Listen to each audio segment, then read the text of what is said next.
In a twist of fate, Lin Ping'an finds himself resurrected back to the 1980s, only to confront the bitter truths of his past life. His unfaithful wife and the shocking revelation that his beloved son is not his flesh and blood haunt him. As he grapples with betrayal, he decides to rewrite his destiny. With a fierce determination, he vows to protect his family and seek revenge against those who wronged him. Amidst the chaos and hilarity of family squabbles, he embarks on a journey to build a prosperous future while serving up justice and a side of fish soup. This time, he will not be a pawn in anyone's game. With laughter, conflict, and unexpected twists, Lin Ping'an's quest for redemption and wealth promises an engaging tale filled with humor and resilience. Lin Ping'an, the woman you slept with back then was not me. It was Zhao Wanwan, that mute. As I take my last breath, let me reveal a secret. The son you have cherished for so many years is not your own. Huh, it's thrilling, isn't it? Zhao Wanwan came to the hospital to confront you, yet you were completely oblivious. I warned you that she wanted to take the child, and you truly believed it. You slapped her, insisting she never show her face again. Because of your financial struggles, your twin daughters perished, and she jumped into the river. When her mother sought you out, I sold her to the mountains, where she was brutally murdered. Zhao Qiaoyun's aged face was filled with malice, while her son urged her. Mother, why waste time talking? Just remove his oxygen tube. I can hardly wait to become the chairman.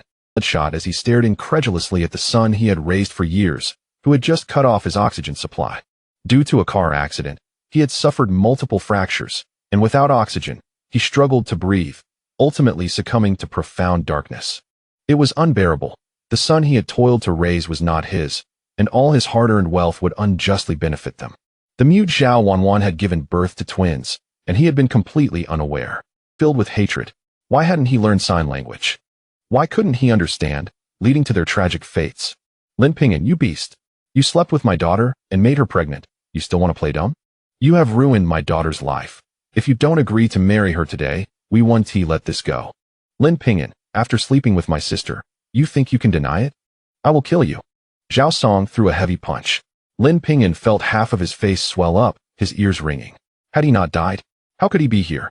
He looked around, seeing Zhao Qiaoyun, that venomous woman, now appearing so youthful. Lin Ping'an, I was a pure maiden, and you took my virtue. Now, I carry your child. Do you not wish to marry me to atone for your sins? She caressed her belly, crying like a rain-soaked pear blossom. The burly Zhao Song was even angrier. If he dares not marry you, we will report him for rape and make him pay. Back then, rape was a serious crime. He would surely face severe punishment. Lin Ping'an's pupils constricted sharply. This familiar rhetoric reminded him of the time Zhao Qiaoyun, along with her mother and brother, had come to his home, pressuring him to marry her. Perhaps it was his deep-seated obsession that had led him to this nightmare after death. Facing Zhao Qiaoyun's face, a mix of rage and resentment surged within him, and he slapped her hard. Zhao Qiaoyun, you harlot. You consort with others and dare to pin the child on me. I will kill you. With a crisp sound, Zhao Qiaoyun was stunned, tears streaming down her face. Lin Ping'an, how dare you hit me? Zhao Song could not tolerate his sister being struck and swung a fist the size of a sofa. Lin Ping'an sneered. While alive, he had refrained from retaliating out of respect for Zhao Qiaoyun as his wife. Now, deceived into raising their son, he felt justified in releasing his pent-up anger. He kicked Zhao Song squarely in the groin. Before Zhao Song's enormous fist could land, he felt a sharp pain erupt. Zhao Song cried, clutching his groin, his face contorted in agony. It hurt. Lin Ping'an had put all his strength into that kick. Even if nothing was broken, there would surely be internal injuries. Zhou Xiuhua looked at her son's pained, contorted face, her heart aching. She furiously shouted at Lin Ping'an, you bastard. If my son's manhood is broken by you, I will not let you off the hook. Lin Ping'an laughed heartily. Your son doesn't need me to break it. He was never capable of fathering children. Yu Zhao family is destined for extinction. Zhou Xiuhua's eyes widened in fury. You vile wretch, how dare you speak such nonsense? My daughter-in-law is 8 months pregnant, about to give birth. She was panting with rage, clearly disbelieving Lin Ping'an's words. Lin Ping'an remained unfazed. After all, it was his dream, and he could say whatever he pleased. You still don't know? Your son has been diagnosed with azoospermia. Dream of your daughter-in-law getting pregnant? She is carrying someone else's child. This was after Zhao Song had contracted septicemia and needed a blood transfusion, only to discover his blood type did not match that of his son, leading to the shocking diagnosis. Zhao Song, enduring the pain, roared back, "You're talking nonsense. My wife is pure and would never carry another's child. Mother, let's report him to the police and make him pay. I will support my sister if necessary." Just then, a middle-aged woman in a tattered gray coat rushed in, grabbing Zhao Qianyun's arm and pleading quietly, "Don't report him. I will have my son marry you. Just don't go to the police. He still needs to go to university." Zhang Zuolan had gone out early to forage for wild vegetables and returned upon hearing the commotion at Zhao's home. Seeing her mother plead desperately, Lin Ping'an was overwhelmed with emotion. In his previous life, to ensure Zhao Qianyun lived comfortably, after her mother became paralyzed, he had sent her to the old house with a caregiver, only for that caregiver to cruelly end her life within a month.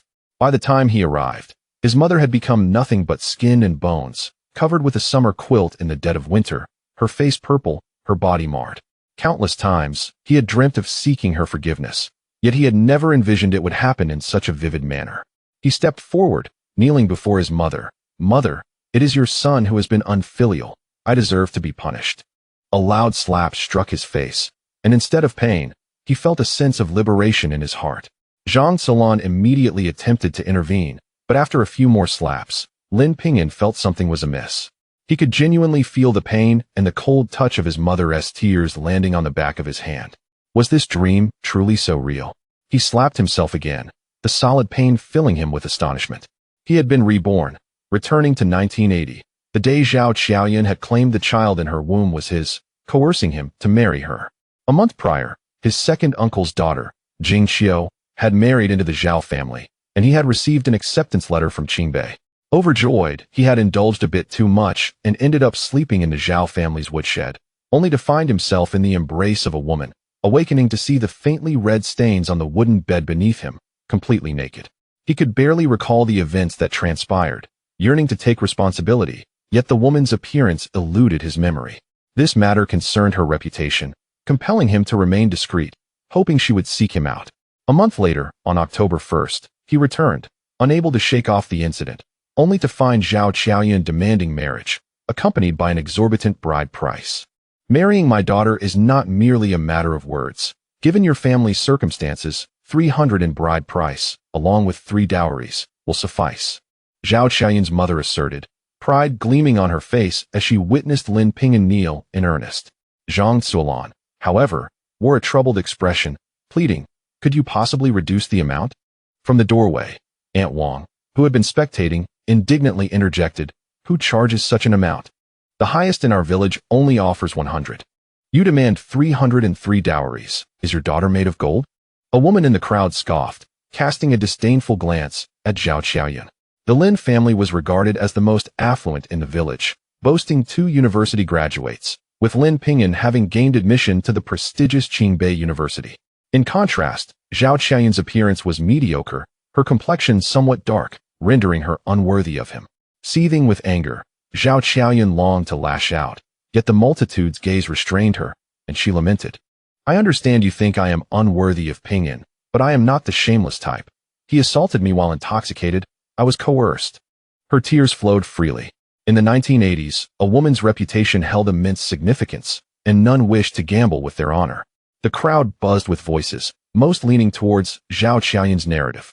Noticing the barely perceptible smirk at the corner of Zhao Qianyun's mouth, Lin Ping'an struck her face once more, declaring, "Zhao Qianyun, are you certain I was with you?" Chapter 2 Rebirth. To collect interest in his memories, Zhou Xiuhua insisted on a bride price of 300 yuan along with 3 bricks and a gong. This forced his father and elder brother to hunt every day in the mountains to gather the dowry. On one occasion, a wild boar went mad and gored his father, leading to his untimely death, while his brother narrowly escaped with his life but lost a leg to the beast, becoming a cripple.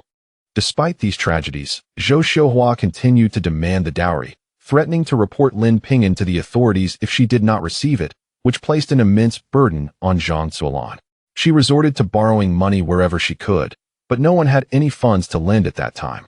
Meanwhile, as the head of the Lin family, the grandfather demanded a division of the family estate. Not only did he refuse to provide any financial support, but he also ordered them to move to the dilapidated ancestral home, which was uninhabitable. Zhang Zuolan pleaded on her knees, yet she was ultimately driven out by her second and third uncles. To prevent Lin Ping'an from going to jail, the second sister married a wealthy simpleton from the county, securing 300 yuan in dowry and the 3 bricks and a gong. To fund the wedding, the eldest sister stole 30 yuan from her family. But this act nearly cost her her life at the hands of her husband and mother-in-law. After much effort, Zhao Qiaoyun was finally brought back as a bride, but the 300 yuan and the 3 bricks and a gong were left at her family home, purportedly for home improvements and for marrying off her younger brother. The Lin family, unable to afford renovations, faced disaster when a heavy rain caused part of their house to collapse, killing their only younger brother. Zhao Qiaoyun, however, felt a sense of schadenfreude, as it meant one less mouth to feed and reduced the burden of her unborn child. Lin Ping'an contemplated divorce, but under maternal pressure and for the sake of their child, they continued to endure a loveless marriage. As time passed and Lin Ping'an prospered, Zhao Qiaoyun transformed, showering him with affection. It was only when he was in his 60s and suffered a car accident that Zhao Qiaoyun revealed her true nature. The accident was orchestrated by him and their son, who, it turned out, was not his biological child. The woman he had been with was Zhao Wanwan, the mute daughter of Zhao Qiaoyun's deceased uncle. To his astonishment, he had the chance to start anew, as he had not married Zhao Qiaoyun, and everything could potentially be salvaged. The child in my daughter's belly is yours, and you still refuse to take responsibility, Zhou Xiuhua lamented angrily. Zhao Qiaoyun's eyes darted nervously, her fingers clenched tightly around her sleeve, her voice trembling. Do you truly see who it is? It cannot be. You slept with me. Recalling Zhao Wanwan's words that she had fled after the incident, Lin Ping'an realized that he had not opened his eyes, and in the pitch-black woods where the firewood was stacked high, it was impossible to see anyone's face, which gave her a bit of courage. Observing that youthful face, he recognized the same small, deceitful gestures. After living together for over 40 years, he knew her every move, for she was his wife, and he did not mind even if she lied. But now, you came to find me, so why can't I recognize the woman I slept with? Zhao Qiaoyun countered immediately. You can only be with me. If you think 300 yuan is too much, I can ask my mother to reduce it. Given her condition, she could not afford to wait any longer. She wished to marry Lin Ping'an as soon as possible. No, you still have 2 unmarried brothers. 300 is just right, 1 for each. If he refuses, we will report him. Zhou Xiuhua pulled Zhao Qiaoyun, speaking with malice. Such a cunning scheme. No wonder they demanded such a hefty bride price, having planned this all along. Zhang Zuilan looked at Lin Ping'an with concern. Son, have you truly seen clearly who that person is? She could tell that Zhou Xiuhua and her daughter were not pleasant to deal with. If her son married her, their married life would likely not be smooth. Mother, I will take you now, Lin Ping'an said, pulling her along. Zhao Qiaoyun, infuriated, stamped her foot. While Zhou Xiuhua blocked their path, forbidding them to leave. Your son has dishonored my daughter, and now he wants to escape. Don't think you can find an excuse to leave. Zhao Song, feeling much better, bent over to stand with his mother, preventing their departure. It seemed they were intentionally stopping him from finding Zhao Wanwan. But who could restrain him? He loathed them for deceiving him all his life, and he wished he could kill them. Yet murder was illegal. Besides, killing them would be too lenient. Spotting his grandparents' urine pot in the corner, he strode over and lifted it, dousing the 3 of them with its contents. He had always despised his grandparents for soiling the pot, stinking up the place when emptied, but now he felt they had not filled it enough. With a splatter, the foul liquid, thick with excrement, drenched the 3 individuals. Lin Ping'an was careful not to let the waste spill onto anyone else. What is this? It stinks, Zhao Qiaoyun exclaimed, wiping her damp hair only to find a yellowish substance clinging to her fingers. Realizing what it was, she retched violently. The other 2 fared no better, covered in the repugnant filth. Zhou Xiuhua, having just been humiliated, found urine splashed into her mouth, tasting the nauseating mixture, and she could not stop throwing up onto the ground. Goodness, I really ate a lot this morning. Look at the mess. The acrid stench of vomit mixed with excrement filled the yard, causing onlookers to recoil in disgust, holding their noses and stepping back in fear of contamination. Bastard, Lin Ping'an, you have no decency. Zhao Song's eyes bulged with rage as he charged forward, but Lin Ping'an seized the urine pot, preparing to pour it over him. Terrified, Zhao Song covered his head, fearing the biochemical weapon would drench him. You think I'll spare you just because you're covering your head? Enjoy this. Lin Ping'an placed the pot directly on Zhao Song's head, the contents spilling down his clothes. Zhao Song struggled to remove it, but the pot was too small, wedged firmly in place. Lin Ping'an took the opportunity to kick Xiao Song's knee, causing him to fall backward onto the vomit-covered Zhou Xiuhua, her head buried deep in the mess. Lin Ping'an shook his head in disgust, thinking it a waste to eat what he had just expelled. Observing the three in such a wretched state, he felt no joy, only deep concern. He had a foreboding sense that Zhao Wanwan and his mother must be confined somewhere. Otherwise, why would they not come to find him? He hurriedly made his way towards the Zhao household. Chapter 3. Seeking a bride from the Zhao family. The gate of the Zhao residence stood ajar as Lin Ping'an sprinted towards it, perspiration glistening on his brow. Although the two villages were in close proximity, his urgency propelled him forward with remarkable swiftness. Zhang Zuilan, concerned for her son, hastened after him. Upon entering the courtyard, Lin Jingxiu and old Madame Zhao emerged to greet them. Lin Jingxiu glanced behind them and inquired, "Aunt Ping'an, what brings you here? Did Xiao Yun and the others not visit your home?"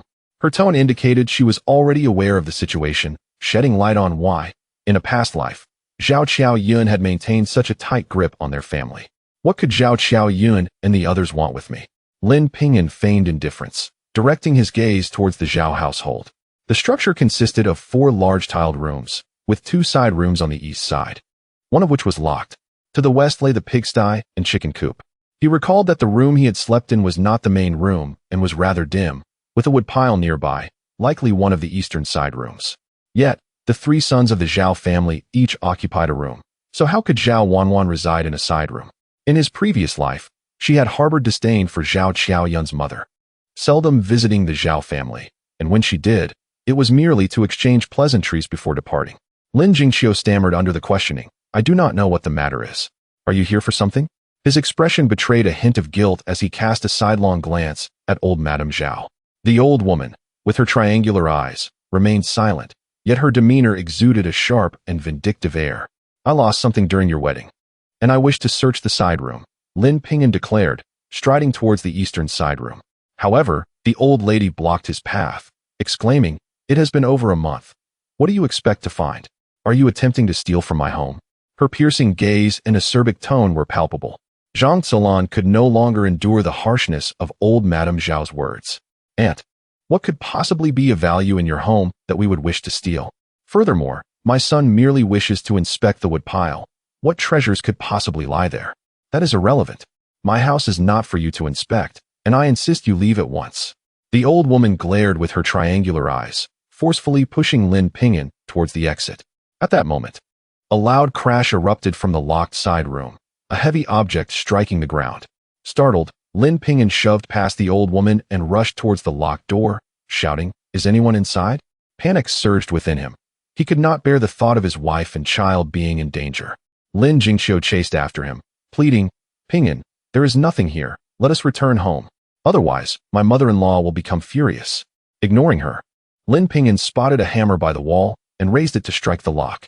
Lin Jingxiu, sensing the impending disaster, immediately stepped in front of the door. "If you intend to smash it, you must first go through me." Lin Ping'an brandished the hammer above her head, commanding, "Step aside. If you do not move, I shall truly strike." Old Madame Zhao approached angrily, her frail legs having nearly given way when pushed moments ago. "Dare to strike, and you shall suffer the consequences. Jingxiu, stand aside. I wish to see if he truly dares to do so. If he does, let him pay with his life." Furious, her triangular eyes widened, and her wrinkled face appeared even more malevolent. "Old Madame Zhao, are you willing to sacrifice your daughter-in-law? If so, do not blame me. Jingxiu, you know my temperament. Once I commit to an action, I do not falter. If you wish to obstruct me, then so be it. I shall pay with my life if necessary." Hearing this, Lin Jingxiu's legs grew weak, her eyes filled with fear. Lin Ping'an was no ordinary individual. He was fearless and resolute in his pursuits. Once he set his mind to something, nothing could deter him, much like when he insisted on attending high school despite his grandparents' objections, promising them he would achieve first in his class. Relentlessly studying, he indeed secured the top spot, only to find his grandparents reluctant to pay for his tuition. In a bold move, he brandished his acceptance letter in one hand while threatening to burn it if they did not pay. Seeing the hammer drawing closer, Lin Jingxiu screamed and fled. With a loud clang, the lock fell to the ground, and Lin Ping'an pushed the door open. In an instant, his eyes filled with tears. Beside the tall wood pile, a middle-aged woman lay bound. Her mouth gagged, while Zhao Wanwan lay on the floor, tears streaming down her face, her limbs tied akin to a zongzi. Lin Ping'an rushed over to untie her, murmuring, "I'm sorry, Wanwan, I have arrived too late. I am truly sorry." His apologies echoed the sentiments of both his past and present lives. Realizing she could no longer conceal the truth, old Madame Zhao glared at Lin Jingqiu, exclaiming, "You coward! Why did you step aside? Hurry and inform the village chief that we are being robbed." Upon hearing this, Lin Jingqiu dashed away, with Zhang Zuolan unable to stop her. Old Madame Zhao entered the room, barking, "This is a matter for the Zhao family alone. Why do you dare to untie them? Those who raise men and those who steal should be restrained. You, a Lin family member, ought to leave at once." Lin Ping'an disregarded her, continuing to free the captives. Though the woman on the bed did not open her eyes. As he propped her up, he felt the blood oozing from her head. The Zhao family, devoid of humanity, would resort to such heinous acts merely to secure Zhao Xiaoyun's marriage. He called out to his mother, "Mother, hurry and borrow Uncle Air's ox cart. We must take her to the hospital." Zhang Zuolan nodded and quickly set off to find someone. Lin Ping'an surveyed the room, retrieving a faded towel to press against the woman's wound, carefully placing her on the wooden bed. In their current predicament, they could only wait for the cart to arrive before moving her. Fortunately, the bleeding was not excessive, otherwise, her life would be in jeopardy. To what hospital? Such a minor injury will heal in a few days. We Zhao family have no money for her treatment, old Madame Zhao spat, her triangular eyes glaring as she gritted her teeth, as if the woman on the bed were not her daughter-in-law, but rather an enemy. In his previous life, he had heard old Madame Zhao accuse Wang Auntie of being a husband killer, beating and berating her while forcing her to do all the household chores, yet she received the worst of the food. She was not even allowed at the dining table. It seemed now that the cruelty was even more pronounced. Should anything happen to her, the Zhao family can expect to face the consequences of their actions. Old Madame Zhao, blocking the doorway with her triangular eyes, retorted, "Do not attempt to intimidate me. She fell on her own. Even if she dies, it is her own fault. She has brought shame upon herself. Allowing her to breathe is already a favor. They are Zhao family members. Now get out." She could not allow Lin Ping'an to take them away. If he learned that the child Zhao Qiaoyun carried was not his, how could they possibly marry? Zhao Wanwan, with tear-filled eyes, grasped Lin Ping'an's hand, shaking her head vigorously, uttering sounds of despair, her hands gesturing rapidly. Lin Ping'an, filled with compassion, assured her, "Do not worry. I will ensure the safety of both you and your mother." Although he could not decipher her gestures, her nod confirmed his intuition. However, Zhao Laotai, in a fit of rage, stepped forward and slapped him, exclaiming, "Silence, you mute. Know your place." In this era, the preference for sons over daughters was already pronounced, particularly when it came to a granddaughter with a disability. Lin Ping'an's attention was solely on Lin Wanwan, and he was taken aback by Zhao Laotai's audacity to strike him. Upon seeing Lin Wanwan's swollen face, he retaliated with a resounding slap to Zhao Laotai. "How dare you strike me? I shall not live any longer," Zhao Laotai declared, throwing herself onto the ground in a fit of defiance, shouting, "Come and witness. The Lin family is attacking me. They are trying to kill this old woman." Lin Wanwan's complexion turned pale as she quickly knelt at her grandmother's feet, prostrating herself and gesturing frantically. Lin Ping'an, filled with concern, urged Zhao Wanwan to rise. Just then, Lin Jingqiu entered the courtyard, accompanied by several strong men wielding shovels and picks. Chapter 4. Taking my mother-in-law to the hospital upon seeing the arrival of visitors, Zhao Laotai immediately pointed at Lin Ping'an and exclaimed, "This is the one. Sun Jibu.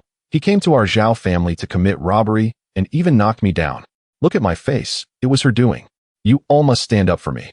Sun Jibu, observing the weeping Zhao Laotai on the ground, turned his furious gaze towards Lin Ping'an and frowned. "You are Ping'an, correct?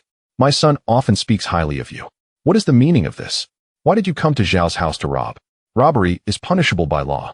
Lin Ping'an was a high school classmate of his son, who frequently praised him for his academic prowess and good character.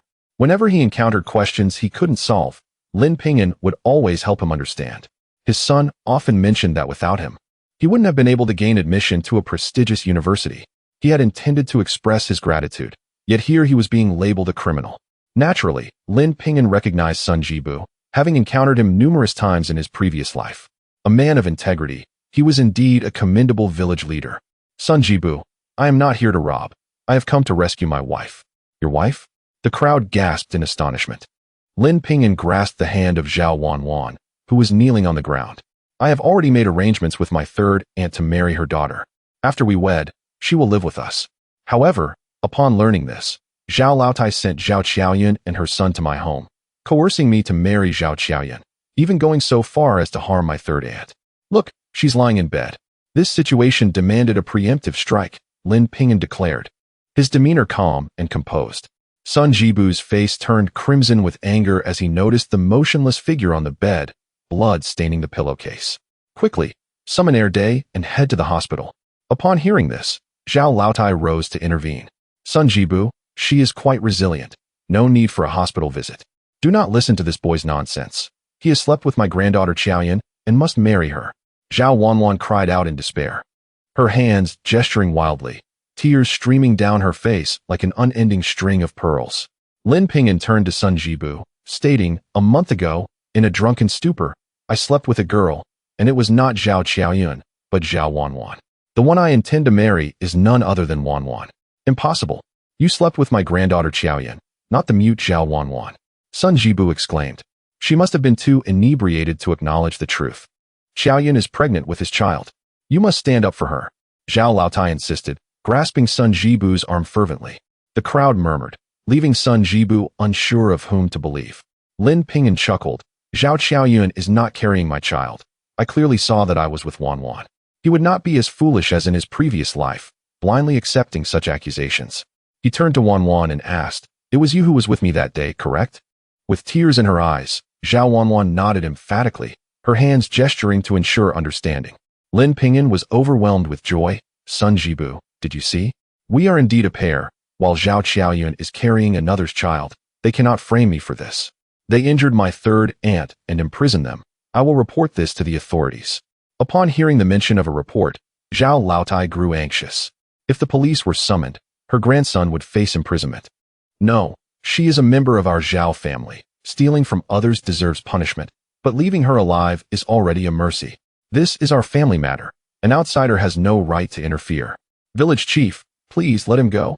She attempted to physically push Lin Ping'an away. Lin Ping'an swiftly dodged, addressing Sun Jibu. Did you hear? They were the ones who assaulted her. As Wanwan's husband, I must take action regarding my mother-in-law's injuries. I will report this now. Sun Jibu grabbed him firmly. In this era, if the police arrive, we may lose our quota in the exemplary team, which affects everyone's interests in the village. Ping'an, this matter was wrong on Zhao's part. How about this? Let them compensate for the medical expenses for the third family. That is unacceptable. We have no money to give to that wretch. Zhao Laotai immediately refused. If you do not provide compensation, be prepared for your family to face imprisonment. Sun Jibu's tone turned authoritative. Assaulting someone and facing consequences is only just. We are no longer in the old days where a mother-in-law can bully others. Now, you either pay or prepare for prison. The choice is yours. Seeing Sun Jibu's serious expression, Zhao Laotai softened her tone. We have only 5 yuan? 5 yuan? What can that even cover? Hurry back and get 30, otherwise. You can forget about your family's grain distribution at year-end. No, Zhao Laotai exclaimed, I will go fetch it. With that, she shot a glare at Lin Ping'an before hastily retreating into the house. Compared to that 30, the grain at New Year's was far more valuable. Ping'an, what do you think of this solution? Sun Jibu inquired, seeking Lin Ping'an's approval. Lin Ping'an nodded. He initially had no intention of actually reporting them, but merely wanted to intimidate them. It was imperative to get the injured to the hospital. He was pleasantly surprised that Sun Jibu could extract some funds. Just then, Zhang Zuolan rushed over, shouting, Ping'an, quickly, get everyone in the car. Upon hearing this, Lin Ping'an hurriedly lifted the person from the bed, while Zhao Wanwan held a towel to her mother's wounded head. The village chief and others assisted in placing her into the vehicle. As Zhao Laotai hesitated at the gate with the money in hand, Sun Jibu shouted, Hurry and bring the money. If anything happens to your daughter-in-law, your Zhao family will pay with your lives. Upon hearing the mention of lives, Zhao Laotai immediately handed the money to Lin Ping'an. Noting her pained expression, Lin Ping'an added, Sun Jibu, I will take this money for now. But if it is insufficient, I will still report them to the authorities. 30 is hardly enough. It's just a small injury. You must return the remaining amount to me.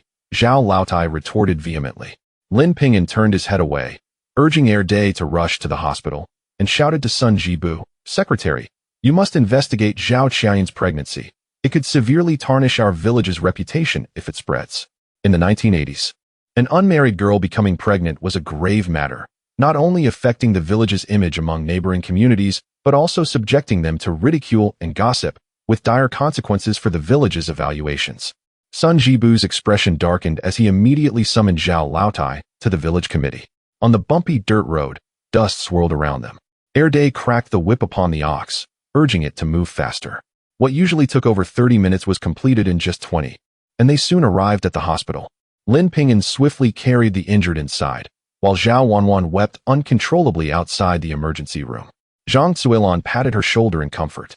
Lin Ping'an gazed at Zhao Wanwan's reddened eyes. In this life, he vowed to protect her, ensuring she and their children would lead a happy life. Zhao Wanwan wept sorrowfully, her sleeves drenched in tears, the once bright cotton jacket now faded and patched, hanging loosely on her frail frame. Her black cotton shoes, worn and scuffed, revealed a significant portion of the heel, clearly a man's footwear that was far too large for her. Her silhouette was gaunt, her complexion pale, and her hair a dull yellow. Her heart-shaped face bore no extra flesh. Despite her emaciated appearance, her features were strikingly beautiful. Had she been able to speak, she would undoubtedly have been the most sought-after maiden in the village. Why had he failed to investigate thoroughly in his previous life, thus neglecting such a remarkable young woman? He truly deserved a reprimand. At that moment, the doctor opened the door, inquiring whether any family members had type B blood, as the patient required a transfusion. Zhao Wanwan rose, extending her arm, signaling her willingness to donate. Lin Ping'an swiftly grasped her wrist, asserting that she could not donate due to her pregnancy, and insisted, "Use mine. I am type B." Chapter 5 He who does not marry Ping'an, whom can he marry? Zhao Wanwan widened her eyes in disbelief. How did he know she was pregnant? Lin Ping'an cast her a reassuring glance before following the doctor to have his blood drawn. After a while, Lin Ping'an returned, and Zhang Zilan leaned closer, her concern evident for her son. "Mom, I'm fine," he replied with a smile, pressing a cotton swab against his arm. In his previous life, he had donated blood. 200 milliliters had no impact on his health whatsoever. Zhang Zuilan lowered her voice and asked, "Is the child that Wanwan carries truly yours?" Her son was already 21. Although of marriageable age, he was still in university, and the family was not in a rush. Yet, he had somehow gotten someone pregnant. Lin Ping'an nodded, taking Zhao Wanwan's hand. "Wanwan, I am sorry for having made you pregnant without marriage. Rest assured, I will marry you as soon as we return." His eyes reddened. He had regretted so much before his death, and now that fate had granted him a second chance, he vowed to treasure it. Zhao Wanwan felt a mix of joy and sorrow, gesturing helplessly. Lin Ping'an, unable to decipher her signs, speculated, "Do not worry, I do not mind that you cannot speak. After our marriage, your mother will live with us, and she will not have to suffer as a servant in the Zhao family." Tears streamed down Zhao Wanwan's cheeks. As a mute, no normal family would want to marry her. Her grandmother had suggested she marry a fool from the village, while her mother had toiled endlessly to keep her. That day, when she had a fever and lay in bed, she was terrified after the incident with Lin Ping'an. She had run away, knowing he had worked hard to get into Qingbei and felt unworthy of him. To her shock, she had become pregnant, and then Aunt Xiao Yun had found out and imprisoned them. Her mother had also attempted to escape to find Lin Ping'an, but had been struck on the back of her head by Zhao Song. Lin Ping'an gently wiped her tears. "Do not cry. No one will dare to bully you again. Our child will be well fed and clothed." Zhao Wanwan touched her flat abdomen and nodded solemnly. Lin Ping'an longed to embrace her, but in this era, he would surely be criticized for such displays of affection. He suppressed his excitement, clenching his fists tightly. Meeting Zhang Zuilan's inquisitive gaze, he could not help but say, "Mom, she will be your daughter-in-law from now on." Zhang Zuilan nodded helplessly. She felt her son was being wronged for marrying a mute. However, her son had made the first mistake, and the Zhao family was willing to accept it. She wondered if the elderly couple would allow Ping'an to continue his studies. This semester, had it not been for the village secretary's support in raising funds for his living expenses, the couple would not have contributed even 50 cents. Concern was etched on her face, and Lin Ping'an understood her worries. In his previous life, when he mentioned marrying Zhao Qiaoyun, his grandparents had firmly opposed him continuing his education. Later, when his father and brother faced misfortunes, they had been forced to move to the old house. With his father gone and his brother unable to work due to a disability, all responsibilities fell on his mother and himself, leading him to abandon his studies. Zhao Qiao Yun was also greedy. To nourish her, he had hunted in the mountains and fished in the rivers. And only later did he find opportunities to engage in small trades, which eventually led to his success. In this life, equipped with the wisdom of his past, he vowed to ensure his family would not suffer. Just then, the surgical door swung open, and the doctor pushed Sun Yumei out. The patient had received 10 stitches to her head and, after a blood transfusion, was now stable but required observation in the hospital. Please settle the expenses first. The doctor advised. $22 in total? Is it really that much?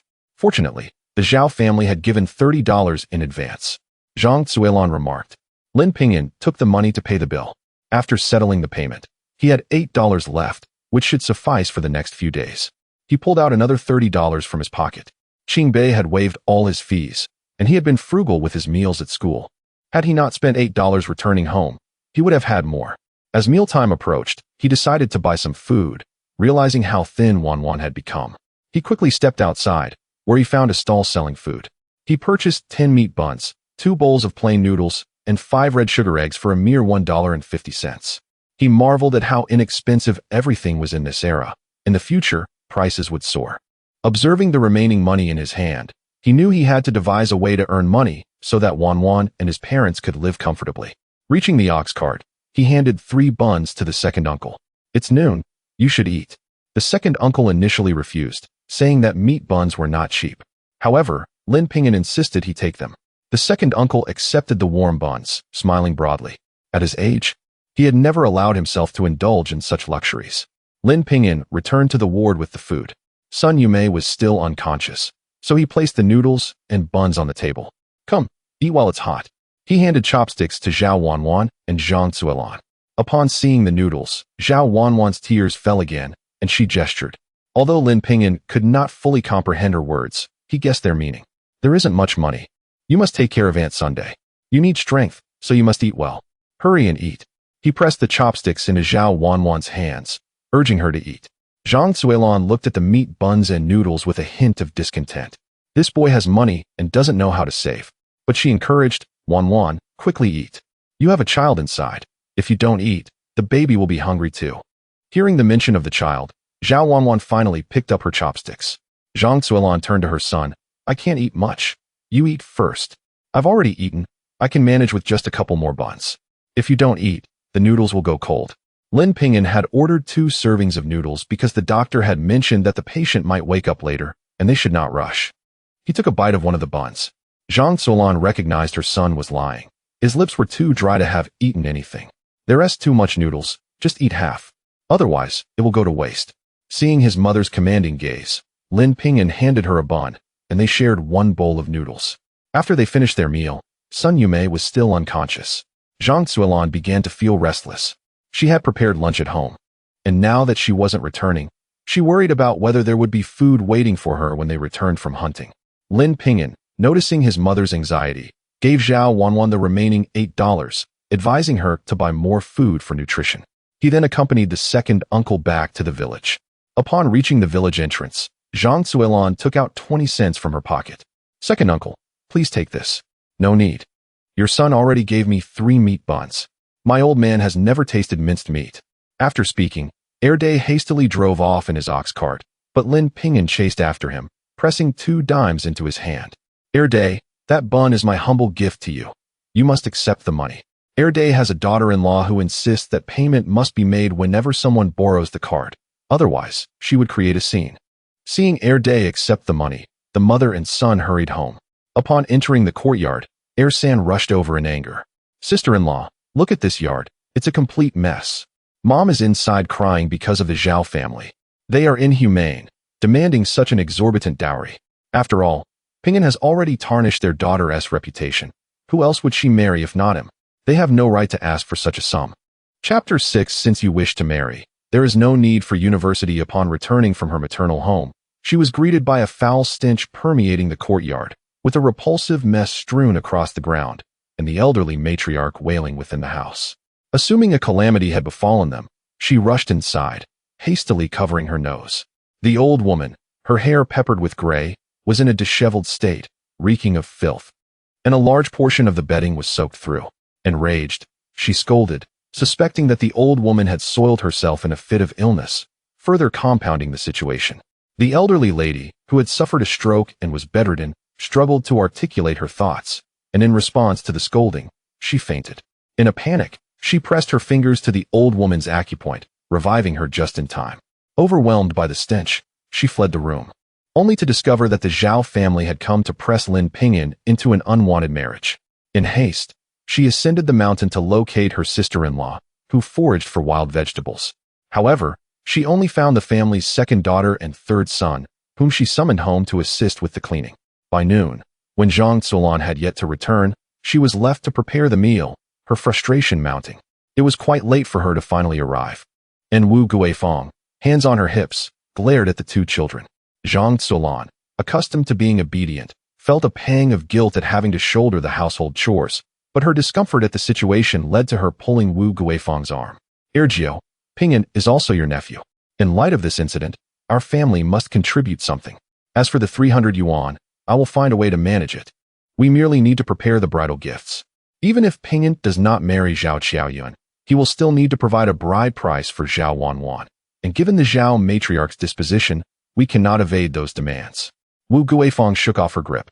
Sister-in-law, do not blame me for not forewarning you. We have not yet separated our households. If you borrow 300 yuan, will you expect us to repay it together? I still have 2 sons yet to marry, and your eldest has not wed either. All of this should fall upon Lin Ping'an. Others need not contribute a dime. She cast several disdainful glances at Lin Ping'an.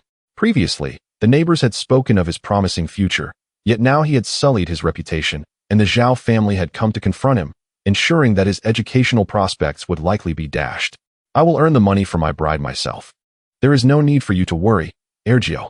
Lin Ping'an tugged his mother closer, not wishing for her to plead with him. Ever since grandmother had suffered a stroke and become bedridden a year ago, it was Ergio who managed the household finances.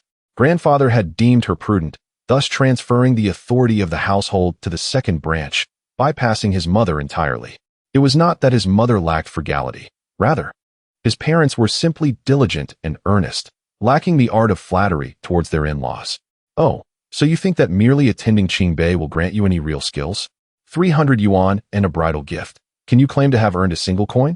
He could see the contempt in Ergio's half-closed eyes, and he yearned to earn money swiftly and throw it in her face. However, this was not the time for such impulsiveness. They must establish their own household and strive for a better life for their parents. Regardless of whether I earn or not, you need not fret over this matter. Come, mother, let us depart. He grasped Zhang Zuolan's hand, and she sighed as she followed, knowing her son possessed a sense of pride. Yet this was not the moment to be obstinate. She resolved to address the issue later.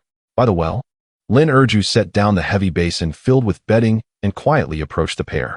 Mother, Ping'an, be cautious. Grandfather is in a foul mood. Observing his elder sister, whose hands were red from washing bedding in the cold winter water, Lin Ping'an felt a pang of sorrow. In his previous life, in order to gather a bride price, his sister had married a fool, only to suffer greatly and eventually be brought back as a lifeless corpse. What troubles you, Ping'an? Your eyes are red. Is it merely the bride price? His sister, with a simple smile, her thin and sallow face framed by large, bright eyes, wore a patched cotton jacket. Her trousers were hand-me-downs from her elder brother, with the hems crudely trimmed.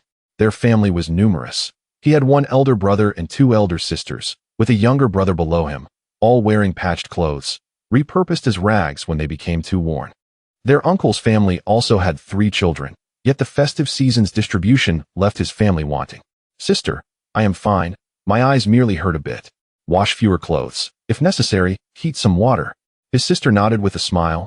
I understand. I will get some hot water soon. Yet, Erju strode over, irate. What are you boiling water for? Do you wish to waste firewood? Cold water will not freeze your hands, will it? When his sister turned to leave, Lin Ping'an seized her arm. Ergio, if you claim it won't freeze, then you wash them. That is grandmother's bedding. Why should it always fall to my sister? Previously, the laundry duties had been handled by his eldest sister, but since her marriage, the burden had fallen on the second sister, who was also saddled with washing their uncle's clothes. Ergio glared, as the head of the household.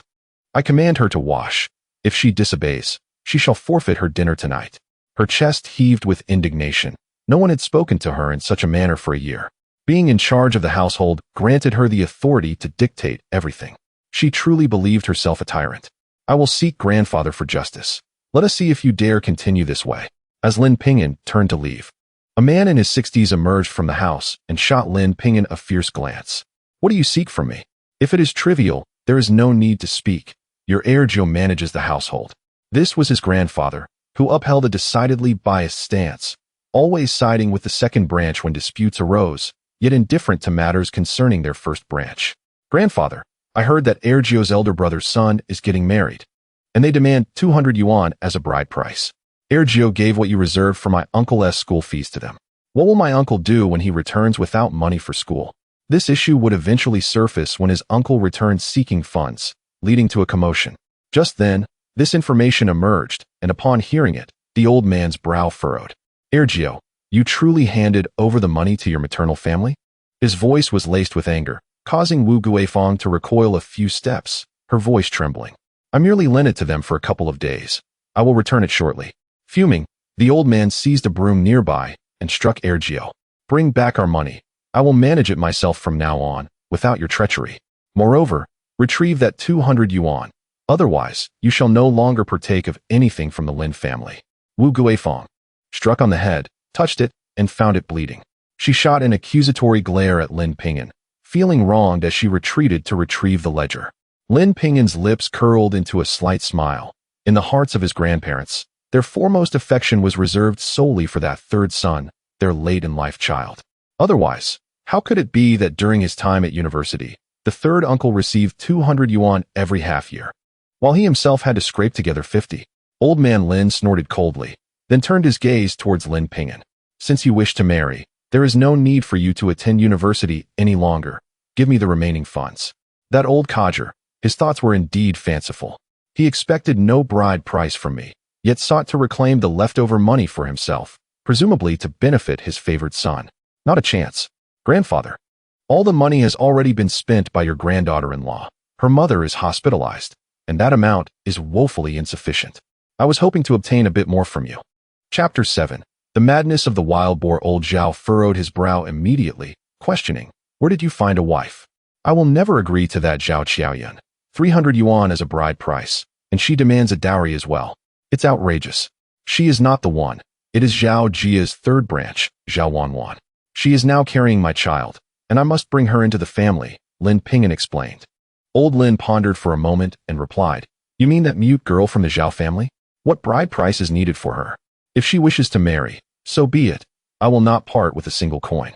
His savings were reserved for his youngest son's college education, and he could not squander it elsewhere. After saying this, he walked into the house. Lin Ping'an hurried after him, grasping his arm. Grandfather, you cannot watch me go to prison. If I do not pay the bride price, they will report me to the authorities. I am your grandson. He wanted his mother to see clearly how hard they worked for this family and how his grandfather treated them, hoping to hasten their separation. Old Lin, tugged along, could not move and snapped. In any case, I have plenty of grandsons. Losing one is no loss. If you go to jail, so be it. Zhang Zuolan, taken aback by her father-in-law's words, knelt at his feet with tears in her eyes. Father, please save Ping'an. He cannot go to prison. You give him 200 every 6 months for his schooling. Consider it as funds for his college education. College? Is it Peking University? How can that compare to his third uncle? Not a single cent will I part with, Old Lin scoffed, retreating into the house. Zhang Zuolan collapsed to the ground, weeping sorrowfully, while her second daughter shed tears as well. Lin Ping'an, however, declared, Mother, can you see now? My grandfather is biased. He does not care about our lives. Do you wish for us to suffer in the future? It would be better for us to separate. Zhang Zuolan appeared dazed. There had been instances of families splitting in the village in recent years, but with so many children, could they sustain themselves? Let us discuss separation when your father returns.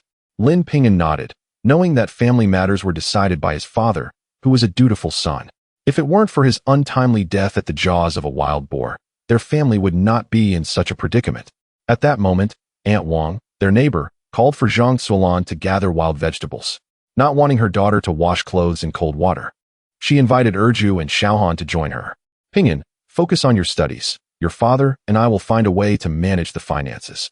The prospect of her son gaining admission to Peking University was a matter of great pride, and they would do anything, even sell blood or a kidney, to support his education. Lin Ping'an nodded, his heart heavy with bitterness. In his previous life, his parents had been just as determined, but later, in their desperation to gather the bride price, his father and brother had worked tirelessly hunting. He needed to earn some money first. As he contemplated this, thoughts of his past life flooded back.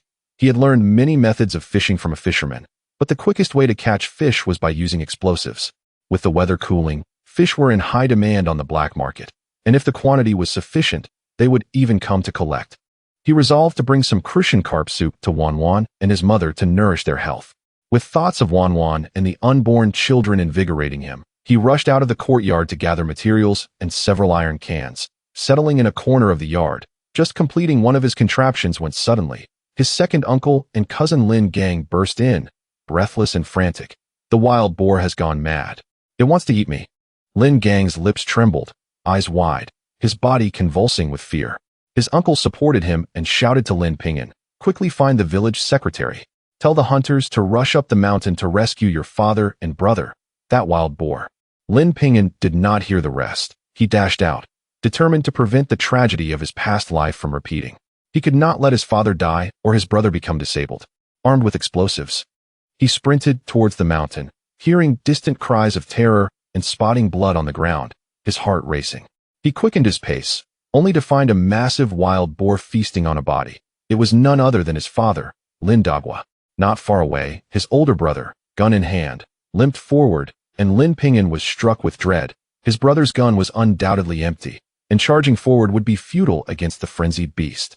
The wild boar, now mad with rage, bristled with its bristles standing on end, its eyes bloodshot. His brother would only become its next meal. In a moment of desperation, Lin Ping'an picked up a stone the size of a bowl and hurled it at the boar's belly, where a wound was still bleeding. The stone struck true, causing the boar to howl in pain and release the arm it had been gnawing on. Its bloodshot eyes locked onto Lin Ping'an. And his brother, Lingua, shouted in alarm, "Ping'an, run. That wild boar is insane. It will eat you." He attempted to rush forward to intervene, but his injured leg hindered his speed. The wild boar, now alerted, snorted and charged at Lin Ping'an. He sprinted away, fear surging through him, but he took solace in the explosives in his hand, ready to offer it a reward if necessary. If he could capture it alive, it would fetch a high price, 400 jin worth several hundred yuan. Despite its bulk, the wild boar was swift, closing in on Lin Ping'an. He ran, sweat pouring down his face, his heart racing as he searched for a place to hide among the trees. As the boar approached, he leapt onto a large tree, climbing urgently. Thankfully, his childhood skills at climbing had prepared him for this moment, or he would have been gored by the beast. The boar, unable to stop, crashed its head into the tree, shaking its head in pain. At that moment, Lingua, rushing from behind, caught the boar's attention. Seeing Lin Ping'an in the tree, he turned to flee, but the boar pursued him. Realizing the danger, Lin Ping'an quickly jumped down, grabbed a stone, and shouted, "Brother, hurry and get Dad down the mountain. I will be fine. You must go." The stone struck the boar's hind leg, causing it to bellow, its eyes growing even bloodier as it turned and charged at Lin Ping'an. With his stamina waning, Lin Ping'an knew he could not outrun the beast much longer. Suddenly, he remembered the irrigation ditch to the west. It was dry in winter, but flooded in summer. He made a beeline for it, the boar hot on his heels. Not daring to look back, he spotted the ditch ahead and quickly lit the explosives, tossing them behind him. The fuse let out a trail of smoke, emitting a hissing sound. The wild boar halted, staring at the white smoke. Seeing nothing amiss, it nudged it with its snout. Meanwhile, Lin Ping'an leapt into the irrigation ditch just as an earth-shattering explosion erupted, sending dirt, stones, and blood flying in all directions. Lin Ping'an felt something warm drop onto his face. Upon touching it, he discovered it was a piece of pig intestine.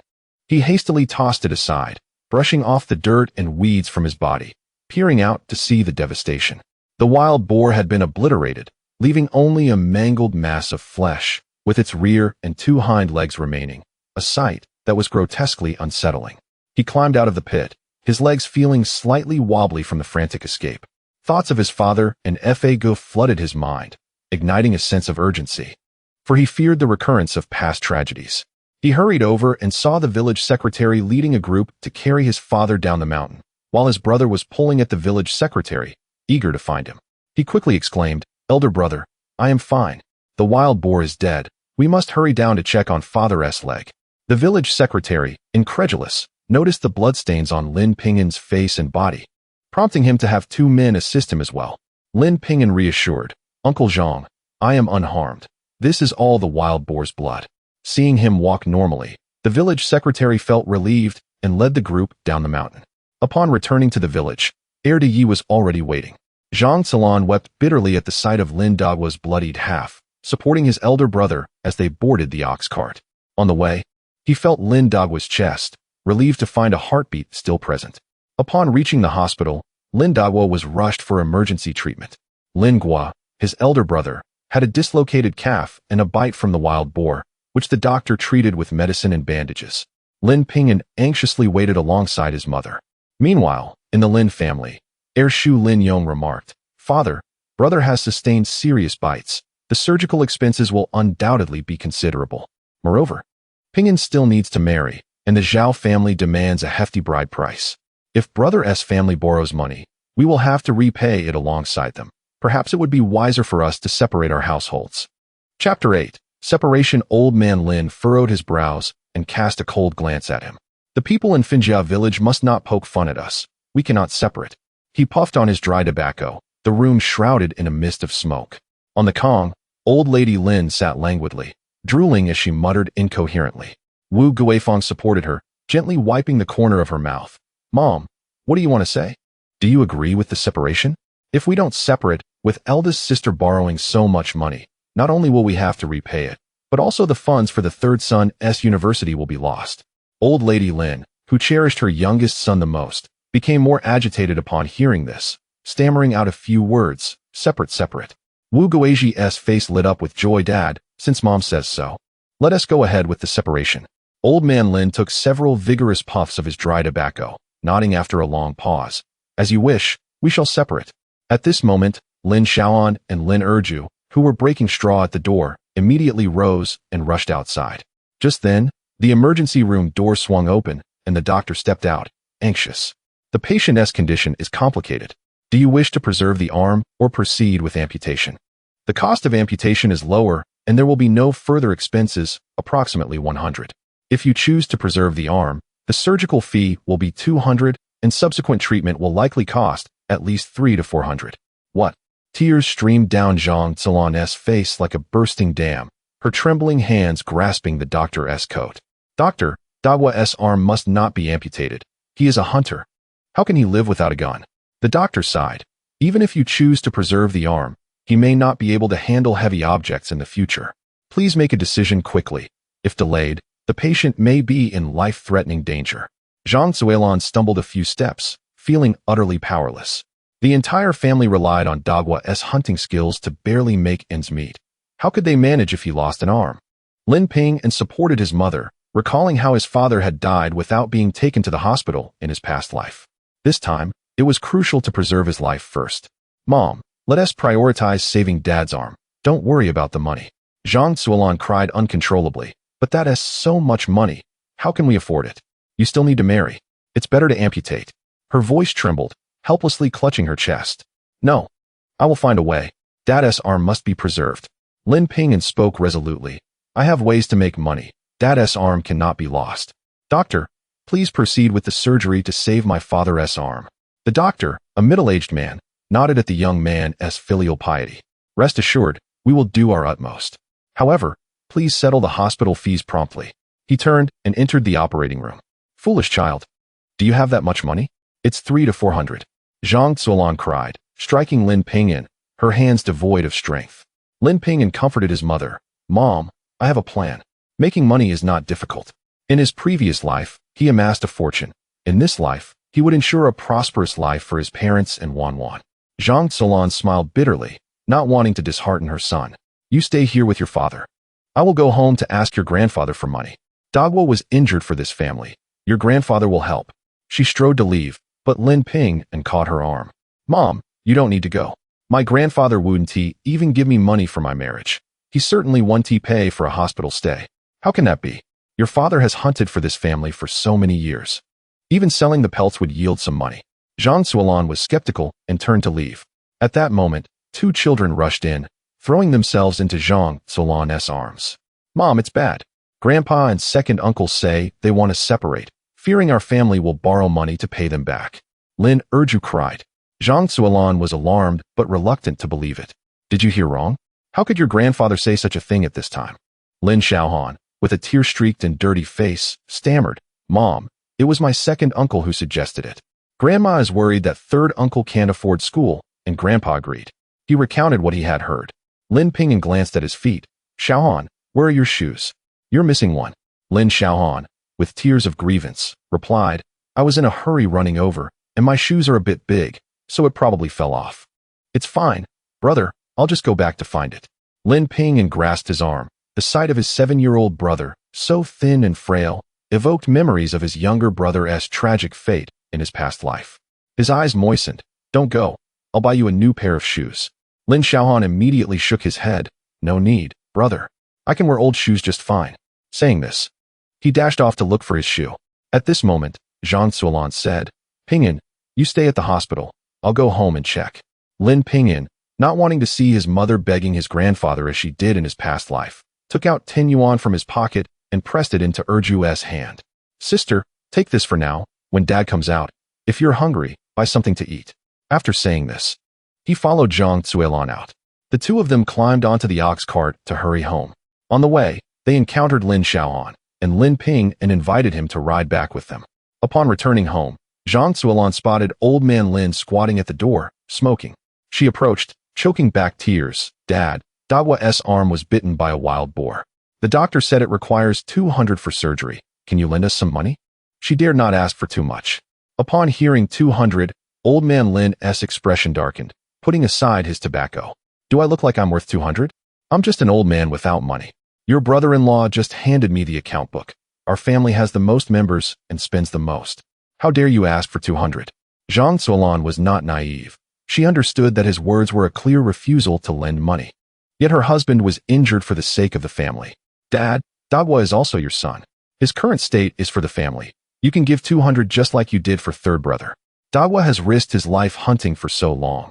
Even selling the pelts would bring in some money." At this moment, Wu Guifeng, emerging from the house, indignantly interjected, "What pelts are left this year? There have been hardly any catches. You can go and see for yourself." Zhang Suolan would not believe it. Every time Dagua goes into the mountains, even if he doesn't catch wolves or foxes, he brings back hares. There must be dozens of pelts. She rushed inside, coming out dejected. The storeroom indeed held only a few pelts. Where had all the others gone? Wu Guifeng coldly scoffed. "None, right? Did you think I was deceiving you? Since you don't trust me, there's no need for us to live together. Let us separate." Finally, the truth was revealed, and Lin Ping'an clenched his fists. In his previous life, this was how they operated. Once the separation was complete, they secretly sold all the pelts without giving them a single cent. Zhang Suolan, her eyes brimming with tears, reluctantly gazed at the old man Lin. "Father, is the division of the family also your wish?" The old man Lin took several puffs from his pipe and finally replied, "The eldest son shall take charge. Let us proceed with the division. For the convenience of all, you shall move to the old residence." In his previous life, upon hearing such words, he was filled with indignation yet felt powerless. In this lifetime, having endured a life of submission, he could no longer bear such humiliation. Chapter 9. A murderous intent. Lin Ping'an is about to kill grandfather. "Are you trying to drive our family to death? Can the old house even accommodate us? My father is in the hospital, and you refuse to contribute a single cent, yet you wish to send us to the old house. Does your conscience not ache?" Lin Ping'an's voice was not soft, drawing the attention of passers by peering into their courtyard. Old man Lin, fearing ridicule, instructed his second son's family to close the door. "Lin Ping'an, if you wish to acknowledge me as your grandfather, speak softly. My hearing is not impaired." He glared at Lin Ping'an with resentment. Just as Lin Ping'an was about to retort, Zhang Suolan grasped his arm. "Dad, what do we stand to gain from moving to the old house?" She recognized that her father-in-law was resolutely intent on dividing the family. If that were to happen, at least some funds could be allocated for Doug's medical treatment. What can we expect? The grain distributed by the commune has all gone to you, and you've taken the last 10 jin of cornmeal. Old man Lin concluded, continuing his indulgence in dry tobacco. Zhang Suolan's eyes reddened. Of the 5 family members, Only Lin Ping'an and Lin Xiaohan were not working. The other three were fully employed. And Doug was hunting yielded over 200 each year from pelt sales. Yet now, they were being driven to the old house without a single penny. She knelt at her father-in-law's feet, pleading, "Dad, Degua is still in the hospital waiting for his surgery fees. At least lend us some money." Old man Lin remained silent, continuing to smoke. Lin Ping'an's vision turned crimson with anger. In his previous life, they had received nothing and were cast into the old house. "Grandfather, since you disregard our lives, no one shall escape unscathed." He seized a hoe from the wall and struck the large vat at the entrance with great force, shattering it into pieces. Wu Guifeng rushed over, distressed. "Lin Ping'an, have you lost your mind? Why destroy it? How will we store water now?" Lin Ping'an merely chuckled. "Grandfather has sent us to the old house. We have no need for it." He advanced toward the pig pen, prompting old man Lin to rise. "Lin Ping'an, what do you intend to do? Put down that hoe." "Put it down? This pig pen was built by my parents, and the pigs were fed by my sister and younger brother. If they could not take anything from the division, then let them at least kill for meat." He jumped into the pig pen and struck a pig's head with 2 blows of the hoe. The pig squealed and collapsed, while another, frightened, began to scream. Lin Ping'an chased after it, wielding the hoe. Old man Lin, enraged, rushed over with his smoking pipe, cursing Lin Ping'an to cease immediately. Wu Guifeng was frantic, like an ant on a hot pan, but did not dare confront Lin Ping'an, instead shouting at Zhang Zuolan to control her son. Zhang Zuolan remained silent, utterly disillusioned with the Lin family. As she watched the second pig teeter, Lin Yong, who had been hiding inside, bolted out. He had intended to stay away to avoid the blame of being an intolerant uncle, but now he had no choice. He jumped into the pig pen and wrested the hoe from Lin Ping'an's grasp. Lin Ping'an had anticipated this. As Lin Yong leaped in, he struck the pig's head hard, sending blood splattering everywhere. The kind uncle from his previous life, who always claimed ignorance of the family's division, now tried to distance himself from any responsibility. "You wretched child, how could our Lin family produce a grandson like you? That was a breeding sow. What will we use to exchange for money now?" Old man Lin lamented, tossing aside his pipe in despair. Lin Ping'an, however, laughed. "Grandfather, have you forgotten? You cast us out. Since you care not for our lives, I shan't concern myself with yours either." Old man Lin's fury erupted. "Second son, seize him and beat this little beast to death. We cannot afford to be disgraced." Lin Yong, eyes blazing with fury as he gazed upon the 2 deceased pigs, lunged for Lin Ping'an. Lin Ping'an, unyielding, swung the hoe at Lin Yong's knee. In his past life, this uncle had frequently attempted to trip him up, conspiring with outsiders to kidnap him. Had it not been for his fortuitous survival, he would have perished long ago. Lin Yong did not anticipate that Lin Ping'an would retaliate, and in a moment of distraction, his legs buckled, sending him crashing to the ground, where pig excrement SPL Lin Xiaohan ran to the door, tears streaming down her face as she threw herself into the embrace of the village secretary, Zhang Shu. "Uncle Zhang, my grandfather wants to divide the family, forcing us to return to the old house. They are not giving us anything, not even my father's medical expenses. Uncle Zhang, please save my father." Upon hearing these words, Zhang Jishu felt a surge of anger, his voice laced with inquiry. "Old man Lin, is what the child says true? How could you act in such a manner?" Old man Lin also felt that this matter was excessively handled, yet for the sake of the third son, he could not allow the first family to become a burden. Hearing the village head's remarks, he merely puffed on his cigarette in silence. Observing the old man's reluctance to speak, Wu Guifeng lamented, "Secretary Zhang, do not heed his nonsensical claims. Look at my husband. He was beaten by Lin Ping'an in the pig pen, and 2 sows were killed. He even kicked me to the ground and attempted to smash us with a hoe." Chapter 10. Truly unconscionable, Wu Guifeng exclaimed, tears streaming down her face. As Zhang Jishu approached the yard and glanced at the pig pen, he was taken aback. The clay figure of the pig indeed bore a striking resemblance to Lin Yong, with 2 pigs lying there, their heads covered in blood. Lin Yong, upon seeing son Jishu, choked on his words. "Zhang Jishu, you must take a stand for us. That rascal Ping'an truly wanted to bludgeon me with a hoe." It was as if he had spotted a savior, crawling out of the pig pen, covered in muck. Zhang Jishu found the scene somewhat comical, but instinctively stepped back, his hand brushing his nose, overwhelmed by the pungent odor. He then approached Lin Ping'an and inquired, "Even if you have divided the family, how could you kill the pigs and leave your second uncle in such a state? Is this really necessary?" He cast a regretful glance at the old sow, which was worth quite a sum. Neighbors gathered behind, murmuring about the scene, casting pointed glances at Lin Ping'an. Lin Ping'an, noticing his second uncle and second aunt performing for the audience, immediately began to cry out loudly, "Uncle Zhang, the doctor said my dad's surgery will cost 300 to 400. We went home to ask my grandfather for money, but he refused to give us a single cent and even told us to move to the old house. We don't mind that, but my father is still waiting for the medical fees. If grandfather doesn't provide the money, how can I afford to treat my father?" His sorrowful cries echoed, while Lin Xiaohan clung to Zhang Jishu's leg, pleading, "Uncle Zhang, please don't blame my second brother. He just wants to save my father. If my father passes away, our family will be shattered." At only 7 years old, tears and snot streamed down his face, a truly pitiful sight. Lin Ping'an regarded his younger brother with newfound admiration, impressed by his heartfelt performance, and felt a pang of sympathy. Zhang Zuolan rushed forward, kneeling before Zhang Jishu. "Please, let my father-in-law pay for De Guo's medical expenses. The hospital is waiting for payment, otherwise, De Guo's arm will be lost." Zhang Jishu quickly helped her to her feet, urging, "As the head of the family, please rise. Let us discuss this matter amicably, no need for kneeling. If you do not assist me, De Guo will be left with no hope." Zhang Zuolan insisted on bowing, refusing to stand. Zhang Jishu, at a loss, frowned, "Old Lin, regardless of the circumstances, De Guo is still your son. Surely you must contribute to his medical fees?"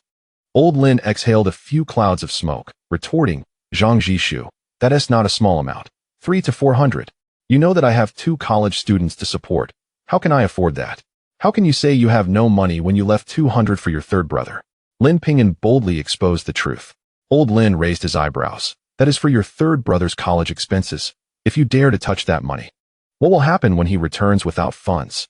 After spitting on the ground, he declared that there was no way he would allow anyone to touch his son's money. Son Jishu also perceived the situation, observing that Old Lin had skewed his priorities. "Old Lin, at this juncture, your eldest son's well-being is paramount. We must prioritize treating his illness." Old Lin took several puffs of his pipe and, exhaling a plume of smoke, replied, "Zhang Jishu, it isn't that I refuse to help. It's that my second son's wife borrowed money from her family." Wu Guifeng immediately added, "Yes, I lent it to my nephew for his wedding."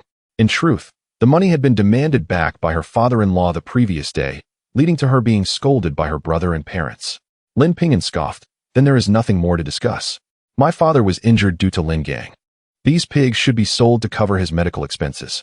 Some villagers agreed, asserting that De Guo was a good man, a skilled hunter, and selling pigs was a reasonable expectation. Indeed, pigs can be repurchased, but a man's life, once lost, is irrevocable. "Old Lin, how can you be so short-sighted?" It was rumored that Old Lin intended to divide the family and had driven the eldest branch to the old residence, indicating a complete disregard for their survival. Oh, truly unconscionable. Old Lin felt his face burn with shame at the accusations, yet his murky eyes darted toward the pigs in the pen. "I agree to sell the pigs for the eldest's medical expenses, but the proceeds must be divided into 4 shares, with them taking 1. The meat from the sow would fetch a mere 50 cents at the market. With 2 pigs weighing over 400 pounds, they would only yield slightly more than 200. His grandfather was indeed a shrewd calculator. "Fine. Father, can the money from selling the pigs be lent to me first? De Guo's surgery fee is urgently needed." Zhang Zuolan clenched her teeth in agreement. Wu Zuolan interjected angrily, "No, we need that money. Lin Gang is suffering from a headache due to fright. I must take him to the hospital, and I need those funds." Upon hearing his mother's words, Lin Gang immediately covered his head, crying out in pain. Lin Ping'an, filled with rage, kicked out, "How long has it been? Why didn't you go to the hospital when you were supposed to? Now that your head hurts, you come looking for trouble." He lunged forward, throwing punches and kicks. "You dare to strike my son." Wu Guifeng and Lin Yong rushed to aid their child, while Zhang Zuolan brandished a hoe, blocking their path. "Anyone who dares to harm my son will face my wrath." "Lin Yong, have you no conscience? Your elder brother was mauled by a wild boar while trying to save Lin Gang, and you refused to lend money. Do you not feel guilty?" Lin Yong's face showed slight remorse, but Wu Guifeng interjected, "That was his fate. It has nothing to do with my son. Quickly, let go of my son, or we will not hold back." After venting his frustration, Lin Ping'an gazed at his mother with a heart full of sorrow, feeling as though his heart was bleeding. "When have you ever been courteous? You and my second uncle have hidden away the good things in our home. How much have you concealed?" Wu Guifeng's eyes darted, her neck stiffening as she retorted, "What could we possibly hide? Our home has but these few items, you know that well." Lin Ping'an shot her a glance and approached the west wing. Wu Guifeng blocked him, insisting, "There is nothing in there, just firewood. If it's merely firewood, why not let me look? Why is the door locked?" In his previous life, when he returned to retrieve belongings, he had seen his second aunt take white rice from inside. Lin Ping'an wasted no time, pushing past her and grabbing a hoe, striking the lock. Lin Yong rushed over, but was halted by son Jishu's reprimand. Upon entering, he discovered a considerable stash hidden away, a pile of furs, a sack of white rice, a bag of brown rice, and their family's enamel basin. Clearly, they did not wish to let these items be taken away. Displaying the items, Zhang Jishu scoffed, "Old Lin, your division of the family cannot be so biased. You've driven people to the old house. Yet you occupy 5 spacious tiled rooms. De Gua has contributed the most, and the family labor points have also been earned by him." Old Lin took several deep puffs from his pipe, exhaling a thick cloud of smoke. "Every family has its own difficulties. I am left with no options. Surely, I cannot let the entire family suffer for the sake of the eldest." Upon entering, the elderly woman immediately delivered a resounding slap, exclaiming that one becomes increasingly despicable with age. Previously, she had reservations about marrying her daughter to him, believing he was lacking in character. Now, she perceives him as unworthy of even being regarded as human. Even beasts possess the instinct to protect their young, yet he is deemed inferior to them. Chapter 11. Alas, the second son of the Lin family has jumped into the river. Zhang Zuolan, upon seeing the speaker, rushed into the embrace of the elderly matriarch, her eyes brimming with tears. "Mother, how did you come here? If you hadn't come, they would have bullied you to death. Elder sister, do not be afraid. Who dares to bully you? I shall scratch them to death." Lin Ping'an turned to the speaker, noticing that his grandmother, uncle, and aunt had all arrived. In his previous life, his grandmother's family had provided support to his mother, helping them endure through difficult times. However, later on, Zhao Qiaoyun had a quarrel with his aunt and severed ties. Even when his uncle was tragically killed while working in the coal mine, Zhao Qiaoyun refused to let him go. How he wished he had cherished such a wonderful family then. Old Lin covered his face in silence, not daring to utter a word, while even the arrogant second aunt swallowed hard and helped her son to stand aside.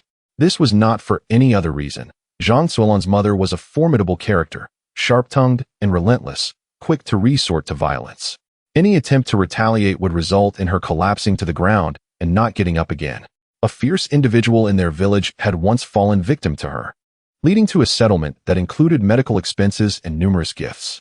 Her daughter-in-law had inherited her tenacity, equally unwilling to be trifled with.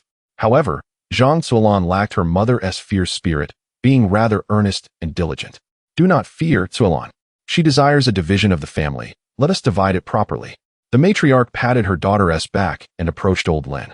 They had come upon hearing that their son-in-law had been bitten by a wild boar, only to stumble upon this scene. Old Lin opened his mouth, but could not muster a single word. The village secretary sneered, wondering where all the bravado had gone, revealing his cowardice in the face of adversity.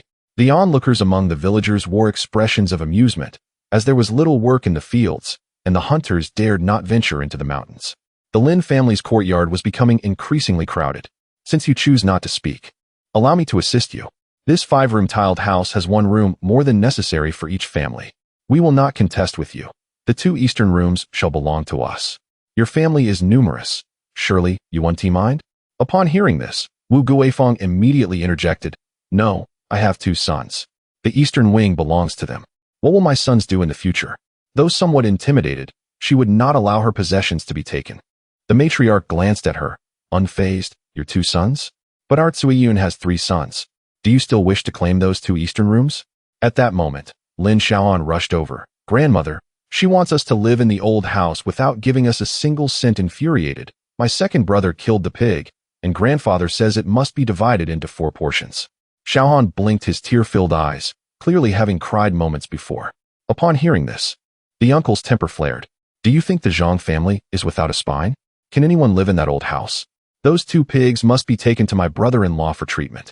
You're dreaming if you think you'll divide it into 4, he declared, jumping into the pig pen to lift the pig. Lin Yong, witnessing this, attempted to intervene, but upon seeing the uncle's towering stature and robust frame, he retreated several steps, his voice trembling. "The village secretary is still here. If you dare to sell it, I shall report you to the police. Then you'd better hurry. It'll be too late soon. The uncle, unfazed, placed the pig onto the cart and continued to lift another. Old Lin could no longer tolerate the scene. He set down his smoking pipe and exclaimed angrily, "This is the Lin family, not the Zhang family. You cannot take all the money from selling the pigs. Otherwise, when the eldest returns, I shall ensure he cannot continue with Zhang Zuolan." Huh, you think you can threaten us? You, a father, can utter such words? The matriarch was infuriated and nearly struck out, but Lin Ping'an grasped her arm. "Grandmother, do not let this matter upset you. It is not worth compromising your health. Rather than enduring this, it is better to divide the family. We will have peace thereafter." What his grandfather said he could indeed enforce. In the past, he had seldom sought their assistance, causing Zhang Zuolan to weep secretly at night. Now that he was present, he would not allow his mother to shed tears in silence again. Dividing the family was certainly the best choice. At this moment, Zhang Zuolan wiped her tears and sighed, "Let us divide the family. It will bring us peace." She too did not want to engage in further disputes. As saving De Guo was paramount, Wu Guifeng, elated, suggested, "Let us proceed as father-in-law proposed. You will inhabit the old house, and the money from the pigs will be divided into 4 portions." Her plans gleamed with glee as Lin Ping'an remarked, "It is not unacceptable for us to move to the old house. Given my grandparents' favoritism, do not seek us for support in your old age." Wu Guifeng swiftly agreed. "Very well, you need not worry. We and the 3rd child can provide for them." Lin Ping'an scoffed internally, thinking, "Just wait. If you want the 3rd child to support you, seek him in prison." The matriarch lamented, "Oh, foolish children, this division is too disadvantageous." Lin Ping'an smiled, "It is not a loss. As long as our family stands united, we shall thrive wherever we go." The matriarch, resigned, replied, "Very well, my dear Ping'an has grown up. Since you have made your decision, our family will certainly assist you in living well." Lin Ping'an nodded, knowing his grandmother's words were sincere. Without their support in his past life, their family would not have survived. In this life, he vowed not to let his grandmother experience the sorrow of losing a child before her time, ensuring she would live a life of comfort. The uncle and Lin Yong took the pig and its hide to the town commune to sell. Due to the proximity, they returned shortly. "Father, we sold the pig and the hide for a total of 448 yuan. Divided into 4 portions, that's 124 yuan each." Lin Yong exclaimed, excitedly. He had never handled such a sum before. Old Lin took the money and counted out 124. "This is the division money. You shall move to the old house tomorrow." "Old man, have you seen the state of the old house? We should at least tidy it up first." The matriarch coughed in frustration. Lin Ping'an patted his grandmother's back, surprised at old Lin's impatience. He began to question whether his father was truly his father. "To move us, you must give us some time. A month is sufficient for us to relocate. Cannot you wait that long?" It was now October, the busy farming season had passed, and the men in the village had no work. He intended to renovate the old house, and a month would be just enough time to complete it. Wu Guifeng, unable to contain her joy, urged, "Father, agree to their request. A month's wait is no trouble." Seeing old Lin nod, the village secretary recorded the division agreement, detailing the division of money and household items.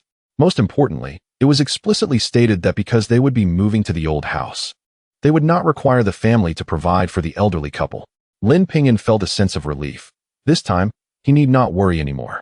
His mother had been tirelessly attending to the needs of the elderly couple, cleaning up after them, yet she received no appreciation in return.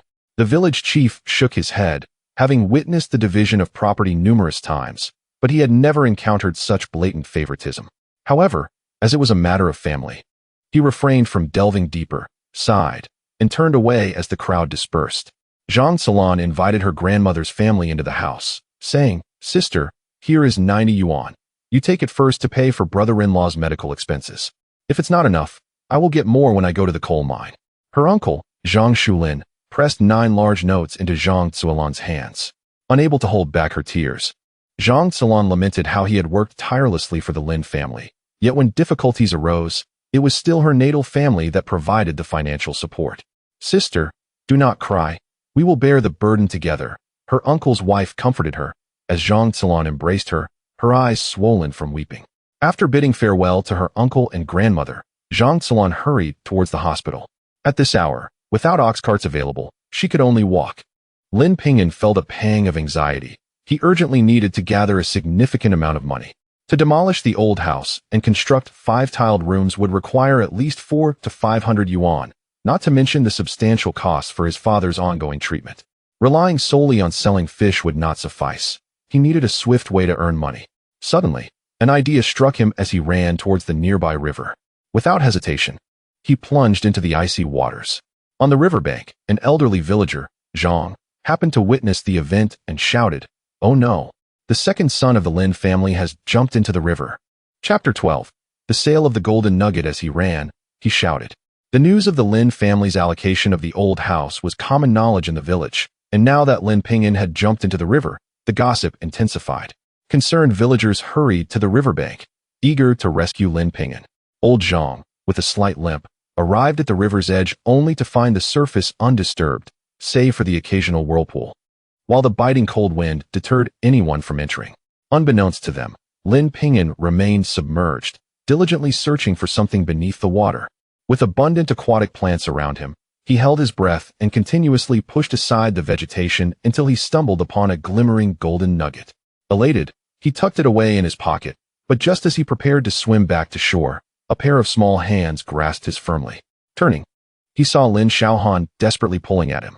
What was this child doing in the frigid water on such a cold day?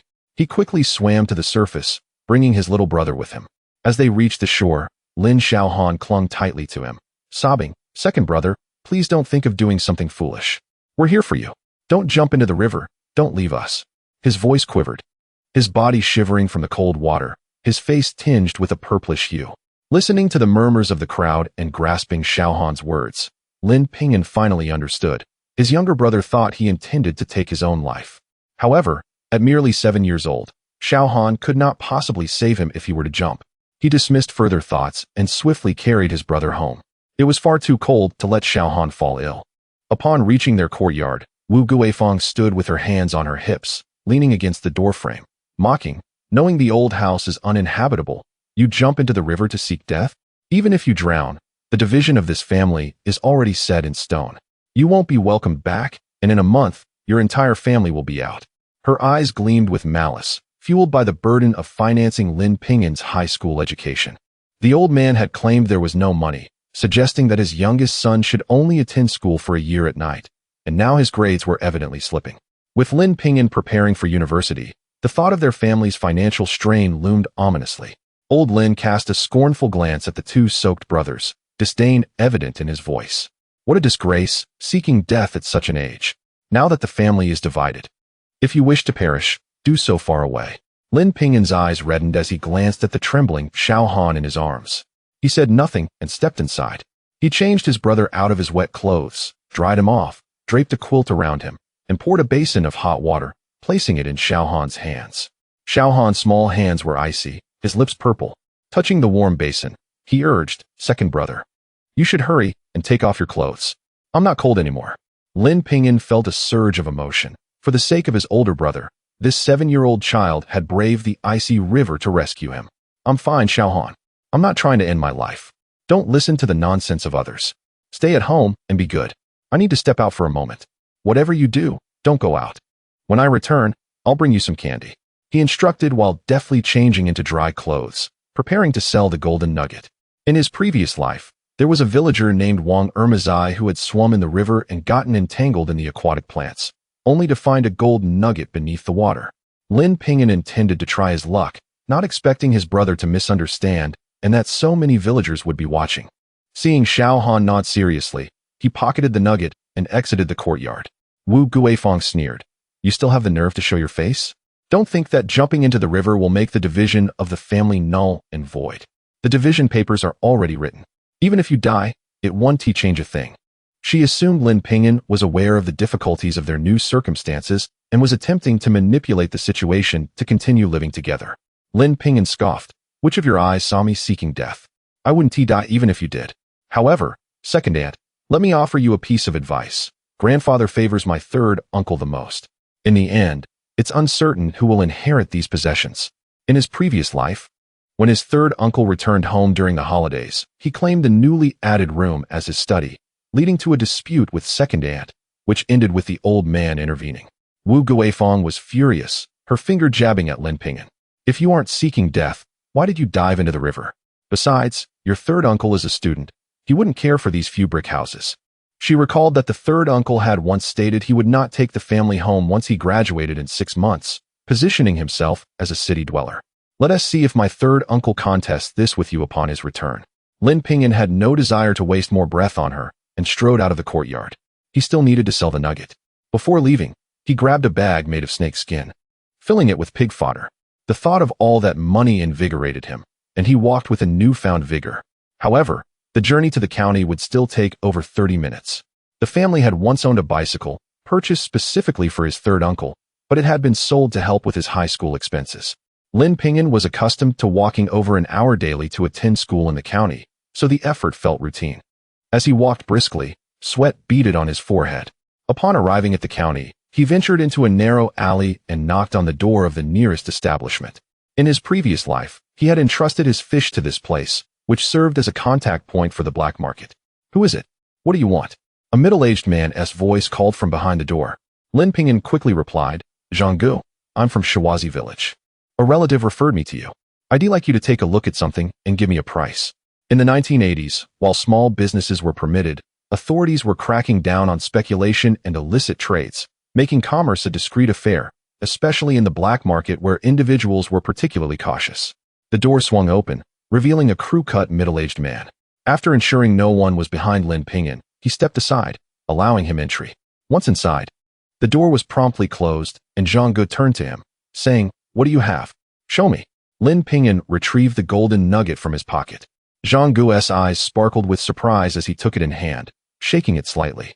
"I need to verify its authenticity before discussing a price." Lin Ping'an nodded in agreement. Zhang Gu took the nugget into another room. And Lin Ping'an recalled that he had conducted many transactions with Zhang Gu in his previous life. He was a man of integrity, and even after the black market ceased to exist, his business continued to thrive. Before long, Zhang Gu returned, stating, "The gold weighs 280 grams, at 10 yuan per gram, totaling 800 yuan. Do you want cash or tickets?" Lin Ping'an felt a surge of joy within, though he maintained a calm exterior. "Zhang Gu, 10 yuan per gram is too low. The market rate is around 10 to 12 yuan. Your offer is insufficient." Zhang Gu scrutinized Lin Ping'an for several moments, realizing he was no novice to such dealings. With a resigned tone, he responded, "Little brother, I see you're savvy. My cash flow is limited. I can offer you more in fabric and grain tickets, and I also have industrial tickets if you're interested." Lin Ping'an feigned contemplation for a moment before nodding and stating, "Very well. I require 2008, along with several additional industrial tickets for the 3-turn-1 sound. Although gold will undoubtedly appreciate in value in the future, the immediate priorities lie in treating his father's illness and constructing a home for his family. Furthermore, the 3-turn-1 sound must not be overlooked for the wedding. You truly are a shrewd negotiator." Brother Zhang chuckled as he entered the house. Upon stepping out of the alley, Lin Ping'an could not suppress a smile. He carried a woven bag as he entered the supply and marketing cooperative, intending to purchase a bicycle for convenience in his travels. As soon as he entered, he heard a familiar voice, "Zhou Wenbin, this is our only wedding, and you don't even wish to buy me a pair of shoes?" Chapter 13. This unforgivable pair. Zhao Qiaoyun expressed her dissatisfaction with a tone of complaint, her eyes gazing pitifully at the man beside her. This demeanor reminded Lin Ping'an of their premarital days when Zhao Qiaoyun would insist on purchasing anything she desired, her face contorting into one of profound grievance if denied. He had always felt remorseful for her, burdening her with the stigma of an unwed pregnancy, thus accommodating her whims. Yet, this man appeared strikingly familiar. Was he not Zhao Qiaoyun's distant cousin? How could they possibly marry? At the counter, Zhou Wenbin gently tugged at Zhao Qiaoyun's hand, coaxing her softly. "Qiaoyun, your family demands so much in dowry. I have little money left. These shoes cost 5 yuan. Could you settle for a cheaper pair?" "No, I want these," she retorted, her hand on her belly, the look of grievance deepening. Zhou Wenbin glanced at her abdomen, a flicker of impatience crossing his features. Yet he maintained his patient tone. "We've already spent so much today. We can get them next time, all right?" Zhao Qiaoyun pouted in mock anger, but replied sweetly, "Fine, but you must buy them next time." Zhou Wenbin sighed in relief and handed the money for their purchases to the shopkeeper. Lin Ping'an, however, was perplexed. In his previous life, Zhao Qiaoyun had stated that Zhou Wenbin was her distant cousin, urging him to support her. Could that have been a falsehood? It seemed Zhou Wenbin was aware of her pregnancy and still intended to marry her, which meant the child was indeed his. No wonder, in his past life, the mother and child always insisted on his company. It was a reunion of the three of them as a family. He, the fool, had allowed them to enjoy themselves and even bought gifts for the cousin, unaware of how foolish he truly was. Lin Ping'an clenched his fists tightly and stepped forward, pointing at the red embroidered cotton shoes Zhao Qiaoyan desired. "Comrade, bring me 3 pairs of these shoes." Zhao Qiaoyan turned at the sound, a smirk gracing her lips. "Lin Ping'an, what are you doing here? You wish to buy 3 pairs of those shoes? Do you even know how much they cost?" As the shopkeeper moved to retrieve them, she called out, "Shopkeeper, he is as poor as a church mouse. He couldn't scrape together even 5 yuan, let alone 15. The shopkeeper, upon seeing Lin Ping'an's tattered clothing and his snakeskin bag, raised a skeptical brow. "Are you certain you can afford 15 yuan? Unfazed by the shopkeeper's doubt, Lin Ping'an asserted confidently, "Yes, I want 3 pairs, 1 pair for 38 and 2 pairs for 37. Judging by Wanwan's feet, they should be approximately the same size as her second sisteress. 32 should suffice." "Oh, you sound convincing. If you have the money, show it. If not, don't waste the shopkeeper's time," Zhao Qiaoyan said haughtily. Zhou Wenbin cast a glance at Lin Ping'an, assessing him from head to toe. "Shopkeeper, do you really think he has enough for even 5 yuan? Clearly, he cannot afford it." Upon hearing this, the shopkeeper's expression soured. "If you have no money, then go elsewhere. We are not here to entertain you." She shot Lin Ping'an a disdainful look before returning to the counter. Lin Ping'an remained calm, retrieving 10 large notes from his pocket. "Shopkeeper, do you think this money is sufficient to purchase 3 pairs of shoes?" Upon seeing the money, the shopkeeper's demeanor brightened instantly. "That's enough. I'll fetch them for you right away." Zhao Qiaoyun's eyes widened at the sight of the cash. "How could you possibly have that much money? It cannot be stolen, can it?" She was incredulous at Lin Ping'an's wealth. The division of the Lao Lin family had stirred quite a commotion, and the gossip had spread through their village long ago. She was relieved that Lin Ping'an had refused to marry her. Otherwise, she would have ended up in the dilapidated old house, scraping by. Lin Ping'an shot her a sidelong glance. "Which eye of yours saw me steal money? If you cannot afford it, stop whining here. If you have the means, buy it yourself." Zhao Qiaoyun's eyes blazed with fury. When the subject of money arose, she turned to Zhou Wenbin, clinging to his arm in a feigned sweet manner. "Wenbin, don't you have money set aside for the wedding? Use that to buy me these shoes and show him that my man is better than he is." "Zhao Qiaoyan, did you not claim that the child in your womb is mine? Why the urgency to marry me if you have found another father?" Lin Ping'an's voice rang out, drawing the attention of those in the cooperative, and the shopkeeper's gaze fixated on Zhao Qiaoyan's belly. Furious and embarrassed, Zhao Qiaoyan retorted, "Who is marrying you? I am engaged to Brother Wenbin. You are the one who has been pressuring me to marry you alongside your mother and elder brother." The villagers witnessed it all. Deny it if you can. Recalling the final moments of his past life, resentment surged within him. In his previous existence, Zhao Qiaoyan was a woman enamored with vanity, desiring everything others had, even if it meant robbing Peter to pay Paul. He wondered if Zhou Wenbin would treat her any better than he had. Zhou Wenbin shot a disdainful glare at Lin Ping'an, sneering, "So, you are Lin Ping'an. How uncouth of you. She is my fiancée, and you dare to vie for her? Such cunning, to accuse me of stealing a bride. Do I look like a turtle to you? Zhou Wenbin, do not think I am unaware of your intentions to return to the city. If someone were to report you, your return would be thwarted, wouldn't he it?" Zhou Wenbin's eyes flickered. "Qiaoyan and I are merely planning a simple wedding. Once I return, I will introduce you to my parents, and we will marry formally. My return will not affect anything." Lin Ping'an chuckled, glancing at Zhao Qiaoyan. "Is that so? Zhao Qiaoyan, are you not concerned that after he returns to the city, he might not come back to marry you? You may end up alone, pregnant, raising a child. How pitiful. In his previous life, if memory served him right, Zhou Wenbin had a son who was a year younger than Zhao Qiaoyan's child, and upon returning to the city, he was arranged to marry someone else. When his wife passed away, if Zhao Qiaoyan allowed him to return, she would inevitably be abandoned. But perhaps that was her fate. Zhao Qiaoyan regarded Zhou Wenbin with a suspicious gaze, and he swiftly reassured her, "Do not listen to his nonsense. Once I return to the city, I will come back for you. I will not abandon you or your child." His earnest declaration seemed to win Zhao Qiaoyan over, who shot a furious glare at Lin Ping'an. "You are just jealous that Wenbin is better than you. His father is the director of the textile factory, and when we return, I will enjoy a life of comfort while you remain in the village, gnawing on corn flour. Lin Ping'an smiled wryly. Enjoying comfort? It seems you are the one who will be enjoying it. In the village, his fate was to raise a child alone. He would not easily let this pair of immoral individuals off, allowing them to bide their time before speaking. With thoughts of his father and Wan still in the hospital, he addressed the shop assistant. "Comrade, please fetch me 2 cans of malted milk, 2 pounds of red sugar, and 2 bags of Da by 2 milk candies." Lin Ping'an enumerated several items, and finally added, "and 1 permanent brand bicycle." "A bicycle? Do you possess a bicycle ticket to even utter such a request?" Zhao Qiaoyun exclaimed incredulously, astonished by the quantity Lin Ping'an was purchasing, which had already amounted to a considerable sum, while the permanent brand bicycle cost over 160. Without hesitation, Lin Ping'an retrieved a stack of tickets from his pocket, drawn from the ones Ge gave him, and pulled out a bicycle ticket. "Comrade, could you assist me in acquiring it?" The shop assistant stood there, realizing the ticket's significance, and promptly replied, "I will fetch it right away." When he emerged, the bicycle was laden with items. Zhao Qiaoyun, her teeth grinding in frustration, glared at Zhou Wenbin, who was unwilling to buy her even a pair of shoes costing 5 yuan, seething with anger.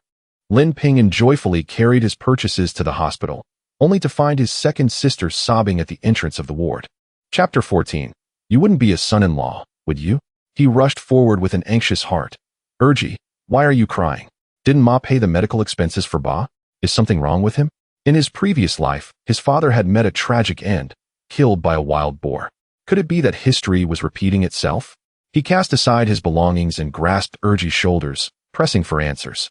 With tears streaming down her face, Urji choked out. "Ba's arm is severely injured and requires another surgery. The doctor said that for recovery, we need imported medicine that costs 300 yuan. But we have no money left." Lin Ping'an breathed a sigh of relief, gently wiping away her tears. "I have the money. As long as Ba can recover, we can spend whatever it takes for his treatment. Ping'an, there's no need to comfort Urji. If it comes to it, I might have to marry that fool from the county." Urbio said his family would give 300 as a bridal price and also provide a dowry. Urji's voice trembled, her eyes red and puffy. Being twins, she was born just moments before him, tall and striking, with numerous suitors. Yet, she had her own convictions, refusing to marry anyone she deemed unworthy, and their parents never pressured her. The thought of her marrying a fool out of desperation for his bridal price, only to suffer and die, filled him with guilt. "Urji, do not speak of marrying a fool again. Your brother has money, and 300 yuan is nothing to worry about." He pulled out a thick stack of cash. "Here, take this 400 yuan. Use 300 for Ba's surgery, and keep the rest to buy some nourishing food." This money was originally intended for them. When Zhanggu had given him money, he had tucked 2,000 into a sack, keeping the remaining 800 in various pockets of his clothing. The deep pockets and layered clothing concealed the money well. Lin Erjiao stared in disbelief at the substantial sum in her hands. "Ping'an, how do you have so much money?" Zhang Zuolan, hearing voices outside, emerged to see the cash in Erjiao's hands. She pulled them aside, glancing around to ensure no one was watching, and whispered, "Ping'an, where did you get this money? You mustn't engage in any speculative ventures. If you're caught, it could lead to imprisonment." Her eyes were swollen, filled with concern. Fearing her worries, he bent closer and quietly recounted the incident of finding the gold. He omitted any mention of his rebirth, merely stating his intention to provide nourishment for Ba and Wan, claiming he had found the money while fishing. Zhang Zuolan remained apprehensive. "What if the black market people report you? If discovered, you could end up in jail." In those times, gold was not permitted for private trade, and being caught could lead to severe consequences. Lin Ping'an understood her concerns, but felt compelled to lie given their situation. "Do not worry. The black market would fear us reporting them. Besides, with our circumstances, Ba's arm must be treated. And this money is just what we need in an emergency. As long as no one reports us, no one will know." Seeing her expression soften, Zhang Zuolan realized they had no choice but to keep the matter secret. "This cannot be mentioned to anyone. Erjiao, go pay the surgery fee. Ping'an, go check on your father. He has awakened." Lin Ping'an nodded, remembering to bring the items he had purchased. Zhang Zuolan looked at the goods in his hands. "Did you buy these with that money? You should have been more frugal. Your father needs money, and you will need it for your wedding too." With a disapproving look, she reprimanded him. "You sold for 400, but after paying the hospital, only 300 remains. What good is 100 yuan? Yet, with others in the ward, she refrained from elaborating. On the hospital bed, Zhou Dagua stirred as he noticed the mother and son enter. his pale lips moving slightly. Ping'an, talk to your mother.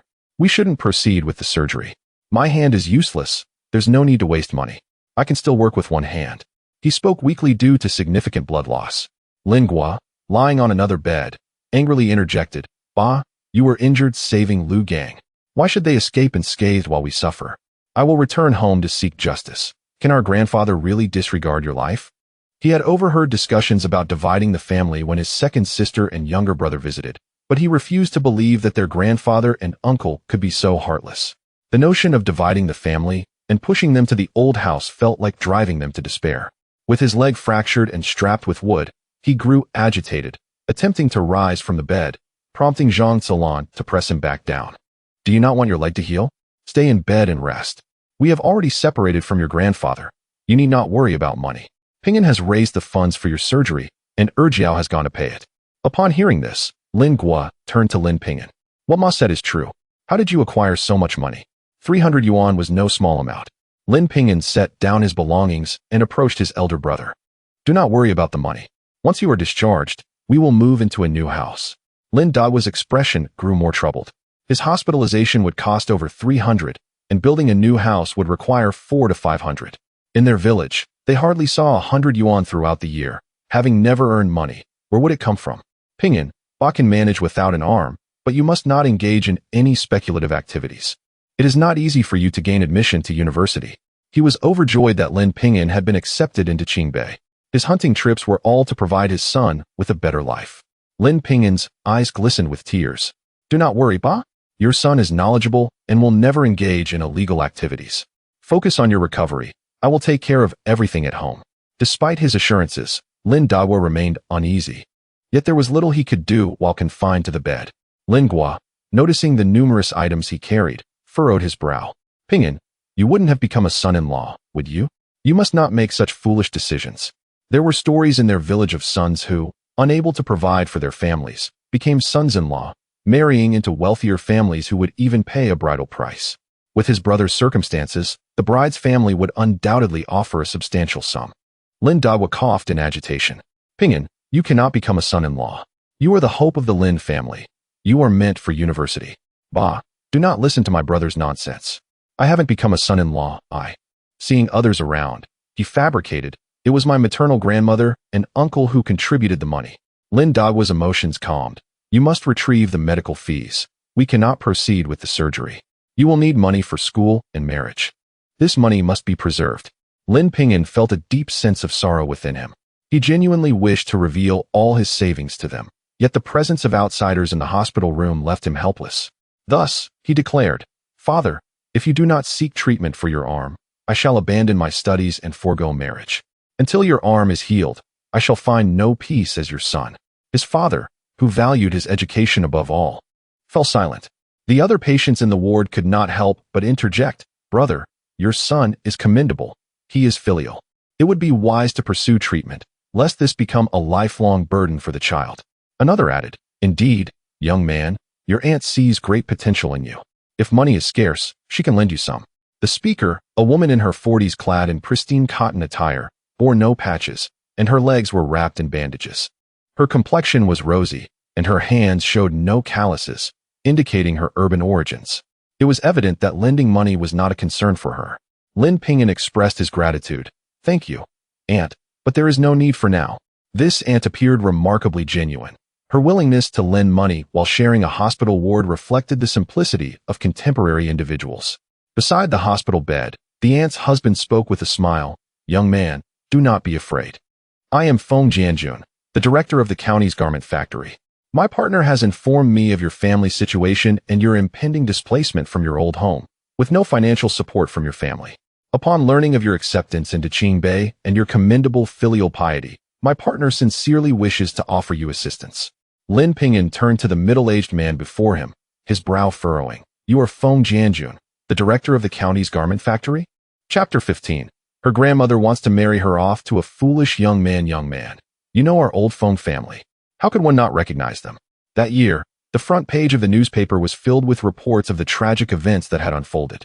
Auntie was particularly delighted, saying, How about a few hundred? That shouldn't be a problem.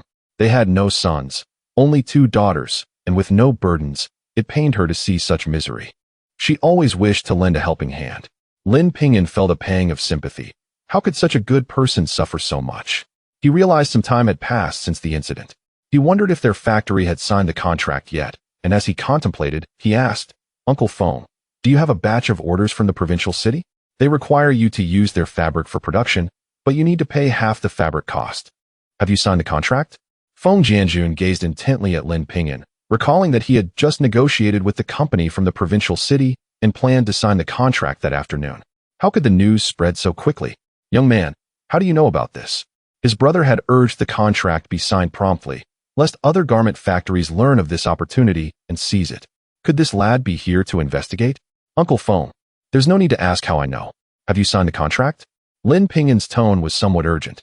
If they had signed, it would spell trouble.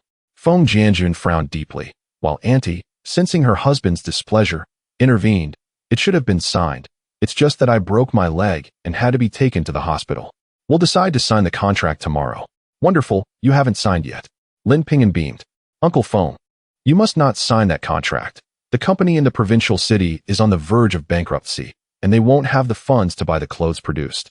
Reports indicated that Feng Jiangwo had mortgaged his house and the garment factory for this batch of orders, but the provincial clothing factory was indeed facing bankruptcy and lacked the capacity to pay. His wife could not bear the blow and passed away from a sudden heart attack. In despair, he set fire to the factory, which burned for a full day and night, leaving him and the unsold garments in ashes. "Impossible. My brother worked hard to secure this partnership. Do not spread alarmist tales. I own half of the factory's shares, and if the provincial company goes bankrupt, I will bear that loss as well," Feng Jiangwo asserted vehemently. Lin Ping'an recalled another matter. Feng Jiangwo had no need to mortgage the house and factory. It was his brother who insisted on withdrawing his shares, demanding that Feng Jianjun and his wife compensate him for half the shares, leaving them no choice but to mortgage. After Feng Jiangwo's death, his brother established a new garment factory, and its scale was not insignificant. Whether you believe me or not, dispatch someone to the provincial city to investigate that company's operations, and you'll know the truth.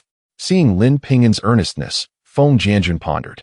Auntie, unable to contain herself on the hospital bed, said, "If that company goes under, the clothes produced by our factory will be unsellable, and that isn't a trivial matter." "Old Feng, the young man makes a valid point. Your brother recently mentioned dismantling the factory, and now he's bringing in orders. You should send someone to the provincial city to check. If there are issues, our garment factory cannot bear the consequences." Feng Jianjun felt a stir of concern. The half fabric cost alone was 15,000 yuan, all of his savings over the years. If it went to waste, it would be disastrous. "All right, I will send someone to the provincial city to investigate." He turned to Lin Ping'an. "If what you say is true and saves our factory, I will reward you handsomely. If you are deliberately deceiving me, then I will not lend you a dime." His tone shifted, growing cold. Lin Ping'an paid little mind. He had already extended a kind warning, and whether they believed him was their own affair. As for borrowing money, he was in no need of it at present. Auntie, irritated, exclaimed, "What are you saying? The young man is offering you good advice. Don't listen to him. If you need to borrow money, come to me." Lin Ping'an nodded with a smile. Spotting a pair of red shoes in his pocket, he bent down to retrieve them. "Mom, I bought these for you and second sister. Try them on." Upon seeing the shoes, Lin Erju exclaimed, "Ping'an, those shoes are quite expensive, 5 yuan. Sister Lin Xiu wore a pair at her wedding. Such pricey shoes. Why did you buy 3 pairs? Return them immediately. Mom and second sister both have shoes to wear." Zhang Zuolan insisted that he return them. Lin Ping'an replied helplessly, "Mom, these shoes were on sale. They can't be returned. Yours and second sister's shoes are in tatters. It's time for new ones." He persisted in showing the shoes, noting the patches on their old shoes. Lin Erju turned to her mother, having long desired a pair of shoes but found them too expensive to buy. Observing her daughter's yearning gaze, Zhang Zuolan decided against returning them and handed them to her. "You can alternate wearing both pairs, but be frugal." However, Lin Erju accepted only one pair, insisting, "1 pair is enough for me. Stubborn child, you should take both pairs." Zhang Zuolan pressed, giving her daughter the shoes, while Lin Ping'an said, "Give 1 pair to second sister. She can't wear yours, as they are size 38. "Yes, I wear size 37. Hurry and put them on, Mom. 1 pair is enough for me." Lin Erju said as she slipped on the red shoes, her face glowing with joy. Lin Dagwa felt his eyes welling with tears. "Zuolan, put them on." Our son has given them to you as a token of filial piety. Since their marriage, his wife had endured hardships alongside him, toiling in the fields and foraging for food while they hunted. His parents had always skimped on meat, selling it for money, yet they never saw a penny throughout the year. They lived on sweet potato pancakes and corn porridge, let alone buying a new pair of shoes. Watching the joy on his wife's face, he wiped away a tear. Lin Ping'an felt a surge of happiness. In this life, he was determined that his family would wear well and eat well. He placed the brown sugar, malt powder, and some canned food on the table, saying, "Dad, brother, you're injured. Don't hesitate to eat. Once you recover, we will earn together." Zhou Dagua swallowed back the reprimands that almost escaped his lips. He understood these were valuable items, but they were too costly, and his son did not know how to save. At that moment, Lin Erju spotted another pair of red cotton shoes in the pocket and laughed. "Ping'an, you're already thinking of your wife. Hurry and deliver them." Although Wanwan could not speak, she was a good person, far better than Zhao Qiaoyan. They were of similar age and had played together since childhood. Often crossing paths as they grew up, everyone knew each other fairly well. Lin Ping'an felt a little embarrassed by the comment. "I'll deliver them first and return shortly." He took the items and left, determined to care for the mother and daughter well in this life, ensuring they would not suffer any longer. Upon ascending to the second floor and gently pushing open the door to the hospital room, Zhao Wanwan's strikingly bright eyes met his gaze. Upon recognizing him, her face flushed with color, and her eyes instinctively diverted elsewhere. Lin Ping'an felt a peculiar sensation, as if his heart had been lightly scratched, leaving him with an inexplicable itch. Noticing that Sun Yumei had awakened in the hospital bed, he hastily inquired, "Auntie, do you feel any better?" Sun Yumei, her complexion pale and lying on her side due to an injury at the back of her head, turned her gaze upon hearing his voice. "Lin Ping'an, you have come. You must hurry and marry my daughter, for my grandmother intends to marry her off to an imbecile." Chapter 16. Once we marry, you will live with us. She struggled to rise, and Lin Ping'an hurriedly set aside what he was holding to help her back onto the bed. "Aunt, do not worry. I am here to discuss the matter of marrying Wanwan." He continued, "I owe Wanwan an apology, and I promise to honorably bring her into my home." Upon hearing this, Sun Yumei's emotions calmed somewhat as she grasped Lin Ping'an's arm. "Although my daughter cannot speak, she has a good heart. She is diligent and capable. I know you are a university student. Having been accepted into Qingbei, my daughter does not deserve you, and it would be a great injustice to ask you to marry her. We do not require any betrothal gifts. All we ask is that you treat her well." Tears filled her eyes. Zhao Wanwan was crying and gesturing, but Lin Ping'an could not understand. "Aunt, I do not feel wronged. It is a blessing to marry Wanwan. I will prepare 300 as a betrothal gift. I will ensure that Wanwan is not deprived of what others have. In his previous life, he had given Zhao Qiaoyan that amount, and in this life, he would not treat Wanwan unfairly." "What? You are offering 300? Sun Yumei shook her head. "We do not want such a large betrothal gift. Moreover, if you give that much, Wanwan cannot take it with her. Her grandmother will keep it. And then how will you both live?" Her mother-in-law had always wanted to trade her daughter for money, but Sun Yumei had insisted on her working hard to earn contributions for the family, allowing her to stay until now. However, upon learning that her daughter was with Lin Ping'an and expecting a child, she wished to sell her daughter to a fool. They had even knocked her out and tied her up. Just thinking about it filled her with dread. Had Lin Ping'an not appeared, her daughter might not have fared well. "Aunt, rest assured, the betrothal money is indeed for you. The Zhao family does not need any extravagant gifts. Once we are married, you will come live with us. With my uncle gone early, my wife and I will take care of you." Lin Ping'an spoke sincerely, knowing that leaving her alone in the Zhao family would not bode well. Sun Yumei's tears fell freely. "Ping'an, I know you mean well, but I am aware your family has its difficulties. I will not trouble you any further. An old woman like me can manage anywhere. You two just need to live well." Zhao Wanwan shook her head, holding her mother's hand, her eyes filled with tears. Sun Yumei shook her head while caressing her daughter's hand. It was not that she did not want to live with them, but the Lin family had limited housing. As an outsider, old Master Lin would surely not accept her, and creating discord would not be beneficial. Lin Ping'an understood Sun Yumei's concerns. "Aunt, my family has split from my grandfather.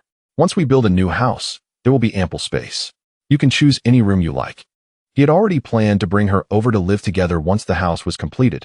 Upon hearing about the separation and new construction, Sun Yumei frowned, pulling out 10 yuan from her cotton-padded jacket. "Aunt, it is not much, but please take this. I do not need a new house. Just treat my daughter well. Lin Ping'an looked at the crumpled money in her hand, feeling a pang of sadness. In his previous life, he had held a poor impression of Sun Yumei. Zhao Qiaoyun had said they were of ill repute, and whenever he dined at the Zhao household, Sun Yumei had never sat at the table. He recalled once witnessing Zhao Laotai scolding Sun Yumei harshly while she remained silent, which only reinforced his belief that she was at fault. Later, he had learned that she had run off with someone. Now, he realized how gravely mistaken he had been, causing harm to both Wanwan and her mother. Observing Zhao Wanwan sobbing uncontrollably, Lin Ping'an placed the money in Sun Yumei's hand. "Aunt, I have money. I will prepare the 300 and the wedding gifts. Once you are discharged, I will come to propose. Do not bring so much, just come as you are. You cannot take everything with you." "Silly child," Sun Yumei urged, feeling pleased that he was willing to marry Wanwan. "Rest assured, they will not be able to keep Wanwan at the Zhao household." Having been deceived in his previous life, he now sought to reclaim some interest.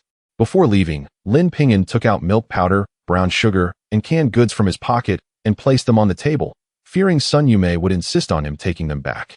After setting everything down, he turned to leave, with Zhao Wanwan following him, only to find Lin Ping'an outside the door, holding a pair of red shoes. "Wanwan, these are shoes I bought for you. Do they fit well?" Zhao Wanwan hesitated to accept, but Lin Ping'an insisted. "They were on sale and cannot be returned." Holding the shoes, her cheeks flushed red, her hair styled in 2 braids, her eyes bright and clear, and her cherry-like mouth, though slender, was undeniably charming. Lin Ping'an felt bashful as he stared at her, pulling out 10 yuan and slipping it into her hand. "I will come again tomorrow. Do not be frugal. I have money." Zhao Wanwan refused, and Lin Ping'an pressed her hand down gently. "Take this money. In case of any urgent matter, it serves as a safeguard. If you do not take it, I will be upset." Seeing her anxiously shake her head, yet nodding, Lin Ping'an found her truly endearing. He walked a distance away, and Zhao Wanwan stood at the doorway, watching him with a smile on her lips. Lin Ping'an felt a bittersweet sensation in his heart. Such a wonderful wife, yet in his past life, he had struck her and uttered harsh words. He truly was unworthy. With teary eyes, he adjusted his mood as he entered his father's ward. "Mom, it is getting dark. I will stay here tonight to take care of Dad and my brother. You and my second sister should go home." Zhang Zuolan peered out the window. "You and your second sister should return first. I cannot leave your father in this state. Urju will go home to look after your younger brother." "Mom, do not worry. Ping'an will go. Hurry home. If you do not leave soon, it will be dark." His second sister pulled Lin Ping'an towards the exit. At the door, he pushed forward a brand new bicycle. "Get in. I will take you." Lin Urju was shocked. "Ping'an, where did you get this? You must return it quickly." This was clearly a new bike, worth at least 160 or 70 yuan. How could he afford it? She set the bicycle aside and took her brother away. Lin Ping'an chuckled. "Second sister, this is mine. Hurry up and get on. Xiaohan is waiting at home." He did not wish to reveal to his sister how much the gold gourd had sold for. If others heard, it would likely lead to unnecessary trouble. Seeing that he did not appear to be lying, Lin Urju climbed onto the bike. Passing by a food stall, Lin Ping'an directly purchased 10 large meat buns. "These meat buns are so filling, I can barely manage 3. This will save time on cooking when we get home." Lin Urju swallowed hard. "Ping'an, am I dreaming? We are finally having meat buns." She took one out and bit into it, her face lighting up with satisfaction. "Urji, in the future, we shall indulge in these meat buns daily until you grow weary of them." Lin Urju sat in the back seat and playfully nudged Lin Ping'an, saying, "You little rascal, do not try to deceive your sister with mere words. Given our family's current circumstances, it would be wise for you to conserve your spending. With father and brother in this state, it will be up to us to earn a living. Tomorrow, I shall seek work in the brigade to earn some extra money." After finishing one bun, she cradled the remaining meat buns tightly in her arms, fearful of them growing cold. Lin Ping'an, riding his bicycle, glanced at the snake skin bag on the handlebars and chuckled. "Urji, there is no need for you to earn money. I have enough for our household." Lin Urju shook her head, dismissing her brother's words as mere bravado. Upon their return home, the sight that greeted Lin Ping'an immediately incited his wrath. Chapter 17. Rather not wipe my bottom than stay inside in the courtyard. Lin Xiaohan cried out in pain as his second aunt twisted his ear tightly, scolding him harshly. "You little rascal, I asked you to feed the chickens and catch some earthworms, and you only managed to catch this little bit. How dare you talk back? Just because we have divided the family, does that mean you don't have to work anymore? This is my home. And if you are living here, you must contribute." You are just a parasite. Meanwhile, Grandpa and Uncle Air were seated at the table, not even lifting their eyelids. Lin Ping'an rushed over, forcefully pushing Wu Guifeng aside. Who is a parasite? You are feasting while you strike my little brother. Now that we have divided the family, each household is responsible for its own chores. Let Lin Xiaoqiang from your family catch the earthworms. My family does not serve you. He shielded his younger brother behind him, glaring furiously at Wu Guifeng, who had fallen to the ground. Second sister gently rubbed Lin Xiaoan's red ear and blew on it in concern. Wu Guifeng, having been forcefully shoved, sat on the ground, her eyes wide with rage. You little brat, I am your second aunt. How dare you lay hands on me? Is it proper for a nephew to strike his elder? I can't live like this, Wu. She began to cry loudly. Old Lin, eating in the courtyard, slammed his chopsticks on the table with a resounding crack. You insolent wretch, do you wish to rebel? Hurry and apologize to your second aunt and make amends. Are you not ashamed of what you have done today? How did our Lin family raise such a beast? He huffed angrily, and Uncle Lin Yong glared at him even more fiercely. Lin Ping'an glanced at them. Grandfather, if you expect us to respect our elders, then you must act like one. Did you not see my second aunt strike my brother just now? Xiaohan is in pain. Where are you two, the so-called elders? Old Lin's temper flared at his grandson's words, and he grabbed a shovel leaning against the wall, preparing to strike Lin Ping'an. Both Lin Xiaohan and Lin Erju were terrified. Lin Ping'an was aware of his grandfather's temperament. Defiance would lead to a beating, as the old mindset dictated that filial sons were born from discipline. He was no exception. As the shovel approached his head, he caught it with one hand. Grandfather, you have cast us out. Have you ever considered our well-being? My father and brother are in the hospital. Do you even care to see them? My father is also your son. How can you be so heartless? Now you want to use your status as an elder to pressure us. Do you deserve it? His voice was loud, filled with the anger of a past life. Old Lin, humiliated and enraged, shouted, You insolent brat. Dare to speak to your grandfather like that? I will beat you to death. He swung the shovel, but it remained immobile in Lin Ping'an's grip. His fury escalated. Lin Ming, are you dead? Look at your father and wife being bullied. Hurry and help beat this little beast. Because of the family division, Lin Ming was indeed somewhat aligned with Lin Ping'an, fearing that he might truly use the shovel against him.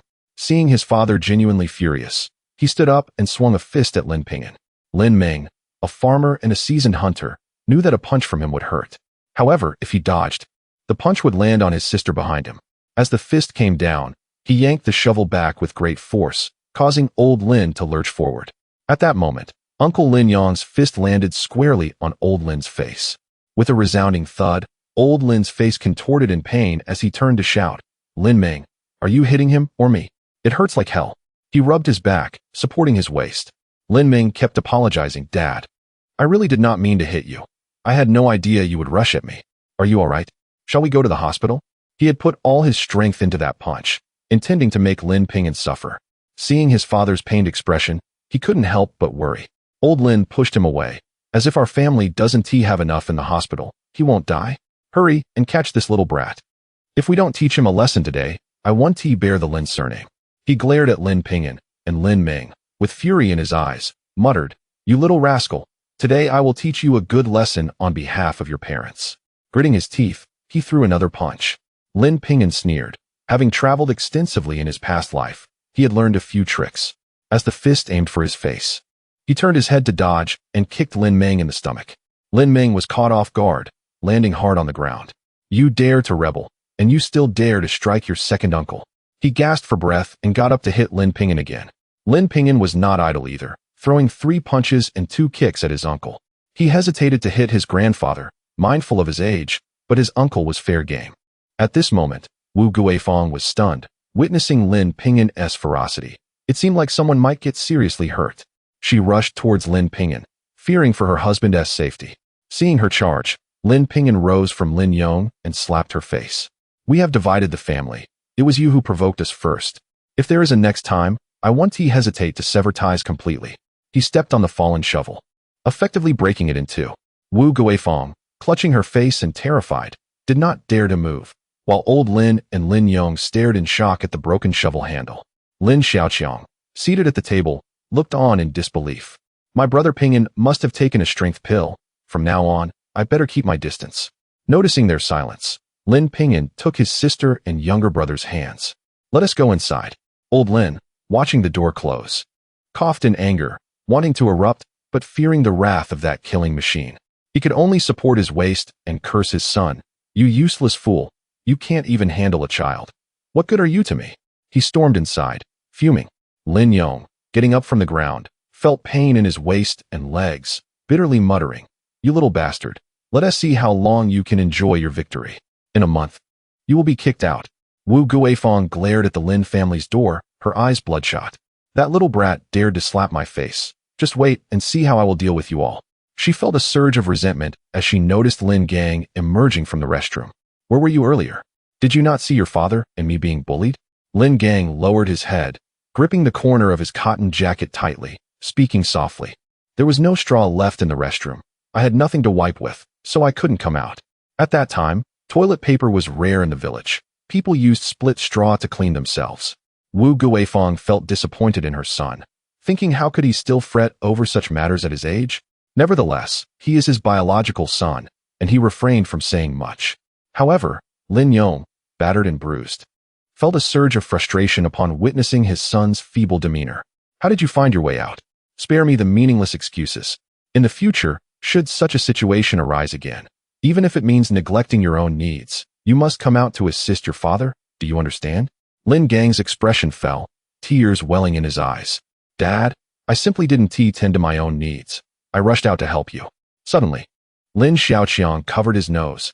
As Lin Gang stood before him, his backside inadvertently directed towards his younger brother. "Brother, could you please move away? It's quite unpleasant." He couldn't comprehend why there was such an odor, only to realize that his brother had neglected his hygiene, stirring resentment within him. Lin Gang's face flushed red, while Lin Yong sighed, lamenting the fate of having such sons. Meanwhile, inside the room, Erji took out a meat bun from her embrace. "Xiaohan, you must be hungry. Here, have a bun." Lin Xiaohan's eyes brimmed with tears, but upon seeing the meat bun, his face lit up with joy as he eagerly took it and bit into it. This bun is truly delightful, especially with meat filling. He had only managed to eat one corn cake at noon, and when he wished for another, Erzhan had disallowed him, giving him a stern look. Thus, he had to settle for a few more sips of pumpkin soup. Now, he felt even hungrier, his stomach pressing against his back, and in his haste, he had nearly choked. Lin Ping'an hurriedly poured him some water, only to find that the thermos was missing. Lin Xiaohan suddenly burst into tears. "Second brother, I was wrong to go outside. I lost the thermos." Chapter 18. Are you stealing someone's bicycle? Hurry and run. Lin Ping'an quickly patted his back to reassure him. "It's all right. If the thermos is gone, we can buy another one. I have money. Just eat the buns quickly and enjoy them." Lin Erge's frustration was evident. It was undoubtedly her second aunt who had taken the thermos, and she was determined to confront them. As she stepped out, she prepared to seek out her second aunt for an account. Lin Ping'an stopped her, saying, "Even if you go, they have probably hidden the thermos by now. I will buy a new one tomorrow." Their thermos had been in use for over a decade, and its insulation was subpar. A new one would be just the thing. However, he thought it best to deal with the second aunt later. Lin Erge sighed as Lin Ping'an reassured her. Once they finished their buns, 3 remained. She set the buns on the cabinet and turned to see Lin Ping'an still holding the plastic bag. "Ping'an, what is the pig feed in that bag for?" She had seen it in the car, and her younger brother had not let it go, which piqued her curiosity. Lin Ping'an chuckled as he placed the plastic bag on the bed and instructed Xiaohan to draw the curtains and turn on the lights. Once everything was in order, Lin Ping'an whispered, "No matter what you see in a moment, you must remain silent and cover your mouths. Do not let it out." The two nodded earnestly as Lin Ping'an revealed the pig feed, uncovering stacks of large bills. Lin Erge's eyes widened in astonishment as she stifled a gasp, her excitement palpable. Lin Xiaohan laughed, reaching out to touch the piles of money. "Brother, how much is this? How many buns can we buy with it? We can also afford to treat Dad's illness." The trio reveled in their moment of joy, though soon their expressions turned serious. "Ping'an, where should we hide so much money? With a second aunt like hers, she will surely come rummaging through our things." Lin Ping'an had already devised a plan. "Tomorrow, I will ask Secretary Zhang for assistance in building a house. I will give him 500, and I will deposit the remaining 1,500 in the bank." "That sounds good. If you hadn't mentioned it, I would never have guessed the bag was meant for money." A smile illuminated Lin Erge's face. Lin Xiaohan grinned foolishly. "Xiaohan, wait until tomorrow when brother buys you a backpack and notebooks. Then you can go to school." The thought of his younger brother being resolute in attending high school weighed heavily on Lin Ping'an's heart, especially since their grandfather had forced him to work for 2 years instead of allowing him to attend school. Lin Ping'an felt a pang of guilt. Really? Brother, I want to go to school. Lin Xiaohan was so excited that he even spoke in his sleep that night, continually calling for his teacher. Lin Ping'an felt a bittersweet ache. He was determined to provide them with the best possible future. At the break of dawn the next day, he sought out the village secretary. Upon seeing Lin Ping'an, Secretary Zhang hurriedly invited him inside. Ping'an, how is your father doing? Is he feeling any better? Lin Ping'an smiled and replied, he is feeling better, Uncle Zhang. I came today to ask for your help. Secretary Zhang patted Lin Ping'an's shoulder, his eyes filled with compassion. You needn't say more, I already understand. Here is 50 yuan from my family. Take it and use it for your father's treatment. Your grandfather has been excessive, but your father's illness must be treated. I will discuss it with the village and gather some funds. If you get accepted into Qingbei, you will surely have a bright future. Lin Dagwo was known for his honest character and exceptional hunting skills, contributing significantly to the village. If Lin Ping'an were to gain admission to Qingbei, the entire village would regard him with newfound respect. Seeing the thick wad of cash in Secretary Zhang's hand, consisting of various denominations, Lin Ping'an realized it must have taken a long time to save. Uncle Zhang, I did not come to borrow money. The surgical fee for my father has already been paid. A kind-hearted person in the hospital lent us money. He pushed the bills back towards Secretary Zhang. Oh, that is wonderful. Secretary Zhang exclaimed, though a hint of concern crept into his voice. That person won't have any ulterior motives, will he? The Lin family's daughters are beautiful, and the sons are handsome. He isn't expecting to marry off his child, is he? Lin Ping'an chuckled lightly. No, he is the factory manager at the garment factory. He simply sympathized with us and wanted to help. He lent us 1,000, and this is the remainder of 500. My parents said the old house is too cramped, and they hope you can help find someone to build a new one. He had already prepared this explanation to avoid any complications regarding the source of the money. So that is how it is. The garment factory manager, I have heard of him. He is indeed a great person in our town. I will take this 500. Rest assured, I will ensure the house is built beautifully for you. Secretary Zhang smiled as he counted the money. When it came to building houses in the village, he typically managed the procurement of materials, so Lin Ping'an felt at ease with his assistance. After a brief conversation, Lin Ping'an returned home. Inside, Lin Erge had prepared some corn porridge, serving each of them a bowl alongside the leftover meat buns from the previous night. After we finish eating, I will go to the village to find some work. You should check on the hospital. Although Ping'an had a substantial amount of money, the family's needs were numerous, and they needed to earn more quickly. Lin Ping'an took a sip of the corn porridge and said, Sister, let us work together today. We can earn a substantial amount. Lin Erge's eyes sparkled as she quickly swallowed a mouthful of bun. What do you have in mind? As long as it's legal, I'm in. Her brother was studious and knowledgeable, and she had not expected that earning money could also be clever. Indeed, studying had its advantages. Lin Ping'an was taken aback by how eager his sister was. After they finished their meal, he retrieved the materials for making explosives, planning to create 5 detonators. He instructed his elder sister and younger brother to borrow fish baskets and a cart from the neighbor. This time, he aimed to achieve something significant. Once everything was prepared, the 3 of them hurried toward the river in the east. Meanwhile, in the yard, Wu Guifeng spat in the direction they were headed. Those little brats, I wish they would just stay outside and never come back. Lin Yong also glared at the trio's departing figures. Turning back, he noticed a brand new bicycle in the corner, his eyes lighting up. He rushed over to touch it, wondering where it had come from. Could it be that little rascal Lin Ping'an stole it? Wu Guifeng's mind raced. It was evident they could not afford a bicycle. You need to hurry to the police station. We must ensure he ends up behind bars. Lin Yong gritted his teeth and kicked the bicycle angrily. Just wait and see. You little brat. You're bound for jail. He glared at the lock on the bike. A surge of anger coursing through him as he strode toward the town's police station. Meanwhile, the 3 at the river remained blissfully unaware, happily fishing in the cool water. Though the river was chilly, their hearts were warm. With one final splash, they filled 4 fish baskets to the brim. Lin Ping'an and Lin Erju wore broad smiles as they pushed the cart, while Lin Xiaoqiang joyfully sang ahead. The sun shines brightly, the flowers smile at me. The little birds say good morning. Why do you carry a small backpack? I am off to school, never late. Just as the trio reveled in their merriment, an anxious villager intercepted them at the village entrance, urgently exclaiming, Ping'an, have you stolen someone's bicycle? You must hurry and flee. The police are waiting at home to apprehend you. Chapter 19, I want to report him for stealing money. What happened, Aunt? Why did the police come to our house? Lin Ergelou immediately put down her card and inquired. Aunt Wang, increasingly anxious, glanced around to ensure no one was watching and quickly explained, it's your second uncle. He went to the police station in town and claimed that Ping'an stole someone else's bicycle and left it in your courtyard. The police are waiting at your home to apprehend your brother. You must hurry. Your second uncle is truly despicable. He genuinely wishes to send Ping'an to prison. Aunt Wang, having received kindness from Lin Dagua, felt a pang of conscience upon hearing the news and rushed over to inform them.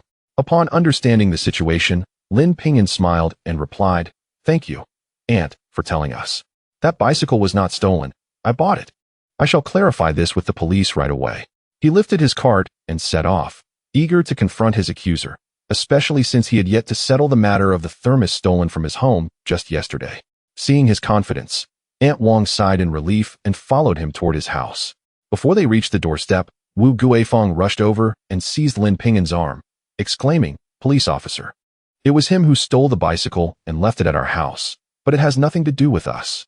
She clutched him tightly, fearing he might flee. Lin Ping'an remained composed and addressed the approaching officers. Police officers, that bicycle is mine. I did not steal it.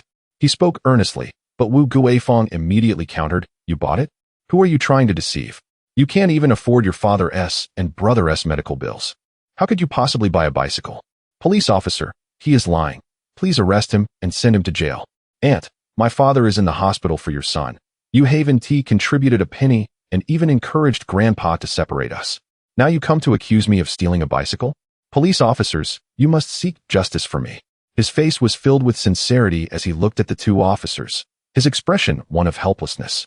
Wu Guifeng felt a twinge of unease, sensing that things were amiss. However, with the police already involved, regardless of whether he had stolen it or not, he would have to accept the consequences. Just as she was about to speak, the older officer inquired, Since you claim the bicycle is not stolen, where is your receipt? I have a receipt. I bought the bicycle yesterday from the Supply and Marketing Cooperative. Lin Ping'an reached into his trouser pocket, recollecting that he had placed the receipt there. However, after rummaging through his pockets for quite some time, he could only produce a few coins. He searched through his other pockets but still found no receipt. Furrowing his brow, he finally said, I apologize, officer. I may have dropped it while taking out my belongings, but I assure you, I truly purchased this bicycle. Officer, my brother would never lie. That bicycle is not stolen. Lin Ergelou exclaimed excitedly, while Lin Xiaohan nodded fervently, reiterating, the bicycle was not stolen by my second brother. Meanwhile, Wu Guifeng laughed derisively, stating, You claim it is not stolen? Where's the receipt? Without it, it is considered stolen. Stop making excuses. Police officer, please take him away to prevent others from losing their belongings. She looked down on him, eager for the officers to detain Lin Ping'an. We cannot arrest Ping'an. We have money. We have. Lin Ergelou began to reveal their financial situation in her excitement, but Lin Ping'an quickly interrupted, Sister, don't say that. I know Aunt 1T leave us a way out. Father and elder brother are both in the hospital, and even strangers pity us and lend us money. She, as a close relative, wants to send me to prison. His voice choked with emotion. He realized that he must not mention the matter of the gold. At that time, gold was not permissible for trade. If it were revealed, he could truly be taken away. He turned to the two officers and said, Although I lost the receipt, Zhao Xiaoyan from the neighboring village and the educated youth Zhou Wenbin saw me purchase the bicycle. They can testify for me. Thankfully, he had encountered them that day. Even if they were unwilling to testify, with the police present, they would not dare to lie. The officers scrutinized Lin Ping'an, assessing the truth of his words. Upon hearing that there were witnesses, they promptly took him to the neighboring village. Before leaving, Lin Ping'an instructed his sister and younger brother to keep a close watch on the cart. Wu Guifeng and Lin Yong glanced at the fish basket on the cart with disdain. With the lid obscuring the fish inside, they knew that even though it was October, the weather was particularly cold this year, akin to winter. The river water was frigid, making it impossible to catch any fish. Villagers eager for a good catch had all gone to Zijiawa village. It was not far, and within a few minutes, they arrived. Zhao Xiaoyan's yard was bustling with activity, filled with onlookers. Today was the day Zhou Wenbin was delivering the betrothal gifts. Zhao Laotai, with her squinting eyes, beamed as she surveyed the bicycles, sewing machines, watches, and sound systems in the yard, praising Zhao Xiaoyan profusely. Zhao Qiaoyun, radiating joy, basked in the envious remarks of the villagers, feeling a sense of pride. Spotting Lin Ping'an approaching the entrance, she felt a flash of triumph, recalling his earlier refusal to marry and his insistence on reducing the betrothal gifts. Just then, several villagers noticed the two uniformed police officers and quickly cleared the way. Zhao Laotai's beaming smile turned tense, and Zhou Xiuhua and Zhao Ladier hurried to greet them, saying, "Police officers, is there a problem at our home? You came all this way." The officers forced smiles, and even the usually loud Zhou Xiuhua spoke softly, with a touch of caution. The older officer replied, "No need to be anxious. We are here to find Zhao Qiaoyun and Zhou Wenbin to inquire whether they saw Lin Ping'an purchase a bicycle from the supply and marketing cooperative yesterday." Upon hearing this, the Zhao family felt somewhat relieved. Zhou Wenbin, dressed sharply in a Zhongshan suit, stepped forward, a bit nervous, and said, "Officer, we were at the supply and marketing cooperative and saw Lin Ping'an buy a bicycle. This has nothing to do with us, right?" He dared not lie, fearing that if he got entangled in the matter, he might face issues on his return journey. He suspected that Lin Ping'an might have hit someone while riding the bicycle and fled, prompting the police to come looking for him. Zhao Qiaoyun quickly added, "Yes, he bought the bicycle with a receipt. It has nothing to do with us." Her face was filled with concern, fearing she would be implicated. Behind them, Wu Guifang interjected, "Impossible. How could he possibly have money? A bicycle costs at least 160 or 170. How could he afford it? You two are definitely lying." She pointed at them, angrily refusing to believe. Zhao Qiaoyun, not one to back down, retorted, "What we saw with our own eyes can't be false." He also bought 3 pairs of red cotton shoes, each costing 5 yuan, along with milk powder, canned goods, and so forth, totaling 200 yuan. Wu Guifang remained unconvinced, insisting, "You're just making this up. I know you want to marry Lin Ping'an, but that doesn't mean you can lie for him." Upon the mention of marrying Lin Ping'an, Zhao Qiaoyun grew increasingly agitated, declaring that it was not him she wished to wed, but rather Zhou Wenbin, and insisted that no unfounded accusations be hurled her way. The two police officers, taken aback by the unfolding complexities, swiftly concluded that the matter at hand was clear. Lin Ping'an had not committed theft, and thus had not engaged in any criminal activity. They informed the gathered crowd that, should there be no further issues, they would take their leave. However, upon hearing the officer's intent to depart, Wu Guifang immediately interjected, stating, "Comrades, I firmly believe that Lin Ping'an's money is stolen. I wish to report him for theft." Chapter 20. Uncle and aunt are taken away by the police at that moment. The village chief, drenched in sweat, rushed over in a fit of anger. How can there be someone in our village who falsely accuses their own nephew of theft? The money in question was borrowed from the director of the garment factory. Addressing the police officers, he continued, "Lin Ping'an told me this morning that he needed 500 yuan to build his house. He absolutely did not steal that money." Wiping the sweat from his forehead, Zhang's secretary recalled how Lin Ping'an had given him money earlier that day, prompting him to seek assistance in repairing the old house. Given old Lin's temperament, he would certainly evict them within a month. That dilapidated house was on the verge of collapse. On his way back, he had heard about the theft incident involving Lin Ping'an, which compelled him to hurry over. Wu Guifang was incredulous. "Secretary Zhang, don't joke around. The factory director has no familial ties to him. How could he possibly lend him money? 500? You must be joking." She was adamant that such a fool did not exist, expressing her disbelief. Lin Yong shared her skepticism, scoffing dismissively. Observing their lack of faith, Zhang's secretary pulled out 500 yuan. "Officers, this is what Ping'an gave me this morning. It is impossible for him to steal money if he has borrowed 1,000 from someone." Lin Ping'an looked at Zhang's secretary, whose hands were clammy with sweat, and felt an immense gratitude. Fortunately, he had found an excuse. Otherwise, it would have been difficult to explain the money. With Zhang's secretary's testimony, the two police officers turned their stern gazes toward Wu Guifang, asking, "Do you have any evidence to substantiate that Lin Ping'an stole money from someone?" Wu Guifang stammered, "I was merely speculating. How could he possibly have that much money?" Her eyes darted toward Wang Yong, who was shrinking in fear, clearly flustered. Lin Ping'an clenched his fists, his face aflame with indignation. "Officers, I wish to file a complaint against them for defamation. To report me for theft based solely on speculation is unacceptable. If everyone were to report a case based on mere conjecture, how would you find time to handle real cases?" He voiced this not only to prevent such incidents from recurring, but also because, given the nature of his uncle and aunt, they would not cease their provocations. It was better to let the police handle them now. The two police officers nodded in agreement. The young man is right. Without evidence, this is merely defamation. You two will accompany us to the police station. The personnel in the town were already limited. If such behavior continued, how could they manage their duties? Taking them back would serve as a deterrent.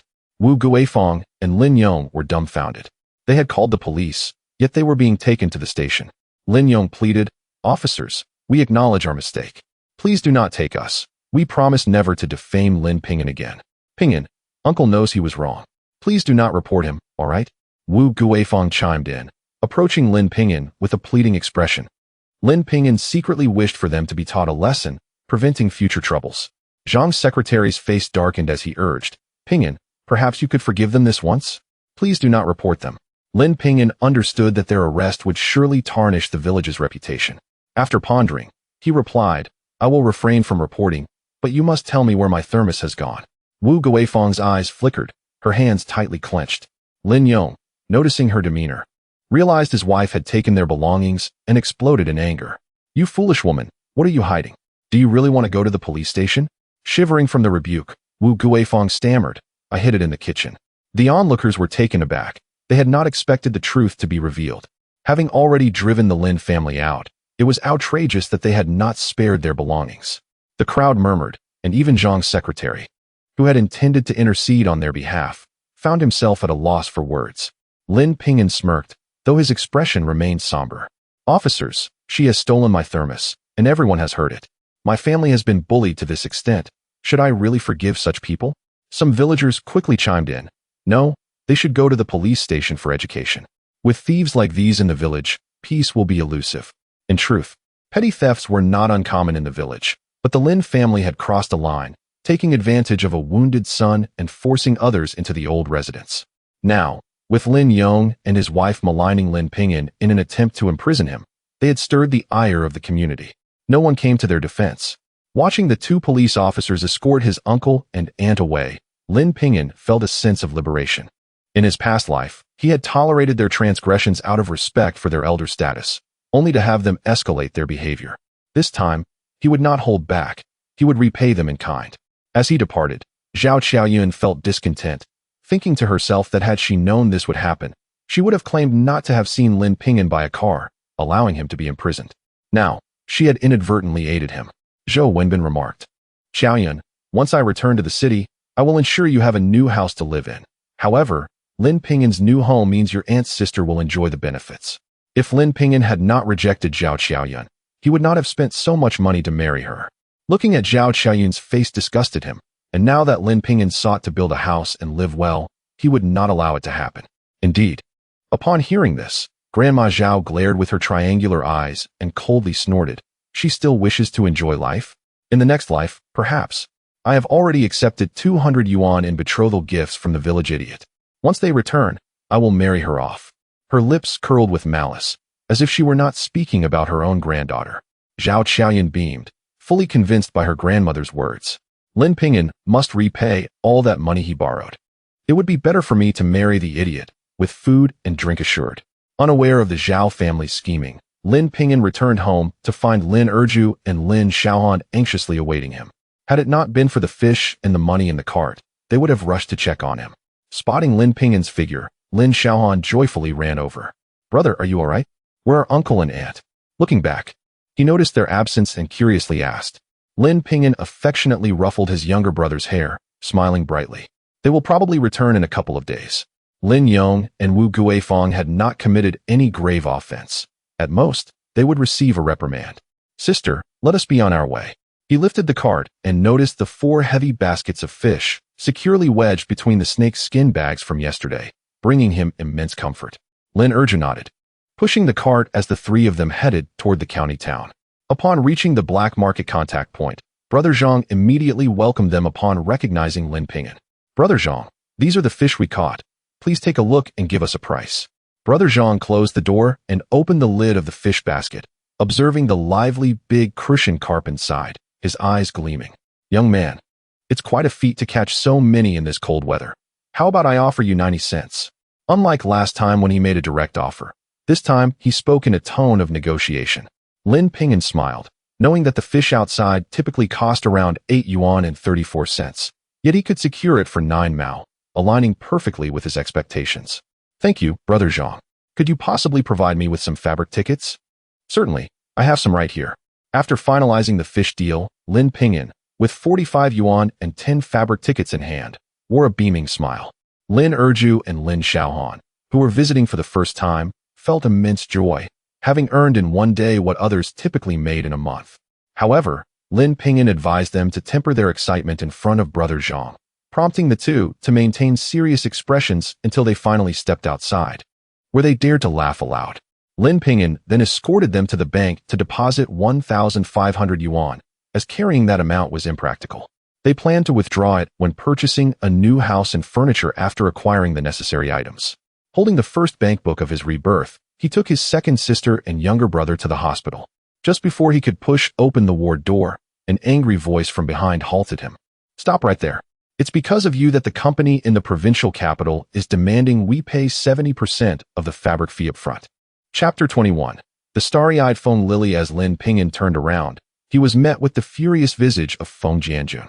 Today was supposed to be the day they signed the contract. However, the individual he had sent to the provincial capital had yet to respond, prompting him to seek an excuse to delay matters.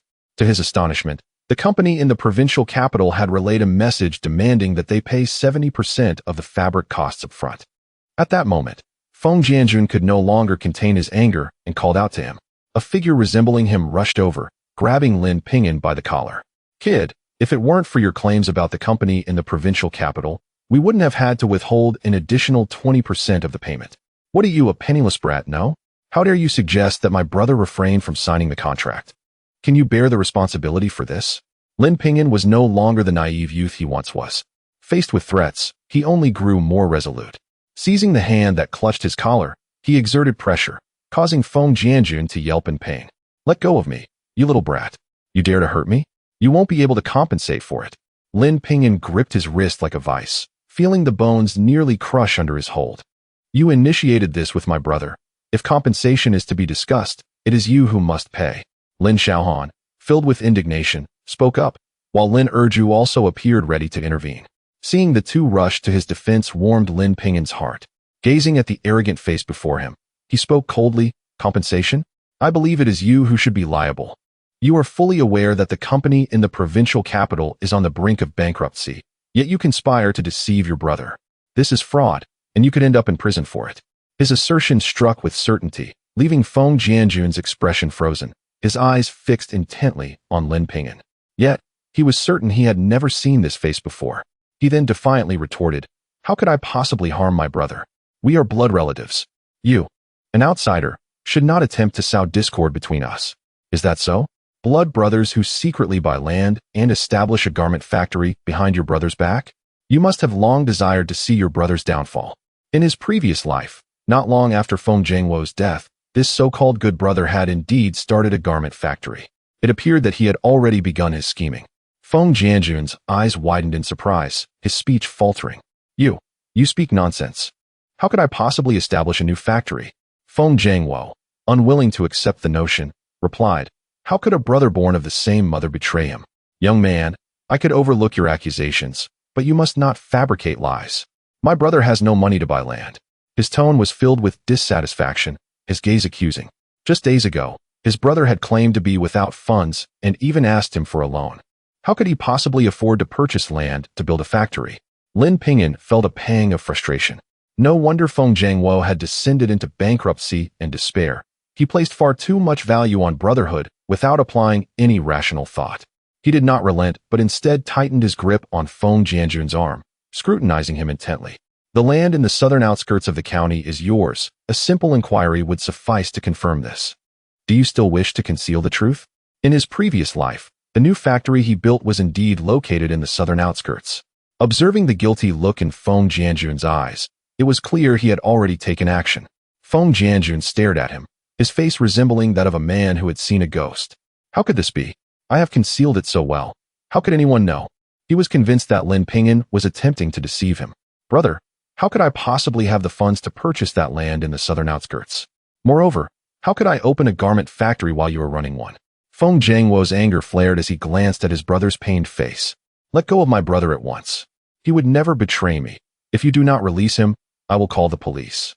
He had heard rumors that someone had purchased the land in the southern outskirts at a high price, but that person could never be his own brother. This young man, a mere child, was likely spreading hearsay or being manipulated by someone seeking to drive a wedge between their brotherly bond. With this thought, Feng Jianguo glared fiercely at Lin Ping'an. Very well, if you do not believe me, so be it. Lin Ping'an released Feng Jianjun's grip. He had made everything clear. If they chose not to believe him, there was little he could do. Just then, a young man rushed over, breathless. President Feng, the garment factory in the province is indeed on the brink of bankruptcy. We cannot sign the contract. He grasped Feng Jianjun's arm, speaking urgently. Feng Jianjun's mind went blank as he asked, repeat that. The young man quickly reiterated his message. Feng Jianjun turned to glare at Feng Jianjun, demanding, what is going on? Did you not say there were no issues with the company in the province? Although he was skeptical of Lin Ping'an's words, he was a cautious individual and had sent someone to investigate the situation in the provincial capital. The young man had just received a call from the provincial capital and rushed over immediately. Feng Jianjun's complexion turned pale, his gaze evasive as he stammered, Brother, I truly had no idea. I inquired thoroughly at the time. Someone must have deliberately deceived me. I genuinely did not know. His expressions were sincere, yet his eyes betrayed his panic as he pressed his trembling hands tightly. Feng Jianjun glanced at him several times, sighing. If we had signed the contract, our garment factory would have suffered catastrophic losses, and we might have gone bankrupt as a result. Jianjun, do you understand the severity of this situation? He then turned gratefully to Lin Ping'an. Young man, you have saved our garment factory. I know your family is facing difficulties. I can offer you 500 as a token of my gratitude. You need not repay me. His sincerity was evident, but just as Lin Ping'an was about to refuse, the door to the hospital room swung open, and a youthful girl clad in a camel-colored coat emerged. Upon spotting Lin Ping'an at the entrance, she exclaimed joyfully, Lin Ping'an, you're back. I haven't yet congratulated you on your acceptance into Qingbei, but what brings you to the hospital? Lin Ping'an was equally surprised to see her. Feng Lili, the class representative, was well liked among their peers and was rumored to have been accepted into the provincial normal university. My father and brother are hospitalized. I came to check on them. Feng Jianjun, brimming with excitement, interjected, Lily. This is the very student who topped the rankings in every exam this year, the one who got into Qingbei. Feng Lili nodded enthusiastically. Yes, Dad, he is indeed impressive. His acceptance into Qingbei is well-deserved. Her eyes sparkled as she gazed at Lin Ping'an, and flattery made him feel somewhat bashful. I am not that remarkable. Feng classmate is also quite exceptional, having been accepted into the normal university. I have yet to congratulate you. Feng Lili's cheeks flushed slightly, her eyes gleaming with admiration. When the opportunity arises, I would like to treat you to a meal. Many classmates are eager to meet you. Our Qingbei star student must not disappoint. Her voice was gentle. Lin Ping'an replied, perhaps in the future. My family matters are quite pressing at the moment. All right then, we shall gather when you have the time. Lin Ping'an nodded. At this moment, Feng Jianjun politely said, Lin, you have helped Uncle Feng immensely. I must express my gratitude. You must accept this 500 yuan. Tsinghua University and Peking University are not institutions that just anyone can gain admission to. Their county produces only one student every few years. Observing her daughter's expression, their relationship must be quite close. Feng Lili, astonished, asked, Dad, do you two know each other? Hearing her refer to Feng Jianjun as Dad, Lin Ping'an glanced at the father and daughter. It was no wonder Feng Lili was well-dressed. She was always generous to students in need, and with such kind parents, the daughter would surely not falter. He waved his hand and replied, Uncle Feng, I appreciate your kindness, but I cannot accept this money. Knowing you can't take it is good. Would you, a simpleton, even spend 5 yuan? Don't put on a facade of nobility only to crave it later. Feng Jianjun sneered, his inner scorn spilling forth. Lin Ping'an observed the hypocrisy on his face and retorted coldly, I know the truth of my own words, but your lies are indeed plentiful. In order to purchase the land in Nanxing village to build a garment factory, you and your uncle must have borrowed quite a sum. Haven to you? Even if it is completed, it is destined to face bankruptcy. Chapter 22 The clothing factory's disbandment. Feng Lili was a commendable individual, yet communication ceased between us over time. The next time I beheld her, astonishingly, she appeared on television, condemned as a murderer. She had tragically taken the lives of her husband and his entire family. Such a catastrophic shift in her domestic life would undoubtedly alter the course of her existence. As for Feng Jinli, he was a master of disguise. Feng Jianjun, deeply loyal to his kin, would have surely caused further turmoil if he remained at the clothing factory. I did not wish for a good classmate like Feng Lily to endure such misfortune again. Moreover, the truth in his words was undeniable. Feng Jinli's factory had collapsed merely 2 years after its establishment due to poor management. Feng Jianjun appeared utterly astonished. Jinli, is what you say true? Are you genuinely planning to establish a clothing factory? He was reluctant to believe it. Yet Lin Ping'an's assertions regarding the provincial city's company compelled him to ponder further. Brother, do you still doubt me? How could I betray you? My brother-in-law is merely a glutton. Collaborating with him in a factory would be a loss for me. It is he who has been provoked by my words and seeks to defame me. I would never venture to establish a factory. Feng Jinli feigned an expression of injustice, turning to glare at Lin Ping'an with indignation. Feng Lily, however, stood protectively beside Lin Ping'an. Uncle, you cannot speak of Ping'an in such a manner. He is a wonderful person. Ping'an, is there any misunderstanding here? She hoped Lin Ping'an would clarify, while Feng Jianjun remained unconvinced. He had encountered his brother-in-law before, a man of frivolous pursuits. Jinli, no matter how foolish, would not partner with him to open a factory. Observing Lin Ping'an's silence, he softened his tone. Ping'an, you may be mistaken. My brother would never collaborate with his brother-in-law. Partnering with him would be akin to throwing money away. Indeed, my uncle is not that kind of person. Ping'an, are you perhaps misinterpreting the situation? Feng Lily looked at Lin Ping'an with confusion. Yet Lin Ping'an resolutely stated, it is quite simple to prove this matter. We need only investigate who purchased the land in Nanjiao village to uncover the truth. The father and daughter of the Feng family had been deceived by his ruse, but the outcome would remain unchanged. He was, after all, a wolf in sheep's clothing, cruel and merciless, leaving no room for their survival. That is unacceptable, Feng Jinli exclaimed anxiously, his eyes darting around. He swore to his brother, Brother, I did not purchase that land in Nanjiao village. What does a student know? Establishing a factory is not as simple as mere words. Brother, you should have someone investigate. I have nothing to fear. He feigned calmness while his hands trembled slightly. With the trust his brother had in him, he was confident that no one would investigate. Observing his guilty expression, Lin Ping'an chuckled. Uncle Feng, since he claims ignorance, let us indeed investigate, to avoid the accusation of wronging him. Feng Jianjun found himself in a predicament when a young man nearby interjected, I know who owns that land in Nanjiao village. It indeed does not belong to factory director Feng Jinli. His family lived adjacent to Nanjiao village, and many had shown interest in purchasing the land. He had heard some rumors. Upon hearing this, Feng Jinli laughed. See, our factory's accountant would not lie. That land is not mine. Do not attempt to frame me. Lin Ping'an was puzzled. Could he have misjudged the situation? Yet this matter could not be false. The young accountant concurred. It is absolutely not factory director Feng Jinli. It is a person named Li Shetian. He bid over 1,000 more than others, much to the delight of the village chief. He spoke earnestly, recalling the village chief's joyous demeanor at the time, making the name all the more memorable. Feng Jianjun, who had just been about to criticize Lin Ping'an, was now struck dumb. That name belonged to Jinli's brother-in-law. Jinli, how do you explain this? How could your brother-in-law purchase that land? Lin Ping'an sighed in relief. Indeed, the events of the past were genuine. Otherwise, he would have become the charlatan. As Feng Jinli realized the situation had unraveled, he ceased to feign innocence. His face contorted with rage as he shouted, Brother, why do you even ask me? In the factory, everyone listens to you. I am but a mere ornament. I too wish to prove my worth. I desire a voice in the factory. With you around, I am forever at a disadvantage. Since you have discovered this, let us disband. I hold half the shares of the clothing factory. Convert them to cash and pay me promptly. With reddened eyes, he vented the suppressed words he had harbored for many years. Feng Jianjun was incredulous. Their brotherhood had taken over a near-bankrupt clothing factory, and they had worked tirelessly to develop it to its current state. Now, his brother wished to sever ties. Remembering Lin Ping'an's words, he glared at Feng Jinli with fury. If you wish to part ways, why not say it directly? Why set a trap using the provincial city company? What else are you concealing from me? Casting aside brotherly affection, Feng Jianjun was a rational man.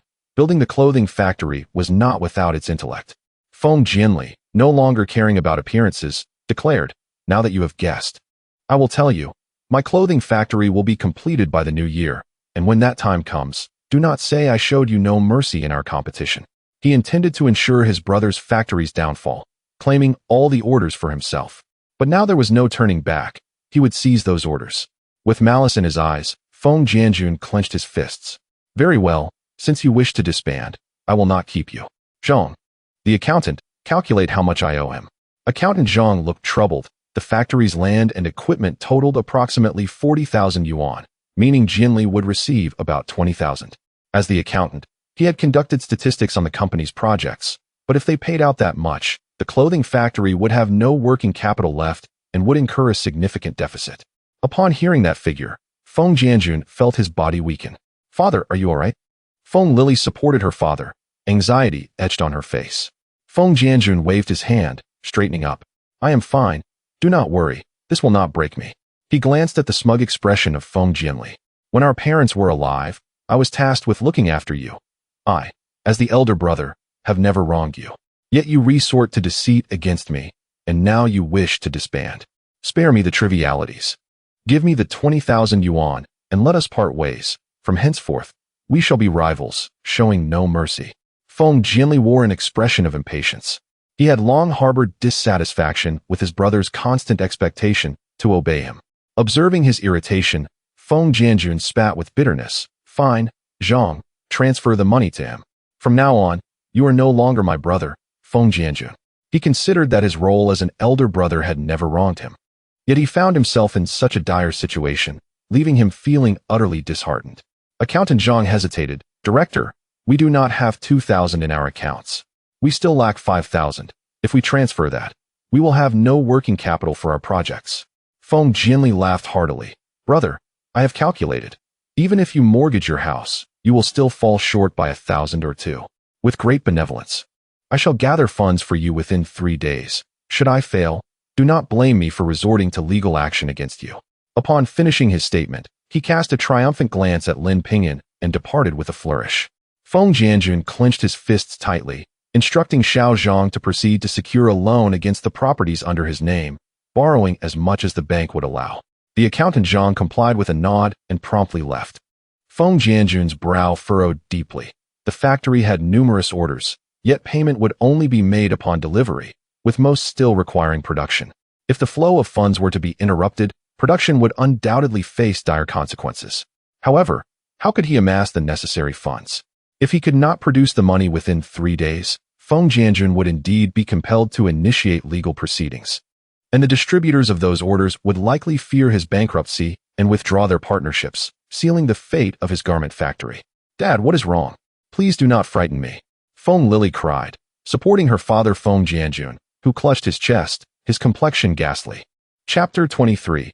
Wishing you joy in your upcoming marriage. Lin Ping'an observed the once spirited man before him, now transformed into a figure of despondency, and felt a pang of sympathy. Uncle Feng, I have some money here for you to use in an emergency, but I must ask you to keep this confidential. After a brief pause, Feng Jianjun waved his hand dismissively, saying, No need, Ping'an. I understand your situation. You need not worry about me. I have my own ways. Having already grasped Lin Ping'an's family circumstances while in the hospital, he knew that he could hardly afford to assist him financially. Even if he had the means, it would merely be a drop in the bucket. Nevertheless, he appreciated the sentiment behind Lin Ping'an's offer. Lin Ping'an was aware that Feng Jianjun likely believed he possessed little money. He opened his bankbook and placed it in Feng Jianjun's hands. As Feng Jianjun gazed down at the sum of 1,500 yuan, his eyes widened in astonishment. In the 1980s, such an amount was considerable enough to purchase a very decent home. How could a young man from a rural background possess such wealth? Understanding Feng Jianjun's thoughts, Lin Ping'an lowered his voice and whispered in his ear, We were assigned to the old house, and by a twist of fate, we discovered some antiques there. We sold them to raise funds, but this matter must remain a secret. If my second uncle finds out, our family will be in turmoil. He could not disclose the sale of the gold items and needed to present a plausible excuse. Feng Jianjun looked at the money, but shook his head. I cannot accept this. Your family is in dire need of funds at the moment. Uncle has a plan. Please take this money to resolve your family's issues. His eyes glistened with moisture, realizing that his own brother had driven him to such a predicament, while an outsider was offering assistance in his time of need. Lin Ping'an insisted, "Uncle, my family does not require the money right now. I merely wish to ask for your help. Once your garment factory resumes production, could you assist me in processing some clothing?" He envisioned the popular denim and bell-bottom pants of the 1980s, which had yet to be sold in their area, positioning themselves as pioneers in that market. Feng Jianjun expressed concern. "Ping'an, I know you are academically inclined, but producing garments is no simple task. What do you intend to do with so many clothes?" He feared that Lin Ping'an might be compelled to undertake this venture out of obligation, and what if he could not recoup the costs? "Uncle, rest assured, just focus on producing them for me.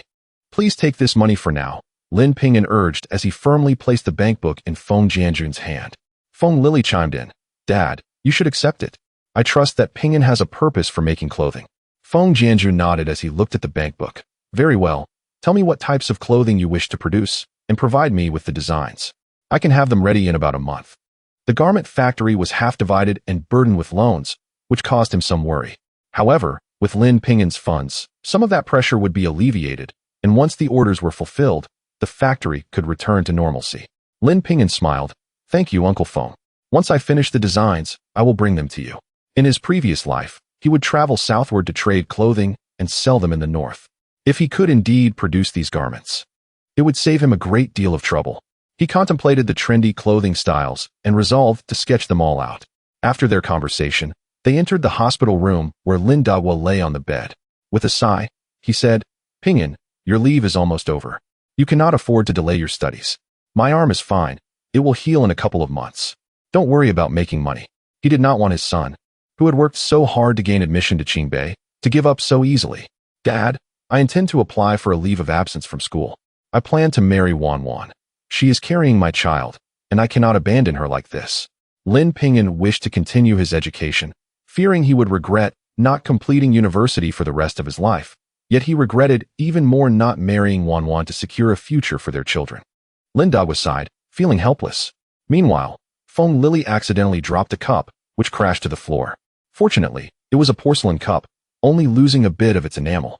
The sound drew everyone's attention to Feng Lili, whose face flushed red as she picked it up. With her gaze fixed on Lin Ping'an, she involuntarily asked, "Lin Ping'an, are you getting married? And she is carrying your child?" Lin Ping'an nodded. "It is my fault towards Wanwan. I have decided to marry her, but I may have to wait until after the new year since I am not yet of age." A foolish smile spread across his face at the thought of Wanwan. Feng Lili clenched the porcelain cup tightly and managed to smile. "I wish you both happiness in your forthcoming marriage." After saying this, she turned her back to Lin Ping'an and went to refill the cup.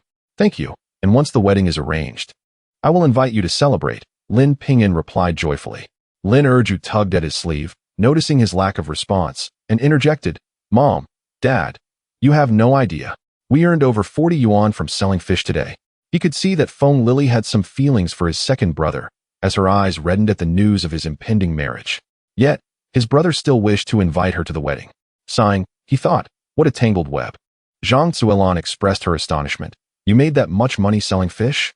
Lin Xiaohan gleefully ran to his mother. "Mom, second brother's firecrackers were amazing." With a bang, so many fish floated to the surface, we couldn't catch them all.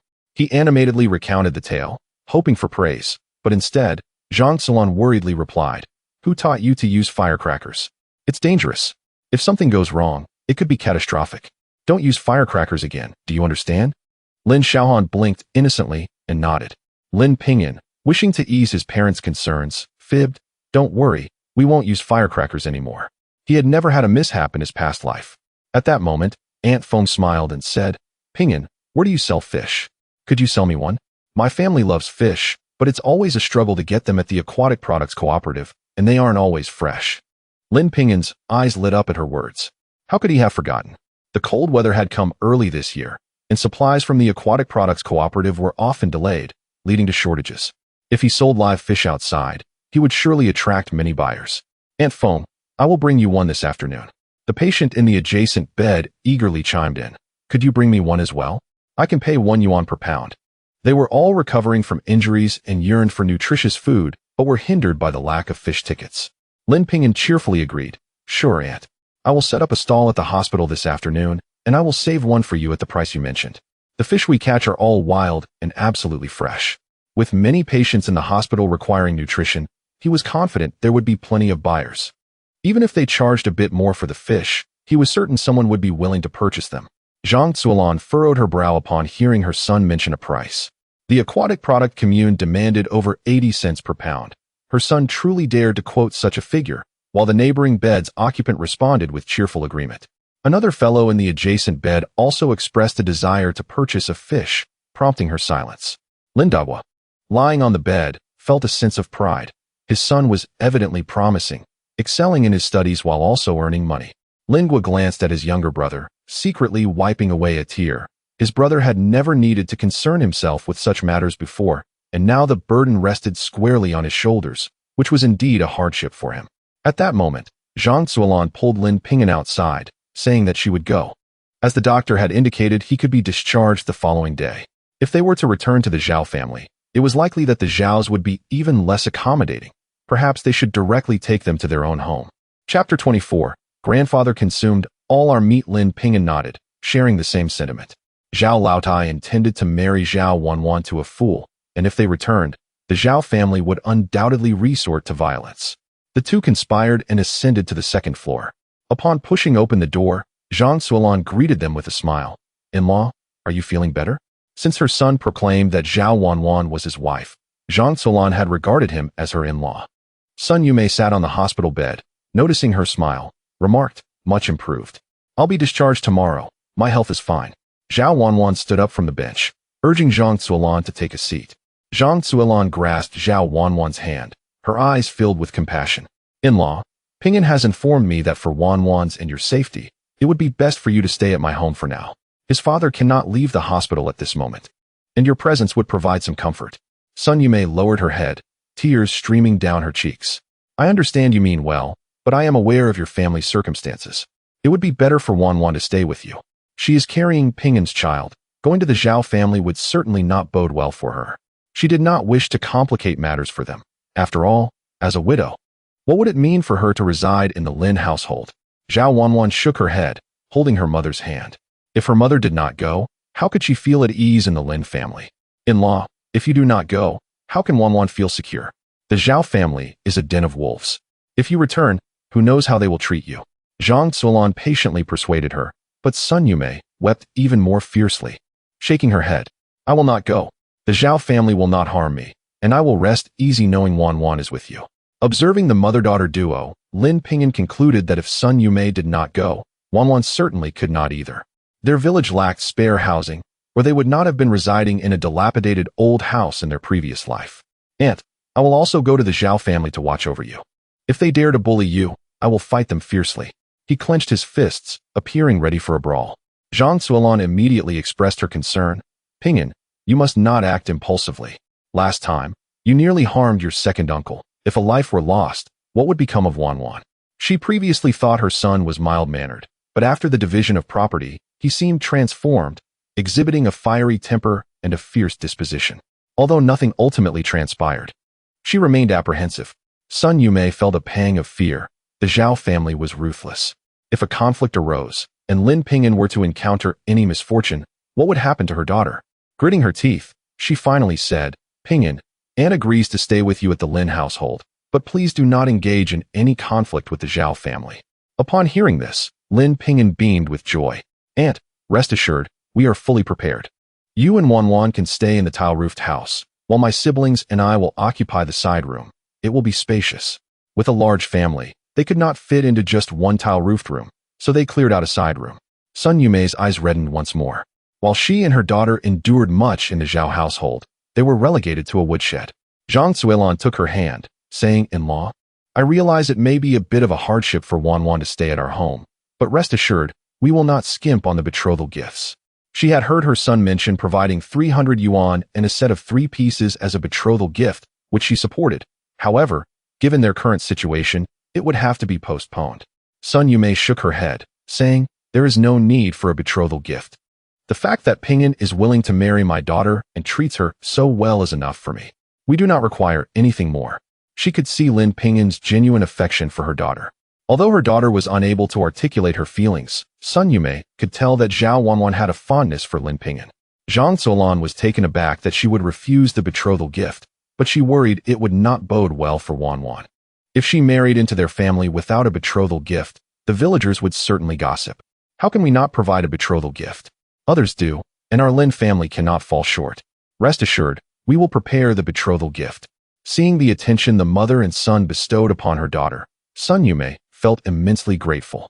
As they prepared to leave, Zhao Wanwan stood at the door, gesturing with her hands, her large eyes gazing tenderly at Lin Ping'an.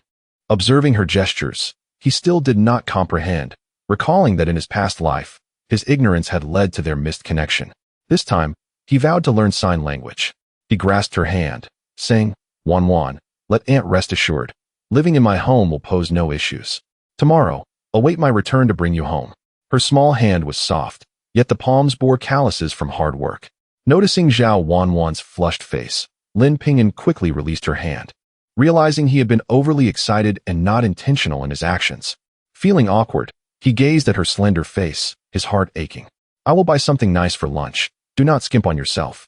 I can earn money now, and in the afternoon, I will bring you both some cushion carp soup." Upon leaving the hospital, Lin Ping'an pushed the cart with his second sister and younger brother to the supply and marketing cooperative, purchasing some pork belly, seasonings, and flour, intending to stew meat to nourish them. Seeing the meat, Lin Xiaohan exclaimed excitedly, "Second brother, are we having meat today?" Lin Ping'an smiled and nodded. "Not only meat, but we will also have fish." "Wonderful. We have both fish and meat." Lin Erju beamed at her younger brother's joy, her face breaking into a long-lost smile. Returning home just around noon, Lin Ping'an instructed his second sister to cook the meat while he took Lin Xiaohan to catch fish, planning to deliver the fish once caught. This way, both the meat and fish would be ready, and after eating, they could head to the county town. His plans were splendid, yet he forgot about the elderly person waiting at home. Lin Ping'an and his younger brother arrived at the riverside. This time, he did not use explosives to catch fish, as it would harm them. Regardless of size, the fish would be killed or stunned, resulting in less freshness. For this outing, he chose to employ a baiting method using a fishing basket. He instructed his younger brother to catch some earthworms while he ran to borrow bamboo baskets from Wang Depeo, who was known for fishing. He recalled that Wang Depeo had 3 or 4 of such baskets. Wang Depeo, being quite accommodating and aware of Lin Ping'an's circumstances, readily lent him 4 bamboo baskets without hesitation. Returning with the 4 baskets, Lin Ping'an found his younger brother holding a tin can filled with 7 or 8 earthworms. Overjoyed, Lin Ping'an tossed the worms into the bamboo baskets and waded into the river, placing the baskets in the water. After securing the first one, he returned to place the remaining 3 into the river. The weather was frigid, and the soaked cotton pants felt heavy and cold. His younger brother expressed concern. "Second brother, I will keep watch here. You go back home and change your clothes." Lin Ping'an ruffled his hair. "Once I change, I still need to return to the river to retrieve them. How could I have enough clothes for that?" "It's all right. I'm strong enough." He patted his chest, displaying a carefree smile. Lin Xiaoan nodded and promptly dashed off, returning shortly with a bundle of twigs, exclaiming, "Brother, let us start a fire to keep warm." As the fire crackled, Lin Ping'an approached, feeling his legs lose their stiffness. Observing his thoughtful younger brother, he reflected on his past life, lamenting how he had led such a wayward existence, allowing him to sleep on the fragile roof of the secondary house, which ultimately led to his tragic demise. In this life, he vowed to provide his brother with the very best. Tears welled in his eyes as he glanced away, noticing the ripples in the water where the bamboo basket lay. He swiftly descended into the river, retrieving the basket, and on the shore, Lin Xiaohan beamed with delight upon seeing the fish inside. "Wow, 2 cushion carps and a grass carp." Lin Ping'an shared in the joy, placing the fish into the fish basket for Lin Xiaohan to take home. With a happy nod, Lin Xiaohan eagerly ran back. Lin Ping'an then extracted another worm from the iron box, placing it into the bamboo basket before casting it into the river at a different spot. Noticing the surface of the water ripple, he felt a surge of excitement. He plunged into the water, swiftly and deftly lifting the bamboo basket to reveal 2 large carp, still wriggling energetically. They were substantial, surely weighing 3 to 4 jin. He placed the fish into the basket and, taking another worm, cast the bamboo basket back into the river. Following the same method for the other 2 spots, he had just settled beside the fire when Lin Xiaoan returned, tears streaming down his face. "Second brother, the old man ate all our meat, and they took our fish." Chapter 25. Trading chickens for meat. Lin Ping'an's eyes blazed with fury.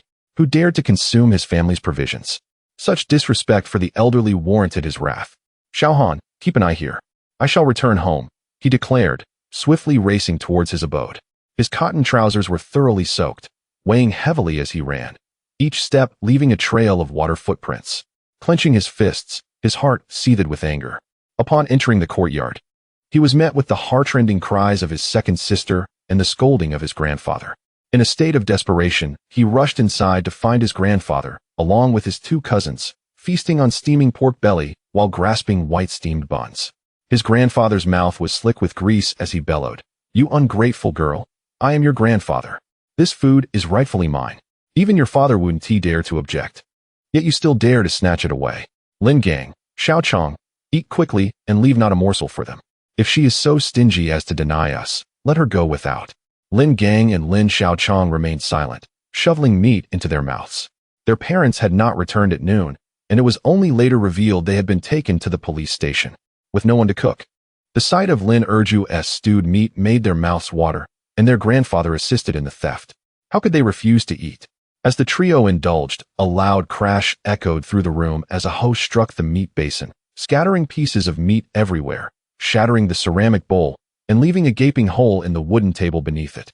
The three were momentarily frozen in shock, and Lin Xiaochang's chopsticks dropped the meat he had just picked up. Lin's grandfather, regaining his composure, shouted in rage, "You bastard! What do you think you are doing? Is it merely for a bit of meat that you act this way?" He recognized that this grandson was not to be trifled with, and he could not exert his authority. Gazing at the scattered meat on the ground, his face contorted in anguish. "Look at how much meat you have wasted. Erju, hurry and pick it up. It can still be consumed." He turned to Lin Erju with urgency. In these times, how many families had the luxury of meat throughout the year? Such waste was intolerable. Seeing Lin Erju hesitate only fueled his anger further. "You unfilial child, do not delay. Pick it up at once. I dare anyone to touch that meat. That is to nourish my father and brother. Who gives you the right to eat?" Lin Ping'an brandished the hoe, his eyes bloodshot, veins bulging on his forehead. Lin's grandfather felt a twinge of fear. He remembered the time they divided the family property, and this grandson had indeed wielded the hoe with intent. At his age, he could hardly withstand such confrontation. Yet, as the head of the family, he could not yield to a younger generation. He straightened his back and declared, "Why should I not eat? I am your grandfather, entitled to your family's provisions. Even if your father were here, he would not dare to speak against it." Lin Ping'an snorted coldly. "We agreed upon the division of the family. You took us to the old residence and need not rely on our household for your care. Why do you wish to renege on this agreement now and force us to live together again?" "No one has reneged.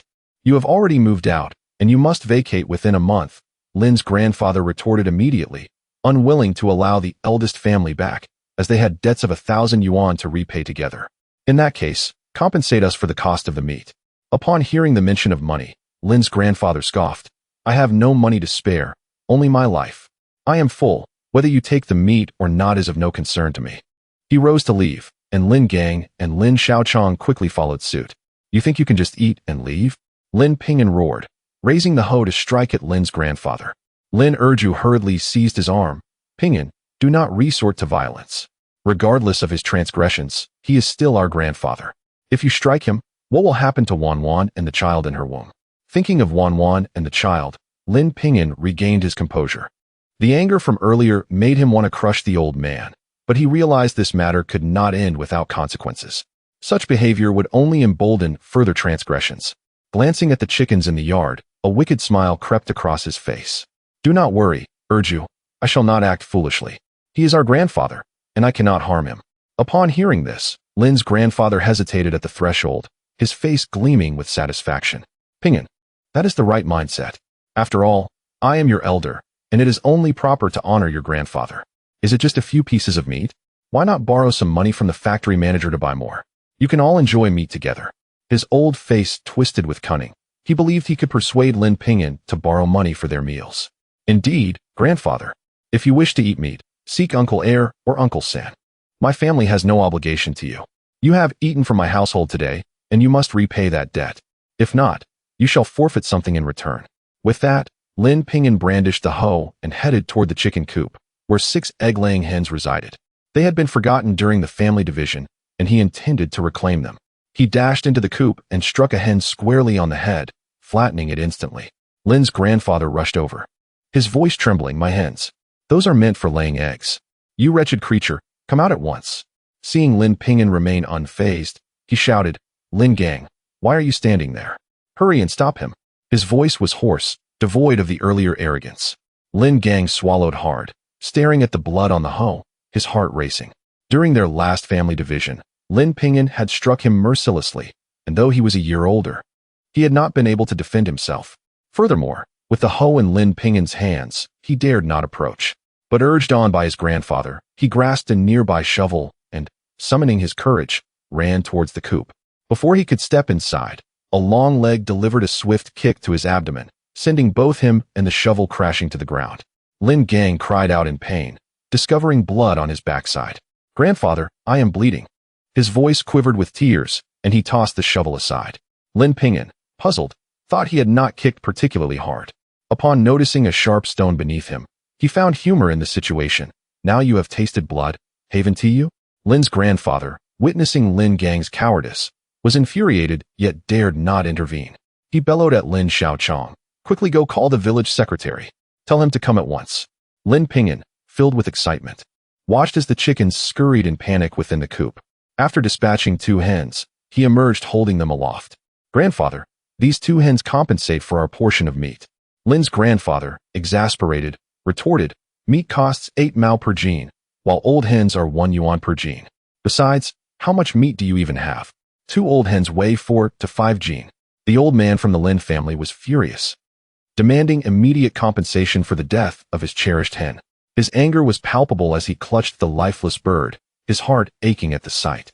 Lin Ping'an, with a subtle smile playing at the corners of his lips, remarked that his sister had prepared a delicious bowl of cooked meat for them, and yet they still felt aggrieved. He mused that the 2 old hens would require plucking and stewing, and he himself felt it was hardly worth the effort. With a resounding thud, he drove his hoe into the ground, creating a sizable crater. Lin Laotu, upon seeing the bloodied hoe, halted in his tracks as he attempted to snatch the chicken away. Trembling with rage, he pointed his shaking finger at Lin Ping'an, cursing him as an unfilial descendant. Lin Ping'an retorted that such unfiliality was a result of the old man's own actions. With a grin, he handed the chicken to his second sister, saying, Today, we shall prepare a chicken stew for Dad and brother. We cannot let them enjoy our pork without reciprocation. Lin Erju accepted the hen, her heart blooming with joy, thinking how clever her younger brother was to trade meat for chicken. She crouched down, ready to pluck the feathers from the bird. Lin Erju, if you dare to touch that chicken again, I shall disown you. Lin Laotu bellowed in fury. Just then, Zhang Jishu entered the courtyard, inquiring, Lin Laotu, what commotion is this? It seems there is no peace in your household. Can you not tolerate the 3 children? Chapter 26. Serving you, this filthy creature. Every day regarding the matter of the division of property, as the village secretary, he could no longer tolerate the situation. This morning, Lin Yong and his wife went to report the case, hoping to have Ping'an apprehended. With yet another uproar unfolding, he naturally expressed his discontent towards Lin Laotu.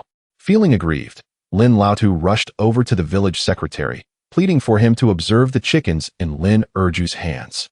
Look here, they are trying to take my life. They killed a perfectly good hen just to eat its meat. How are we to survive? His face was etched with grievance, tears glistening in his eyes.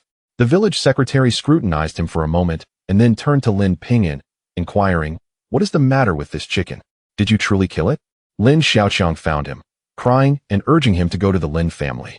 Although he hadn't clarified what had happened, he assumed it was yet another disturbance caused by Lin Laotu, but the scene suggested otherwise. Lin Laotu seemed to be the one being wronged. Before Lin Ping'an could speak, Lin Gang limped over, crying out, Village secretary, it was Lin Ping'an who killed the chicken. I tried to stop him, and he kicked me so hard that I bled. Look, I'm still bleeding. He turned around to show the village secretary his rear. His cotton pants had a tear, and a large dark red bloodstain surrounded it, with fresh blood still visible.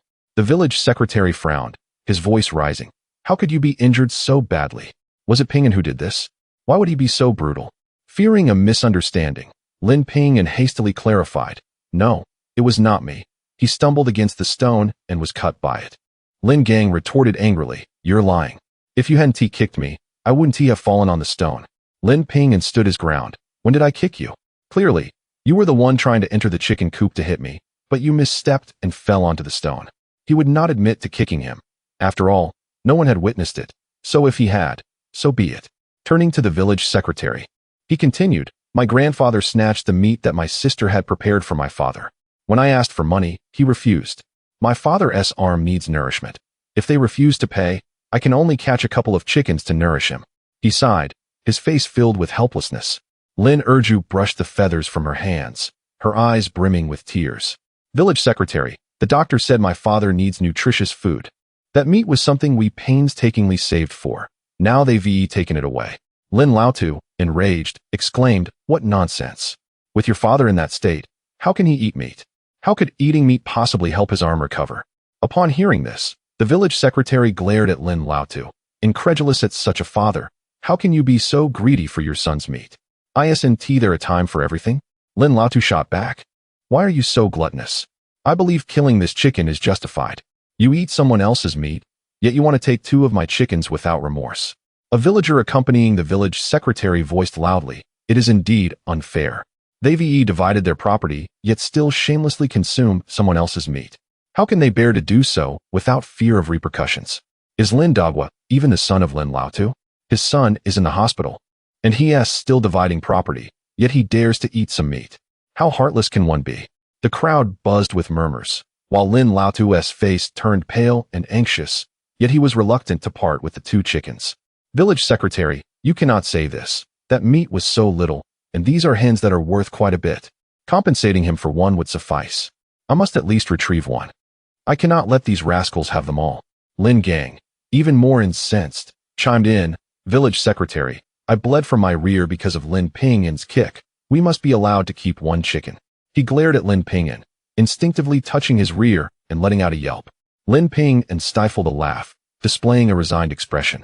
Village secretary, they stole meat from my family and even took the fish I caught from the river.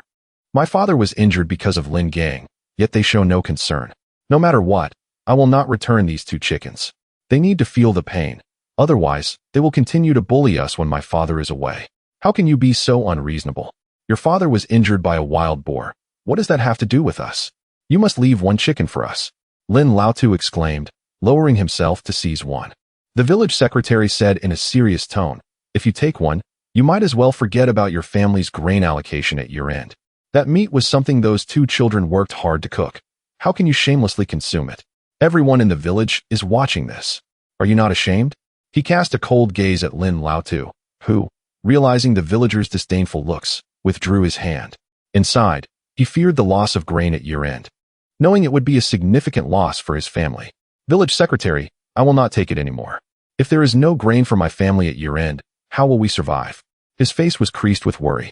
The village secretary snorted, next time, if word spreads that you stole from Lin Laotu's family, your grain will definitely be denied. Lin Laotu quickly nodded in agreement. Grain distribution for the new year is handled by the brigade, and the village secretary holds great authority. If he truly refuses to grant them any, Lin Laotu would have nowhere to lament his misfortune. Seeing Lin Laotu relent, Lin Ping'an did not forget to reclaim the 3 fish. Lin Laotu stormed back into the house, while the village secretary dismissed the crowd and pulled Lin Ping'an aside. I have already found someone to help. Your old house will be demolished tomorrow. Do not worry. I will ensure that your new house is built well.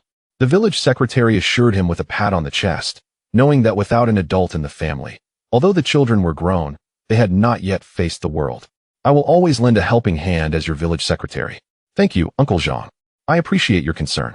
Lin Ping'an handed the basket of fish to the village secretary. These are the fish we caught ourselves. Please take them. The village secretary immediately waved his hand in refusal. Given your family's situation, how could I accept your fish? I will have your father and brother cook them. I cannot accept them. He patted Lin Ping'an on the shoulder. In the future, if you encounter any difficulties, do not hesitate to seek my help. Your intentions are duly noted. This young man has the potential to attend Qingbei University and support his family. The village secretary recognized his struggles. After speaking, he turned to leave. Lin Ping'an watched Uncle Zhang's departing figure, a pang of sorrow filling his heart. In his past life, knowing that he had been accepted into Qingbei University, his grandparents had refused to provide financial support, while the village secretary had advocated for donations on his behalf. Later, when misfortune struck his family, the village secretary had discussed supporting his education. It was not easy for anyone from the village to be accepted into such a prestigious institution. However, at that time, he had no choice but to abandon his studies and shoulder the burden of the family. What a good person. It was unfortunate that when he returned to the village, the secretary had succumbed to the stress caused by his daughter-in-law. Ping'an, shall we stew both of these chickens? Lin Erju carried 2 plucked hens, and Lin Ping'an regained his composure. He declared that they would stew both of them, warning that if anyone dared to come and steal again, he would slaughter all 4 remaining hens in the yard for meat. His voice was loud enough for the old man Lin inside the house to hear clearly.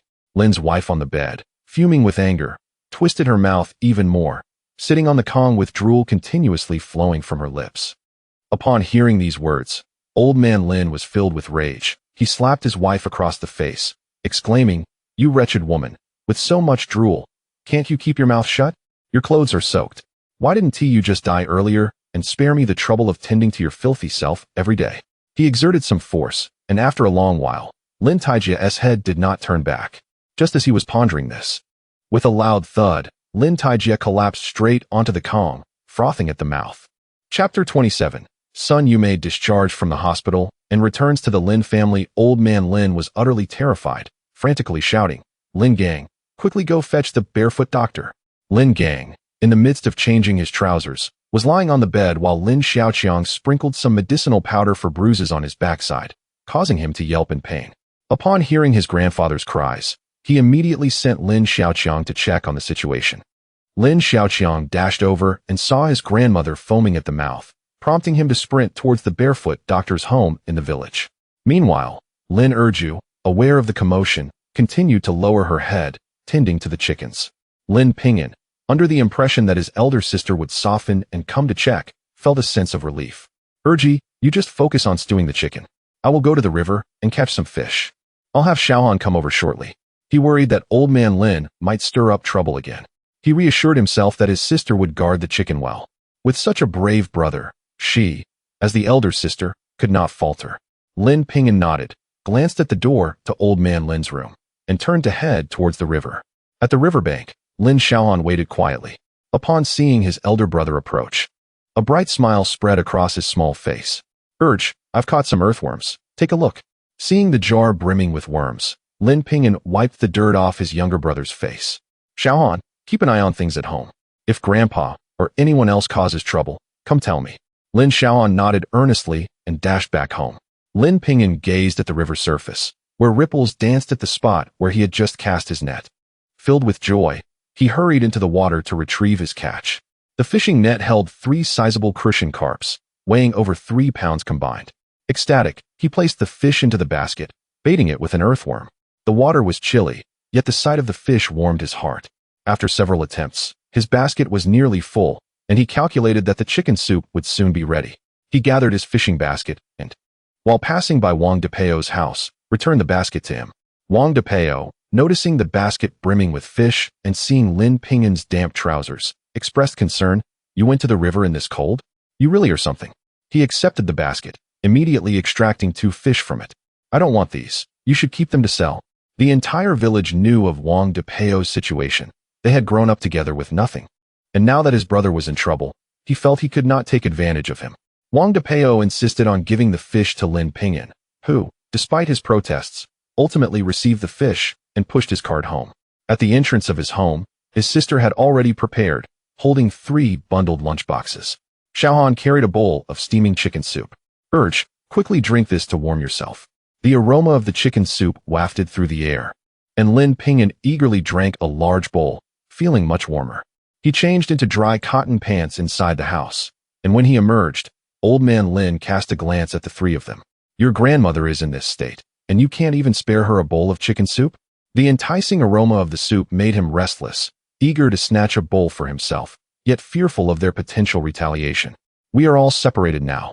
You don't care about our lives, so why should we care about Grandma's?" Lin Erju coldly replied.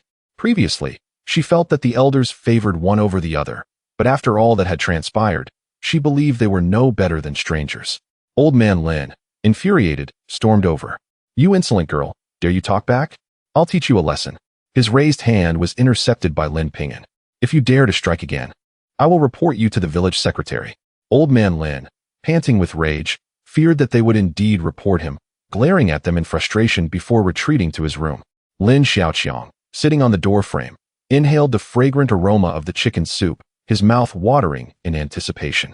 Lin Ping'an glanced at him, said nothing, and pushed the cart alongside his sister and younger brother to the county town. Upon reaching the hospital, Xiaohan took the chicken soup to the ward.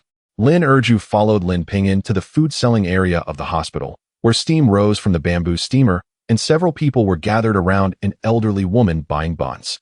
They parked their cart next to her and opened the lid of the fish basket. Freshly caught wild crucian carps, delicious and inexpensive, just 1 yuan per pound. If you want to buy, hurry, or there won't be any left. Upon hearing his call, several curious individuals, having just finished purchasing buns, gathered around. An elderly woman gazed at the large crucian carps in the basket with gleaming eyes. "Young man, are you certain these are wild?" "Absolutely, no fakes here. We just caught them from the river. It's freezing out there, and my legs are still numb. 1 yuan per pound is quite reasonable." Lin Ping'an smiled, picking up the largest crucian carp from the basket for her to see. The woman, initially intending to haggle, softened upon witnessing the young man's earnestness and swiftly said, "I'll take this one. If it's truly wild, I'll come back next time." The fish sold at the supply and marketing cooperative was farm-raised, lacking freshness and requiring fish tickets that were sometimes hard to obtain. Rest assured, you will enjoy its tender, firm meat, and you'll crave more after tasting it. While conversing, Lin Ping'an weighed the fish, totaling 3 pounds and 1 tael, amounting to 3 yuan. The elderly woman promptly paid him and happily walked away with her fish. As others observed the elderly woman's purchase, they too began to express interest in the fish.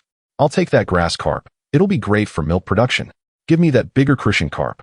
Lin Ping'an noticed the crowd growing, his hands moving swiftly to grab the fish while Lin Erju assisted in packing them. In no time, only 3 fish remained in the basket. One young man among the crowd declared, "I'll take all 3 of those." Lin Ping'an smiled and replied, "I'm sorry, but these 3 are already reserved for someone else. Please return tomorrow." The young man appeared disappointed, asking, "Will you be here at the same time tomorrow?" "Yes. I will be here again in the afternoon. Everyone is welcome to come back tomorrow." Lin Ping'an awkwardly concluded, and the crowd began to disperse. Lin Erju joyfully counted the money in her hands, exclaiming, 37 yuan. "Ping'an, I will join you tomorrow to catch more fish. There are plenty of buyers." Initially apprehensive about selling fish, today's events filled her with confidence. Lin Ping'an was equally delighted, tidying up before heading to the hospital. "Aren't you supposed to be selling fish? Why are you back so soon?" Zhang Zuolan's face was filled with worry, suspecting something might have gone wrong, which was why they returned early. Lin Erj smiled and said, "Mother, we have sold out. Did you not see? Ping'an wanted to drink, and so many people rushed to buy, but in the end, there was not enough to sell." Zhang Zuolan then felt relieved. Lin Ping'an handed the remaining 3 fish to those in the hospital room who desired fish. Today, Feng Lily was absent, and Aunt Tian looked at the lively fish, unable to close her mouth in astonishment. After conversing for a while, Lin Ping'an ascended to the 2nd floor where Zhao Wanwan had been waiting in the corridor. Upon seeing her flushed face, she gestured with her hands and then handed him the lunchbox. Lin Ping'an had learned a bit of sign language over the past few days and understood that she was saying Aunt was asleep and thanking him for the chicken soup. He accepted the lunchbox and said, "Wanwan, there is no need to be so polite with me. I will take good care of you all. Wait for me to come and pick you up tomorrow." Zhao Wanwan nodded earnestly. The following morning, Lin Ping'an and his 2nd sister rode the ox cart of the 2nd uncle to the hospital. As agreed upon yesterday, the 2nd sister would look after them at the hospital while Zhang Zuolan accompanied them back home. After completing the discharge procedures, Zhang Zuolan helped Sun Yumei onto the cart, while Lin Ping'an carefully supported Zhao Wanwan, for it would not do for his frail wife to fall. The 2nd uncle's ox cart was quite stable, gently swaying as it traveled for half an hour before returning to the village. Upon entering, Wu Guifang was sitting in the courtyard and, upon seeing Lin Ping'an approach with a face full of anger, exclaimed, "You little rascal, how dare you come back?" Chapter 28. How do you plan to deal with the Zhao family's arrival? This is my home. Even if I leave, it will be after a month. Where else can I go? Lin Ping'an had no desire to engage in idle chatter. He supported Sun Yumei as they walked into the house. Upon seeing Sun Yumei with a bandaged head and Zhao Wanwan beside her, Wu Guifang immediately positioned herself in their path. How dare they think of bringing these 2 women to stay here? This is the Lin family, not the Zhao family. To consider taking another woman into the house before marriage is utterly shameless. With her hands on her hips and a face full of disdain, she stood her ground. Zhang Zuolan had followed closely, fearing that Wu Guifang would obstruct them, and her fears were soon realized. Observing Sun Yumei's distressed expression, she stepped forward. Second sister-in-law. Ping'an and Wanwan will inevitably marry. Wanwan is carrying Ping'an's child. It is only right for us to take care of them, especially since no one is available to look after our household. We have no choice but to invite our future mother-in-law over. He had long prepared this explanation to avoid any family gossip regarding the mother and daughter. Wu Guifang scoffed and cast a frosty glance at Zhao Wanwan. I have never heard of a woman having a child without being married. It is truly disgraceful and shows a lack of self-respect. Moreover, since they are not married, they cannot be considered part of the Lin family, and they are not permitted to reside here. By what right? Lin Ping'an clenched his fists, observing Wanwan's flushed face, longing to rush forward, but he was abruptly restrained by Zhang Zuolan. Wu Guifang, we have separated our households. We agreed to vacate in a month, and during this period, we have the right to decide who may reside in this house. She wished to avoid escalating the situation, fearing that if others gossiped, it would undoubtedly lead to hurtful remarks, especially for Sun Yumei and her daughter. Yet, Wu Guifang was not one to easily relent. Indeed, we have separated our households, but that does not mean you can bring outsiders in. Allowing a widow to share a courtyard with my husband and the old man, what will people say? You will not let them through the door today. Wu Guifang's commanding tone carried a sense of authority, drawing the attention of neighbors who gathered upon hearing the commotion. Those within earshot nodded in agreement. The wife of Lin Yong has valid concerns. If this news spreads, who knows how it will be twisted. Indeed, it is quite scandalous for a couple to live together without marriage. Villagers murmured amongst themselves. Sun Yumei's eyes brimmed with tears. Anyone would feel humiliated when subjected to such public reprimands. As a widow, the notion of living with another man in the same courtyard was indeed unseemly. We should leave. Mother-in-law, we do not wish to trouble you further. Upon hearing their intent to depart, Lin Ping'an's patience wore thin. Second aunt, you have brought your mother over to stay for a month. She is also a widow. Why did you not consider my grandfather's reputation back then? He recalled how, despite objections from his grandparents, she had insisted on sending his uncle away to live with his mother for a month during a time of need. That was a special circumstance. My mother was ill and required care. I cannot neglect my daughter. Wu Guifang retorted. They are from the Zhao family. They have a home to return to. What business do they have here? I refuse to allow them entry. Wu Guifang raised her chin defiantly and called out, Lin Yong, are you dead? Why are you not coming out? At that moment, Lin Yong had already overheard the argument between his wife and Lin Ping'an. He refrained from intervening out of embarrassment, having just returned from the police station after receiving a lecture. Villagers were already gossiping, and he dreaded the prospect of losing face. He had hoped his wife would gain the upper hand before he stepped out, but her call was insistent. With no choice, he reluctantly emerged. Are you a ghost? Did you not hear us? Block the door. These Zhao family members will not be allowed to stay. Wu Guifang ordered Lin Yong, feeling quite pleased with herself. She had heard the rumors about the Zhao family and knew that returning home would not bode well for them. She relished the thought of Zhao Wanwan suffering a miscarriage. If Lin Ping'an was displeased, it only brought her joy. As Sun Yumei and her daughter prepared to leave, Lin Ping'an, infuriated, seized a nearby hoe. Whoever dares obstruct them, I shall strike. They are my future wife and mother-in-law. What chances do they have of surviving if they return to that den of wolves, the Zhao family?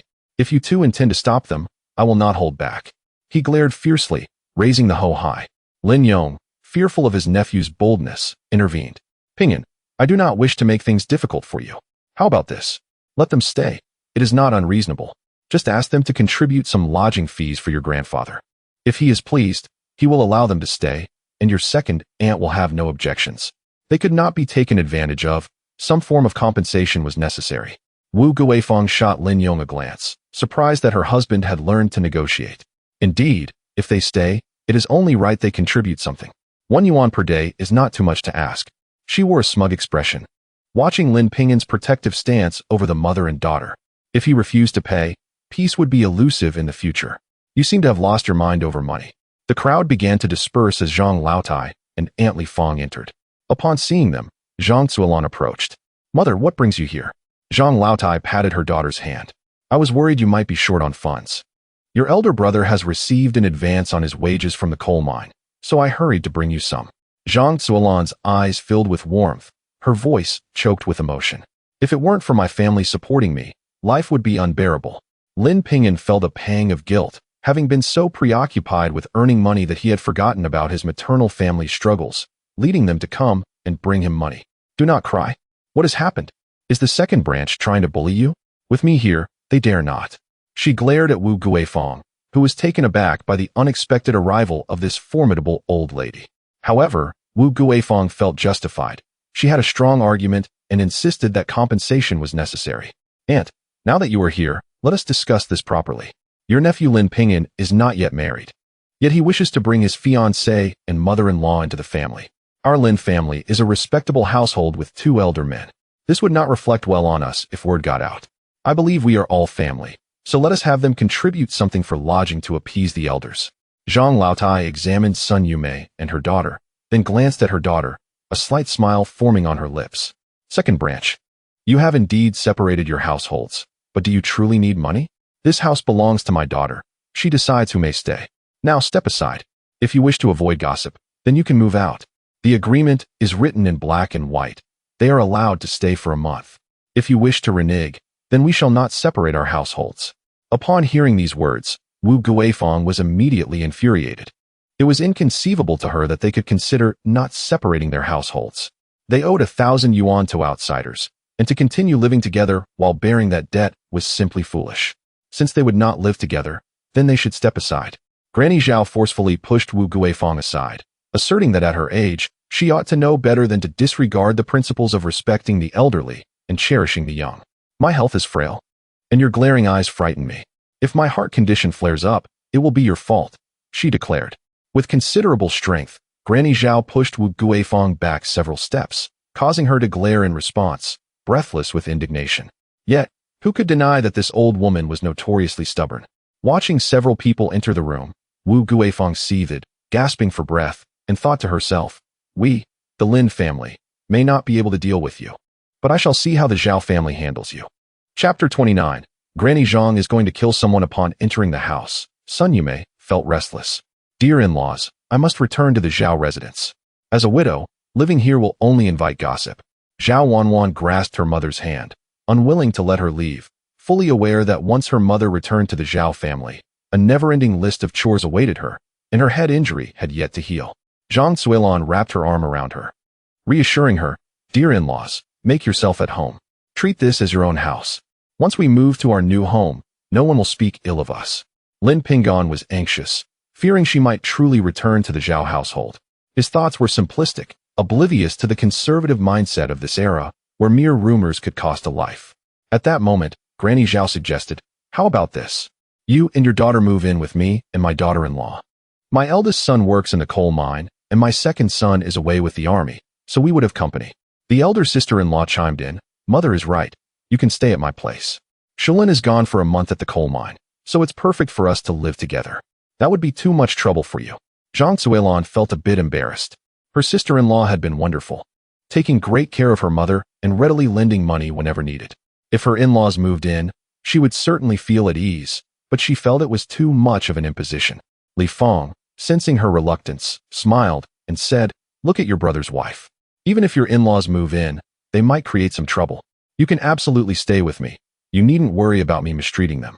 Sister-in-law, how can I doubt your character? I just feel it would be a bother. Zhang Zuolan truly felt awkward. What trouble could it be? It's settled then. We shall go to my house shortly. Sun Yumei wanted to protest, but Granny Zhao pulled her aside. Yumei, I've heard that your embroidery skills are quite remarkable. If you stay with me, I won't let you stay for free. How about you embroider a few patterns for me? I, an old woman, have a particular fondness for your peonies. I've heard you are the best at it, and here you are, presenting yourself at my doorstep. Granny's enthusiastic words coaxed Sun Yumei, who was usually shy, into speaking more. Ultimately, the decision to go to Granny's house was made, and Sun Yumei happily agreed to teach her sister-in-law embroidery. Lin Ping'an admired his grandmother's ability to converse comfortably, allowing others to willingly acquiesce. Seeing the cheerful chatter, he interjected, Granny, please wait a moment. I will go catch a few fish from the river. Granny smiled and replied, Go ahead, bring back some large ones to nourish your mother-in-law and wife. They look so thin. Zhao Wanwan blushed at the remark, while Lin Ping'an nodded foolishly. As he left, Lin Xiaoan followed him out, and the two went to borrow a fishing basket from Wang Depeo, gathered some earthworms to place in the basket, and set off to the river. The river water was painfully cold. It was surprising how chilly it felt in October this year. Lin Xiaoan collected some firewood and started a fire while Lin Ping'an leaned against the bank, gazing at the river's surface. After a while, the once calm water began to ripple, prompting Lin Ping'an to enter the water to scoop up fish. He caught a total of 9 fish, preparing to return home without selling any today and thus not needing to catch more. Carrying the fish basket, he placed 2 fish inside without taking them out. Upon returning, Wang Depeo noticed and insisted on accepting them.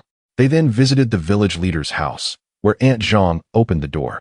"Aunt, I caught a few fish. I have more than I can eat, so here are 2 for you." Aunt Zhang was aware of Lin Ping'an's financial struggles and felt embarrassed to accept anything.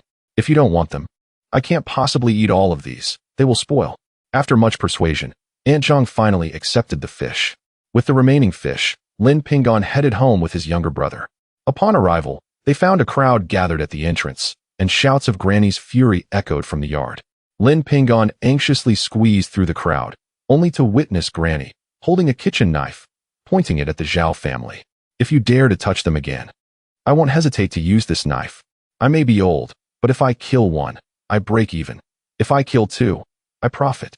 If you all come at me, I wouldn't mind taking you all down."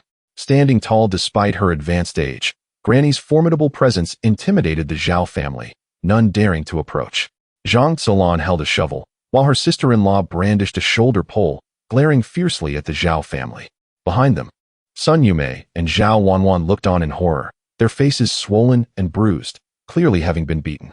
Lin Ping'an set down the fish basket and charged at Zhao Song, delivering a swift kick to his lower back.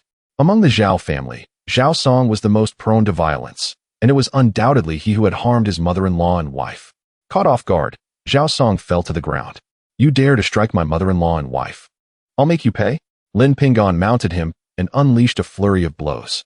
He struck hard, taking vengeance for all the times Zhao Song had bullied him in his past life. The eldest Zhao, witnessing Lin Ping'an's ferocity, dared not intervene. The second Zhao feared for his son's life and wanted to step in, but was deterred by Granny Zhao's knife. Seeing no other option, Granny Zhao sat down at the entrance, wailing, "Why has my 3rd son died early? This daughter-in-law refuses to acknowledge me as her mother-in-law and shamelessly runs to the Lin family. What a disgrace. They have not even married and are already living together. What will people say? I, as a mother-in-law, come personally to fetch them, and yet they wield knives against me. Is there any justice in this world?" Her loud lamentations drew the attention of the villagers, and upon hearing her words, Lin Ping'an was filled with a fierce desire to confront Granny Zhao. Just then, Granny Zhang emerged, carrying a basin of cold water from the well, and with a splash, drenched Granny Zhao's head. The wailing ceased abruptly. Granny Zhao, soaked to the skin, stood up, her eyes wide with fury. "You dare to splash me? Don't think that no one dares to provoke you, Granny Zhang. I will report you to the police." Before she could finish her sentence, a knife was pressed against her neck. "What will you report? Zhao Wanwan may be one of your Zhao family, but now she is free to choose whom she marries. You have no right to meddle in her affairs. If you sell her off to a fool, you are opposing the government and deserve to be locked up first before you even think of reporting me." Granny Zhao stared, wide-eyed, at the knife so close to her. Waving his hands frantically, he stammered, "I'm withdrawing the accusation. Please remove the knife. If that blade strikes, you'll surely be shot." He added, trembling violently, "I'll have nothing more to do with that mother and daughter. Will that suffice?" At that very moment, old lady Zhao caught sight of the village party secretary approaching and immediately cried out, "Secretary, save me. Old lady Zhang is trying to kill me." Chapter 30. Come home to the bridal chamber. The village head was startled to see the knife at Zhao Laotai's neck and hurriedly said, "Zhang Laotai, let us speak calmly. Please do not wield that knife. If someone gets hurt, it will be a grave matter." Grandmother lifted her head, the knife firmly pressed against Zhao Laotai's throat. "I wield this knife because the Zhao family has come to take my nephew's wife away and sell her to a fool. If I do not resist, they will leave no path for my niece and her mother." The village head was taken aback, gazing coldly at Zhao Laotai. "Is that so? The country now advocates for marital freedom. Forced marriages are liable to be reported to the authorities." Zhao Laotai, feeling wronged, retorted, "I still have a knife at my throat, yet you speak such words. What forced marriage? They have gone through the proper channels and offered a bride price. Unlike Lin Ping'an, who silently took my granddaughter away, thinking he could marry without spending a dime. Anger surged within her, and she paid no heed to the knife in Zhang Laotai's hand. Bride price? To whom did you give it? Wanwan's mother has not received any bride price. You wicked old woman, having accepted money, married your granddaughter to a fool. Can you live with that? Grandmother waved the knife before her eyes, its blade glinting ominously in the sunlight. Zhao Laotai, filled with fear, dared not utter a word.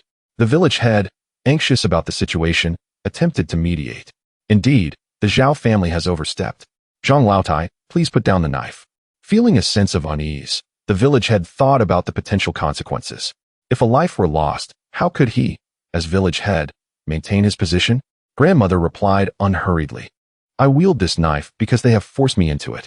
They come to snatch people away, and when they refuse to leave, they even assault Wanwan and her mother. Since you have said so, let them separate from the Zhao family. No way. In life, they are Zhao family members, and in death, they will be Zhao family ghosts. Our third son has died, and I have been raising them as orphans. Now they think they can just leave? It does not work that way. Zhao Laotai's face was full of scheming. Her eyes darted around.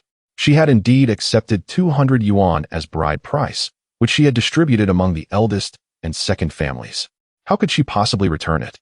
Grandmother laughed. You claim to support them? You have quite the audacity. All the household chores are done by them. One person does the work of two, and you shamelessly say you are their provider. If I die today, so be it. I will take you away, and you dare to cause trouble for my nephew. She tightened her grip on the knife, raising it as if to strike. Lin Ping'an sensed the impending danger. His grandmother was serious. He stepped forward and grasped her hand holding the knife. Grandmother, it is not worth sacrificing your life for hers. Having finished dealing with Lin Meng, he had come out upon hearing the village head's arrival, not expecting that his grandmother would truly dare to act. Zhang Zuolan rushed over, crying as she clutched grandmother's hand. Mother, please do not act rashly. Put down the knife. Her mother had worried herself to the bone for her. Now, she could not bear to see her mother commit murder for Lin Ping'an. At that moment, an unpleasant odor wafted from beneath Zhao Laotai, who sat on the ground, her face pale with fright. Just moments ago, the knife had nearly struck her forehead. Zhao Laodai and Zhao Lauer, who rushed to help her, recoiled at the smell wafting from her. Overcome with fear, Zhao Laotai had lost control of her bowels. Now regaining her composure, she was both embarrassed and furious. Eldest, go report to the police. She tried to kill me. Let this old woman go to jail. Her triangular eyes blazed with fury. Hearing this, grandmother was tempted to strike her again. Sun Yume rushed over and knelt at Zhao Laotai's feet. Mother, it is all my fault. I will return home with you. This matter has nothing to do with them. Please do not report it, all right? Having been accustomed to her mother-in-law's commands, she felt responsible for this turmoil and did not want Zhang Laotai to suffer consequences because of her. Zhao Laotai huffed. Now you wish to go home? It is too late. Eldest, go report it. She dared to threaten me with a knife. I am not someone to be trifled with. Trembling, she stood up and touched her damp trousers, feeling the sticky substance against her skin. She wanted to change quickly, otherwise, everyone would know she had soiled herself. Yet, she could not bear to leave without retaliating. At that moment, grandmother declared, you should hurry to the police station. In the end, it will not be me they apprehend. The Zhao family has accepted money for a forced marriage and sold their granddaughter. I am merely acting in defense of justice. Yume quickly got to her feet. Do not kneel to her. We are in the right. Let us see whether the police will come to arrest her or me. Since they dared to wield a knife, they must be prepared for the consequences. When Zhao Laotai refused to relent and saw Ping'an and the others emerge, she attempted to intimidate Zhao Laotai. If a strike were to occur, she would not exchange Zhao Laotai's life for it. Lin Ping'an could not believe how much grandmother had contemplated. He stepped forward to assist Sun Yume, while Zhao Wanwan supported her mother, her eyes brimming with tears. Seeing her mother's swollen face, she could not help but clench her fists. Did you not say you would report it? Hurry up and do so. When they arrive, I will ask how they will handle the assault on my fiancé and mother-in-law. Zhao Laodai, intending to report to the police, glanced at his mother, realizing that if the matter escalated to the authorities, they would not be in the right. Zhao Laotai understood as well. Her triangular eyes shifted to Sun Yume, her tone softening. Yume, I thought I treated you well. I only came to persuade you to return home. Why did you misunderstand my intentions? I will no longer interfere with Wanwan's marriage. She can wed whomever she wishes. Beside her, Zhao Lauer frowned. Mother, how can you say that? We have accepted the bride price. If the fool comes to claim her, whom shall we send? Zhao Laodai slapped him across the face. Who accepted the bride price? Wan is carrying Lin Ping'an's child. How can she marry anyone else? You and your mother will return home with me. And when the Lin family is ready, they will come to marry Wan. As she spoke, she reached for Sun Yumei's hand, eager to leave. Sun Yumei's face lit up with joy. Mother, are you truly saying you will not oppose Wan marrying Ping'an? I am not opposing. I am thrilled. Ping'an has been accepted into Qingbei. He will surely achieve great success. Zhao Laotai attempted to take them away, but Lin Ping'an blocked her path. Aunt, do not believe her words. If she truly agreed, she would not have accepted the fool's bride price. Now she wishes to deceive you back home and secretly send Wan away. Last time, did you not see how you were bound? He did not know that the fool, fully aware of Wan's pregnancy, still wished to marry her. But as long as he was present, no one would take his wife away. Sun Yumei found Lin Ping'an's words reasonable. Her mother-in-law, after all, was not one to yield so easily. She instinctively recoiled from old lady Zhao's outstretched hand. Zhao Songna, unable to bear Sun Yumei's defiance, rushed forward, his face flushed and swollen with rage. How dare you disobey my grandmother? Take Wan home at once, or you'll regret it. He raised his arm as if to strike, when the village party secretary intervened sharply. What do you think you're doing? Are you planning to assault someone right before my eyes? Stepping forward to stand before old lady Zhao, he continued, since you've publicly declared Wan's betrothal to Lin Ping'an, and all these villagers bear witness, what if you renege on your word? He sought to quell the commotion before it escalated into another violent clash. Moreover, having spoken so openly before the entire village, old lady Zhao would surely feel compelled to uphold her promise. No, absolutely not. They must not return to the Zhao household. Before old lady Zhao could utter a reply, Lin Ping'an stepped forward with unshakable resolve and firmly clasped Zhao Wan's hand. Just as the village secretary opened his mouth to intercede, a figure barreled into him with such force that he nearly lost his balance. When he regained his composure, he saw a bald, plump, simple-minded youth clinging tightly to Wan's waist. My wife, my beautiful wife, come home with me now. It's time for our wedding night. Chapter 31. The foolish fat man comes to snatch a bride. The sudden appearance of the foolish fat man startled Zhao Wan, who struggled desperately. Lin Ping'an quickly reacted and delivered a punch to the rotund man's face. Blood gushed from the fool's nose as he clutched it, collapsing to the ground upon seeing the blood. Lin Ping'an frowned, perplexed by the fact that he had not exerted much force, yet the man had fainted. Zhao Wan, trembling with fear, hid behind Lin Ping'an, who gently grasped her hand to offer reassurance. At that moment, a pair of middle-aged individuals squeezed through the crowd. Upon seeing their son lying unconscious, they rushed forward. My boy, what happened? Who made your nose bleed? Don't you know you can't see blood? The woman cried out, her anguish palpable as she cradled her son's head, wiping away the blood from his nose. Earlier, their son had joyfully anticipated bringing his bride home, only to find himself in this dire situation. The man beside her, his face heavy set, rolled up his sleeves and bellowed, "Which dog-blooded wretch hit my son? Step forward. If anything happens to him, I'll make you pay with your life." The villagers formed a tight circle, and the couple failed to recognize who had harmed their son. Among the onlookers, some were familiar with the family, and a flurry of voices erupted. Isn't that the butcher from Daya village? What is he doing here? Can't you see? His foolish son rushed at Zhao Wan, calling her his bride. It seems the Zhao family accepted his betrothal gifts. No wonder they say he would marry a fool. This is disastrous. I've heard he is ruthless and would rather pay than lose face. Alas, the Zhao family has truly brought this upon themselves. Even if Wan were mute, she should not marry a fool. At that moment, Zhao Laotai pointed an accusatory finger at Lin Ping'an. In-laws, it was him who struck your son and seeks to take Wan as his bride. She reveled in the misfortune, knowing that Li Fugui, the butcher, was not to be trifled with and cherished his foolish son dearly. Lin Ping'an was destined to face the consequences. Li Fugui glared, spitting on the ground with force. You struck my son and dare to hold my daughter-in-law. Today, I shall make you pay. He charged forward, but Lin Ping'an shielded Wan behind him, prepared for a confrontation. No one would take them away today. The old grandmother brandished a kitchen knife and rushed to stand before Lin Ping'an. The village secretary, witnessing the potential for violence, quickly stepped between the two groups, admonishing, "What do you intend to do? Do you think I, as village secretary, am powerless? If you dare to lay a hand on each other, I will summon the authorities and have you all arrested." His voice resonated with authority. Upon hearing mention of the police station, Li Fugui halted. He had often been incensed by his son being called a fool, leading him to violence. After a particularly severe incident, the police had warned him that any further transgressions would result in incarceration. He could not bear the thought of his foolish son and wife left vulnerable at home. The sight of the old woman with the knife made him wary. He could not afford to be injured. After a moment of stewing anger, he declared, "Secretary, since you won't let me strike him, how do you propose to resolve the fact that he has harmed my son?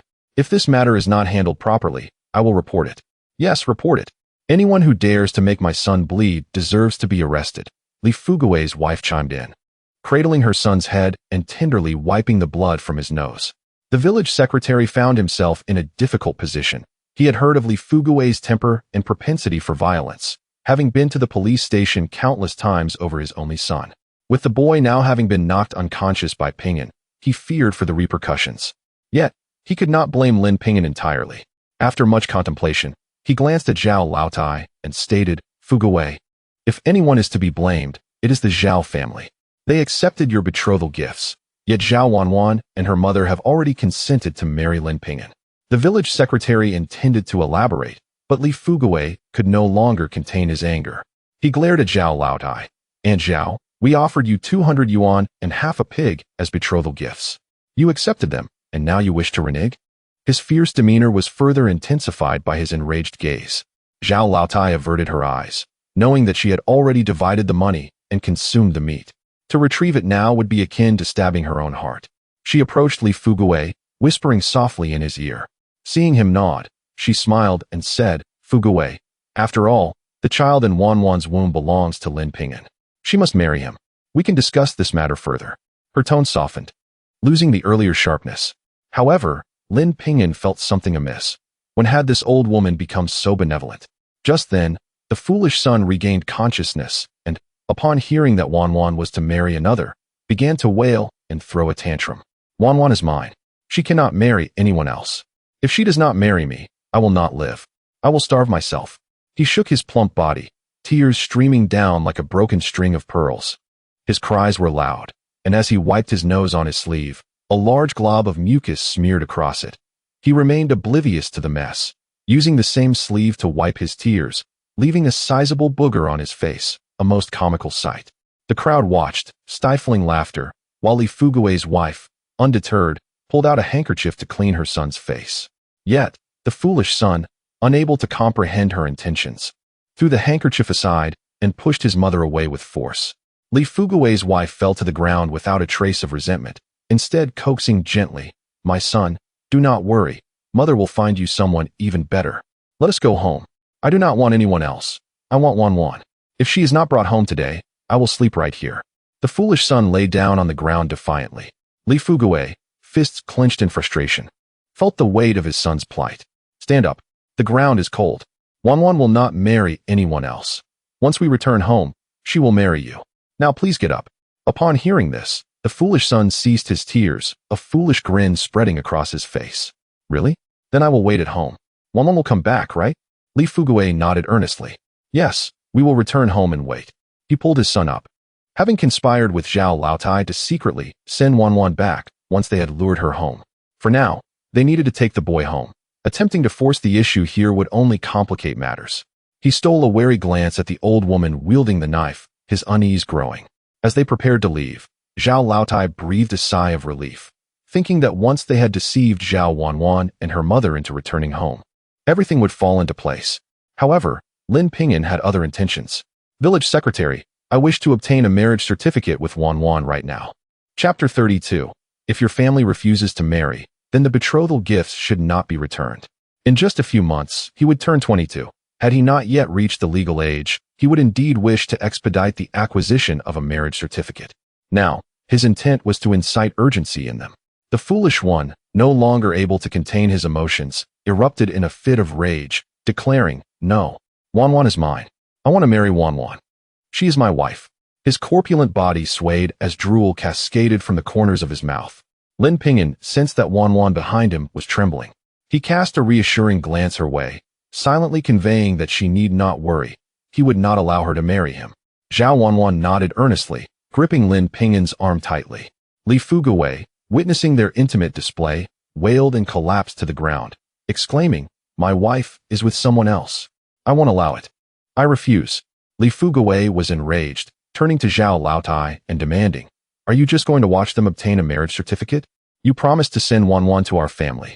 Zhao Laotai, unable to conceal the situation any longer, began to explain, "Rest assured, the Lin family has not provided any betrothal gifts and still wishes to marry. Such a thing is preposterous. You should return home first, and once Wanwan is back with us, we can discuss it further." She aimed to hastily mislead Li Fugawei's family away. However, at that moment, Sun Yume understood her mother-in-law's intent. She sought to deceive them into returning home first before marrying Wanwan off to the foolish one. With tears in her eyes, she said, "It is a blessing for my daughter to marry Ping'an. I do not require any betrothal gifts, and I do not oppose your desire to obtain a marriage certificate. Mom, let us leave then. Wanwan is pregnant, and staying in the woodshed is detrimental to the child. I will return with you." She stepped forward, grasping Zhao Laotai's arm to depart. Zhao Laotai's slanted eyes narrowed, and she slapped Sun Yume across the face, declaring, "When did you gain the right to decide on Wanwan's marriage? And you do not want any betrothal gifts? What nonsense is that? You consume my food and rely on me. Do you think it is easy to support you? Once we return home, Wanwan will marry into the Li family." Her fury escalated, and her pent-up words spilled forth. Sun Yume covered her face, tears streaming down. She could endure anything, but her daughter marrying that fool was unacceptable. Facing her malevolent mother-in-law, her grievances poured out uncontrollably. "Since my husband died, all Wanwan and I have done in your Zhao family is toil. We sleep in the woodshed and eat your leftovers. Sometimes, when there are no leftovers, we have to go hungry. How have you supported us? Both my daughter and I earn work points. Even if we separated, we could live well. The audacity of it all. You cursed my son to death and dare to speak such treasonous words? Watch as I do away with you." Zhao Laotai's features contorted in fury, her cheeks twitching violently as she raised her hand to strike Sun Yume. Lin Ping'an swiftly stepped forward, gripping Zhao Laotai's wrist, asserting, "Auntie is correct. In your household, one is treated worse than livestock, yet you shamelessly wish to barter Wanwan for betrothal gifts. If you wish to separate from them, I support you. Let it be a separation from the Zhao family." He had not anticipated that Aunt Sun would voice such sentiments herself. He had previously mentioned it once, but she had been reluctant to separate out of loyalty to her husband. Now, it seemed her heart was thoroughly broken. Zhao Laotai, fuming, replied, "Separate if you wish. Let us see who will support you, a mother and son, when you face hardship." Zhao Laodai and Zhao Lauer stepped forward, attempting to dissuade her. "Mother, we cannot separate. Who will cook for us? Without 2 sets of work points, our food will be significantly reduced. Grandma, do not be angry. Auntie is speaking out of frustration. We can discuss Wanwan's marriage further. If we separate them, how will others view our Zhao family?" Zhao Qiaoyan emerged, supporting Zhao Laotai's arm, explaining that he and his mother were heading to the supply and marketing cooperative, as he and Zhou Wenbin planned to arrange a wedding banquet, preparing to make it a grand affair with plenty of food. They arrived early and, on their way back, happened upon Li Fugawei's family. Hearing Lin Jingxiu mention their visit to the Lin family, they guided them there. After observing for a while, Zhao Qiaoyan discerned his grandmother's intentions. Now that she was angry, she had spoken recklessly, prompting him to interject. Zhao Laotai, realizing the truth, recognized that Sun Yume and Zhao Wanwan were indeed diligent workers. If they were to separate, who would manage the household tasks? She softened her demeanor and stated, "Third daughter-in-law, I know you have suffered. So be it. I agree to the separation. Tomorrow, Qiaoyan is getting married. You will first return home with me, and after the wedding, we shall discuss it further. What do you say?" Sun Yume frowned, skeptical of her mother-in-law's words, sensing a discrepancy between her words and her actions. Meanwhile, the grandmother, wielding a kitchen knife, chuckled, "Zhao Laotai, you need not resort to these tactics. You expect me to return home, only to have you hand Wanwan over to the Li family? You think everyone else is a fool?" She then approached Li Fugawei's simple-minded son, declaring, "My dear, let me tell you, Wanwan belongs to my nephew's son. Should you dare to marry her, I shall have no choice but to eliminate your manhood." She mimicked a chopping motion with the knife.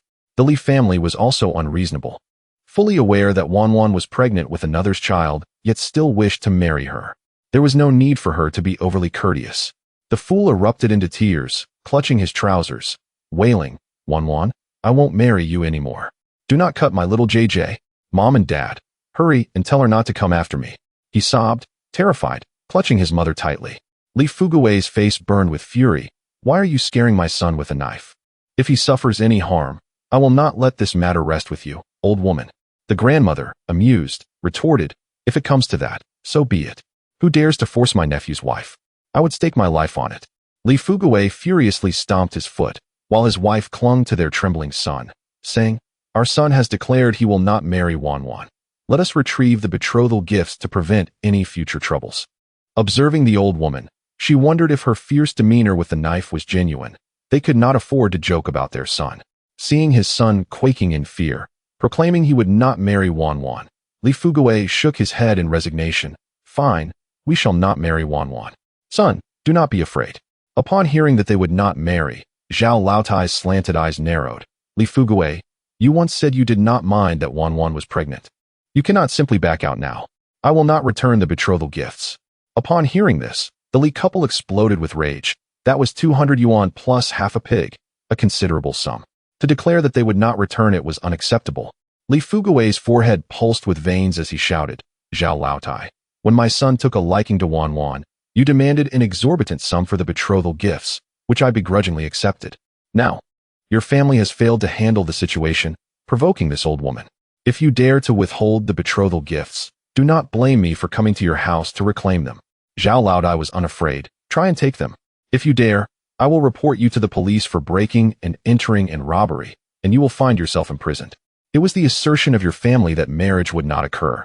Therefore the betrothal gifts should not be returned." Zhao Laer concurred with this sentiment. Li Fugui found him quite audacious, yet he was taken aback to discover that the Zhao family was even more obstinate. The prospect of not returning the betrothal gifts was utterly unacceptable to him. Unable to contain his frustration, he rolled up his sleeves and delivered a punch to Zhao Laer's head. Instantly, the three became embroiled in a chaotic scuffle. The village secretary attempted to intervene, but upon witnessing Li Fugui's bloodshot eyes, he hesitated and could only summon a few burly villagers to separate the combatants.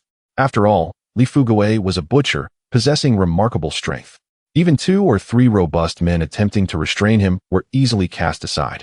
He held Zhao Laodai by the throat with one hand, while contending with Zhao Laer with the other, single-handedly battling 2 opponents with equal fervor. Just then, 2 police officers arrived, commanding them to cease fighting and stop the violence. Chapter 33.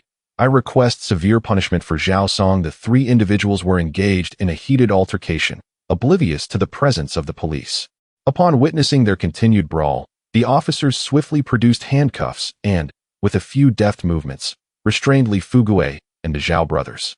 "Li Fugui, have we not warned you that if you engage in fighting again, you will be imprisoned?"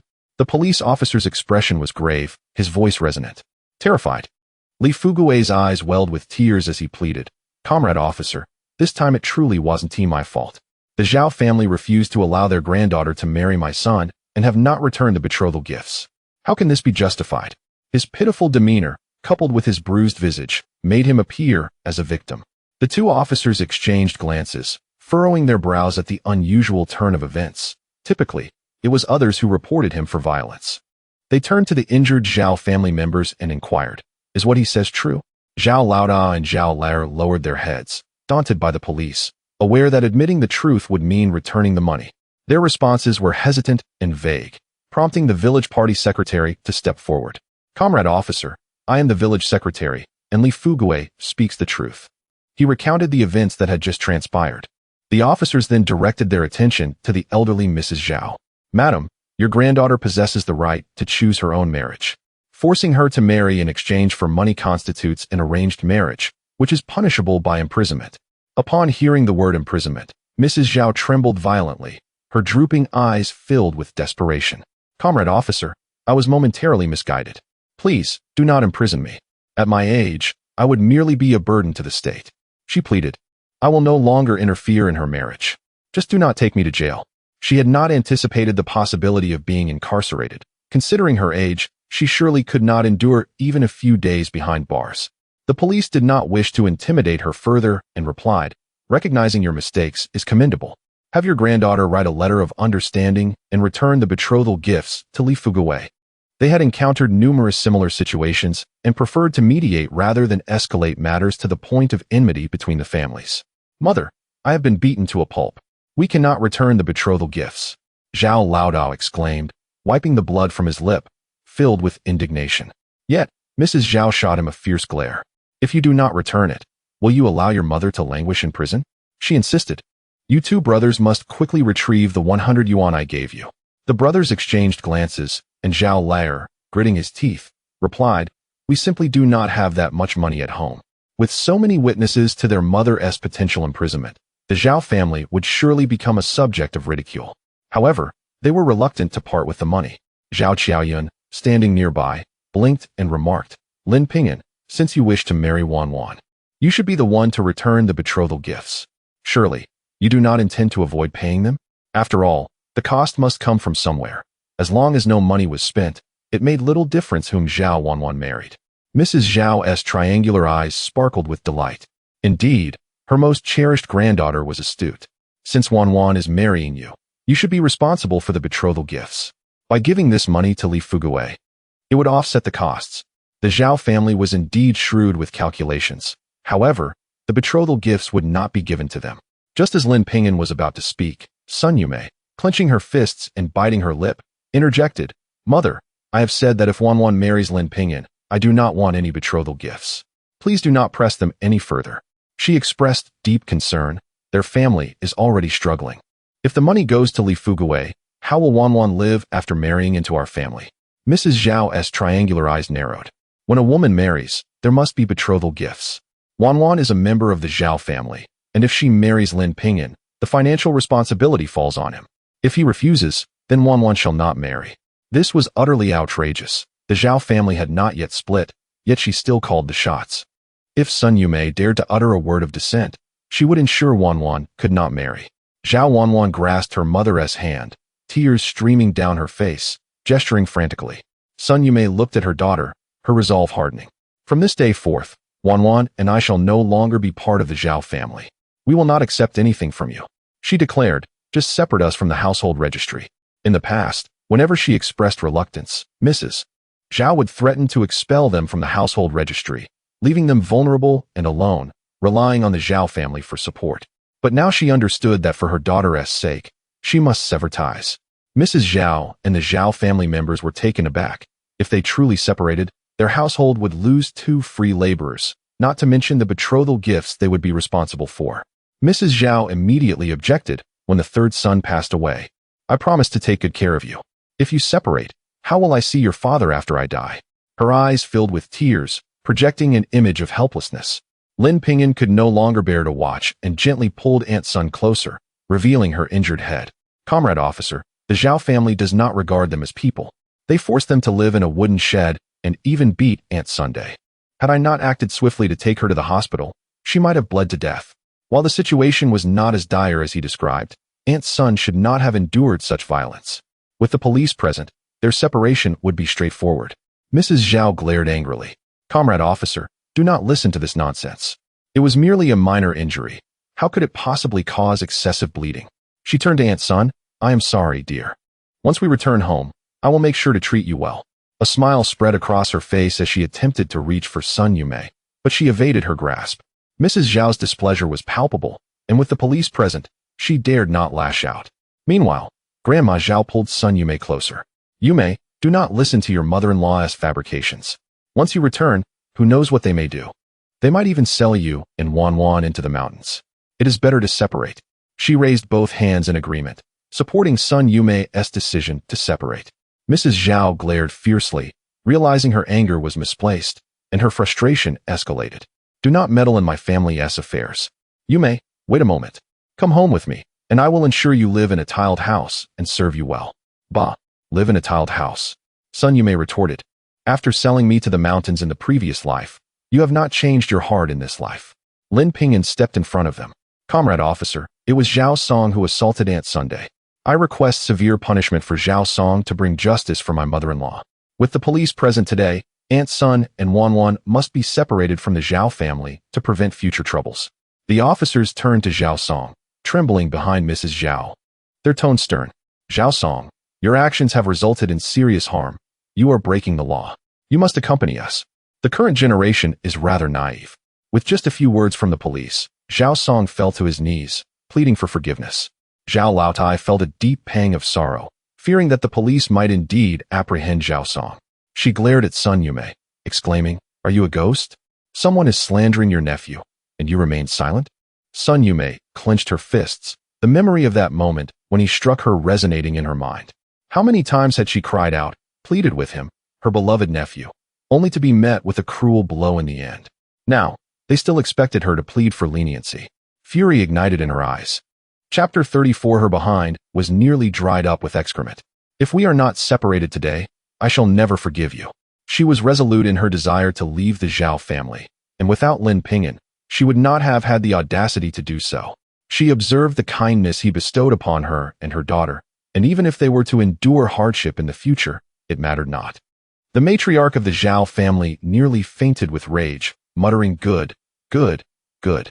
Since you wish to separate, then go ahead, and when you are bullied in the future, let us see who will protect you. Such ungrateful beings." She ground her teeth and spoke fiercely. "For the sake of my eldest grandson, let them separate." Hearing this, Sun Yume felt reassured and tightly grasped her daughter's hand. The police, having seen that they had reached an agreement, said to the matriarch, "Now quickly compensate Li Fugui. If you do not repay him, we can arrest you as well." They discerned that the matriarch of the Zhao family was unwilling to relinquish what she had consumed. If she could treat her daughter-in-law and granddaughter this way, what could she not do? The old lady turned to her eldest and second sons. "Did you not hear? Hurry back home and fetch the money." She was so enraged that she clutched her chest, casting a fierce glance at Sun Yume, vowing that she would collect this debt from them eventually. Reluctantly, Zhao Laoda and Zhao Lair returned to retrieve the money. Just as the two brothers were about to leave, Li Fugui called out to them, "Wait, what about the half a pig I delivered? If you have eaten it, you need to pay 82 jin at 8 mao per jin. That totals 65 kwai 6. What? It can't weigh that much, at most 30 jin. I will only give you 30 kwai. Zhao Laoda haggled, feeling unjust that they should pay such a sum after consuming the meat. Upon hearing this, Li Fugui's eyes widened in anger, and he rolled up his sleeves, ready to fight. The nearby police scolded him. "What are you doing? Do you wish to be locked up?" Li Fugui, feeling wronged, lowered his arms and softened his tone. "Comrade police, when I delivered it, I specifically weighed it. It was indeed 82 jin, yet they insist it was only 30. Who can tolerate that? But you cannot resort to violence." The police reprimanded, then turned to the Zhao brothers. "Are you certain it was only 30 jin? Deliberately lying to misappropriate someone else's property is also a crime. If we find evidence, it will not be so simple." Their eyes sharpened, and the faces of the Zhao brothers paled. They had indeed weighed the meat at 82 jin when it was delivered, but now they were being forced to return so much money, which was quite painful for them.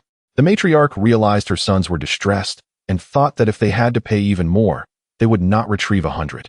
She sighed, "Comrade police, do not listen to his nonsense. It was indeed 82 jin. I will give him the money now."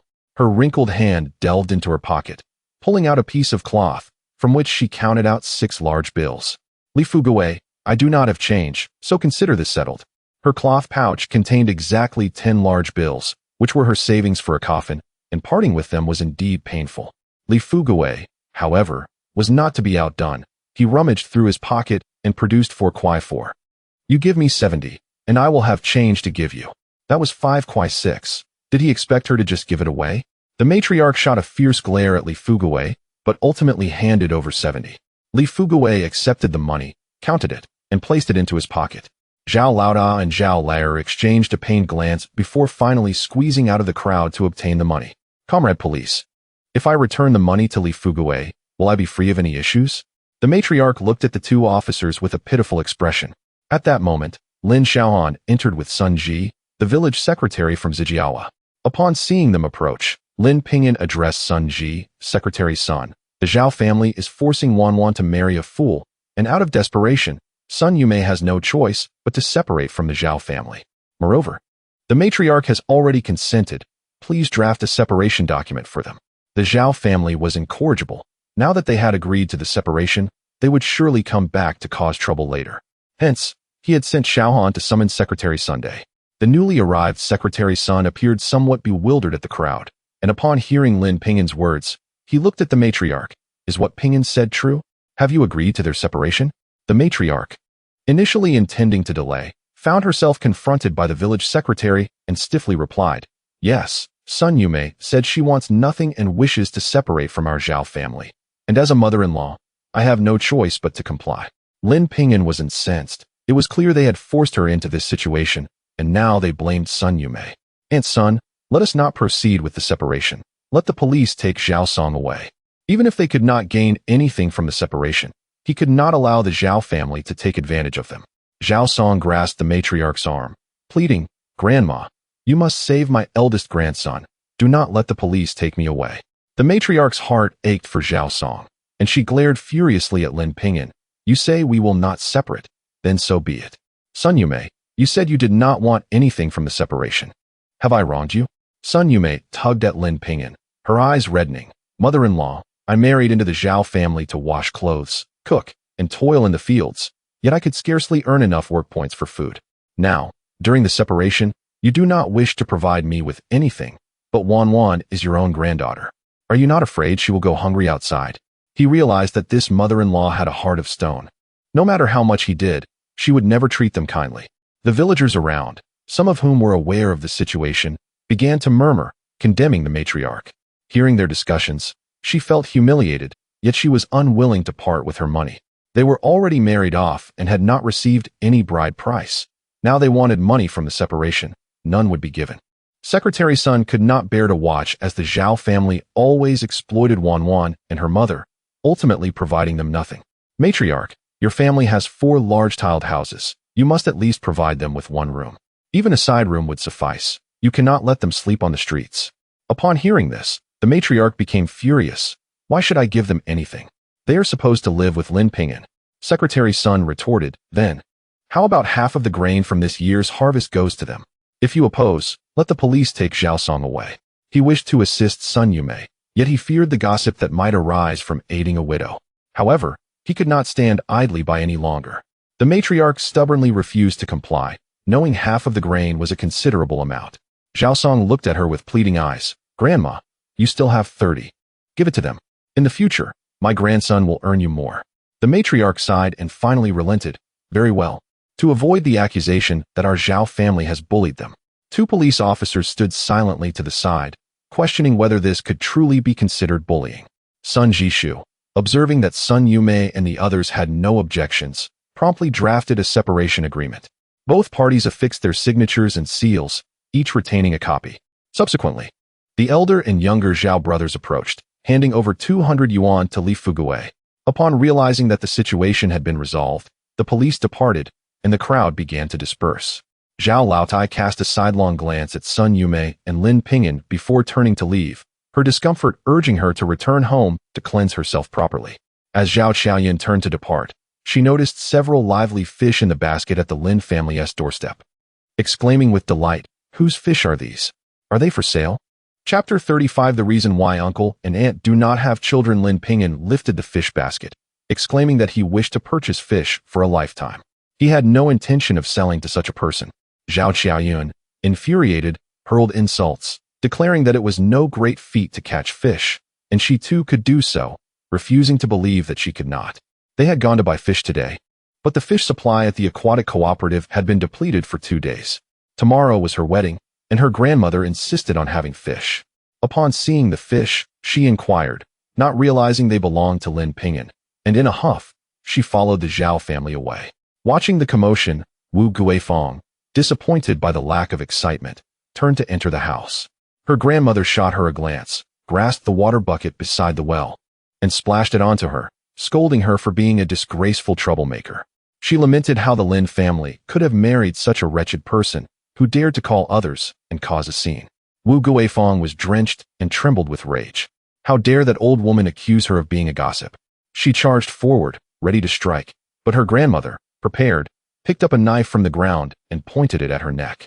If you dare take another step, I shall cut your mouth. Should I learn that you have been complaining about my nephew's family, I will ensure this knife finds its mark on you. Wu Guifeng was taken aback, staring blankly at the glinting blade before fleeing to the house in tears. In the yard, old Master Lin and Lin Yong merely observed, not daring to intervene. Lin Ping'an stifled a laugh. His grandmother was indeed formidable, single-handedly commanding the Lin family. If his mother were as strong, she would not have to endure such bullying. His grandmother, still wielding the knife, turned with a smile and said, "Come, let us return home. You may have Ping'an ride you. It is just right, and we mustn't tire you." She affectionately pulled Sun Yumei close while still clutching the knife. As they departed, old Master Lin gazed longingly at the knife, asking if it could be left behind, for they needed it to cut vegetables at noon. His grandmother waved the knife dismissively. "Old Master, you do not mind when your second son's family gossips, yet you are reluctant to part with this knife? Consider it the price for the bullying of my daughter and nephew. Should they gossip again, this knife may very well find a new owner." With a vigorous swing, old Master Lin stumbled back a few steps. Understanding her daughter's gentle nature, she felt it was her duty as a mother to stand up for her. Lin Ping'an could not contain his laughter. "Grandmother, let us go home and prepare the fish." His grandmother nodded, exiting with the knife in hand. Old Master Lin remained silent, not daring to utter another word. Zhang Sulan locked the doors behind her and led her daughter and younger son outside. Lin Ping'an rode steadily, with Sun Yumei light as a feather on the back. "Aunt, my grandmother is truly kind. You all should stay there for a while, and I will find a suitable place for you to move into." Given the events of today, he understood that living with his mother-in-law would undoubtedly invite idle gossip, and he did not wish for Sun Yumei to be the subject of speculation. Thus, he sought a separate courtyard. Sun Yumei, seated behind him, spoke gently. "Ping'an, you need not worry about your aunt. As a widow, I can manage anywhere. Once you marry Wan, I will feel at ease." Though Lin Ping'an could not see her face, he sensed her discomfort in her words. "Aunt, rest assured, Wan carries my child, and I shall treat her well. However, I have 3 sons, and I will rely on your help to take care of them. You must maintain your health to assist us." He adopted his grandmother's approach, assigning tasks to Sun Yumei to keep her mind occupied. Upon hearing she would be caring for children, Sun Yumei's voice brightened. "Do not worry.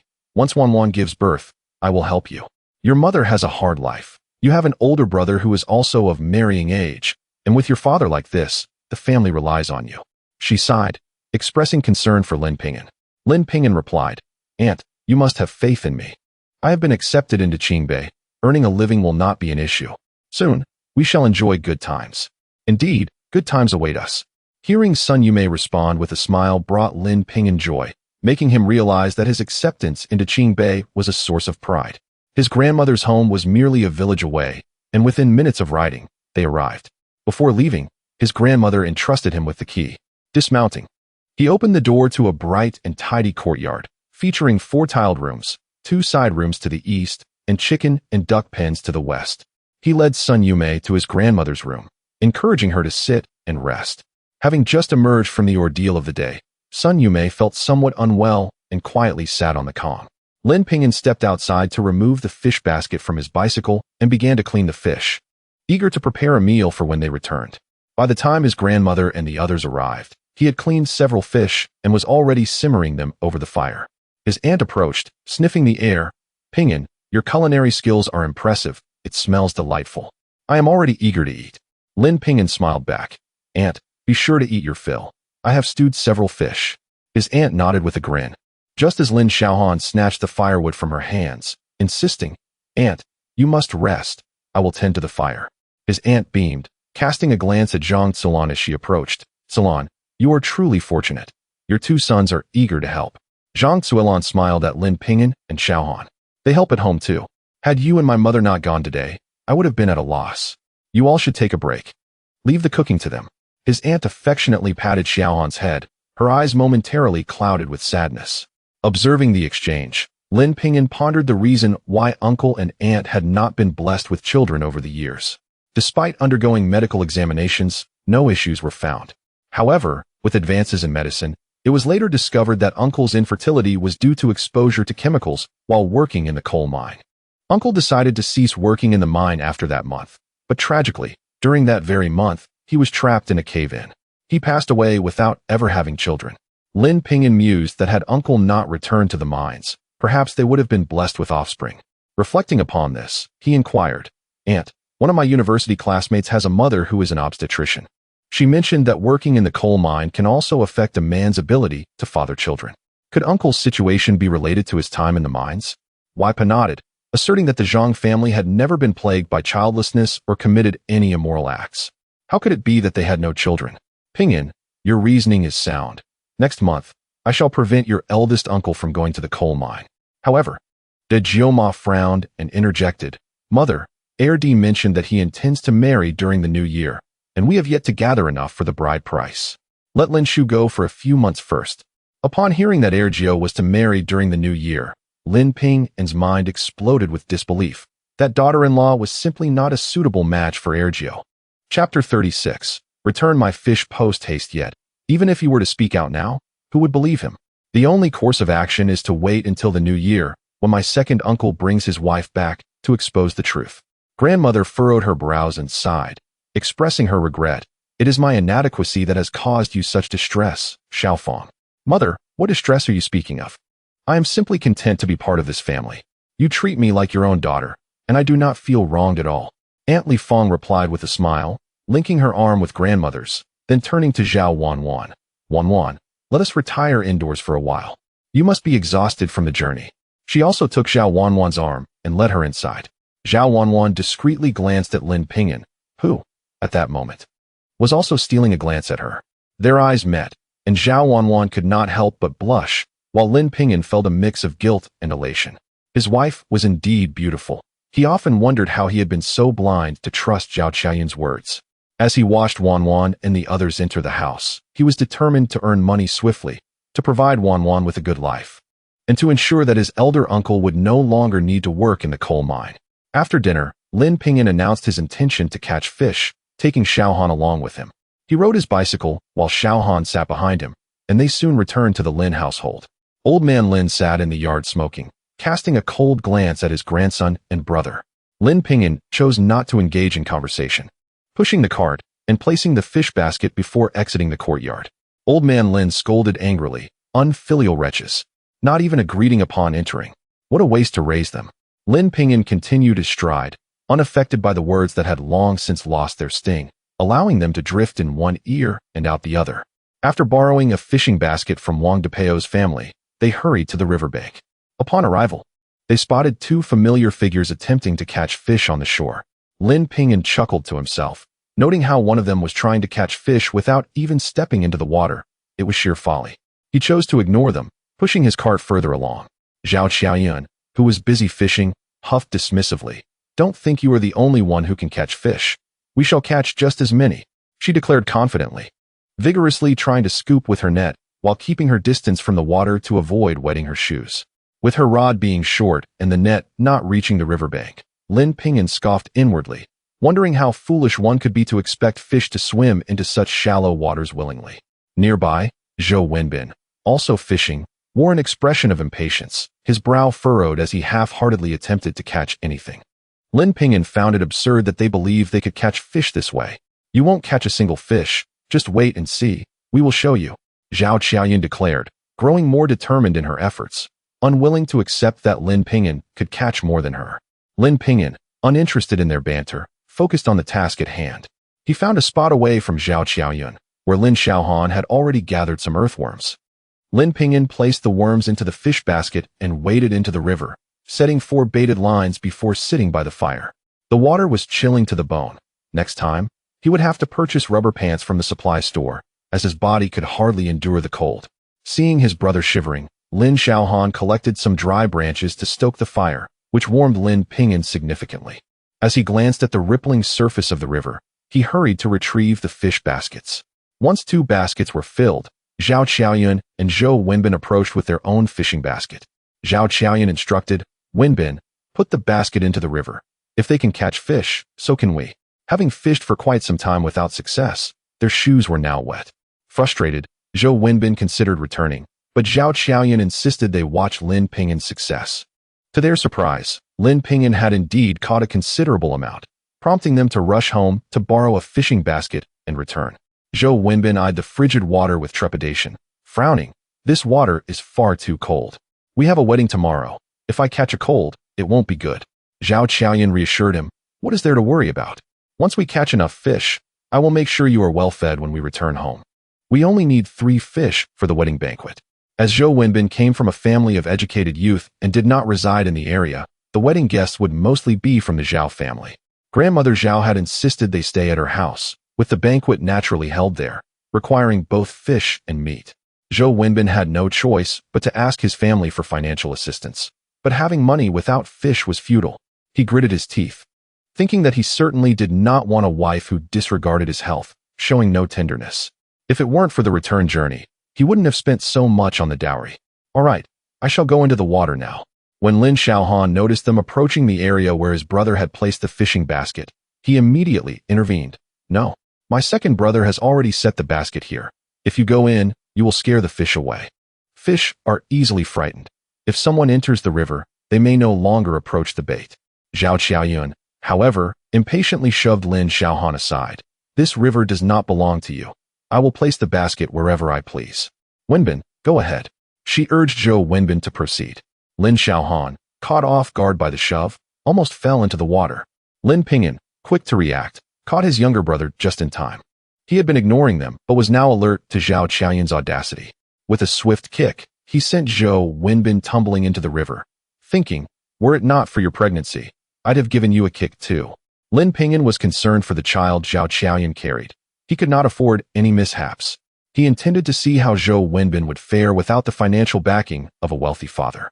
Zhou Wenbin, caught unawares, flailed in the water, while Zhao Qiaoyun panicked, stepping towards the water but quickly retreating, exclaiming, Wenbin, hurry and come back.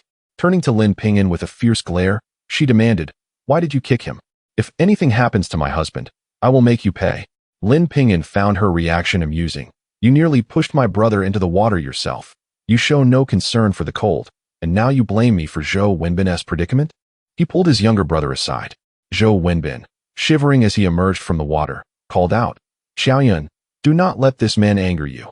He is simply jealous that I am marrying you. It is just fishing. I will go back in now.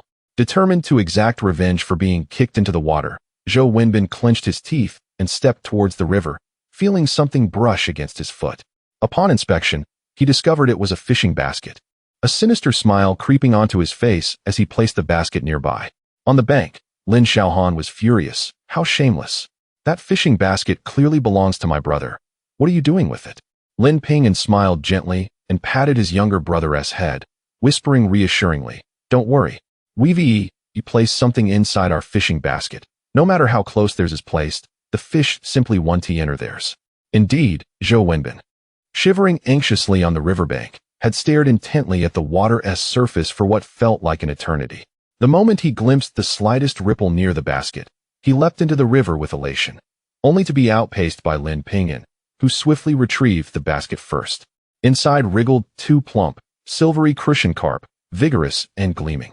Zhou Wenbin hurriedly hauled up his own basket, only to find it utterly empty. Stunned disbelief flooded his face. Zhao Qiaoyun's eyes burned with fury. Lin Ping'an, how is it that our basket yielded nothing? Did all the fish from ours somehow slip into yours? Hand them back, immediately.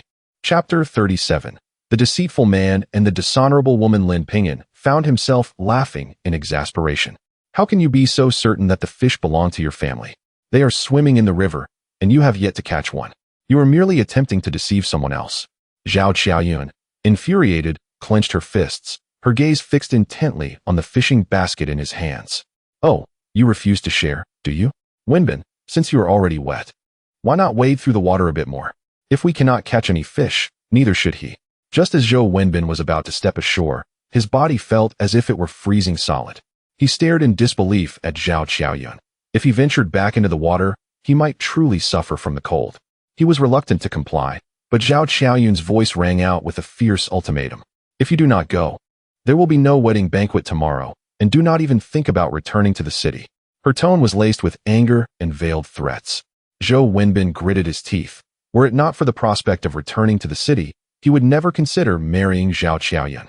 He cursed his own blindness for once believing her to be gentle, when in truth, she was nothing more than a shrew. Fine, I shall go. For you. I am willing to endure anything. He forced a smile and turned to wade back into the river. After several laps back and forth, the river became murky, and Lin Ping'an realized that catching fish was futile. Zhao Qiaoyun, elated, thought to herself that if they could not catch fish, Lin Ping'an would not have the pleasure of doing so either. Lin Xiaohan, distressed, shed tears. "Brother, what shall we do? We cannot catch any fish." Lin Ping'an wiped away Xiaohan's tears. "Do not cry. We are not out of options. Let us go home and fetch some explosives." Lin Xiaohan's eyes brightened at the suggestion, and she quickly dashed home. Lin Ping'an observed Zhao Qiaoyun's triumphant expression and declared, "Perhaps you should not allow Zhou Wenbin to continue stirring up the river.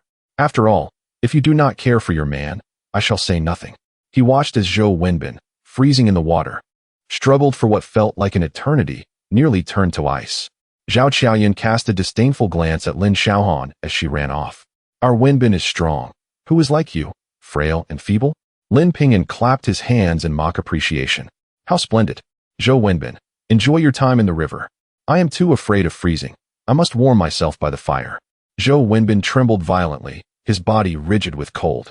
Hearing Lin Ping'an's taunt made his nostrils flare in anger, yet he stubbornly replied, "Cold? I am not as weak as you." His voice quaked despite his bravado. Lin Ping'an grinned and gave him a thumbs up. "You are indeed strong. Relish your time in the river. I, on the other hand, must warm myself by the fire." Fuming, Zhou Wenbin felt utterly powerless, while Zhao Qiaoyun stomped her feet in frustration, observing Lin Ping'an's comfort by the fire. In a fit of rage, she grabbed a nearby branch and attempted to strike the fire, but Lin Ping'an deftly intercepted her, snatching the stick away. He then picked up a burning log and threw it at her. Zhao Qiaoyun, startled, cried out and dodged, but still sustained a burn on her clothing, exposing a large patch of cotton. "Zhao Qiaoyun, do not think that just because you are pregnant, I will hesitate to confront you," Lin Ping'an said, his expression hardening with anger. Zhao Qiaoyun, distraught over her singed garment, contemplated charging at him but hesitated, fearful that he would truly retaliate. She looked towards Zhou Wenbin in the river, hoping for his assistance, yet unwilling to let him catch any fish. Lin Ping'an chuckled, "If you wish for Zhou Wenbin to enter the river, why do you not go in yourself? I once thought you were truly in love. But it is now clear that you are merely using the prospect of returning to the city as leverage against him. If he returns, what will you use to coerce him then?" In a previous life, this pair of scoundrels enjoyed a lavish lifestyle at his expense. Now, it seemed that Zhao Qiaoyun held no genuine affection for Zhou Wenbin. However, allowing such a man to return to the city unscathed would be too lenient. Indeed, Zhao Qiaoyun's expression shifted from anger to hesitation. She had considered this possibility, fearing that Zhou Wenbin might not return once he returned to the city, yet he had assured her of his intentions. Now, Lin Ping'an's words had stripped her of any certainty. In the river, Zhou Wenbin urgently called out, "Qiaoyun, do not listen to his provocations. Once I settle in the city, I will come to fetch you. You must believe me." Zhao Qiaoyun pondered deeply, and Lin Ping'an interjected, "If you can trust a man's words, then even a sow could climb a tree. The most reliable assurance is to obtain a marriage certificate, just in case. Swiftly secure the deceitful couple to prevent them from harming others," he added. Zhao Qiaoyun nodded in agreement, yet Zhou Wenbin grew anxious. "Lin Ping'an, what does our affair have to do with you? Even if we do not obtain a marriage certificate, I will still come back for her. After all, she carries my child. Is that so? I fear that when your parents pressure you to marry, you will have no choice but to comply." Zhao Qiaoyun, raising a child in the countryside would be quite tragic, Lin Ping'an remarked with a sympathetic glance. Zhao Qiaoyun clenched her fists, realizing the possibility of what Lin Ping'an suggested. Perhaps it would be wise to secure the marriage certificate sooner rather than later. Zhou Wenbin, alarmed by the prospect of actually obtaining a marriage certificate, worried that someone might report him and he would be unable to return to the city. "Qiaoyun, do not worry. I will tell my parents that I am returning to marry you. Wenbin, I trust you, but what if your parents disapprove? Our future and that of the child would be left in jeopardy. It would be better to secure the marriage certificate on the day you return to the city. This way, Zhou Wenbin could return, and she could enjoy a life of comfort alongside him." Lin Ping'an found himself admiring Zhao Qiaoyun for her cleverness in devising such a scheme. If someone were to report Zhou Wenbin, he would undoubtedly face scrutiny and might find returning to the city exceedingly difficult. Zhou Wenbin quickly countered, "Qiaoyun, what if someone reports me? It would jeopardize our future together. You must believe me. I will come back for you." His expression was sincere, compelling even the most skeptical to believe. Zhao Qiaoyun frowned. "Is there truly no other alternative?" Lin Ping'an responded without hesitation, "Of course there is a way. On the day you return to the city, go with him. If he does not take you along, It proves he does not wish to marry you. Zhao Qiaoyun's face lit up with excitement. Yes, that is a splendid plan. It does not interfere with your return to the city, and I can accompany you. Lin Ping'an chuckled inwardly. Go on, go on. Awaiting you there will undoubtedly be a grand surprise. Zhou Wenbin clenched his fists, feeling colder than ever. He had never intended to marry Zhao Qiaoyun, and the thought of bringing her back to the city was most unwelcome. Qiaoyun, on the day we return to the city, you must come with me, but it may be a bit inconvenient for you. Zhao Qiaoyun nodded with delight. At that very moment, Lin Xiaohan sprinted over, clutching a burlap sack. Lin Ping'an took the sack and withdrew from it a tightly bound iron box. Zhou Wenbin, he called out, will you emerge from the river, or shall I proceed to detonate my charge and stun the fish? Zhou Wenbin glanced at the battered iron box wrapped haphazardly with twine and chuckled. You expect that contraption to explode? Do you truly imagine it will even spark? Spare me your theatrics. I shall remain right where I am. Though he had never witnessed the practice of using explosive charges for fishing, he was certain such a crude, makeshift device could not possibly function. Lin Ping'an hefted the iron box lightly in his palm, a faint, knowing smile curling at the corner of his lips. Very well, then do not hold me accountable. He drew a match from his pocket, struck it deftly, and set the fuse alight. A soft, sibilant hiss rose as the wick glowed crimson.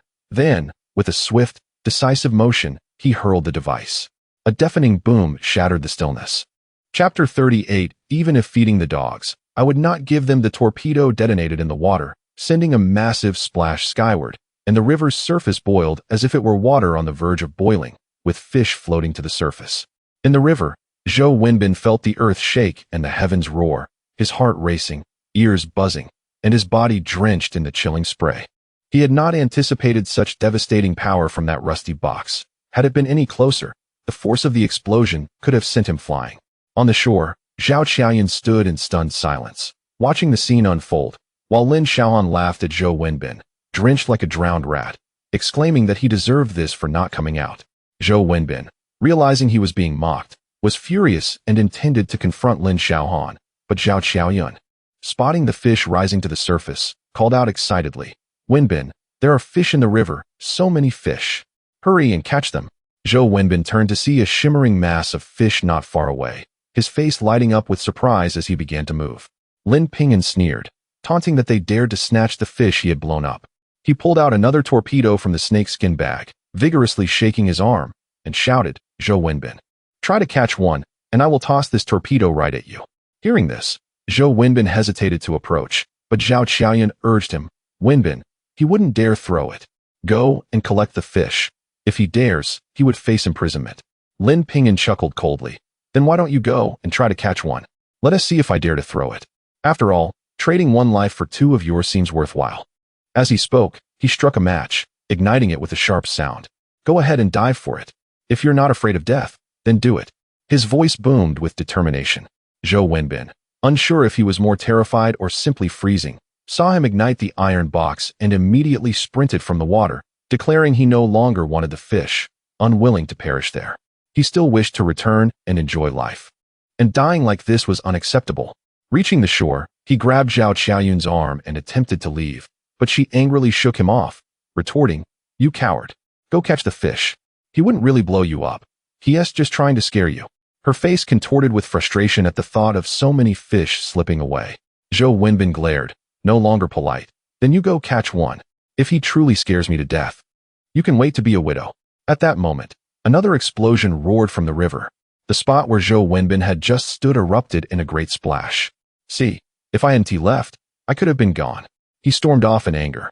However, Zhao Qiaoyun was not one to back down, declaring fiercely, Lin Ping'an, just you wait.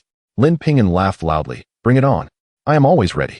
Frustrated, Zhao Qiaoyun stomped her foot and chased after Zhou Wenbin. Coward, all bark and no bite. Even if he had stayed, he wouldn't throw the torpedo at him. His life was not worth Zhou Wenbin's. With the thought of their impending marriage, Lin Ping'an smirked darkly, contemplating a grand gift for them. Second brother, you scared me to death just now. I thought you would blow him up. Thankfully, he ran fast. Lin Ping'an chuckled as he took the fishing net from Xiaohan's hands. Second brother isn't that foolish. Their lives aren't worth trading. Having finished his thought, he descended into the river to catch fish, eventually hauling up 4 full baskets. Due to the explosions, Many fish had been stunned or killed. He decided to head directly to the black market. With great effort, he pushed the cart, and after over half an hour, they finally reached the market. After selling the fish, he clutched the 53 yuan in his hand, smiling as he said, "Let us go. Brother, I'll take you to buy a backpack, pencils, and notebooks." Lin Xiaohan leaped with joy, exclaiming, "Really? I can go to school now. Second brother, you're the best." Lin Ping'an beamed at his little brother's happiness. Now that he could earn money, his brother could attend school and learn more. Upon arriving at the supply and marketing cooperative, Lin Ping'an encouraged Xiaohan to choose a backpack. "Second brother, this backpack is too expensive. Maybe we shouldn't buy it." Lin Xiaohan hesitated when he saw the prices, which were 2 or 3 yuan. He felt reluctant. "Brother has money. Feel free to buy it." Seeing Xiaohan with his head down in silence, Lin Ping'an asked the shopkeeper to bring over the olive green backpack that Xiaohan had admired several times, clearly liking it. After paying, he handed the backpack to Lin Xiaohan, who clutched it lovingly. Seeing his brother's joy brought Lin Ping'an happiness as well, and he also bought several pencils and notebooks, along with some meat, malted milk powder, peach crisps, and canned goods. With Wanwan and their aunt at their grandmother's house, Lin Ping'an felt compelled to buy a few items in gratitude for the help they had received. They left a bit late, opting not to go to the hospital, and headed straight home, pushing the empty cart. They walked quickly, though it still took at least half an hour. When they arrived, Wu Guifang had just finished cooking and, upon seeing the cart filled with meat and malted milk powder, her eyes nearly glued to the bounty. She approached them eagerly, saying, "Ping'an, Xiaohan, you're back. You must be hungry. Come eat with your second aunt. I just finished cooking." Her gaze flickered towards the cart as Lin Ping'an glanced at her. He placed the items directly on the handlebars, stating coldly, "Second aunt, we can't afford your food, and you can't take advantage of my family's goods. It's better for us to maintain our own integrity than to have me report you to the village chief." His tone was icy as he pushed the cart away, taking his little brother with him. Wu Guifang's chest heaved in anger. "Who's trying to take your things? I just wanted you to eat a meal. Why are you acting so high and mighty? So late. Who are you bringing those things to? What about your grandparents? Don't you think to leave some?" she shouted, wanting to vent her frustrations. Stopping at the entrance, Lin Ping'an turned and said, "Now you remember your grandparents? Where were they when my father needed them in the hospital? Now that you see the goods, it's too late. Even if I were to feed the dogs, I wouldn't give them anything." With that, he rode off on the cart, leaving Wu Guifang fuming, returning to the dining table to complain incessantly. Lin Laotu, listening in annoyance, slammed his chopsticks on the table, declaring that they should never speak to that little beast again, as if they were all dead to him. Wu Guifang had never seen him so furious before, and she was too frightened to respond. Lin Gang, startled, jumped, dropping his chopsticks on the floor, bending down, and his injured backside hit the bench, letting out a cry of pain. Lin Laotu, infuriated, raised his hand and struck the young man on the forehead, venting his frustration at such a feeble individual. If he possessed even half of Lin Ping'an's fortitude, he would not be subjected to such humiliation. Over the past few days, he had become the subject of ridicule among the villagers and had faced reprimands from the village party secretary, all while his beloved grandson proved to be utterly ineffectual. Breathing heavily with anger, he stormed out of the courtyard without even touching his meal. He had no desire to return to the house and confront his paralyzed wife, which only deepened his distress. As Lin Ping'an was cycling just outside the village, he was intercepted by the village party secretary. "Ping'an," the secretary began, "today you have bullied Zhao Qiaoyun and Zhou Wenbin. The Zhao family has approached me, claiming that you set fire to her clothing and used firecrackers to harm Zhou Wenbin, causing him to be hospitalized with a fever. They demand that you compensate them with 100 yuan. Chapter 39.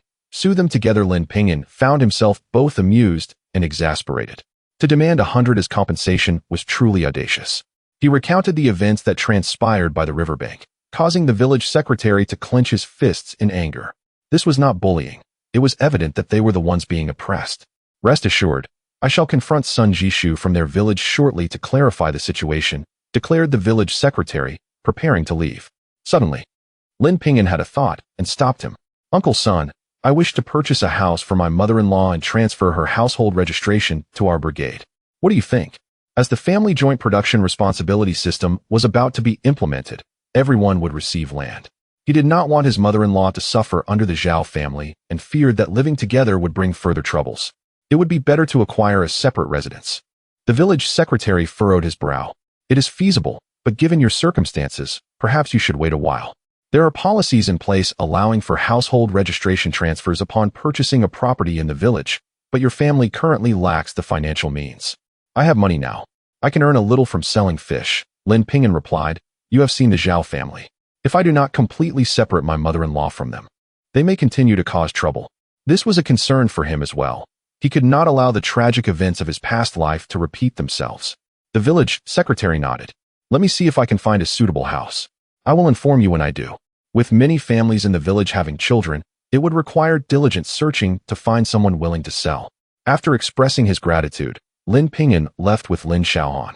Upon arriving at his grandmother's house, he found her and others dining on the calm. Zhang Zuolan was absent, presumably at the hospital. The atmosphere was warm and jovial. When his grandmother noticed the two carrying a large number of items, she hurried down from the calm, brought 2 bowls, and began serving them food while chiding, buying so much. Do you think I would neglect your wife and mother-in-law? Return the items tomorrow. I have everything you need here. With meat and malt milk powder cans, it surely cost a fortune. His grandmother winced at the thought, but Lin Ping'an smiled as he placed the items on the cabinet and received a generous serving of rice from her. Grandma, I have money now. I earned over 50 today from selling fish. Of course, I want to buy some things for you. His aunt set down her bowl in astonishment. Ping'an, are you serious? 50 in a single day? Your uncle only earns a little over 80 at the coal mine each month. You've earned in 2 days what he does in a month. Lin Xiaohan, having removed her shoes and climbed onto the calm, chimed in. Aunt, I only worked half a day today. If I worked the whole day, my second brother could earn nearly 100. Since her second brother began making money, she felt that their lives had changed significantly. His grandmother was astonished. Ping'an, is what Xiaohan said true? Lin Ping'an nodded, and his aunt's eyes sparkled. Why not let your uncle work with you? She had been childless since marrying and thought a change in her husband's occupation might help. If Ping'an was earning well from fishing, working with him would surely be better. Lin Ping'an laughed. Of course. I would be delighted to have my uncle fish with me. In truth, fishing work would not last long, especially using explosives, which would soon be prohibited. Once outsiders saw them earning money from fishing, they would likely follow suit, and soon enough, the fish would be scarce. Nevertheless, he wished for his uncle to leave the coal mine early. That was something he desired. For now, he would catch as many fish as possible and earn as much money as he could. He opened a can from the cabinet and placed it on the table. Here, have some of this. His gaze drifted toward Zhao Wanwan, who was holding a bowl filled with eggs that his grandmother and aunt had served her. Upon noticing Lin Ping'an looking at her, her face flushed red. Sun Yumei, who was eating nearby, pursed her lips and suggested, Ping'an, perhaps we should return to the Zhao family for now. My head injury has mostly healed, and it would be too much trouble for your grandmother and aunt. His grandmother shot her a look. Return? Are you not afraid he will sell Wanwan? When my son returns, I will have him stay at Ping'an's house. You can rest easy here. If anyone dares to say anything, I will silence them. Previously, her daughter-in-law had mentioned bringing her eldest son back, and Sun Yumei seemed concerned that her status as a widow might affect them. Her eyes grew red as she murmured, It's all my fault for causing you trouble. The sob in her voice reflected her fear of impacting others' reputations. His aunt comforted her. What trouble is there? Having you here makes it more enjoyable. I will need you to teach me embroidery in the future. Lin Xiaohan, hearing that her uncle would stay with them, beamed with joy. Let my uncle stay at our house. With him here, Grandpa and second Aunt won't dare bully us. His grandmother chuckled and served her a peach can. With your uncle around, they wouldn't dare. Now eat up. You're as thin as a monkey. If you don't grow tall, how will you find a wife? This child had always been sensible and never snuck food. When given something, he only took a little. Lin Xiaohan's eyes widened as she gazed at the shiny yellow peach can in her bowl. Thank you, Grandma. When I grow up, I will be tall and strong like my uncle and marry a good wife. She eagerly took a bite of the peach can, her face radiant with satisfaction. His grandmother found her amusing. Such a young child already thinking about marrying a good wife. Laughter erupted from those at the table. After finishing their meal, night had fallen. Lin Ping'an and Lin Xiaohan returned to the Lin household. Lin Xiaohan pushed the door, only to find it locked from the inside. Infuriated, she shouted, Grandpa, second aunt, open the door. We're back. However, after calling for quite some time, there was still no response. Lin Ping'an restrained the furious Lin Xiaohan. Xiaohan, stop shouting. They are deliberately refusing to let us in. Since they won't allow us entry, let us go to the village secretary. Fuming, Lin Xiaohan kicked the door twice, causing it to shudder with a dull sound. Inside, Wu Guifeng pressed her ear against the window. and upon hearing the commotion outside, she chuckled. Humph. If they give everything to outsiders, let them sleep outside. They dare to challenge me. It would be better for them out there. Upon reaching the village secretary's house, Aunt Zhang was peering out into the yard. Ping'an, why are you here so late? Is there trouble again? She had heard about the day's events and was concerned about further issues. Lin Ping'an replied, we came to find the village secretary. My grandfather and the others locked the door from the inside, and we cannot get in. He had long planned to report this grievance. They could not let them get away with such behavior, or they would continue to act with impunity. They had caused enough trouble over the past month. And Zhang was furious. Your grandfather and the others have gone too far. Only your uncle Zhang has gone to Sun Jishu's house in Zijiawa, and he hasn't returned yet. I am worried too. Aunt, please do not be anxious. I shall go and take a look. As the evening light began to fade, he instructed Xiao Han to remain at Aunt's house for a while, then parked the vehicle in the courtyard before stepping out. Having been in close proximity, he soon arrived at the residence of Secretary Sunday. Before he could even cross the threshold, he overheard the furious voices of the Zhao family. If Lin Ping'an does not compensate us, we will report this to the authorities. Do you still intend to show him favoritism? We will sue all of you together. Chapter 40. The Zhao family's latrine exploded. Madame Zhao's voice was hoarse, her cries piercing the air, while Lin Ping'an stood outside, listening intently. Almost all members of the Zhao family were present, with Zhao Laoda and Zhao Lair at the forefront, their voices raised in a cacophony of harsh words. Just as Lin Ping'an was about to step into the courtyard, he hesitated, knowing that if he entered now, the Zhao family would only escalate their turmoil. The thought of Zhao Qiaoyun's wedding the following day brought a wicked smile to his lips, and he turned to run towards the Zhao residence. His own door was locked, the day was frigid, and the surroundings were shrouded in darkness, devoid of a single soul on the street. He casually picked up a small piece of wood from the ground and stealthily approached the courtyard wall facing the latrine. In his previous life, he had often found himself in the latrine, avoiding the disdainful expressions of the Zhao family, using it as an excuse to sneak in and smoke. On one occasion, his hand trembled, and the unfinished cigarette fell into the latrine, causing him great distress. At that time, his family was impoverished, with his father and brother having met with misfortune, leaving all the burdens upon him. Consequently, he developed a smoking habit, indulging in cheap cigarettes. And the fallen cigarette remained just out of reach. Shaking his head, he exited the latrine, and not long after, a resounding bang echoed through the air, akin to thunder. The sky seemed to rain down debris in a chaotic fashion, a sight forever etched in his memory. Had he lingered in the latrine for a moment longer, he might have found himself among those caught in the aftermath. With a wicked grin, he struck a match and ignited the piece of wood in his hand, tossing it swiftly over the wall. The latrines in this area were typically open air, surrounded by brick walls, with a pit dug into the ground, covered by wooden boards and stones for footing. Waste accumulated in the pit, and unless it became excessively full, it was generally left undisturbed, often utilized as fertilizer come springtime. Lin Ping'an pressed himself against the wall, hearing a thud, and he dashed towards the village chief's home, determined to arrive before the explosion. Fortunately, the village chief lived nearby. Wiping the sweat from his brow, he pushed the door open and strode inside. Lin Ping'an, how dare you show your face here after causing my granddaughter's husband to be hospitalized? Compensate us 100 yuan immediately. Madame Zhao's aged forehead was lined with bulging veins, her squinting eyes shooting sparks of fury. The Zhao family members swarmed around him, fearful he might flee. Earlier in the afternoon, they had visited the Lin residence, but Lin Ping'an was absent, leading them to seek out the village chief, only to find that both village chiefs refused to speak on their behalf. The Zhao family was not about to let this go easily. They had been arguing for quite some time when Lin Ping'an finally appeared, maintaining an air of calm despite feeling slightly weak-kneed from his earlier sprint, his heart racing. Just as he was about to speak, a thunderous boom erupted from outside. The two village chiefs sensed something was amiss and hurried outside, concerned that a significant incident had occurred. The Zhao family, equally perplexed, followed suit. Lin Ping'an secretly chuckled, pleased that his hasty run had not been in vain. Villagers hearing the commotion began to emerge from their homes, puzzled by the scene unfolding before them, while the two village chiefs were equally bewildered by the sudden noise. At that moment, someone pinched their nose and exclaimed, "What is that smell? It's unbearable. Did someone dig into the latrine at this hour?" Upon hearing this, everyone craned their necks to sniff the air, and some immediately retched. Just then, a figure rushed over, breathless and panicked. "Oh no, Our latrine exploded, and the yard is covered in filth. Lin Jingxiu gasped, covering her nose. Followed by 2 children around 8 or 9 years old. Grandma, it thundered and rained filth at home. I was terrified. She clung to Madame Zhao, sobbing uncontrollably, while another child held on tightly, crying heart-wrenchingly. Lin Ping'an couldn't help but smile at the unfolding chaos.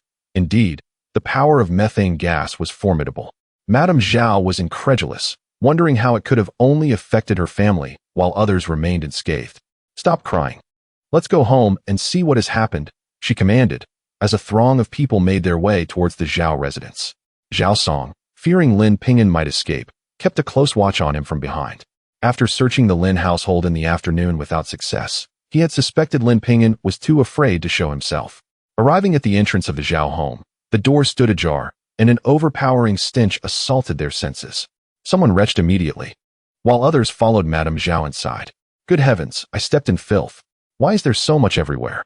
In the moonlight, the ground was littered with dark, yellowish mounds, vividly visible. The Zhao family's latrine was indeed gone. The walls had collapsed, but fortunately, no one had been inside. Can you believe it?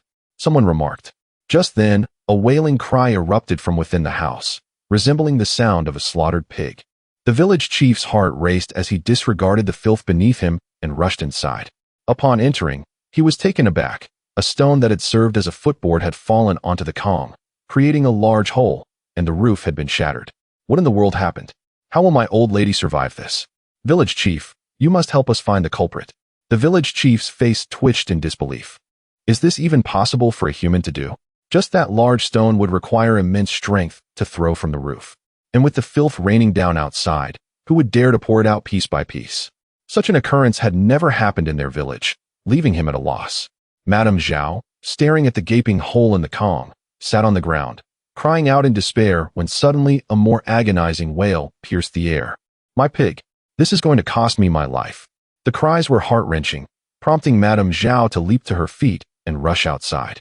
She found Zhou Xiuhua in the pig pen, weeping over a pig, while Zhao Laoda and Zhao Lair looked utterly dejected.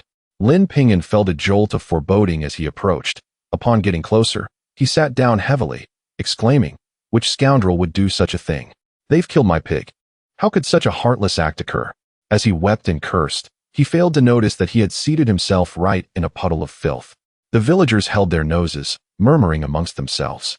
Lin Ping'an had not anticipated the magnitude of this incident. In his previous life, the yard had merely been covered in filth, but this time, the roof had caved in, the Kong had been destroyed, and a pig had perished. Unable to contain his joy, he chuckled softly.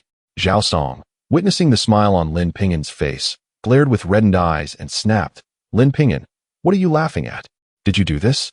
Lin Ping'an turned, his smile unabashed. What of it?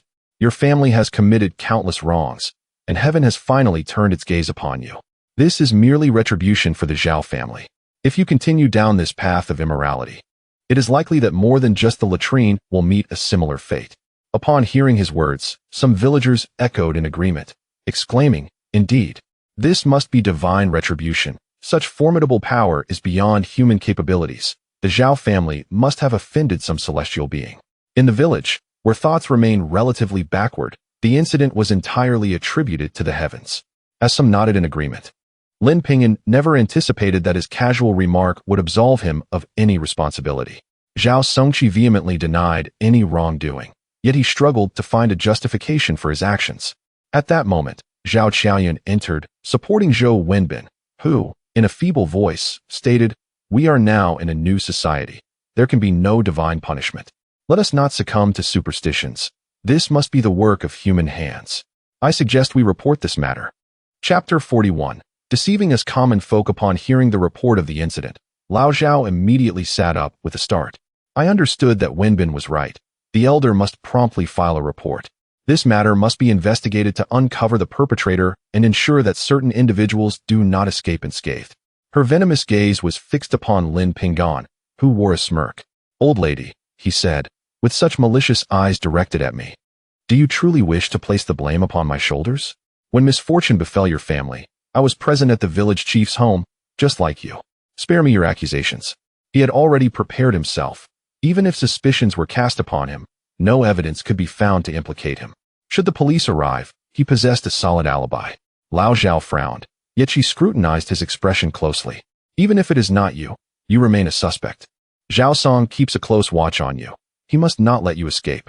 It seemed as though he was being treated as a criminal. Lin Ping'an crossed his arms defiantly. You think I would leave if you asked? Hurry and report it. I am eagerly awaiting the police to vindicate me. This afternoon, Zhao Qiaoyun and Zhou Wenbin prevented me from fishing, causing me to fall ill in the water. Now they wish to label me a criminal. Do they believe I am easily bullied? The Zhao family had suffered a significant loss and could not simply let it go. If he left, the rumors would only grow. It was best to wait for the police. Lin Ping'an, if not for your terrifying threats, would I have fallen ill? The hospital visit cost me 50. You also ruined Qiaoyun's clothes, so 100 is a mere concession. Zhou Wenbin, supported by Zhao Qiaoyun, trembled as he stood. His anger manifested in a persistent cough. Having emerged from the river that afternoon, he had been shivering with cold. Upon changing at the educated youth station, he thought a brief rest would suffice. Yet it was not until dinner that he realized his forehead was burning like coal. Zhao Qiaoyun arranged for the second uncle's ox cart to take him to the hospital, where he received an 4 drip to reduce his fever. He returned that evening as he was to be married the following day. To his surprise, he found such a scene awaiting him. Lin Ping'an found it amusing. What kind of fever would cost 50? Was the hospital providing gold for treatment? If one wished to deceive, such blatant falsehoods were unwarranted. The villagers were abuzz with gossip, questioning how a trip to the hospital for a fever could reasonably cost 50. Surely, it was akin to robbery. Zhou Wenbin clenched his fists, panic rising within him. His earlier desire for more money had backfired, and he was now the subject of scrutiny. Trembling with rage, he heard Zhao Qiaoyun assert, there is no way it could be less than 50. The doctor stated that the fever nearly damaged his brain. Demanding 50 is a mere fraction of the cost. Should he refuse, when the police arrive, we shall accuse him of profiteering. She cast a sidelong glance at Lin Ping'an, hoping to see fear etched upon his face. With the crackdown on profiteering so stringent, should he be reported, Lin Ping'an would soon find himself in custody. Compensate us 100, and this matter shall be settled, Zhou Wenbin chimed in, casting an admiring glance at Zhao Qiaoyun.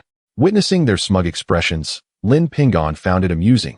The policies had relaxed, and individuals engaging in small trades were not as heavily scrutinized. His current situation hardly warranted accusations of profiteering. The fish in the river thrived precisely because few were aware of their existence. Profiteering? Zhou Wenbin, you know very well that returning home to marry is impossible, yet you insist on holding a wedding and have gotten Zhao Qiaoyun pregnant. If I were to report you, your chances of returning would be severely jeopardized. Lin Ping'an observed Zhou Wenbin's face turn ashen, his earlier pride vanishing. He clenched his fists tightly. The opportunity to return home was something he had long awaited. Ping'an, how about this? Let us not report each other, and we shall consider this matter settled. He sought to avoid conflict, having already communicated with the villagers, assuring them he would not report him. Yet, Zhao Lao was unwilling to relent. No, he must compensate 100, otherwise he shall not escape my wrath. This old woman was fixated on money. Concerns about returning to the city were irrelevant. Her granddaughter was to marry and return with Zhou Wenbin, becoming part of another family. Securing the money was her only concern. If this matter is not resolved, and Wenbin cannot return, what good days will I have left? Zhao Qiaoyun, too, was apprehensive. If Zhou Wenbin could not return, they would endure a life of hardship in the countryside. Zhao Lao rolled her eyes. If he does not pay 100, he must at least offer 50. Do not think I shall let my resentment go unaddressed. Lin Ping'an interjected, do not speak of 50. I shall not part with even a single cent. Once the police arrive, we can report each other and see whose transgressions are more substantial. Zhao Qiaoyun attempted to persuade her grandmother, yet her words fell on deaf ears. She turned to Zhou Wenbin, who, having observed the old woman's disposition over the past few days, understood that without money, no resolution could be reached. However, demanding money from Lin Ping'an was out of the question. With no other options, he reached into his pocket and pulled out 5 large bills. Grandmother, consider this money a gift from me to you. Let us conclude this matter. Lin Ping'an, I have given the money on your behalf. Let this matter end here. Should you dare to mention reporting, I will ensure you are reported. He could not afford to lose this opportunity to return home. Parting with 50 was a necessary sacrifice. Though it pained him, he believed that once back in the city, he could leave this all behind. Lin Ping'an shot him a glance. You are mistaken. The money is yours, not mine. However, Given your generous contribution, I promise I will not report your return to the city. He was eager to see Zhao Qian's plight once she was abandoned. Zhou Wenbin and the Zhao family, along with those present, believed that Lin Ping'an feared being reported for selling fish and profiteering. Meanwhile, Zhao Lao rushed to the town's police station. Before he could leave the village, a police car approached. He hurried over to guide them to the village. 3 officers emerged from the vehicle, frowning at the scene before them. They had been out on a case when they heard a loud noise and had rushed over, only to find this unfolding drama. Village Secretary Sun saw the police and quickly approached them. However, before he could speak, Zhao Lao hurried over, exclaiming, "Police comrades, you have arrived. Who is responsible for blowing up my toilet? You must seek justice for us."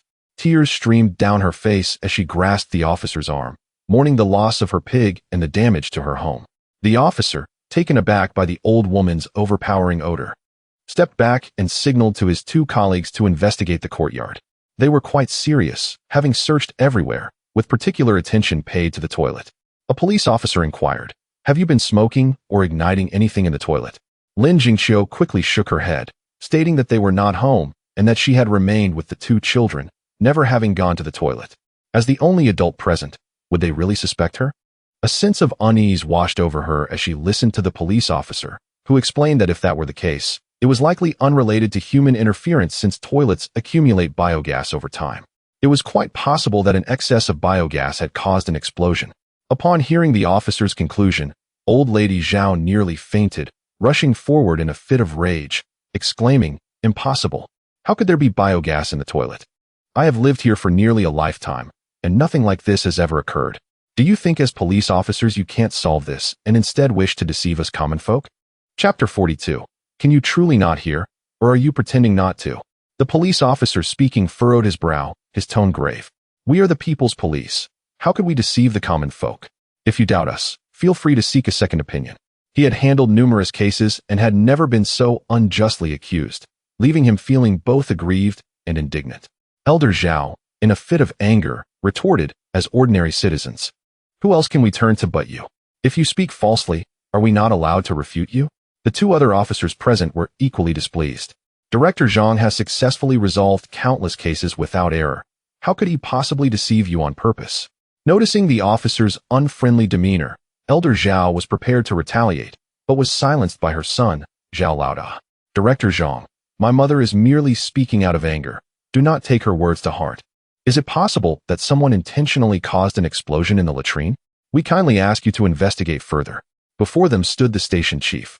Should she continue, they might indeed fail to find the true culprit. Secretary Sun stepped forward, urging the officers to consider the possibility of foul play. Director Zhang did not engage in their grievances and conducted another inspection, ultimately concluding the primary cause was indeed a biogas explosion. If it were deliberate, it would have had to be executed from outside the wall, but such precision is exceedingly difficult to achieve. The gaps in the latrine's paving stones were minimal, making it quite challenging to throw anything from outside. Elder Zhao immediately pointed at Lin Ping'an, exclaiming, "It was him. He retaliated by setting fire to my family's latrine, bringing us such misfortune. He must compensate us." Her voice was hoarse from shouting, prompting the 3 officers to turn their gaze toward Lin Ping'an. "Though I harbor discontent towards the Zhao family," Lin Ping'an protested, "I have only visited their home twice, and I have never even seen the latrine. I am unaware of its location, let alone how to throw anything inside. Moreover, at the time of the incident, I was at Secretary Sun's house with everyone else. I had no opportunity to commit such an act." With a face full of grievance, Lin Ping'an continued, as Secretary Sun interjected on his behalf, "Director, during the explosion, Lin Ping'an was indeed with us." The attendees nodded in agreement. Elder Zhao, still furious, retorted, "Even so, he could have ignited it beforehand. It was definitely him. Officers, you must arrest him." Director Zhang, visibly displeased, raised his voice. "It is not sufficient to claim someone is guilty based solely on your assertions. We cannot wrongfully accuse an innocent person. If you are dissatisfied with our handling of this matter, you are free to file a complaint with the county police department." Seeing his irritation, Elder Zhao deflated. The populace held a deep-seated fear of the police, and her emotional outburst stemmed from significant losses. Once she regained her composure, a sense of trepidation settled in. Noting the silence from the Zhao family, Secretary Sun said, "Officers, please do not take offense. They are merely anxious due to their losses. Director Zhang waved his hand dismissively, surveying the courtyard with a sigh. I understand the distress caused by these events, yet we must adhere to the facts and not rely on mere speculation. Very well, we shall take our leave. As he turned to depart, Lin Ping'an called out, Officer, I have an issue. I am Lin Ping'an from Shiwozi village. My grandfather has locked my brother and me out. He recounted the entire situation. Director Zhang regarded Lin Ping'an intently. You are the Lin Ping'an who gained admission to Qingbei University? Upon receiving a nod from Lin Ping'an, the director's face brightened. Indeed, a fine young man. You have brought honor to our county. Come, let us head to your village. His son was preparing for the high school entrance exam and showed great interest in academic matters. Hearing of a top scorer from their county who had been accepted into Qingbei, he harbored hopes for his own son. He even contemplated inviting Lin Ping'an to tutor his child, but had been unable to make an acquaintance until now. What could have been a minor issue resolvable by the village secretary was elevated due to Lin Ping'an's reputation. Lin Ping'an, looking at the beaming Director Zhang, felt a surge of joy. Fostering a good relationship with him would undoubtedly prove advantageous in the future. Seeing Lin Ping'an get into the police car, Zhang Zhishu followed suit. Inside the vehicle, Director Zhang inquired extensively about Lin Ping'an's studies, to which Lin Ping'an learned that his son was also preparing for high school. He shared numerous academic suggestions, and the director listened intently, eager for more. The two villages were close, and they arrived swiftly. Observing the tightly shut gate of the Lin household, Director Zhang's mood soured. If his own family had a child admitted to Qingbei, they would surely celebrate, not confine him outside. The two officers approached and knocked on the door. When no response was heard, Zhang Zhishu called out, Old Lin, Lin Yong, open the door quickly. The police are here. Come out at once. His shout prompted a neighbor to open their door, and Old Lin, hearing Zhang Zhishu's voice, hesitated before finally donning his clothing and proceeding to open the door. The moment it swung open, he was taken aback to find 3 police officers standing before him. You little rascal, you truly dared to report us? Just because we didn't open the door for you? He assumed that such a trivial matter would not prompt the police to respond, yet here they were, all 3. Seeing Old Lin's attitude, Director Zhang frowned. Are you Lin Ping'an's grandfather? Old Lin rubbed his hands nervously, nodding uneasily. Director Zhang scrutinized him. Your grandson has been accepted into Qingbei University, contributing to our nation as an exceptional talent. Yet, instead of treating him well, you confine him outside. What does that signify? He felt a distaste for such neglectful elders and wanted to assist Lin Ping'an. His tone was stern, his gaze sharp as if interrogating a suspect. Old Lin, sensing the intensity of that stare, was too frightened to meet his eyes and stammered, I do not know what happened. I thought they had returned. It must have been the second son's wife. I shall call them now. He turned to leave, desperate to shed any blame. Meanwhile, Wu Guifeng and Lin Yang's family had already been awakened. Hearing the commotion and realizing they could no longer hide, Wu Guifeng marched out, gripping Lin Xiaoqiang by the ear. Who told you to close the door? Did you not know your brother Ping'an had not returned? You foolish child, you deserve this. While twisting his ear, she also swatted his backside. Lin Xiaoqiang felt a wave of grievance, yet he dared not resist. His mother had warned him that if he dared to defy her, he would go without food. He was brought before Lin Ping'an, weeping as he pleaded, Mom, I was wrong. I should not have closed the door. Ping'an Gu, can you please forgive me? Lin Ping'an was well aware that this foolish aunt of his was merely seeking a scapegoat. Even if Xiao Chong had shut the door, with the noise we were making while knocking and calling out, could they truly not hear us? Or were they merely pretending not to? Chapter 43. What is causing such a disturbance at this late hour? We truly did not hear anything. If we had, we would certainly have opened the door, Wu Guifeng immediately stated, with Lin Laotu and Lin Yong echoing her sentiments. Director Zhang cast a cold glance at them, stating that due to your negligence, Lin Ping'an nearly became embroiled in an explosion incident. Had anything happened, the nation would have lost a talented individual, and this is your responsibility. Should such an incident occur again, our police station would not hesitate to send you to prison for reflection. Truth and falsehood. After years in public security, such tricks cannot deceive him. Lin Ping'an cast a grateful glance, recognizing that in matters as trivial as this, law enforcement had limited options and could only offer criticism and education. Director Zhang's words were already a significant help to him. Director Zhang patted his shoulder, advising him to focus on his studies and assuring him that he could come to the police station for assistance in the future. He was filled with admiration. Had it not been so late, he would have relished the opportunity to converse further with this young man. As they prepared to leave, Lin Ping'an called out to him and dashed into the house, emerging with a stack of notebooks. Director Zhang, these are my notes from my senior year. They might be of assistance to your son. Please show them to him. He had preserved these materials, reluctant to discard them, as they were records of his high school endeavors. Director Zhang, upon receiving the thick notebooks, beamed with joy, exclaiming, Ping'an, I truly cannot thank you enough. May I invite you over for dinner during the winter break? He had only one son and had fretted endlessly over his ability to gain admission to a prestigious university. With Lin Ping'an providing so many review materials, he was confident that with some tutoring during the winter break, his son would certainly succeed. Lin Ping'an nodded, expressing his eagerness to meet Director Zhang's son. He understood the director's intentions. Tutoring was his forte, and he was more than willing to strengthen their relationship. After Director Zhang departed in high spirits, Secretary Zhang excitedly remarked, Ping'an, you truly excel. Director Zhang values you so highly. You must perform well in university. Once you achieve success, ensure that your parents enjoy a good life. He cast a glance at Lin Laotu, clearly addressing them. Lin Laotu clenched his fist tightly, snorting in disdain as he departed. The family had already separated. Even if he regretted it, it was too late. Yet, it was infuriating that this young man had established a connection with the police station's director. How splendid it would have been if their third son had done the same. Wu Guifeng and Lin Yong similarly turned away, unwilling to concede. Lin Ping'an paid them no mind. At that moment, Secretary Zhang called after their retreating figures, warning, do not close the door again. Should another incident arise, you will not receive your grain allocation at the year's end. Lin Laotu halted, turning to see them leave, and faced the furious expressions of his second son and his wife, a surge of anger rising within him. He raised his hand and struck Lin Yong sharply across the face, admonishing him to keep a watchful eye on his wife. Should any further troubles arise, their family would be cast aside. His third son was the best, bringing him peace of mind. The second son's family was utterly inept.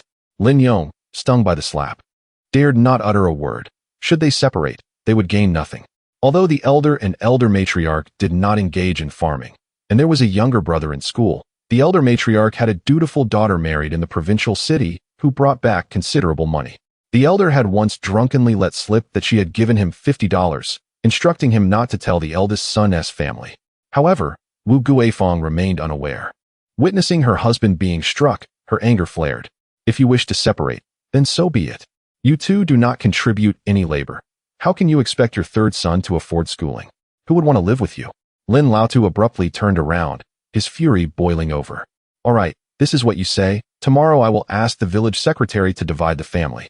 His voice thundered, clutching his chest as he gasped for breath.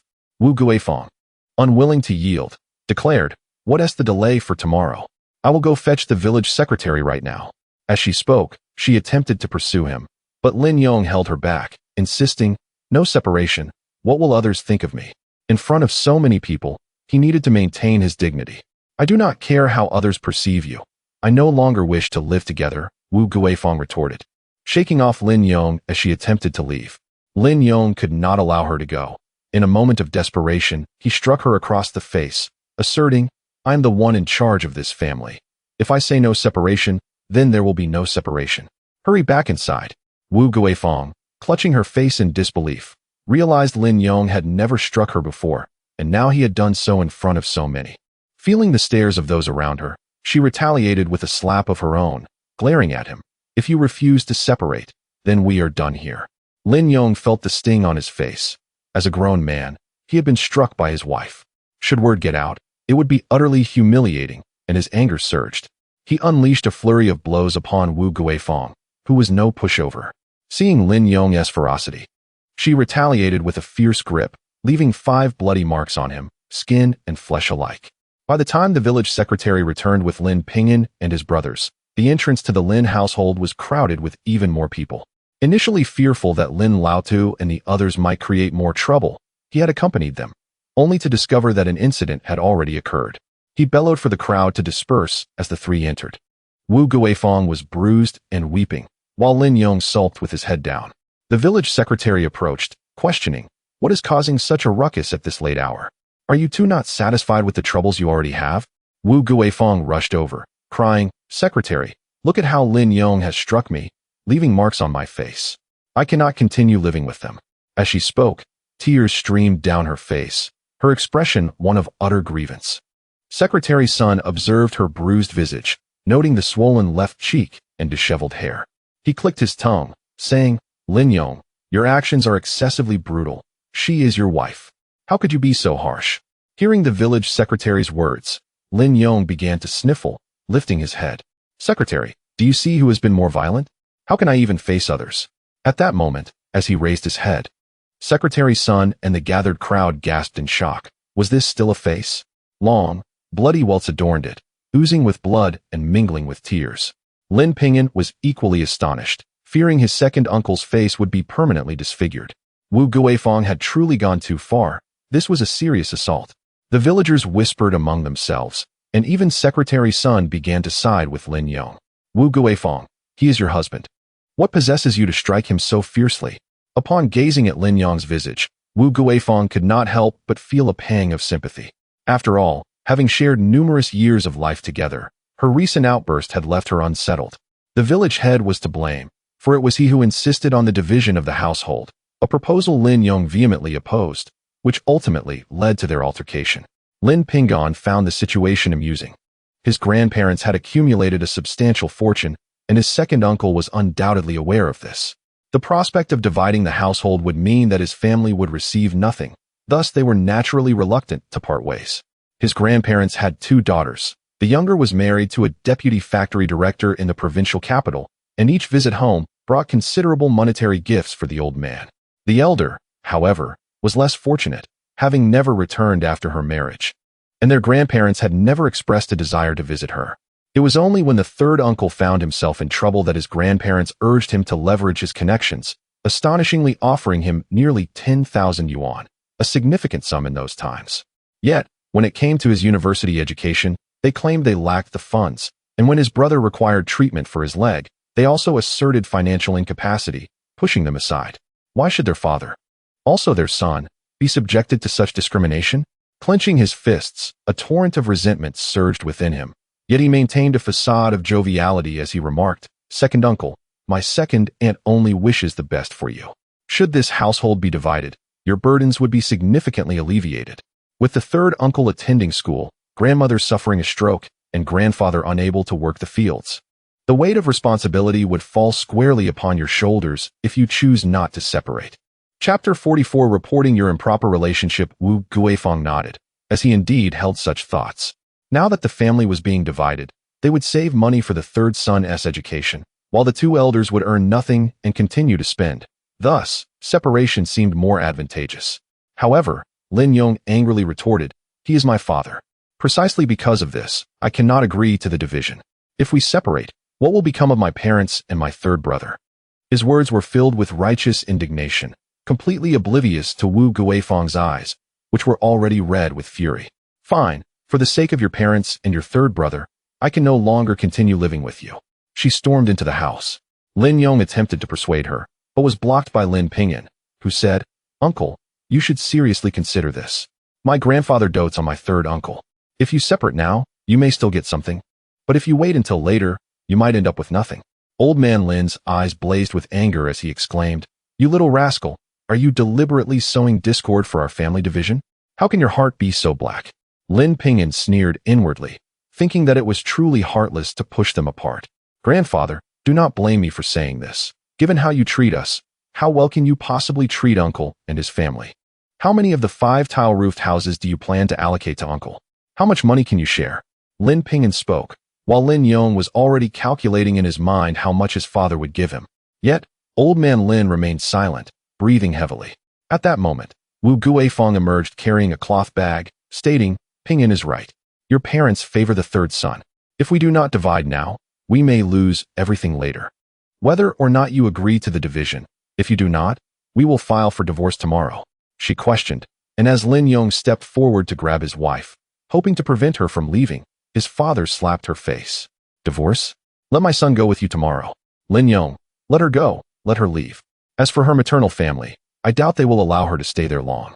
Wu Guifang's maternal family was dominated by his elder brother's wife, who had not been willing to care for her when her mother fell ill. If she returned, prolonged stays would be utterly intolerable.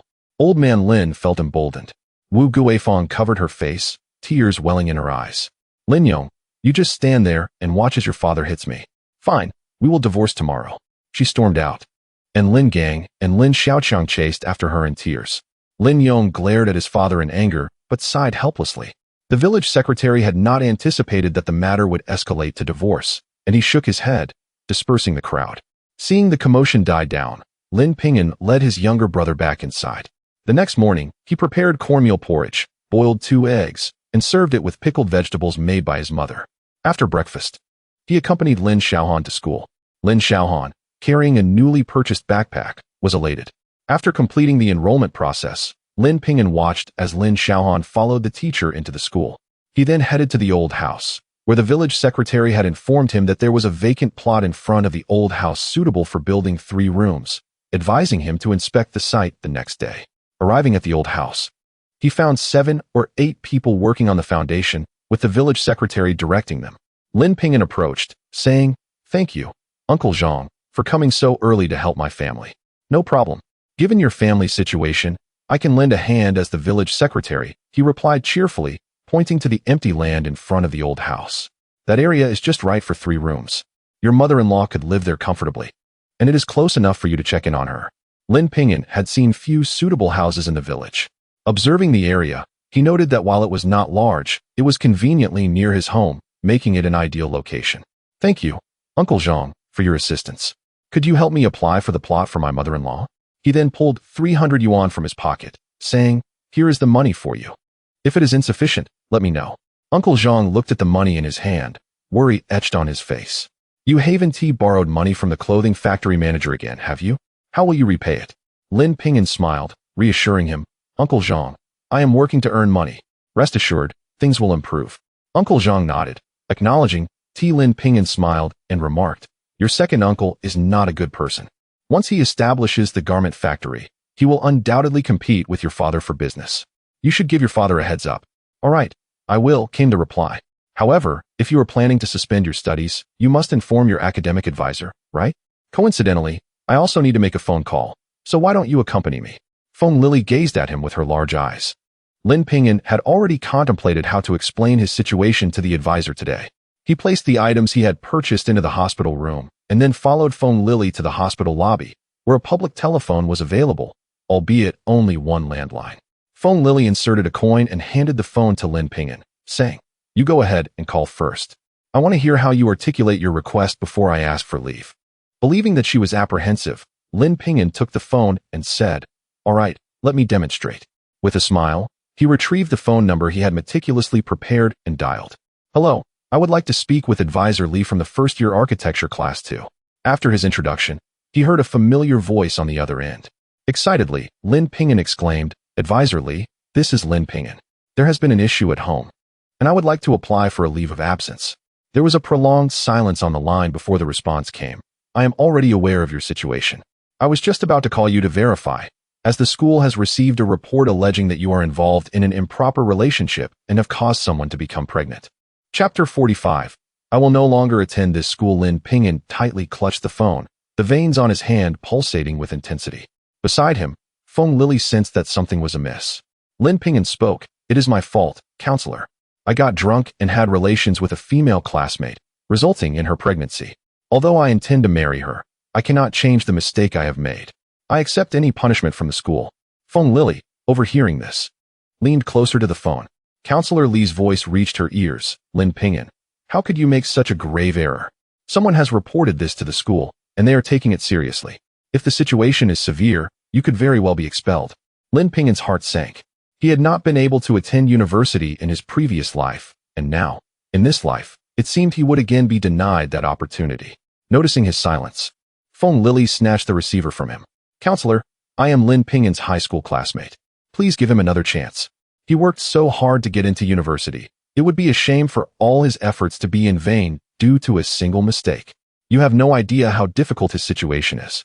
His father was injured by a wild boar, and his older brother has also sustained an injury. The entire family is relying on him to get through this. Moreover, he did not intend to engage with the female classmate. She is mute. Yet, he is still taking responsibility for his actions and has decided to marry her. Lin Ping'an is a good person. He is exceptional. I sincerely hope the school grants him another opportunity." Feng Lily spoke earnestly, and after a moment of silence, Counselor Li responded, "Rest assured. I will relay this situation to the school accurately. They will notify you of any further investigation results." After the call ended, Lin Ping'an was left listening to the busy tone, his heart plummeting. "It's fine. I cannot attend anyway.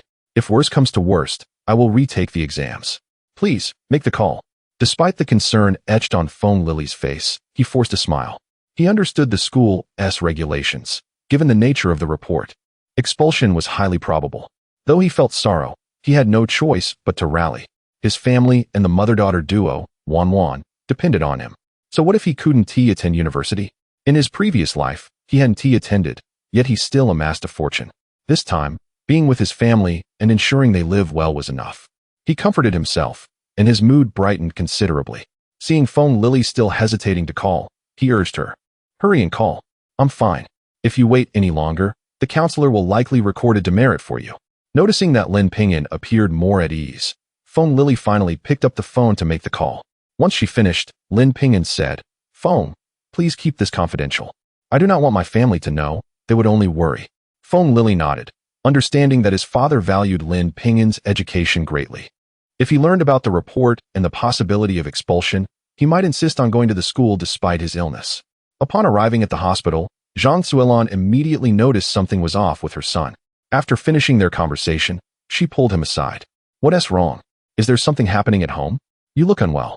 Lin Ping'an had been smiling while speaking, so how could his mother discern his distress? "Everything is fine at home. I might just be tired from staying up late yesterday. I also sent Xiaohan to school. I was worried about leaving him home alone." Zhang Suilan gently touched her son's gaunt face, tears welling in her eyes. "Ping'an, I'm sorry you have to bear so much. It's my fault for being so useless." Lin Ping'an wiped away his mother's tears and smiled. "How could you be useless? You gave birth to such a clever son." Hearing this, Zhang Suilan broke into a smile. "You're quite the charmer. Mom, as long as I'm here, you can focus on taking care of Dad and my brother in the hospital. You must be exhausted these days." He pulled out 60 yuan from his pocket and handed it to Zhang Suilan. Upon seeing the money, she pushed it back into his hands. "No, keep this. You'll need it for your future wedding expenses." However, Lin Ping'an insisted, taking her hand and placing the money in it. "I earned this in half a day. Please use it to buy something nutritious for Dad and my brother, so they recover quickly." Zhang Suilan was incredulous that her son could earn so much in such a short time. Seeing his earnest expression, she felt joy and praised him. "My son is truly remarkable, destined for greatness. When will you take care of your leave from school?" "Everything is arranged with the school. We'll discuss it further in due time," Lin Ping'an casually remarked, hoping to gloss over the details. Zhang Suilan believed him, nodding happily. As he prepared to leave, Lin Urge also accompanied him home. Just outside the hospital, Feng Lily caught up with them, pulling Lin Ping'an aside to whisper, "I called my dad. He said our relatives in the capital city will help you navigate this situation and strive to prevent your expulsion." Though her father lived in the county, she had heard him mention an influential uncle in the capital, and he had made a call to inquire about it. "Thank you, Feng. You are too kind. Why be so formal? You've helped us too," Feng Lily responded, her face beaming with a radiant smile. After she left, Lin Urge asked, "Ping'an, what is your relationship with Feng Lily? She couldn't possibly have feelings for you, could she? The way she looks at you seems quite affectionate." "Second sister, don't say such things. I have a fiancé. We are merely ordinary classmates," Lin Ping'an quickly dismissed. During high school, he and Feng Lily had barely exchanged a few words, maintaining a purely platonic relationship, yet his sister could discern that Feng Lily harbored feelings for him. Lin Urge sighed. "Just dismiss my ramblings. As long as you do not disappoint Wan, that is all that matters. I will never disappoint Wan. In my previous life, I lost her once. In this life, I shall not let her go." As they passed by the supply and marketing cooperative, Lin Ping'an went inside to purchase 2 kilograms of pork belly and a bag of flour. "Ping'an, why are you buying so much? We want to finish it. And it will surely be taken by Aunt Air," Lin Urge remarked. Lin Ping'an smiled. Aunt Air has left home, stating she wants a divorce from Uncle Air. "We can take our time eating this." He also requested some eggs and rice, prompting Lin Urge to inquire about the situation. Lin Ping'an placed the items in the cart and recounted the events of the previous day, causing Lin Urge to burst into laughter. "It's better that way. Wu Guifang is not a good person." Lin Ping'an nodded but acknowledged that with the state of Uncle Air and Aunt Air's relationship, a divorce would be difficult. The two siblings quickly unloaded their purchases upon arriving home, careful not to attract attention. Second sister, please make some dumplings while I catch some fish to take to mom and dad. Lin Ping'an spoke cheerfully, and his second elder sister briskly began tidying up. Off you go to catch fish. Then, once I've cooked the meal, I'll send Xiaohan to call you. Lin Ping'an nodded, and had scarcely stepped beyond the courtyard gate when he spotted Lin Xiaohan approaching. His face bruised and swollen, fists clenched tightly, head bowed low. Brother, he murmured, voice heavy with resignation, I won't be going to school anymore. Chapter 46. Retracting the report, Lin Ping'an approached with a frown, saying in anger, lift your head. Who left you in such a state, resembling a frightened turtle? Why didn't you fight back? You're not going to school. Who are you trying to intimidate? Seeing his brother beaten and in pain tugged at his heartstrings. But upon hearing that he was not going to school, genuine anger surged within him. Lin Xiaohan looked up, his eyes brimming with tears of grievance. Second brother, I wasn't bullied. It was Zhao Sanpang who said you were expelled from school, that it would be pointless even if you got into Qingbei. I couldn't bear to hear it, so I hit her. The teacher said fighting is not allowed, but I lost control, and that's why I'm not going to school. You should ask the teacher to refund the tuition. He finished with a wail, tears streaming down his face. Lin Ping'an wiped the tears from his brother's cheeks and gently advised, you are already a little man. You mustn't cry so easily. Did you fight him off school grounds? Upon receiving a nod from Lin Xiaohan, he patted the dust off his clothes, reassuring him, it's all right. Your second brother has fought outside of school many times. If it happens at school, tell the teacher.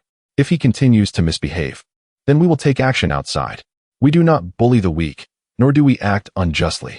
Lin Xiaohan's bright eyes sparkled with hope. Really? Second brother, I want to be sent home by the teacher? Don't be foolish. We are in the right. He spread unfounded rumors. If you clarify it with the teacher, they will only reprimand you lightly and advise you not to fight next time. In those days, children were numerous, and fighting was commonplace. Unlike later times where a mere slap could lead to hefty compensation. He had learned from experience that if one allowed others to spread baseless rumors, they would be the ones who suffered. He himself was a rebellious child, having fought many times. Hearing his brother's words eased Lin Xiaohan's mood considerably. He clenched his fists and declared angrily, next time Zhao Sanpang speaks ill of you, I will beat him up so he dares not say another word. Lin Ping'an furrowed his brow, recalling Lin Xiaohan's words. Is Zhao Sanpang the younger brother of Zhao Qiaoyan? Yes, that's him. He said that if you got into Qingbei, you would only be expelled, claiming you were involved in improper relationships, which made me furious. Listening to his brother, Lin Ping'an clenched his fists, pondering who could have reported him. This was a clear lead. Knowing the identity of the informant, he would not hold back any longer. Wiping away the tears on his brother's face, he said, stop crying. Focus on your studies, and do not let this trivial matter weigh on your mind. How was your studying today? Before Lin Xiaohan could respond, a loud voice shouted, you little brat. Look at what you've done to my son. A wretched child without parental guidance. Just wait and see how I deal with you. Zhou Xiuhua stormed over, followed closely by Zhao Qiaoyan. Leading a sobbing little chubby boy, Lin Ping'an positioned himself protectively in front of his brother. Your son had it coming for running his mouth. The Zhao family has done many unscrupulous things and now tries to slander us. He deserved to be hit. She had attempted to force her daughter onto him and now sought to ruin his academic career by reporting him, and this incident would not go unpunished. Zhou Xiuhua's eyes widened in fury, her chubby face wrinkling with rage. Lin Ping'an, I have yet to settle the score for the last time you threw waste at me. Today your brother hit my son, and you dare accuse my family of wrongdoing? You clearly need a beating.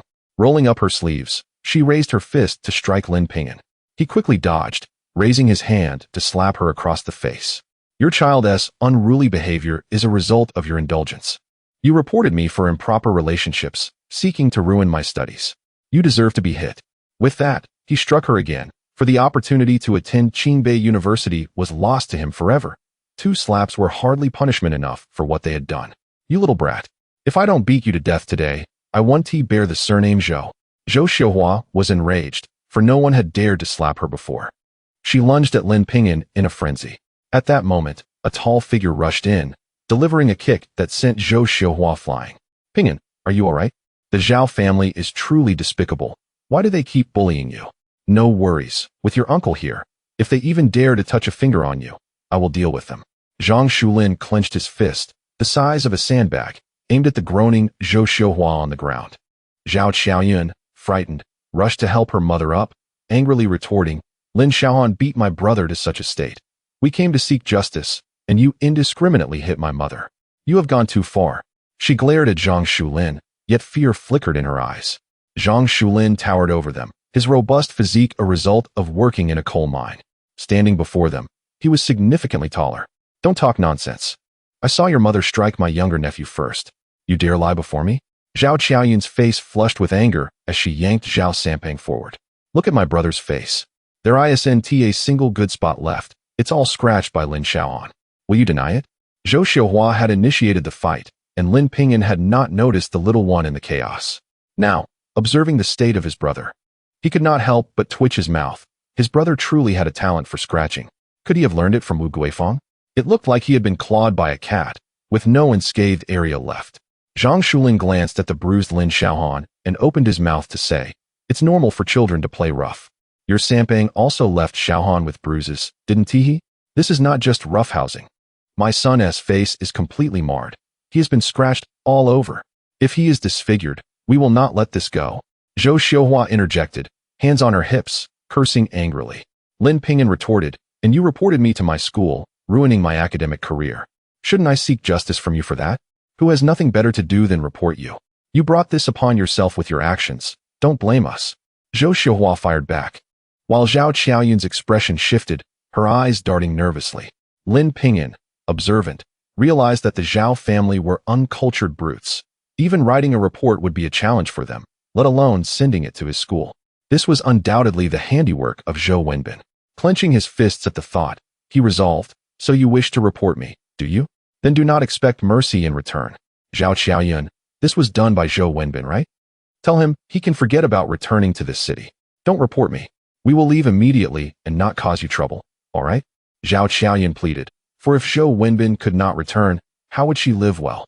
Today was supposed to be their wedding banquet, but due to an explosion in the outhouse yesterday, the house was filled with a foul odor and repairs were not yet complete, leaving everyone in no mood to celebrate.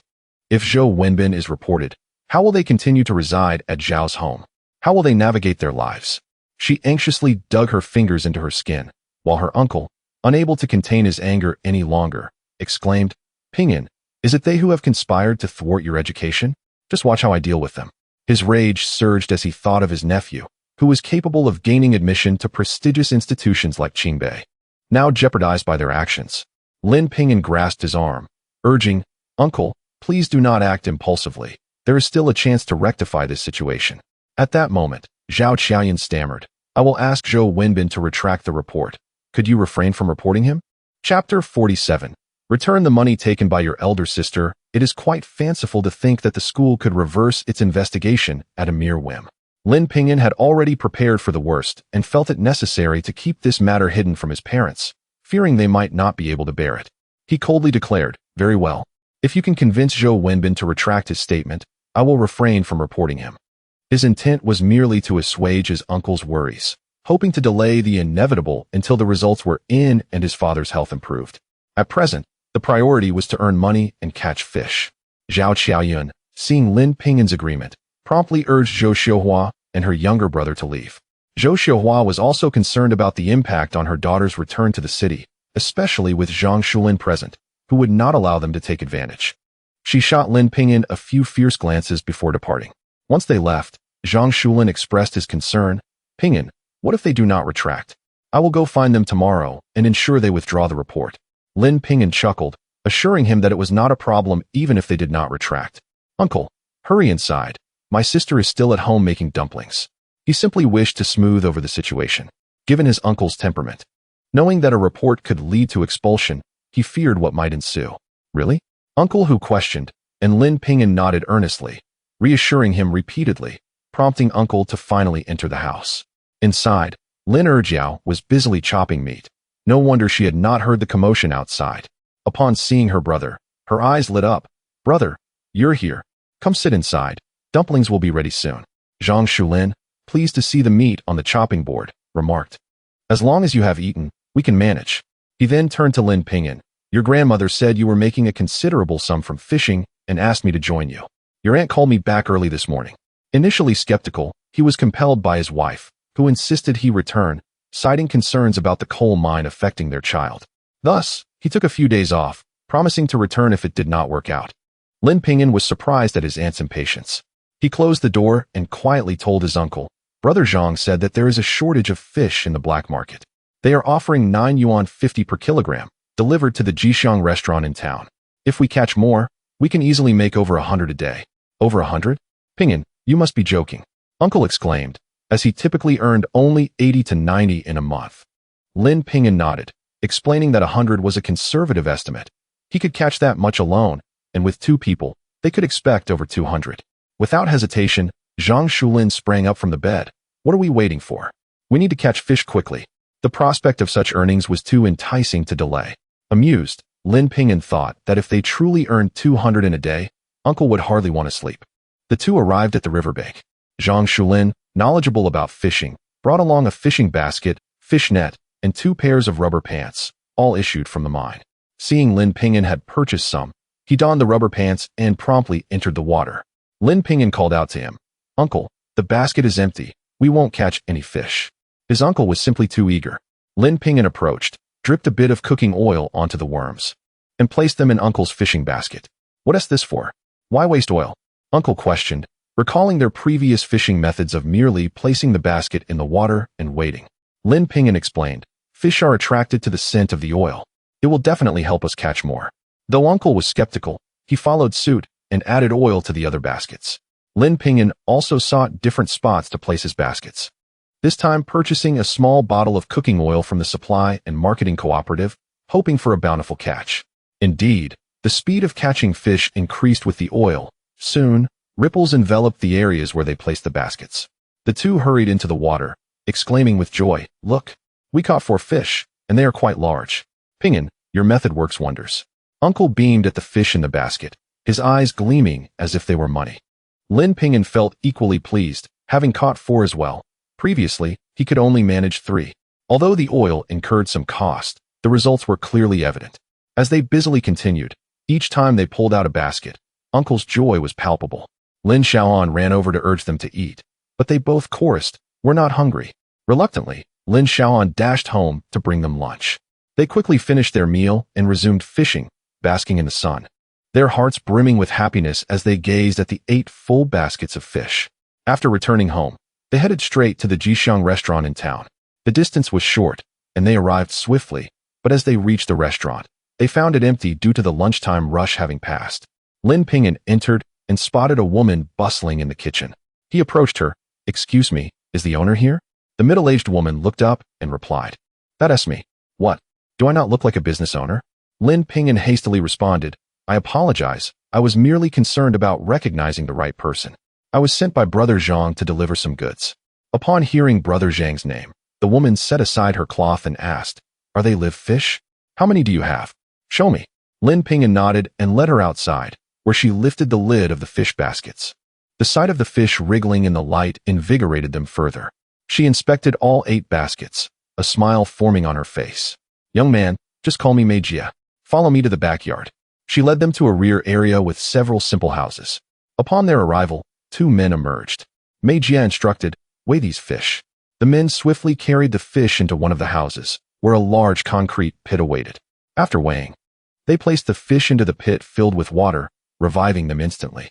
Once all 8 baskets were weighed, Mei Jia calculated a total of 136 pounds at 9 yuan 50 per pound, 129 yuan and 20 cents, correct?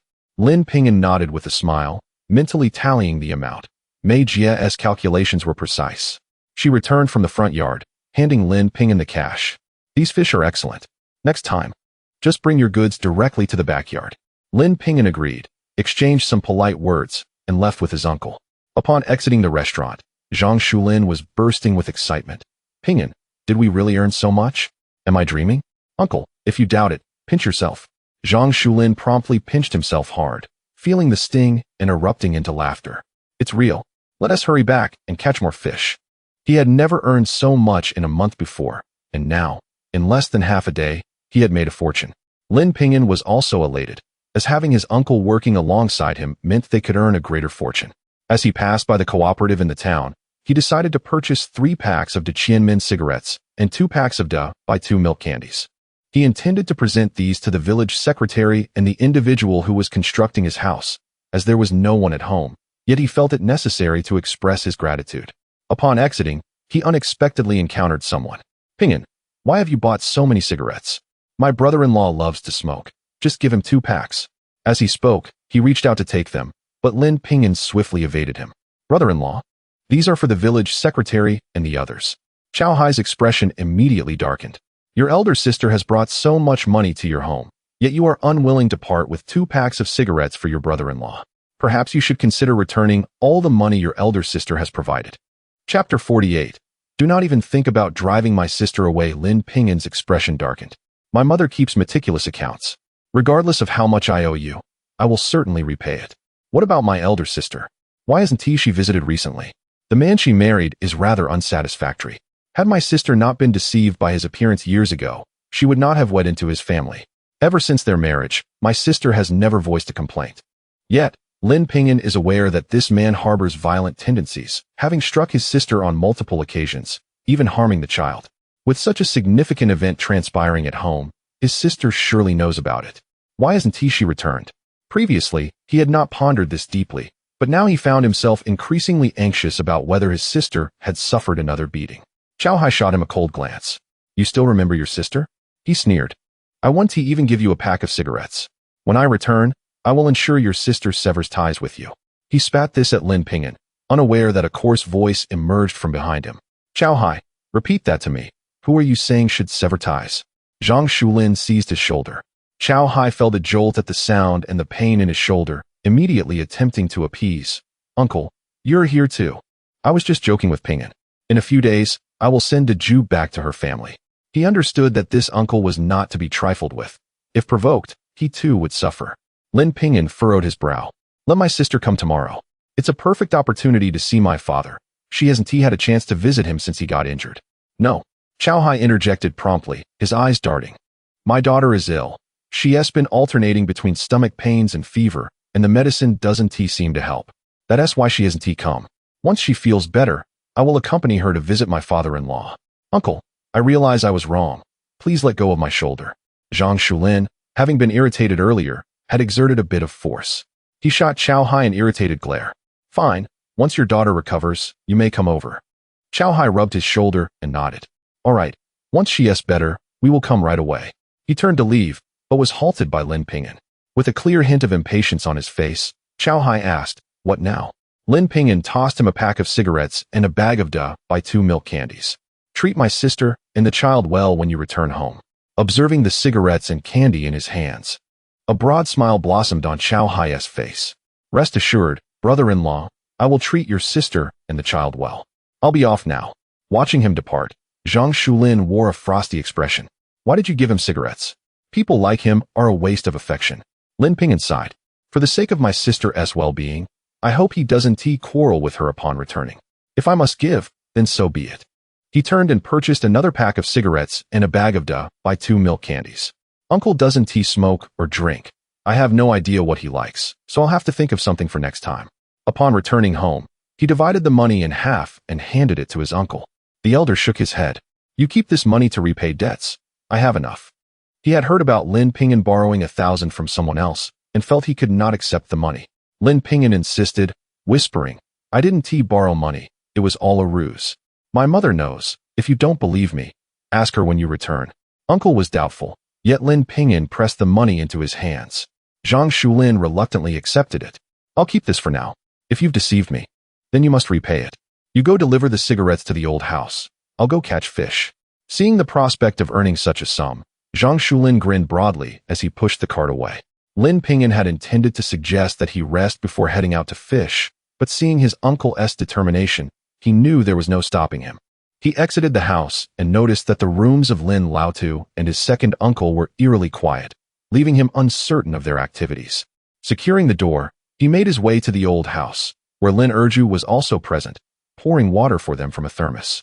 Lin Ping'an approached, producing the cigarettes from his pocket. Uncles, would you like a smoke?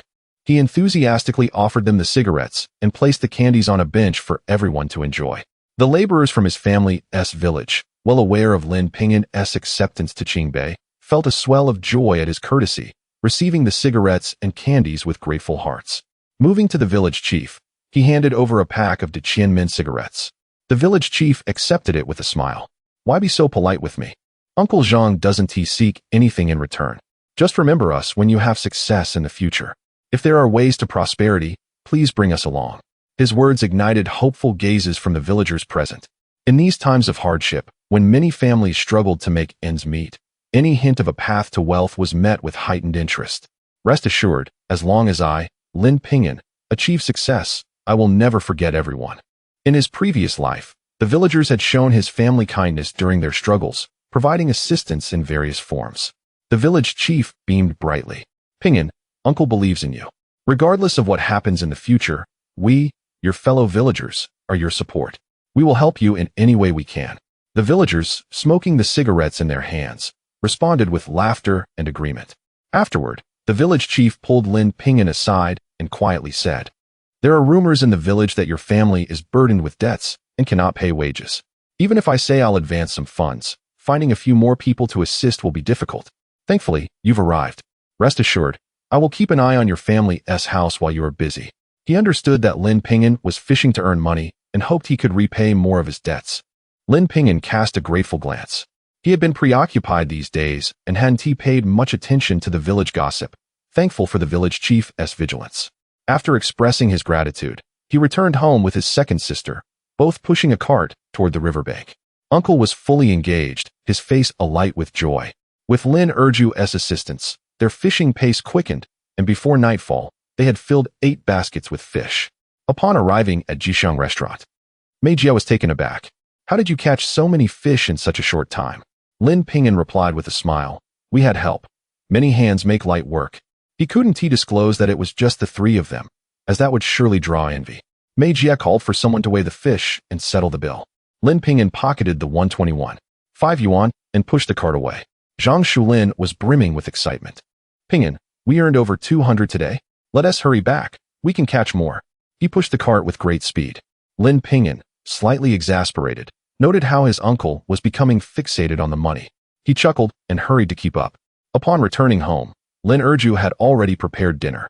Uncle devoured his meal rapidly, finishing a bowl of noodle soup in mere moments. After letting out a satisfied burp, he declared, "I'm done. I'm going to catch more fish. Hurry up and eat. We need to go soon. This is easy money. We must seize the opportunity." When Lin Ping'an and his companions emerged after their meal, they found Lin Yong despondently cooking at the stove, Lin Xiaoqiang tending to the fire, and the old man Lin sitting on the threshold, puffing on his pipe. The atmosphere had noticeably quieted in the absence Wu Guifang. After securing the door, the 3 men pushed the fish baskets towards the riverbank.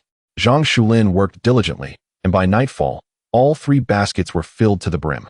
As the 4 of them returned home, they were met at the entrance by a throng of people. They set down their cart and hurried inside, where a man resembling Wu Guifang vociferously proclaimed, "My sister married into your family. She may not have contributed much, but she has endured hardships. If a divorce is on the table, so be it, but you must compensate her with 300 yuan. Otherwise, you shall not cast her out." Chapter 49. If you cannot keep our fish, then you may leave. The speaker was Wu Taishan, the elder brother of Wu Guifang.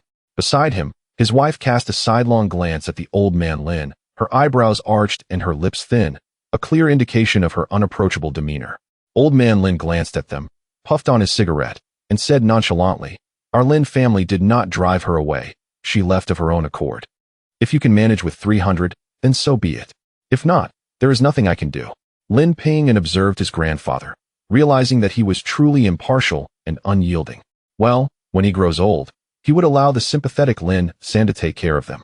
Lin Yong, feeling conflicted, stepped forward to persuade his father, insisting that he had never intended to divorce. It was merely said in anger.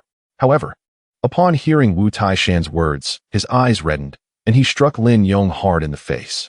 "Lin Yong, my sister married into your family and bore you 3 children. She has endured hardships without any accolades. You strike her and still wish for a divorce? Is this something a man can do?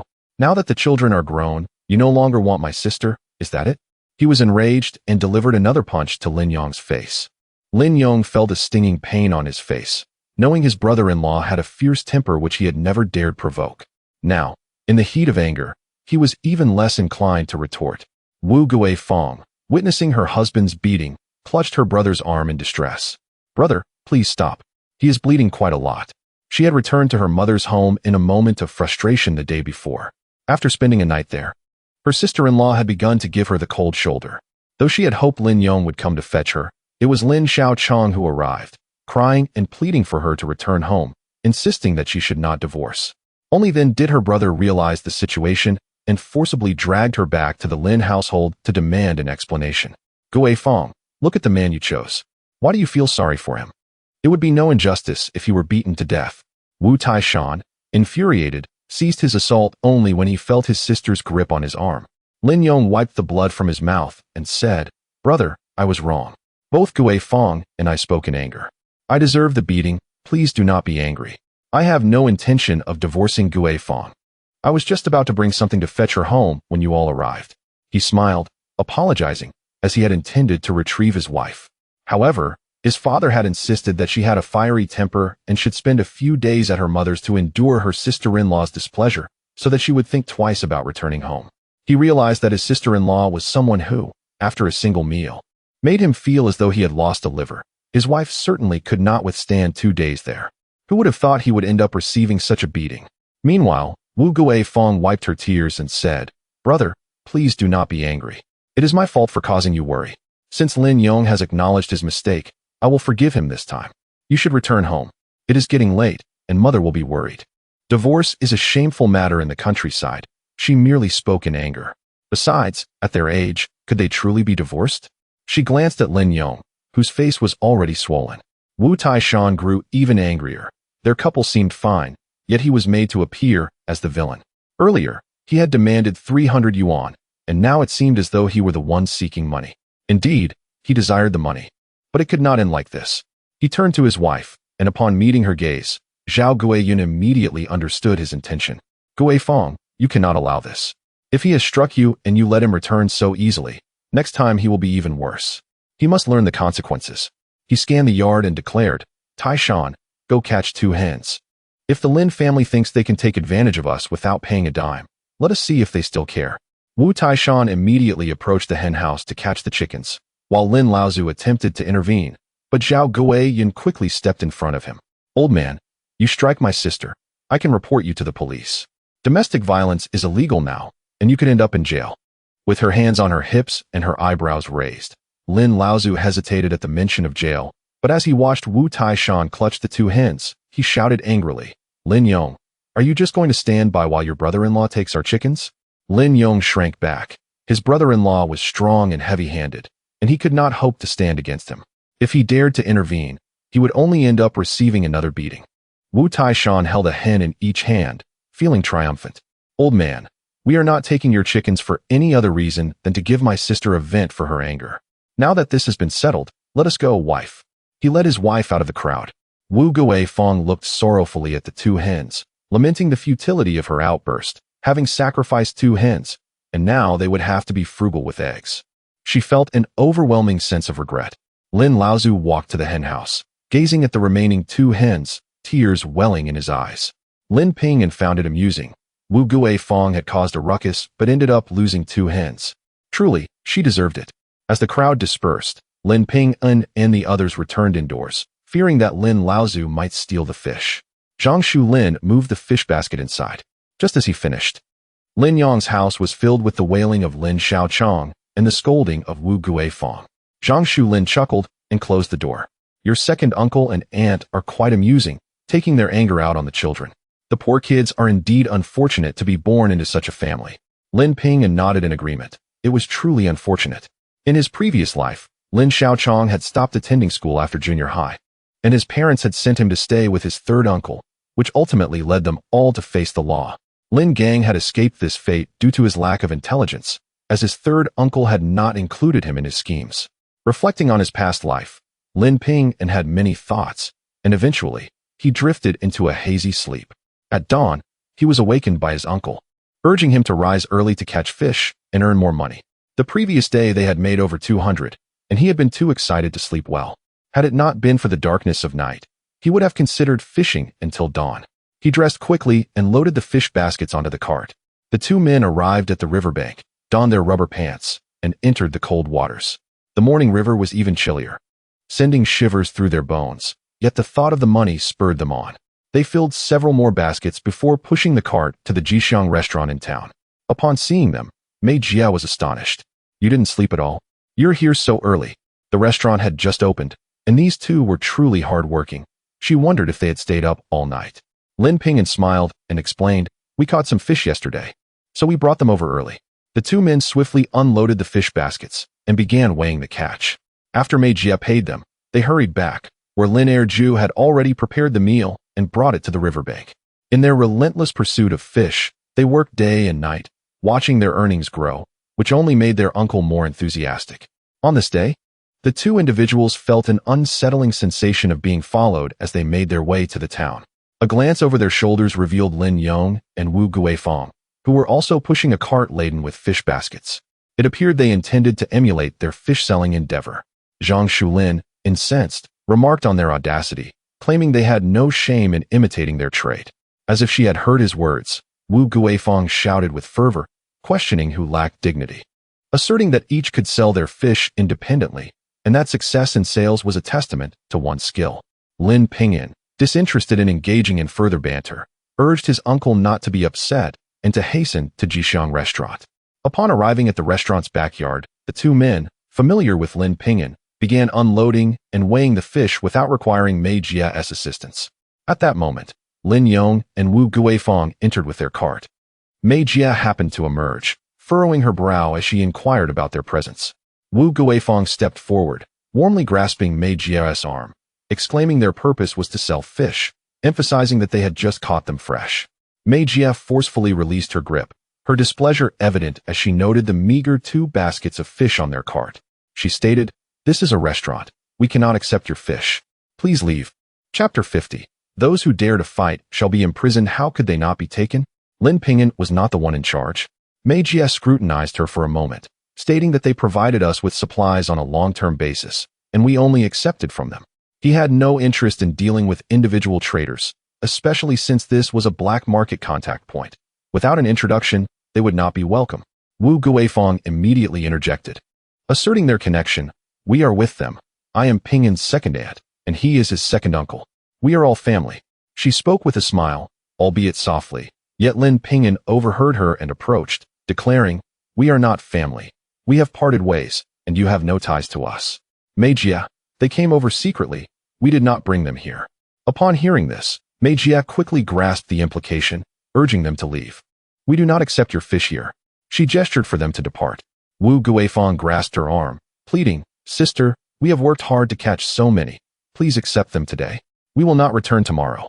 Seeing Mei Jia silent, she turned to Lin Ping'an. "Ping'an, say something. If we do not let them take our fish, what shall we do with so many?" Lin Yong echoed her sentiments, but Lin Ping'an coldly replied, "My father and brother are at the hospital waiting for money for treatment. When you cast us aside without regard for our survival, did you ever pause to think? You may do as you please with your fish. Whether you throw them away or feed them to dogs is no concern of ours." With that, he turned to head towards his maternal uncle, having made his stance clear, leaving Mei Jia to determine the course of action. As expected, Mei Jia instructed them to leave immediately. Lin Yong and Wu Guifeng pleaded with her, but to no avail, and they pushed their cart out of the courtyard. Mei Jia approached Lin Ping'an, her expression tinged with sympathy. "No wonder you are so desperate to catch fish. I thought you were merely fixated on making money. However, I must inform you in advance, in a couple of days, the fish buying will be nearly over, and the prices may drop." Lin Ping'an nodded, prepared for this eventuality. It was inconceivable that they would continue to purchase so much fish at such high prices. "It's all right, Mei Jia, just let us know when you lower the prices." Mei Jia nodded, calculated the payment for the fish, and went to fetch the money from the shop. At the entrance of the courtyard, Wu Guifeng, who had been watching secretly, saw the stack of money in Lin Ping'an's hands, her eyes turning red with anger. No wonder they had been leaving early and returning late to catch fish. It seemed they earned so much in one trip. She gritted her teeth in resentment and rushed to find Lin Yong. Upon hearing this, Lin Yong's anger intensified. "I am his second uncle. How could he earn so much without including us? Since he shows no kindness, we shall not be merciful. No one shall profit from this money." Meanwhile, Lin Ping'an and Zhang Shulin, oblivious to being targeted, returned to the village. Once back, Zhang Shulin, invigorated, pushed the cart towards the river. Lin Ping'an, fearing his uncle and aunt might cause trouble for his second aunt, returned home. Upon arrival, Secretary Zhang sought him out. "Ping'an, I finally found you. Your school sent you a letter." Lin Ping'an quickly took the letter, speculating it might contain the school's decision. His heart raced as he stuffed the letter into his pocket without opening it. He was reluctant to face the news of his potential expulsion so swiftly. He invited Secretary's son into the house, poured him a cup of hot water, and said, "Thank you for your trouble these days. Once the house is built, I will invite you for a meal." Secretary Zhang, smiling warmly, replied, "There's no need for such formality. The house will be finished in a couple of days. You should prepare to move." Half a month passed swiftly. Lin Ping'an busied himself with fishing, unaware of how quickly time had flown. After bidding farewell to the village secretary, he entered the house, closed the door, and carefully opened the envelope from his pocket, his hands trembling slightly. Upon reading its contents, he leaped in joy, exclaiming, "Wonderful! I have not been expelled." He read the letter again, feeling exhilarated. The school had issued him a reprimand, but also agreed to allow him to take a leave of absence. If he had any questions, he could contact the counselor. Surprised by such a resolution, he decided to call the counselor for clarification. Elated, he stepped outside, noticing that his uncle and aunt had not returned, likely still selling fish in the town. Dismissing any further thoughts, he pushed the cart towards the river. His second sister was already there, clad in rubber pants, working in the water to set fish traps. Lin Ping'an set down his cart and joined them.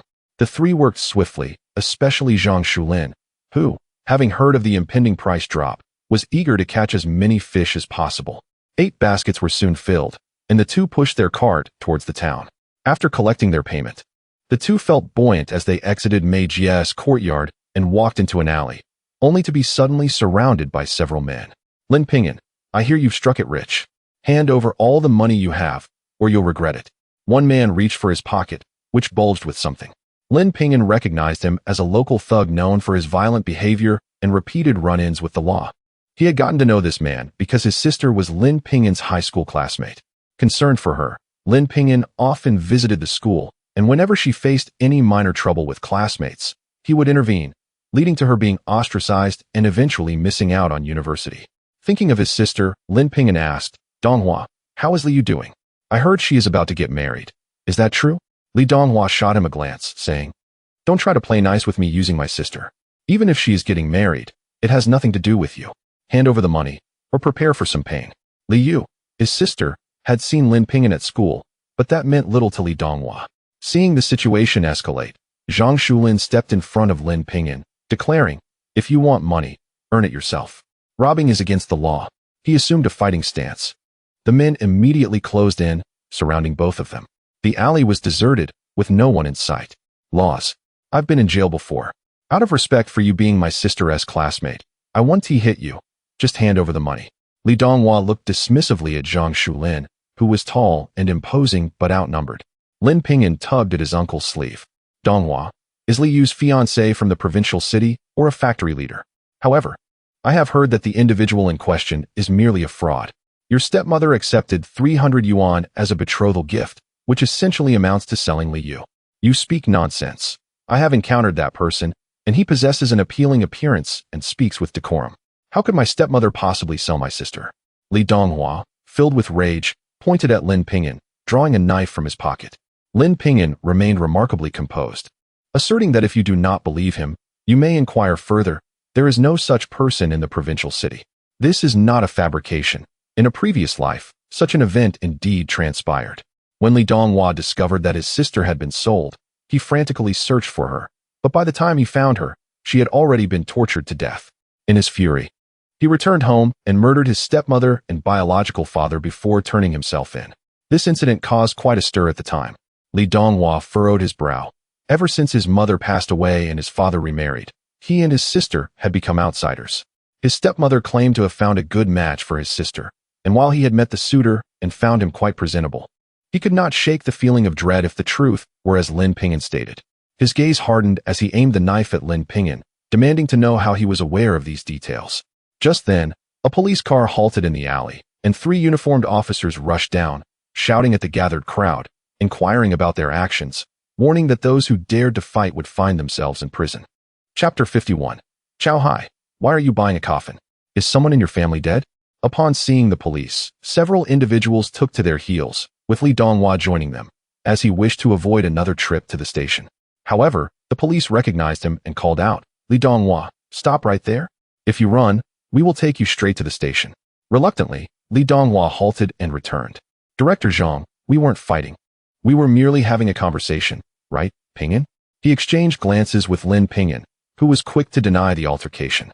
Yes, Donghua Ji was inviting me to his sister's wedding. We are classmates and have a good relationship. Lin Ping'an's casual remark puzzled Zhang Shulin, who frowned, remembering that they had just attempted a robbery. Li Donghua was equally astonished, questioning why Lin Ping'an chose to assist him. Recognizing Lin Ping'an, Director Zhang smiled. Ah, Ping'an, it's you. Don't be afraid. If they bully you, just let me know, and I will take care of it. He aimed to reassure him, having noticed the threat in Li Donghua's eyes, fearing Lin Ping'an might be too intimidated to speak up. Lin Ping'an shook his head. Director Zhang, they truly did not bully us. Donghua Ji, you really ought to investigate what I told you earlier. I hope Li Yu marries a reliable person. His gaze was earnest. And Li Donghua nodded. Rest assured, I will ensure my sister finds a dependable partner. When she gets married, I will inform you. Lin Ping'an smiled in agreement, knowing that Li Donghua must not be apprehended. Otherwise, Li Yu would meet a tragic fate akin to her past life. Upon hearing this, Director Zhang remarked, Li Donghua, since everything is fine, you may leave. Avoid gathering to fight, or you'll end up back at the station. They were a headache for the police, as time and again they would be apprehended and released, only to repeat the cycle. After Li Donghua and the others departed, Director Zhang pulled Lin Ping'an aside, worry etched on his face. Ping'an, the school called a few days ago, claiming you were involved in an inappropriate relationship. I mentioned your situation to my colleagues. The school had decided to record a demerit for him, but thanks to Director Zhang's intervention. Lin Ping'an expressed his gratitude. Thank you, Director Zhang, for speaking on my behalf. The school recorded a demerit, but also allowed me to take a leave of absence. I truly appreciate it. Director Zhang beamed as he patted Lin Ping'an's shoulder. That's good to hear. Getting into Qingbei is no easy feat. We cannot let this incident lead to your expulsion. Focus on your studies, and if you encounter difficulties, feel free to seek my assistance. If Li Donghua bothers you, just let me know. You need not fear him. Lin Ping'an was sincerely grateful. Truly, he is merely my high school classmate's brother. He would not harm me. Seeing that Lin Ping'an was genuinely unharmed, Director Zhang departed with two officers. Zhang Shulin, pushing his bicycle, cheerfully inquired, Ping'an, you even know the director of the police station. Given the director's demeanor, it seemed he cared for Ping'an. As they walked, Lin Ping'an recounted his acquaintance with Director Zhang. Following the recent robbery incident, Zhang Shulin intended to save the money he had earned for his grandmother and uncle, while also planning to send some to his second uncle. Upon hearing about sending money to his second uncle, Lin Ping'an remarked, Uncle, doesn't the second uncle receive an allowance? Wouldn't it be better to surprise him when he returns? After pondering this, the uncle realized that sending money would indeed bring joy to his younger brother without worrying about the bride price. He believed the allowance should suffice. All right, once the second uncle returns from the army, we will give him the money then, allowing him to enjoy it. Lin Ping'an's reluctance to send money stemmed from the fact that the future bride would likely find out about their wealth and request funds for various reasons. Concerned about the money being kept with his grandmother, he suggested, Uncle, let us deposit it in the bank. Grandmother and the others are all women, and it would be unwise to leave such a sum at home. Zhang Shulin agreed and retrieved the money he had hidden within the bricks. Ping'an, I have 1,820. It took me 2 years in the coal mine to earn this much, while I earned it in just half a month of selling fish. His dark face shone with excitement. Lin Ping'an also wished to visit the county town, eager to earn money and having not seen his father and elder brother in quite some time. Tomorrow, he could call his advisor from the county town, lying on the Kong, his thoughts drifting to his wife's lovely face. He found himself missing her after all this time. He was uncertain whether this feeling constituted affection, but he felt joy at the thought of seeing her. The following day, Lin Ping'an and his uncle sold fish in the town before returning, with Zhang Shulin riding a bicycle, taking Lin Ping'an to the county town. Carrying their woven bags, they arrived at the bank, each depositing 1,800 and receiving their passbooks, with smiles never leaving their faces. Passing by the supply and marketing cooperative, Zhang Shulin purchased many items, his gaze lingering longingly on a piece of floral fabric. Uncle, do you fancy that piece of fabric? Your aunt adores this kind of floral fabric. Had it not been for the lack of fabric coupons, I would have bought it long ago. Hearing this, Lin Ping'an pulled several coupons from his pocket. Upon seeing the coupons, Zhang Shulin's disappointment turned to delight. Goodness, how do you have so many coupons? Lin Ping'an smiled as he handed his uncle 2 fabric coupons. Uncle, let me buy you a bicycle. As he had been carrying the load all along, both men were feeling the strain. Riding the bicycle would also make future tasks much more convenient. Do you have a bicycle coupon? He had long wanted to buy a bicycle, but lacked the coupons and had no connections elsewhere. Exiting the cooperative, Zhang Shulin could hardly contain his joy as he pushed the brand new bicycle. Lin Ping'an glanced at the watch he had bought, imagining how happy Wan would be wearing it. With thoughts of their intentions, they arrived at the hospital, where Lin Ping'an visited his parents before heading to the lobby to make a phone call. Ping'an, the school has completed its investigation. Your police chief speaks very highly of you. And the vice principal also advocated on your behalf. They only issued a demerit. Be careful not to make such mistakes in the future. Lin Ping'an repeatedly acknowledged this, vowing never to drink so excessively again. He inquired about the process for taking a leave of absence, and the advisor instructed him to bring the necessary materials to school before the winter break. After hanging up the phone, he felt a sense of relief, pondering the vice principal, whom he could barely remember, having only been at the school for a little over a month and having seen the vice principal only during meetings. Confused, he resolved to express his gratitude when he returned to school. Upon exiting the hospital, 2 bicycles sped along the road, attracting envious glances from passers-by. Zhang Shulin wore a joyful expression as he pedaled swiftly, eager to return home to catch fish before meeting his wife in the evening. It had been such a long time. He truly missed her. Arriving home, he secured his bicycle and the 2 made their way to the riverbank, where Erji had already caught some fish. The 3 of them swiftly filled the fish basket. After leaving Mei Jie's place in the town, Zhang Shulin hummed a cheerful tune while pushing his bicycle, his heart brimming with happiness. As he approached the street corner, he suddenly halted, and Lin Ping'an, engrossed in pushing his bicycle, nearly collided with him. Looking up, he saw his uncle shouting across to someone on the opposite side. Chow Hai, why are you buying a coffin? Who in your family has died? Chapter 52. Father, mother is on the brink of death. Chow Hai turned his head and saw Zhang Shulin. His face turned pale, and his speech became stammered. My family has no dead, it's for someone else. Uncle, what are you all doing? He looked at Zhang Shulin and Lin Ping'an pushing a cart, unable to suppress his curiosity. Zhang Shulin cast a glance at him, wishing not to divulge the matter of selling fish. Although Chow Hai appeared respectable, he knew from their interactions that he was quite lazy. If he told him, he would merely think of ways to borrow money, without considering earning by catching fish. We're fine, just out to sell a few things. Has the girl at home recovered? If not, you should take her to the hospital. It's not right to let it drag on. If you're short on money, I can lend you some. The last time they met, he had mentioned the girl was ill, and Daju was taking care of her. They had come from the hospital, and his sister hadn't mentioned Daju visiting their father, which surely meant the girl was still unwell. Now that he had money, he could lend a helping hand. Chow Hai immediately grinned. Yes, she hasn't recovered. It's no good for her to remain sick. I'm short on cash, uncle. Can you lend me a bit? He took a few steps closer, rubbing his hands, waiting for Zhang Shulin to give him money. However, Lin Ping'an sensed something was amiss. He remembered in his past life, his sister's daughter had always been in good health and had never been sick. Seeing Chow Hai eagerly waiting for money, Lin Ping'an stepped forward and halted Zhang Shulin's motion to take out money. Uncle, how about we go see the girl? We should check on her since she is unwell. Let us also buy some treats for her. Chow Hai immediately rejected. No need to visit. You can trust that Daju is there. Just lend me the money. I'll take the girl to see a doctor. No need to trouble you. His anxious demeanor only heightened Lin Ping'an's suspicion. That won't do. The girl is ill. As her uncle, I ought to visit. Otherwise, my sister will blame us. He insisted on going to Chow Hai's home, which was not far from the town. Absolutely not. Chow Hai blocked their path, his face showing signs of panic. The girl is truly fine. You should mind your own business. Just lend me the money, and I'll take her to the doctor. Don't trouble yourselves. He forced a smile that looked insincere. At that moment, a disheveled little girl with tattered clothes rushed over, clutching Chow Hai's leg and crying, Dad, Mommy is dying. Take her to the hospital. She was sobbing intensely, yet her grip on Chow Hai's leg remained tight. Seeing the child, Chow Hai quickly covered her mouth. Girl, what nonsense are you spouting? Your mother is fine at home. I know you're upset that I don't earn enough and want to take you to the hospital. Fine, I'll take you to the hospital. As he spoke, he attempted to carry the child away, yet his hand remained firmly over her mouth. The child, unable to voice her cries, sobbed quietly, her unkempt hair obscuring her eyes.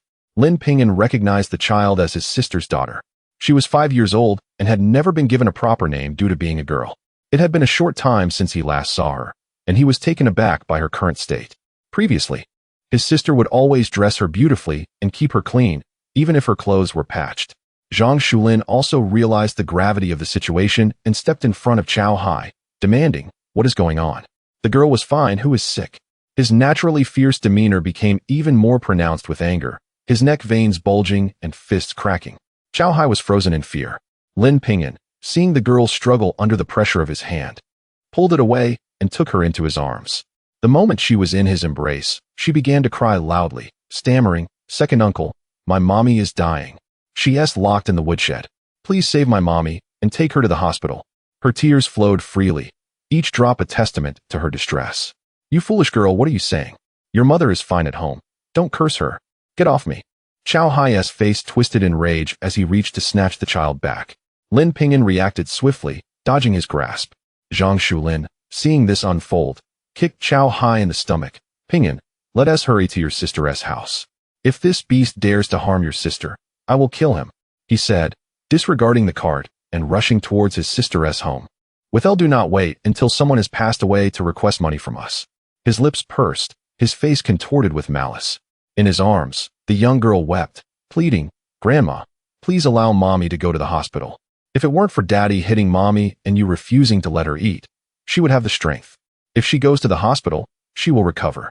Upon hearing these words, Lin Ping'an was utterly consumed with rage. Chapter 53. "You truly have a great face." He approached and grasped the elderly woman firmly, saying, "Uncle, you take my sister to the hospital first. I will handle matters here." Zhang Shulin nodded. Given the severity of Deju's condition, it could not be delayed, and he hastily pushed the cart toward the hospital. The elderly woman attempted to intervene, but Lin Ping'an held her arm tightly, rendering her unable to escape. With a piercing gaze directed at the child in Lin Ping'an's arms, she scolded, "You wretched girl, it's all your fault for talking too much. Your father didn't strike your mother. She fell and broke her leg on her own, refusing to eat or drink, and even stealing money to support her family. Marrying into our Chow family is truly a curse that has plagued us for generations." The girl, frightened, nestled deeper into Lin Ping'an's embrace, who did not indulge her. With one arm holding the girl, he swiftly delivered a resounding slap to the elderly woman's face, leaving it swollen.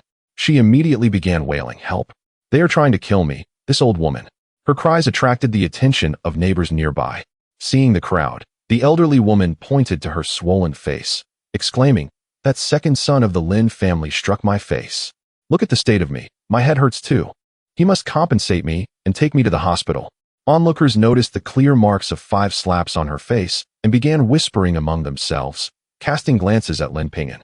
He gently set the girl down and, with a sorrowful expression, addressed the crowd, "I am Lin Deju's younger brother. Chow Hai has beaten my sister to the brink of death and left her in the woodshed without food or water. Were it not for Chow Hai purchasing a coffin, we would not have known my sister was on the verge of death. This old woman, as a mother-in-law, has obstructed my sister from seeking medical attention and even prevented us from helping her. I lost my temper just now. Can you blame us?" His face bore a look of anguish, and tears glistened in his eyes. No wonder they had not seen Chow Hai's wife in days. It turned out she had been beaten. What a heavy hand. TSK. It had long been rumored that this elderly woman was ill-natured, but to be this malicious and withhold food from her daughter-in-law. It seems she wishes for her to perish. Did you not hear? Chow Hai has been involved with Widow Li from the village. Is he not just waiting to take her place? Several aunts whispered among themselves. Lin Ping'an overheard their murmurs and recalled from his previous life that his elder sister quarreled frequently with her husband but had never mentioned Widow Li.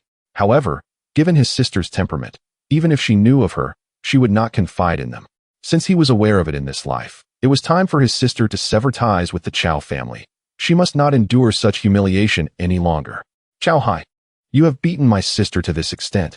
Your family should cover her hospital expenses. Hurry and give me the money." He extended his hand, demanding payment. The elderly woman and Chow Hai were taken aback.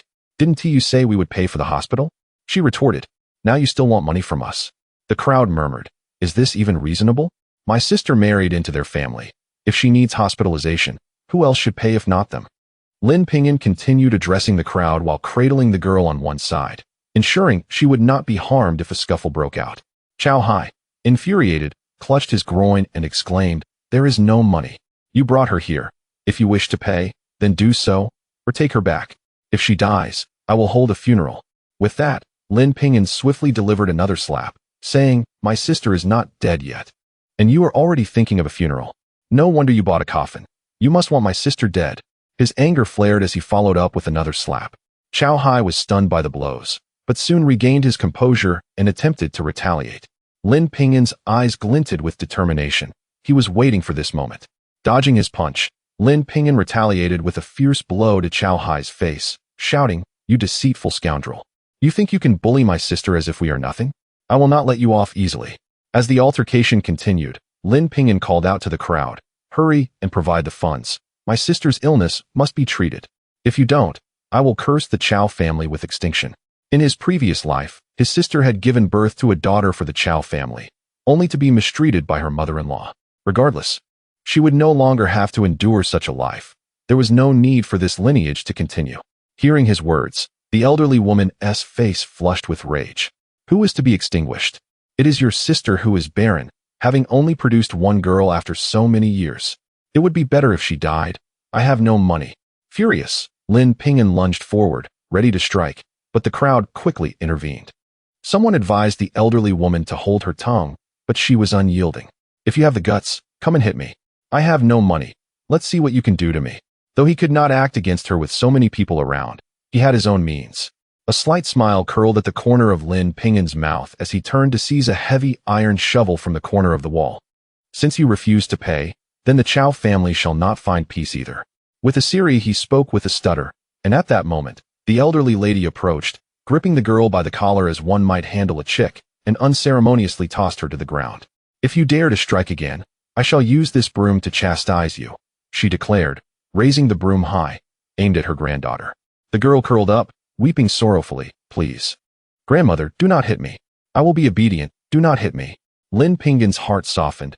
He could not allow his niece to suffer because of him. Just as he was about to set down the shovel, a tall, lean figure seized the broom from the elderly lady's grasp. "You threaten others using your own granddaughter? How brazen you are." Chapter 54. Requesting money from the eldest sister. The speaker was none other than Li Donghua, who had attempted to extort their money the previous day. Behind him stood several young men of similar age, each sporting a mischievous grin. Upon seeing them, the elderly woman forced a smile and softened her tone. "Donghua, we are neighbors. Why are you joking with me? You are unaware of the situation. Quickly hand over the broomstick, or else this man will demolish my house." This young man was notorious in their town for his audacity, frequently engaging in fights, and having been imprisoned before. Upon his return, he had beaten his own father and sent his stepmother and her son to the hospital. Now, he was surrounded by a band of brothers whom no one dared to provoke. Living next to them, she had always avoided confrontation, so she wondered what had provoked him today. Li Donghua's lips curled into a grin as he lifted the little girl from the ground. "Do not cry, little sister. Brother will hold you." The girl nestled into his embrace. He gently wiped her tears and turned to the elderly woman, saying, "Who is joking with you? Your family has tormented my brother's elder sister to the brink of despair. As his brother, I cannot stand by and watch him suffer." When Lin Ping'an had caused a ruckus at his home, Li Donghua and his companions had observed from the sidelines and even found a measure of respect for this young man's courage in defending his sister. If it were his own sister, he would likely have gone mad. Moreover, after informing his sister about the questionable character of the man she was to marry, he had confronted his stepmother and biological father upon his return, only to discover that what he had said was indeed true. Thinking of his sister almost being sold, he felt compelled to express his gratitude to Lin Ping'an, and unexpectedly encountered him today. With a mere glance, his companions seized the elderly woman and Chow Hai. "Let me go? Donghua, I have not provoked your brother." They both shouted in desperation. The onlookers hesitated to intervene, fully aware that these individuals were not to be trifled with. Should they become enraged, someone might suffer dire consequences. "My brother is Lin Ping'an, have you not heard? To provoke him is to provoke me." The elderly woman and Chow Hai's eyes widened in disbelief. How was Lin Ping'an connected to Li Donghua? Lin Ping'an himself was taken aback, realizing that Li Donghua must have uncovered the truth about the previous day's revelations. He set down his shovel and stepped forward, addressing Donghua. Brother Donghua, could you please watch over my niece? If the Chow family refuses to pay, I will demolish their entire household. Very well, brother, go ahead. Feel free to destroy it. We have your back.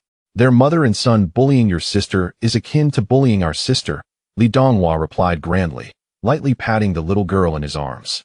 The other young men chimed in. Yes, brother, hurry and destroy it. We will keep an eye on them. The elderly woman and Chow Hai, terrified, cried out, but dared not move. With no concerns weighing on him, Lin Ping'an raised his shovel and approached the window of the house. With force, he smashed the window, glass shattering with a startling crash that sent shockwaves through the crowd. As he prepared to break the final window, Chow Hai yelled, I will pay. Ping'an, do not break it anymore. I will pay. Lin Ping'an halted, turning to the pair. How much will you give? It better not be less than what I demand. Trembling, Chow Hai reached into his pocket and pulled out 15 yuan, emptying his 2 pockets to reveal no more than that. Truly, I have no money left. This is all I possess, he lamented. A young man behind him slapped Chow Hai's hand, exclaiming, Are you trying to dismiss us with this paltry sum? After all you have done to my brother's sister. Do you think this amount suffices? You better come up with 100 or 200, or we will not stop.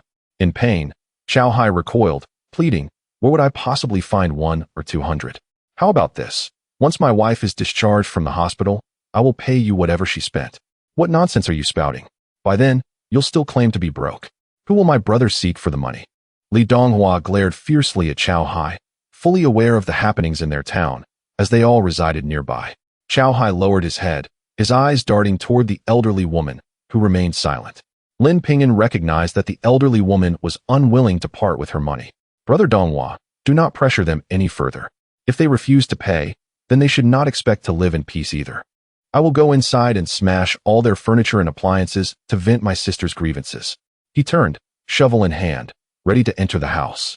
The elderly woman, panicked, suddenly cried out, I will pay. Is that not enough? There were still a radio, a watch, a sewing machine, and a valuable cabinet at home. Should they be destroyed, the losses would be substantial. Observing the fervor with which he smashed the windows, it was clear that nothing would remain. She reached into her pockets, extracting 3 large bills, and then forcefully tore open a patch on her cotton jacket, revealing 5 additional bills. She then tore open a patch on her cotton pants, retrieving 2 more bills. This is all I have, 100 yuan. Handing over the money, she felt a pang of anguish. Lin Ping'an was astonished that the elderly woman had hidden the money within the patches of her clothing. However, this method was clever, as the patches provided concealment and could be sewn back together. Before he could speak, Li Donghua signaled to one of his brothers, who seized the money from the elderly woman. Another young man reached into the recently torn patch, rummaging through a pile of cotton and finding no money. The elderly woman dodged vigorously, growing angry as she shouted, I have given you all the money. I have nothing left. 100 yuan is all we have. Are you trying to deceive us? The young man remarked, presenting the money to Li Donghua. Li Donghua instructed, Ping'an, take the money and promptly pay your sister's medical expenses. Lin Ping'an accepted the money, gazing at Li Donghua with gratitude. Thank you, brother Donghua. He pulled Li Donghua aside and discreetly slipped 50 yuan into his hand. Brother Donghua, could you investigate the relationship between Chow Hai and Li Guafu? If there is evidence of their affair, it would greatly aid my sister in her divorce proceedings against them.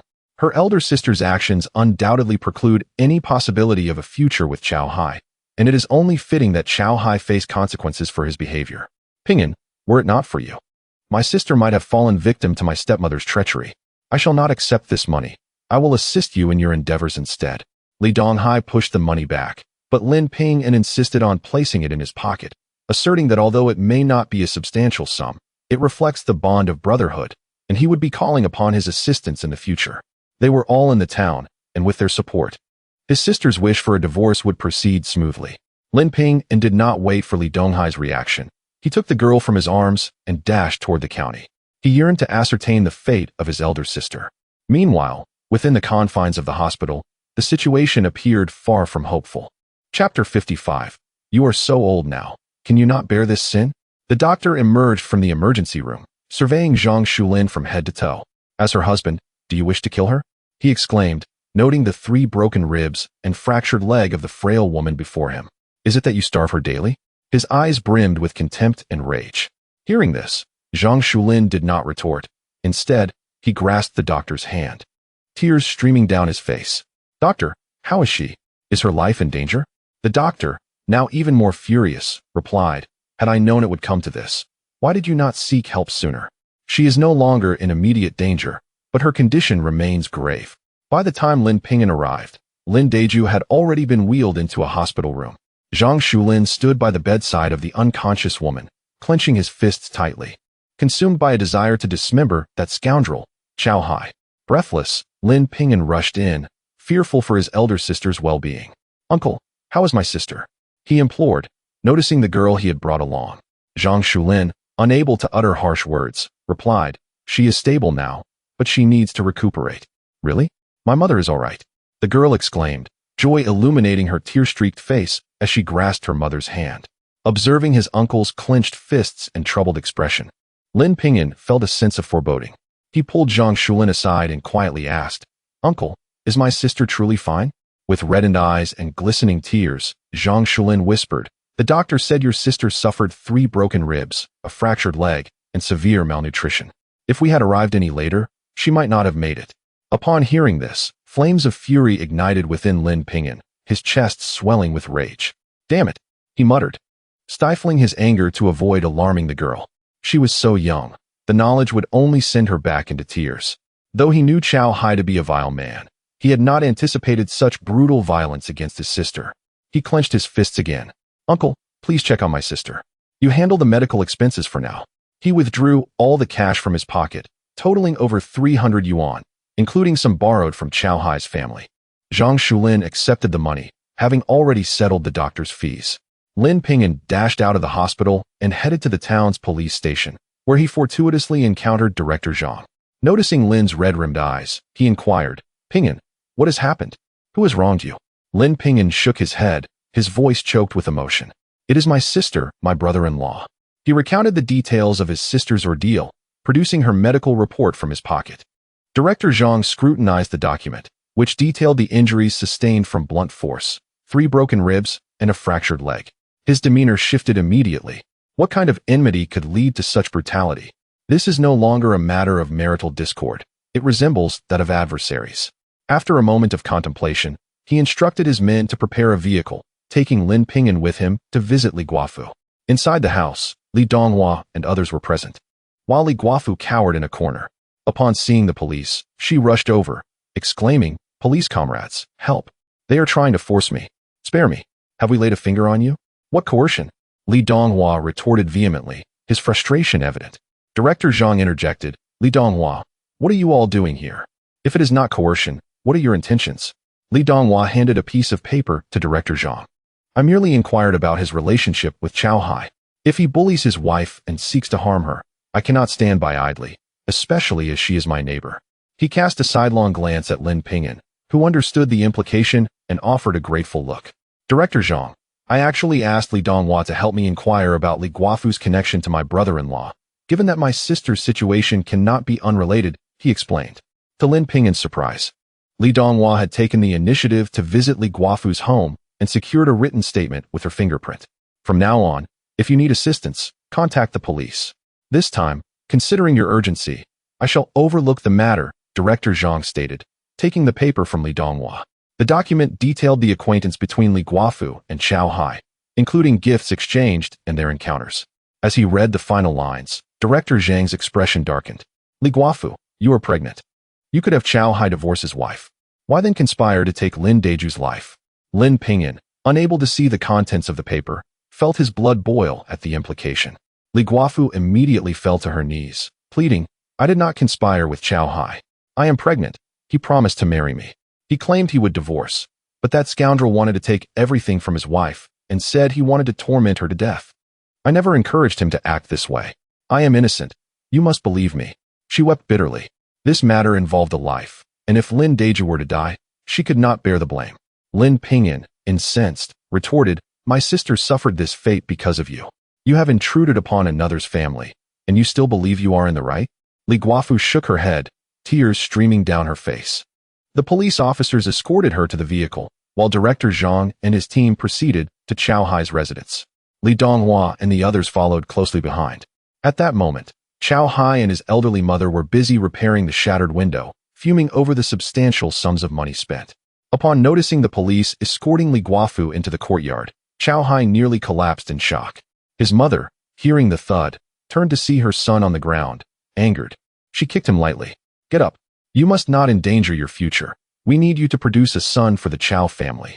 Just as Lin Ping'an entered the courtyard, he overheard this remark, his rage boiling over. "Produce a son?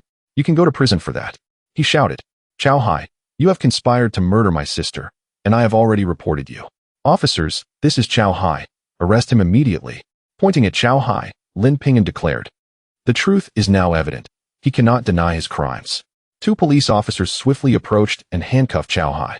His mother lunged forward, grasping her son tightly. "Comrades, my son did not intend to kill anyone. He is innocent. You cannot apprehend him without evidence." Holding on to her son, she refused to let them take him. Chow Hai, regaining his composure, pleaded, "I did not murder her sister. We are married. How could I wish to kill her? Ping'an, you cannot accuse me. I even gave you 190 yuan for your sister's medical treatment. How am I guilty of murder?" Zhang Suozhang cast a cold glance at him, declaring that Li Guafu had already confessed to carrying his child. He wished to marry her, yet was unwilling to divorce, thus forcing his wife to relinquish her share of the family assets, intentionally neglecting his wife's needs. He had absurdly purchased a coffin while she still lived. Was this not murder? His gaze was piercing, filled with disdain for such a scoundrel who was lower than a beast. The elderly woman collapsed, attempting to defend her son, but Zhang Suozhang turned to her, stating, "Madam, your son has premeditated the murder of his wife, and as his mother, you bear responsibility too. Come with us to the police station for questioning." Upon hearing this, the elderly woman was stricken with fear, collapsing to the ground. At his age, would he ever emerge from prison? Tears welled in her eyes as she exclaimed, "I know nothing. It was all my son's doing. I had no idea." She wished to absolve herself, to prevent the authorities from taking him away. However, upon hearing this, Chow Hai became furious. "If it weren't for your insistence that divorce meant she could not claim any assets, I would not have resorted to such measures against a Jew. You denied her food and drink, and even forced me to cast her into the woodshed, and now you shift the blame onto me. I am your son. You are so advanced in age. Cannot you bear this guilt?" Chapter 56. This matter is settled. In a fit of anger, the elderly lady slapped her son across the face, exclaiming, "Unfilial child! At your mother's age, you cannot even show a shred of compassion? You are the only heir in our family. I have given you all the best food, yet you choose to belittle your mother. Do you even have a conscience?" The two exchanged accusations. Director Zhang, unwilling to witness their quarrel, promptly instructed his men to escort them to the vehicle. After the police car departed, Li Donghua leaned closer and asked, "Ping'an, is your sister all right?" "It's nothing serious. Thank you all for your assistance today." Lin Ping'an expressed his gratitude, realizing that without their pressing inquiries, the police would not have apprehended Chow Hai so smoothly. Li Donghua placed a reassuring hand on his shoulder, saying, "As long as everything is fine, feel free to reach out for help in the future." He escorted Lin Ping'an to the door, whereupon Lin Ping'an made his way to the coffin shop. Their cart was still there. It could not be lost. As fate would have it, when he inquired with the coffin shop owner, he was informed that no one had seen the cart. The two carts along with 8 fish baskets had seemingly vanished into thin air.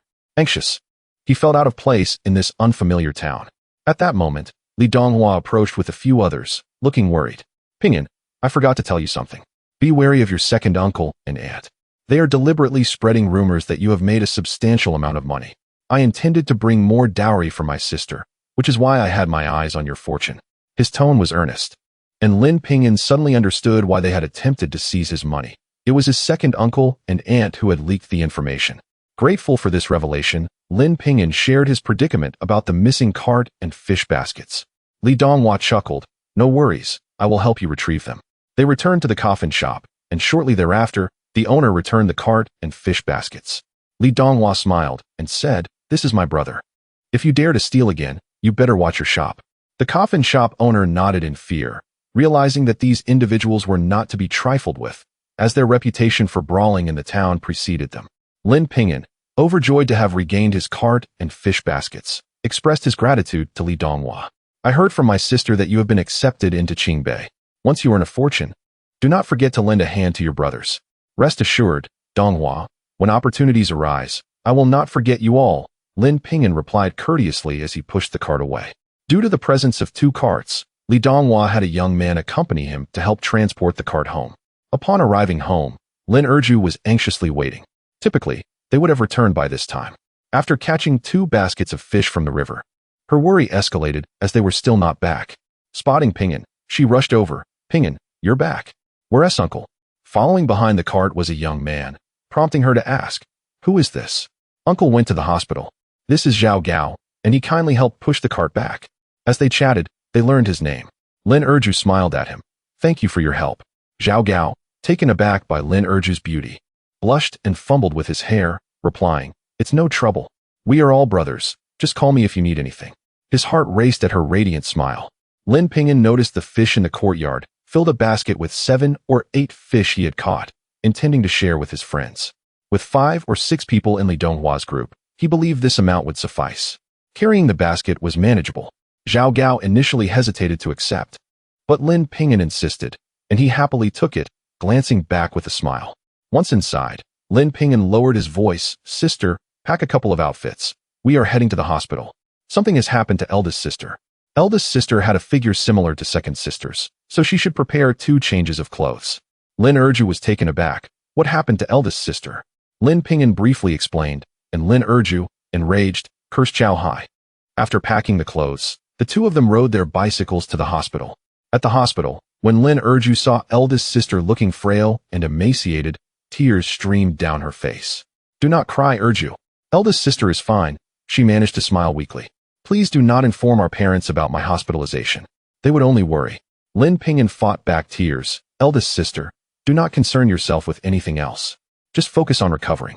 He refrained from mentioning the situation with Chow Hai's family, not wanting to add to her worries during this critical time. Lin Daejiu noticed the blood marks on Ping'an's face and, trembling, reached out to grasp his hand. Ping'an, have you been bullied? Did that scoundrel Chow Hai hit you? Her anger flared, and her breath became labored. From their uncle, she had learned that her brother had gone to confront Chow Hai, and now seeing the marks on his face filled her heart with anguish.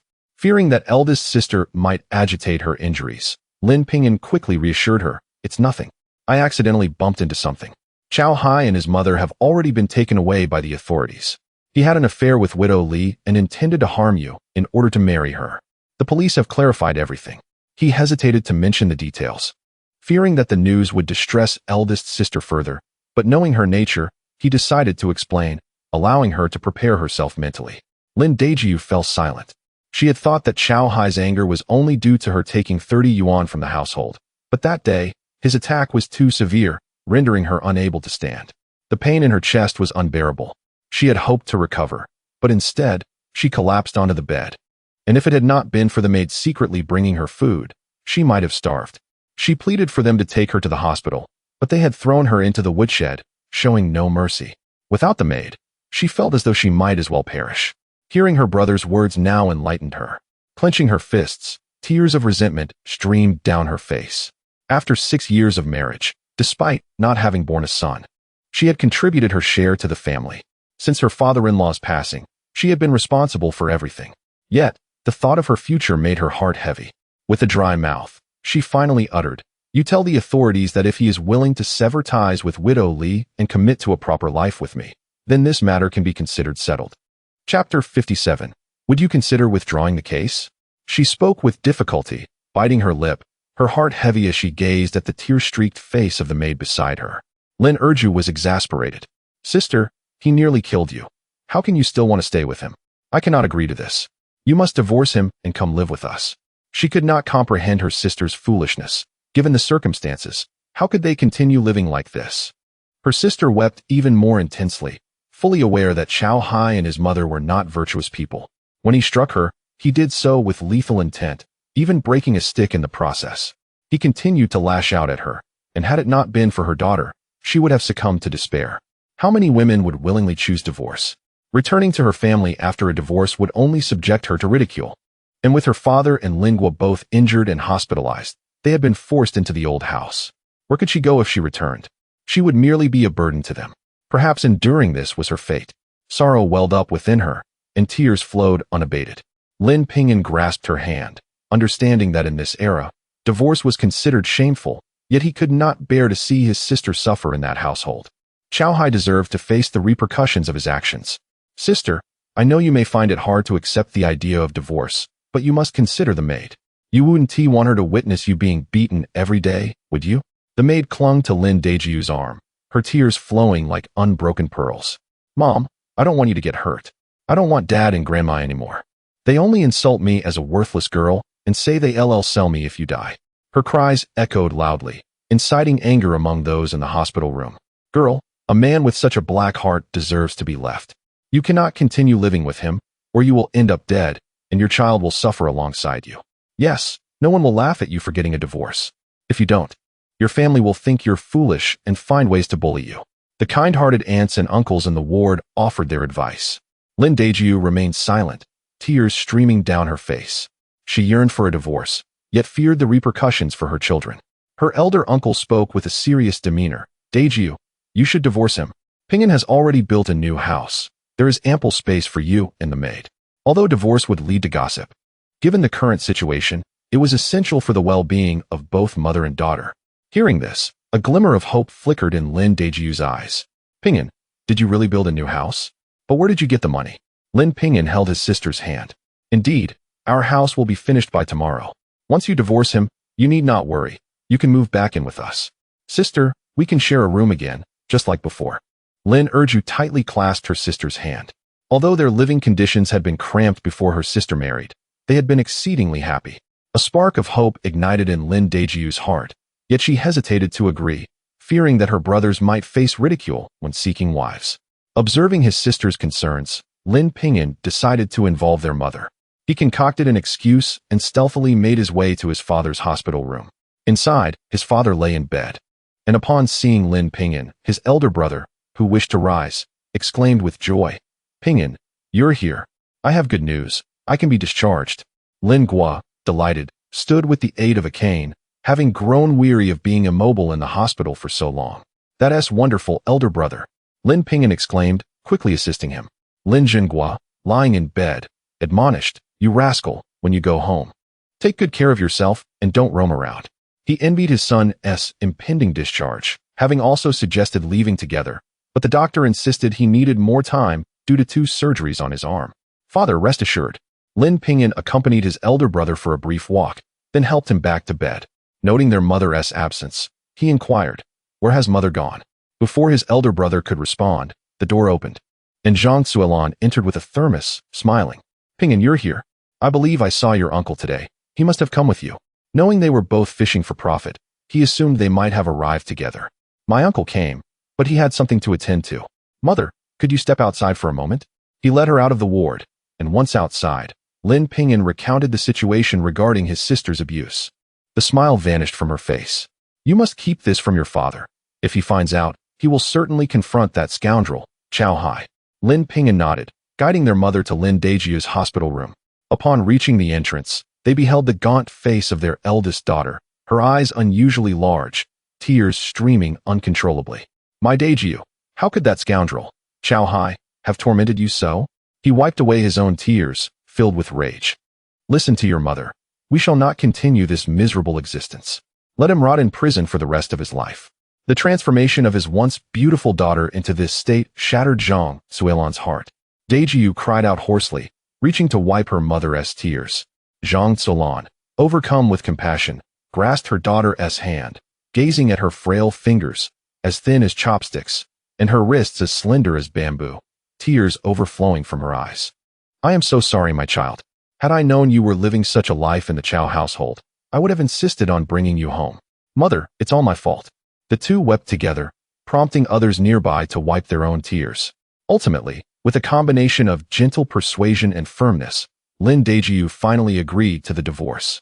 After concluding their conversation, Zhang Suilan wiped her tears and called Lin Ping'an outside. Ping'an, tomorrow you will be the one to uphold the family traditions. I had initially planned to bring your brother home and have your second sister come as well, but now, her voice trembled. Stepping outside, Zhang Shulin stood nearby, saying, Suilan, you still have your brother. You need not worry about the family matters. We must ensure that Dagwa does not learn of this.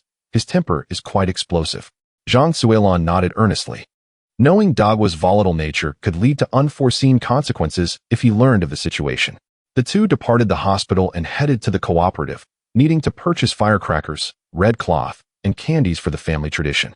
After shopping, they returned home, and with the day still early, they decided to fish for a little longer to earn some extra money.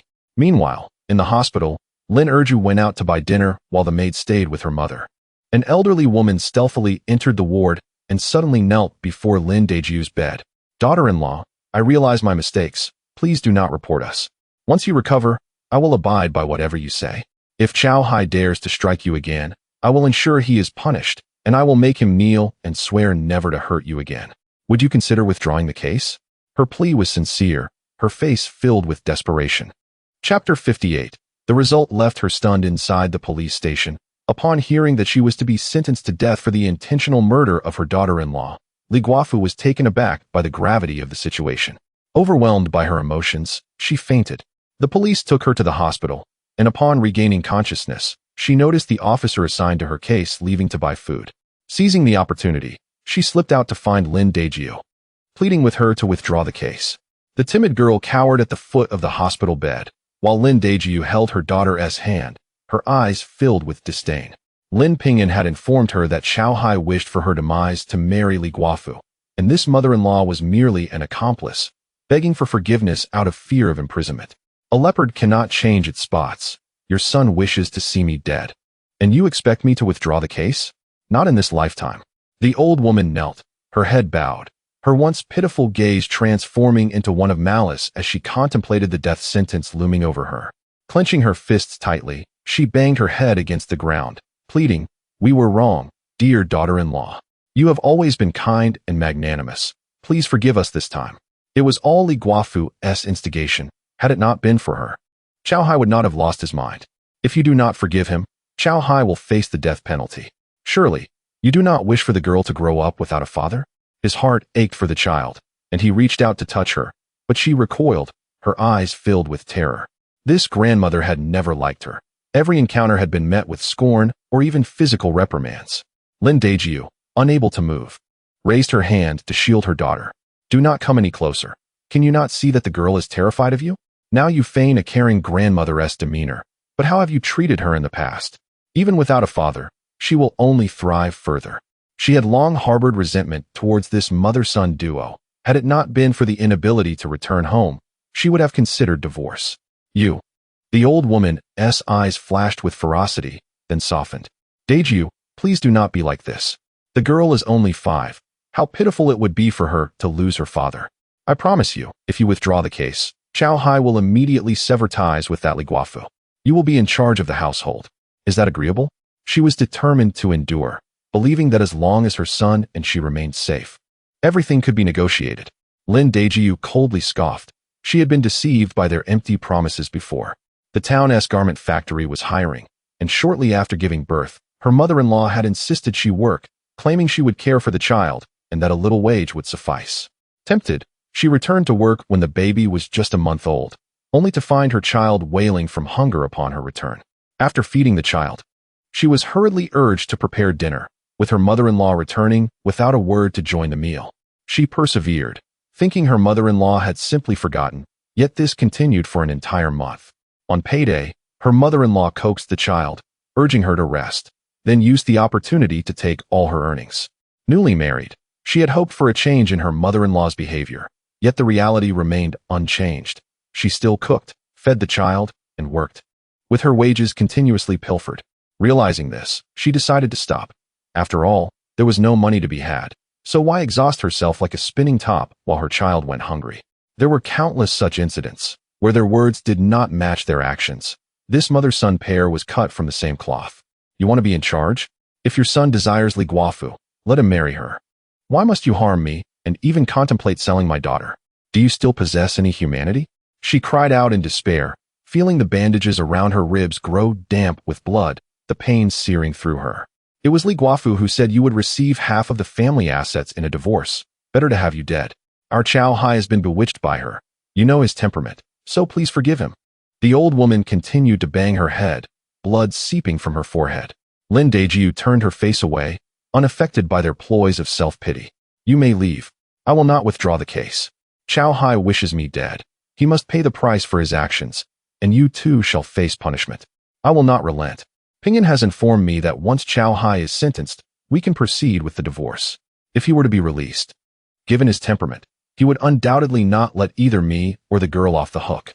Seeing that no compromise was possible, the old woman rose, filled with wrath, and viciously grasped the girl's throat. Withdraw the case immediately, or I shall choke her to death. The girl's face turned crimson, her eyes wide with terror, her small hands clawing at the old woman's grip, but her strength was insufficient to break free. Lin Daeju was taken aback by the audacity of the threat at such a moment. Release her. She is your own granddaughter. The other patients in the ward were incensed. Initially, they had felt pity for the old woman as she knelt, but witnessing her resort to threats changed their perception. Two attendants rushed over. She is your granddaughter. Do you not care if you kill her? They implored, but the old woman's face twisted in fury. What pity is there for a mere child? If she does not withdraw the case, my son will die. Lin Daeju, for the sake of your daughter, will you not agree to withdraw it? With her grip tightening, the girl struggled to breathe, her face flushed and gasping for air, hands flailing desperately. Fearing for her daughter's safety, Lin Daeju shouted, I agree. I agree, yet before the words could fully escape her lips, a figure charged in, swinging a shoe at the old woman's head. The old woman, entirely focused on Lin Daeju, failed to notice the newcomer until the shoe struck her head with a sharp crack. The force of the blows caused her to release the girl, who collapsed to the ground, clutching her throat in agony.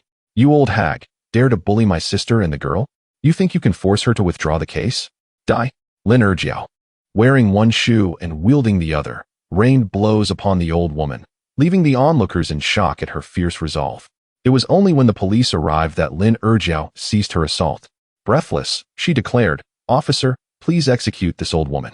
She threatened my sister to withdraw the case, and even tried to choke my sister's daughter. Is this the behavior of a loving grandmother? The police, having gathered accounts from the witnesses, assured her. Rest assured, we will ensure justice for the victims. They then pulled the trembling, groveling old woman from the ground, completely unaware that Lin Ping'an was busy fishing with Mei Jie, discussing the drop in fish prices, as they prepared to head home before nightfall. As the two individuals entered the courtyard, Lin Yong and his wife saw Wu Taizhan off, their laughter warm and amiable, a stark contrast to the hostility displayed during their recent altercation. Brother-in-law, make sure to arrive early with the others tomorrow, Wu Taizhan replied with a nod before departing briskly. Lin Yong wore a sly grin, while Wu Zuofeng regarded the two men with disdain. Lin Ping'an sensed an undercurrent of tension. The brother-in-law seemed equally displeased upon encountering them. He pulled Ping'an inside, advising him not to engage with such insipid characters, for even considering them would be an insult to refuse. Wu Guifeng, incensed, halted in her tracks, ready to confront them, but Lin Yong forcibly pulled her back. Early the next morning, the couple made their way to the riverbank, only to be left dumbfounded by what they discovered. Chapter 59. Ping'an, are you still purchasing fish? The river was teeming with fishermen, all from neighboring villages. Wu Taizhan was also present, as the river was abundant with fish. Everyone was diligently fishing, with a price of 6 mao per jean, and they were willing to sell to me. Wu Guifeng interjected, although it was cheaper than the supply and marketing cooperative, as long as we could make a profit, that was sufficient. Everyone should exert themselves. We are not like certain individuals who only care about their own profits. As she spoke, her gaze flickered towards Lin Ping'an.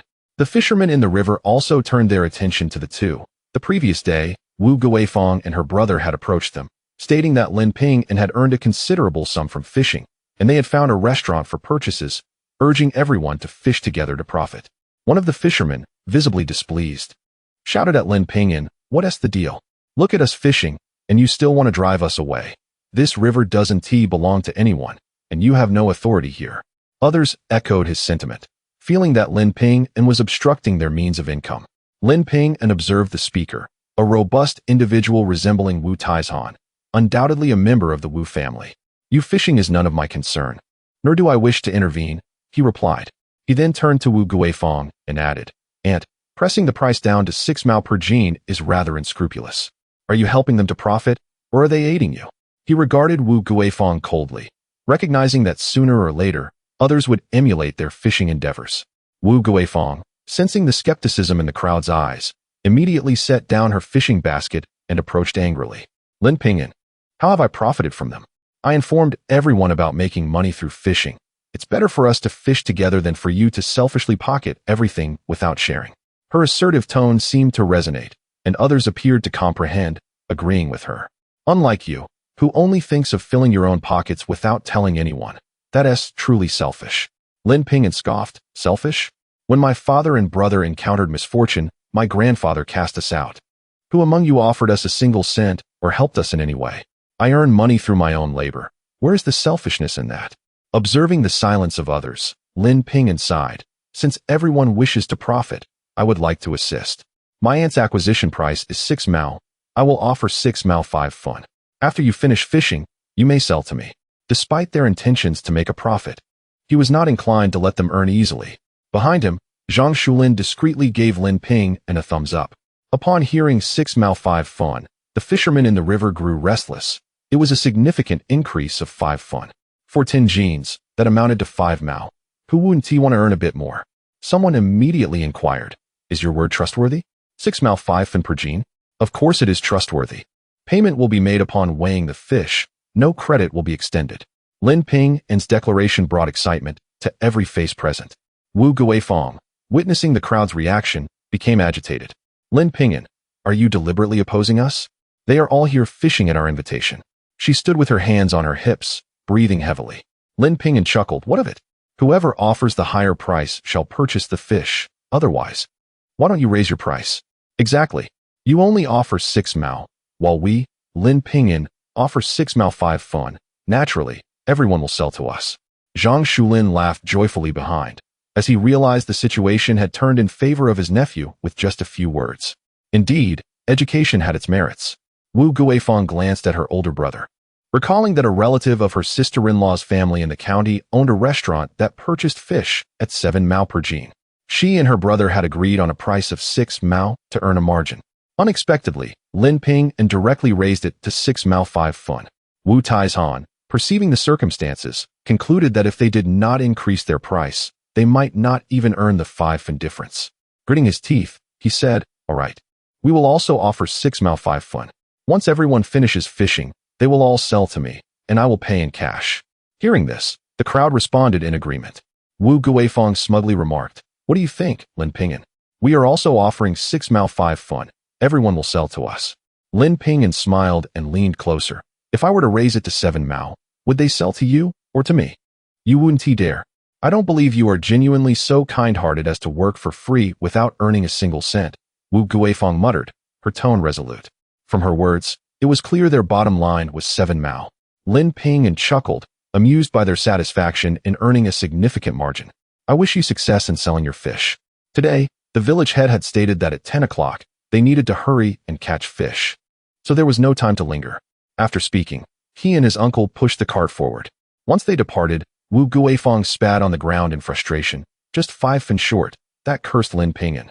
The river stretched long, and Lin Ping'an and his uncle found a quiet spot, distancing themselves from the others, and began fishing. After filling 8 fish baskets, as they pushed their cart past a few people still fishing in the river, Wu Guifang, noticing them preparing to leave, taunted, leaving already? Has the other side run out of fish? Or is our side better? You couldn't possibly have caught even 1 basket. She laughed loudly and approached to open the lids of their 2 fish baskets. How come there are fish? Wu Guifang obstructed their path, forcing Lin Ping'an to halt the cart. She flung open all the lids, her face filled with rage. How is that possible? How did you catch so many fish in such a short time? We could barely fill 2 baskets. How did you manage 8? She and Lin Yong had only managed 2 baskets. It was inconceivable that they could have caught so many so quickly. What is impossible about it? There are simply more fish on our side. Don't block the way. We still need to exchange for money. Of course, we have more. Worms and fragrant oil are our secrets to fishing. Lin Ping'an pushed the cart and continued on. Glancing at the sun, it was just past 8. They needed to sell the fish promptly. The 2 quickened their pace and arrived at Mei Jia's place, weighed the fish, and hurried home. Once they had gathered their things, they headed straight to the new house, where the village head was already waiting. At 10 o'clock sharp, Lin Ping'an affixed red paper to the beam, and shortly after, the carpenter lifted the beam to the designated position. The village head then loudly proclaimed, raising the beam brings good fortune, may you rise step by step. At the same time, Someone ignited firecrackers, and the crackling sounds erupted. Lin Ping'an scattered peanuts and candies from the beam, causing the gathered adults and children to scramble excitedly, creating a lively scene. Once everything concluded, Lin Ping'an gazed at the newly constructed red brick house, his heart brimming with joy. Soon, they would move into the new home, and it was essential to prepare furniture and appliances. Those were significant expenses, and they would also need to prepare for Aunt Sun's family. Although he currently possesses some funds, the fish-selling business is not a sustainable venture. Prices have been driven down, and with an increase in fish supply, they may plummet further or even be outright rejected. Contemplating this, he conversed with the village chief and fellow villagers before returning home with his uncle. He retrieved the designs he had created for jeans and flared pants, intending to deliver them to Feng Jianjun, who should have recouped his investment by now. Once the garments were completed, he could sell the clothing and generate profits. After discussing with his uncle, as soon as he opened the door, several men carrying fish baskets approached him, inquiring, "Ping'an, do you still buy fish? We wish to sell our catch to you." Chapter 60. The atmosphere was lively, and even hands were raised in conflict. Lin Ping'an felt puzzled. Were they not the ones Wu Taizhan had brought? Why were they not selling to them? Noticing his confusion, one of the men explained, "Wu Taizhan and his companions paid us a few cash sums, but they ran out of money and said they would pay us once the fish were sold. Yet we want our money immediately. Can you still honor your word?" The man held 2 baskets of fish, awaiting Lin Ping'an's response. Observing the 7 or 8 individuals at the entrance, each carrying fish baskets, Lin Ping'an smiled and said, "I will honor it. 6 Mao 5 per jean, cash on the spot. If you wish to sell, please bring your fish in." After all, it was all caught. They could save themselves some trouble and earn a profit in the process. The crowd cheered and brought their fish baskets into the courtyard. Lin Ping'an fetched the scales, and Zhang Shulin assisted with weighing. In no time, the 7 or 8 individuals had completed their weighing. With money in hand, they left joyfully. Zhang Shulin grinned and said, "Ping'an, at this rate, we'll earn 2 Mao profit per jean. If we process 150 to 160 jean, we could make 30 kuai without even catching the fish ourselves." He had calculated and could hardly contain his smile. If more people brought fish, wouldn't they earn even more? Lin Ping'an nodded, pleased. This method of earning was convenient and efficient. However, he knew that the black market did not always purchase fish. If they ceased buying, even the largest catch would pose a sales challenge. Fortunately, they could still profit today. With this thought in mind, the two headed to Mei Jia's backyard. They were quite familiar with her. "Ping'an, I have some unfortunate news. A letter has arrived stating that fish will not be accepted tomorrow. If you have fish, please bring them today." Lin Ping'an was taken aback by the abrupt cessation. Zhang Shulin's face fell immediately upon hearing this, and he pressed, "Mei Jia, why the sudden stop? Wasn't everything going well?" Mei Jia, equally helpless, explained that the decision was unexpected for them as well. It seemed that a significant quantity of high-priced fish had been stored recently, and now they were instructed to cease purchases. She promised to inform them when purchases resumed. Having left Mei Jia's eatery, Zhang Shulin hastened to push the cart. "Ping'an, we must hurry back home to collect the fish. If we delay, we won't be able to sell tomorrow. We should seize the opportunity to earn as much as we can today." Lin Ping'an quickened his pace to match his uncle's strides. Upon reaching the riverbank, they found even more people catching fish. "Ping'an, are you still buying fish? I've caught a basket." Aunt Wang from their village grabbed Lin Ping'an's arm. She had heard he was paying 6 Mao 5 per jean and rushed over to sell some fish for immediate cash. "Aunt, I'm only buying today. I want to be buying tomorrow. If you have fish, you can give them to me now, and I'll pay you on the spot," Lin Ping'an stated earnestly. Immediately, several individuals who were fishing rushed over. "Ping'an, I have a basket to sell you. I have 2 baskets. I have." Lin Ping'an and Zhang Shulin were surrounded, with baskets of fish piled before them. Lin Ping'an quickly called out, "Everyone, don't rush. Let us do this one at a time. I'll weigh them now." He organized the crowd into a line to avoid disputes over who weighed first. Zhang Shulin took out the scales he had prepared earlier and began weighing the fish, while Lin Ping'an calculated the payments and handed over cash. Each seller left with a smile after selling their fish. As they filled the last of the baskets, a few individuals had yet to sell their fish. Lin Ping'an sighed, "Let us deliver these fish first and come back to weigh the rest. Those who still have fish should go catch more." The remaining individuals, seeing there was no room to store their fish, reluctantly returned to the river. They had not anticipated filling up so quickly. It was much easier than catching the fish themselves. Sadly, they could only earn money for today. Zhang Shulin pushed the cart, feeling a bit dejected. Lin Ping'an reassured him, "It's all right. Uncle, if this doesn't work out, we have other business ventures. Next time, we'll earn even more. When jeans and bell-bottoms become fashionable, we won't have to worry about making money." Zhang Shulin thought Lin Ping'an was merely comforting him and responded with a smile. The two arrived at Mei Jia's eatery, where she was surprised to see them so soon. "You two are here already. Even if they aren't buying tomorrow. Is it necessary to rush so much?" In the past, they would take at least 3 or 4 hours before returning. Now, it had barely been half an hour. Lin Ping'an unloaded a fish basket, smirking slightly. "Mei Jia, we have to hurry. If we don't, we won't earn any money tomorrow. How will we manage later?" "Little brother, you've already made so much money. Why are you complaining about being poor? Others earn 30 to 40 a month and still manage to get by." Mei Jia teased, urging them to weigh the fish quickly. She knew they were racing against time to earn money and did not want to delay them. As they chatted and laughed, Lin Ping'an and Zhang Shulin returned to the riverbank, where Wu Hohat had just returned from delivering fish in the county. Seeing Lin Ping'an looking pleased, she raised her voice, "Those of you with fish, hurry up. Cash on the spot. Come quickly." They had sold fish in the county and now had cash to pay on the spot. The villagers who had caught fish swarmed towards her eagerly. Some also came to Lin Ping'an's side. Lin Ping'an and his uncle were busy weighing the last few baskets before pushing them to Mei Jia's. Wu Tsalan and others took their cart to the county. The journey was long, and by the time they returned, it was already getting dark. However, Lin Ping'an and his companion had already sold 3 rounds. Lin Ping'an informed the villagers they won't be buying fish tomorrow. Wu Hohat cheerfully replied, "If they aren't buying, we will. Hand over your remaining fish to me. We'll deliver them to the county first thing in the morning." Upon hearing this, the villagers rushed over with their fish baskets. And Wu Hohat and Lin Yong gleefully emptied the villagers' fish into their own baskets, offering cash in return. Lin Ping'an approached to inform them that the official buyers were no longer purchasing. Since Wu Hohat and her group were willing to buy, they welcomed it, ensuring that the villagers would not toil in vain. As they pushed their cart away, upon returning home, Lin Xiaohan had already started a fire to prepare rice porridge. Each day when he returned from school, noticing that his second brother and uncle were absent, he would cook in anticipation of their return. Uncle took out the fish from the basket. "Xiaohan, today I'll show you how to make braised fish. Tomorrow, you won't have to wake early to catch fish. You can have a rest. I've saved one for a treat." Lin Xiaohan was delighted. "Uncle, I'll help you light the fire." Zhang Shulin added more oil, and as the fish sizzled in the pan, a fragrant aroma filled the air. Hearing the delightful smell, Lin Laotu emerged from the room, while Lin Chong swallowed hard. "Grandfather, I want to eat fish too." He raised his gaze, filled with hope, towards the old man Lin, yet the only response he received was a resounding slap across the face. "You will eat when your mother returns. Let her prepare it." Angered, he turned and retreated into the house, while Lin Xiaoqiang, with tears in his eyes, reluctantly inhaled the fragrant aroma of the fish before departing.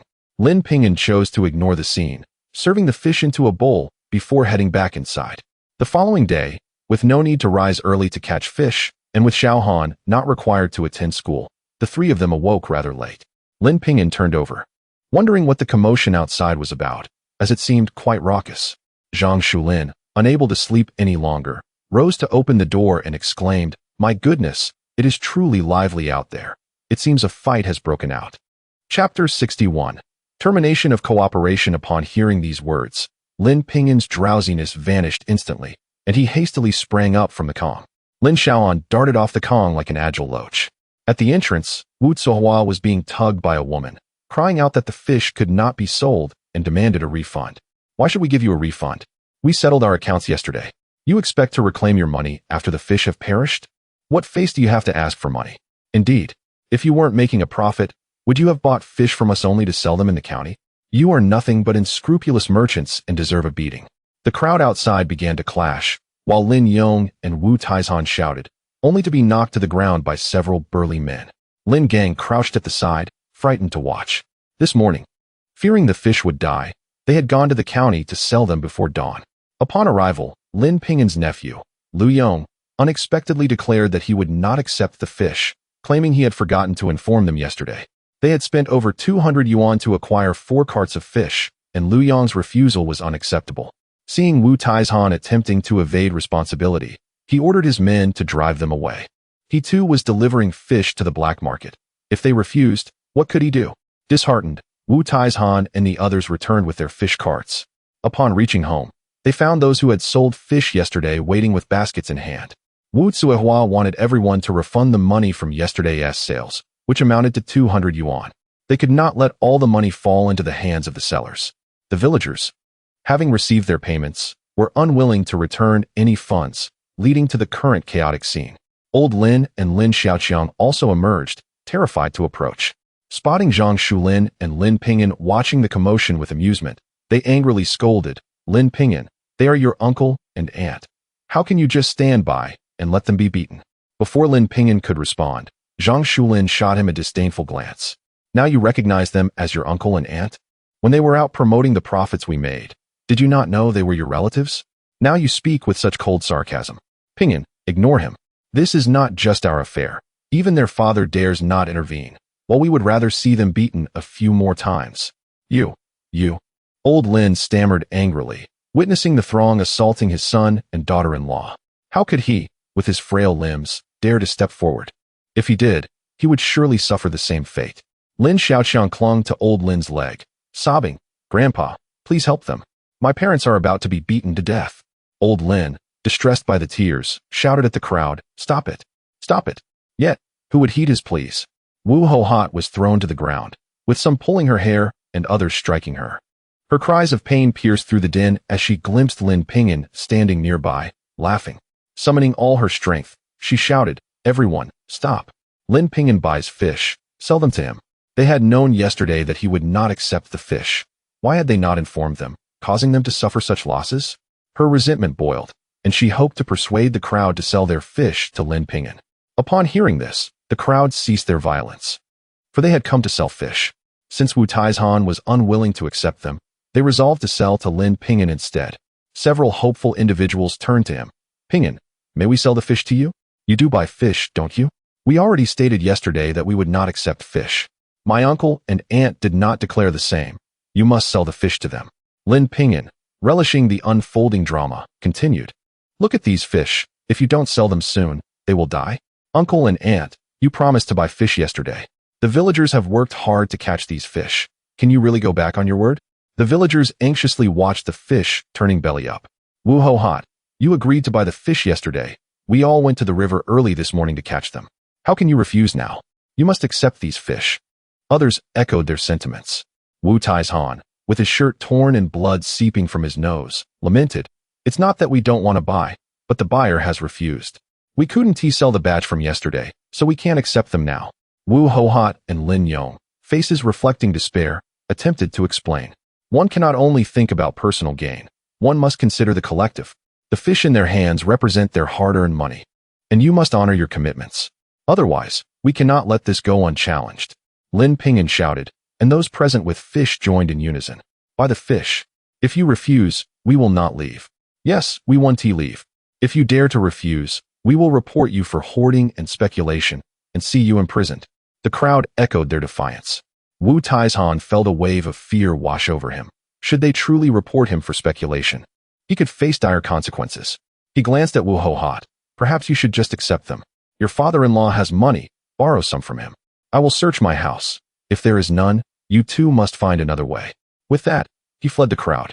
Wu Hohat and Lin Yong were stunned. That 200 yuan was their advance, borrowed from the father-in-law, and their elder brother was notoriously stingy. Now, after incurring losses, he expected them to shoulder the burden. But upon hearing there was a glimmer of hope, the villagers raised their fish baskets, demanding payment. Wu Hohat and Lin Yong found themselves in a predicament, looking towards old Lin, who understood this was a losing venture and wished to leave. As he stepped away, Lin Yong blocked his path, whispering something in his ear. Old Lin returned to the house and finally retrieved the money. The yard became bustling with activity as those who had caught fish in the river arrived to sell them, and Lin Ping'an felt a sense of satisfaction watching his grandfather's discomfort. In the past, when his father and elder brother went to the hospital, he had contributed nothing. Now, they had not only disbursed 200 but were again parting with money. The bias was apparent. "Ping'an, I will take Xiao Han to your grandmother's house. Come back for lunch. We will eat at my place." His uncle pushed the cart with Xiao Han sitting in the back, knowing that Lin Ping'an intended to visit Feng Jianjun's clothing factory and did not want to delay his affairs. Lin Ping'an nodded. If I return for lunch, I will seek you out. They rode their bicycles, one heading east and the other west. The county and grandmother's home were not in the same direction. Otherwise, he would have liked to see one as well. He pedaled swiftly, reaching the clothing factory in no time. Upon stating his purpose, the gatekeeper led him inside. Before long, Feng Jianjun approached with a smile. Ping'an, you've arrived. Come in. Lin Ping'an smiled back as he entered the factory with Feng Jianjun, arriving at the office where he presented the design sketches for jeans and bell-bottom trousers. As Feng Jianjun gazed at the design laid out on the table, a frown creased his brow. Ping'an, you cannot be serious. Who would wear such trousers? The top is slender while the bottom is bulky. They clash horrendously. And those jeans, with a uniform width from top to bottom, resemble two barrels. Lin Ping'an chuckled softly. Uncle Feng, such trousers have already gained considerable popularity in the southern regions. I once spotted them in a magazine during my school days. If they were to be produced now, they would undoubtedly become a bestseller. He could not divulge the extent of their future popularity, so he resorted to this explanation. Feng Jianjun, still somewhat skeptical, could only acquiesce to his insistence on proceeding with the production. At that moment, a middle-aged man rushed in, exclaiming, "Director, we have a serious issue. The machinery and chemical factories that have been our long-term partners have decided to halt their orders for clothing and terminate our collaboration." Chapter 62. Is this not the mayor from their future? Feng Jianjun immediately rose to his feet, incredulous. How could this be? Hadn't their previous collaborations been harmonious? The middle-aged man, bearing a distressed expression, was the business manager from the factory. He had been assured of signing a contract today, yet upon arrival, they abruptly declared their refusal to proceed. When he inquired about the reason, they offered no explanation. Feng Jianjun, now anxious, approached the telephone and promptly dialed the number.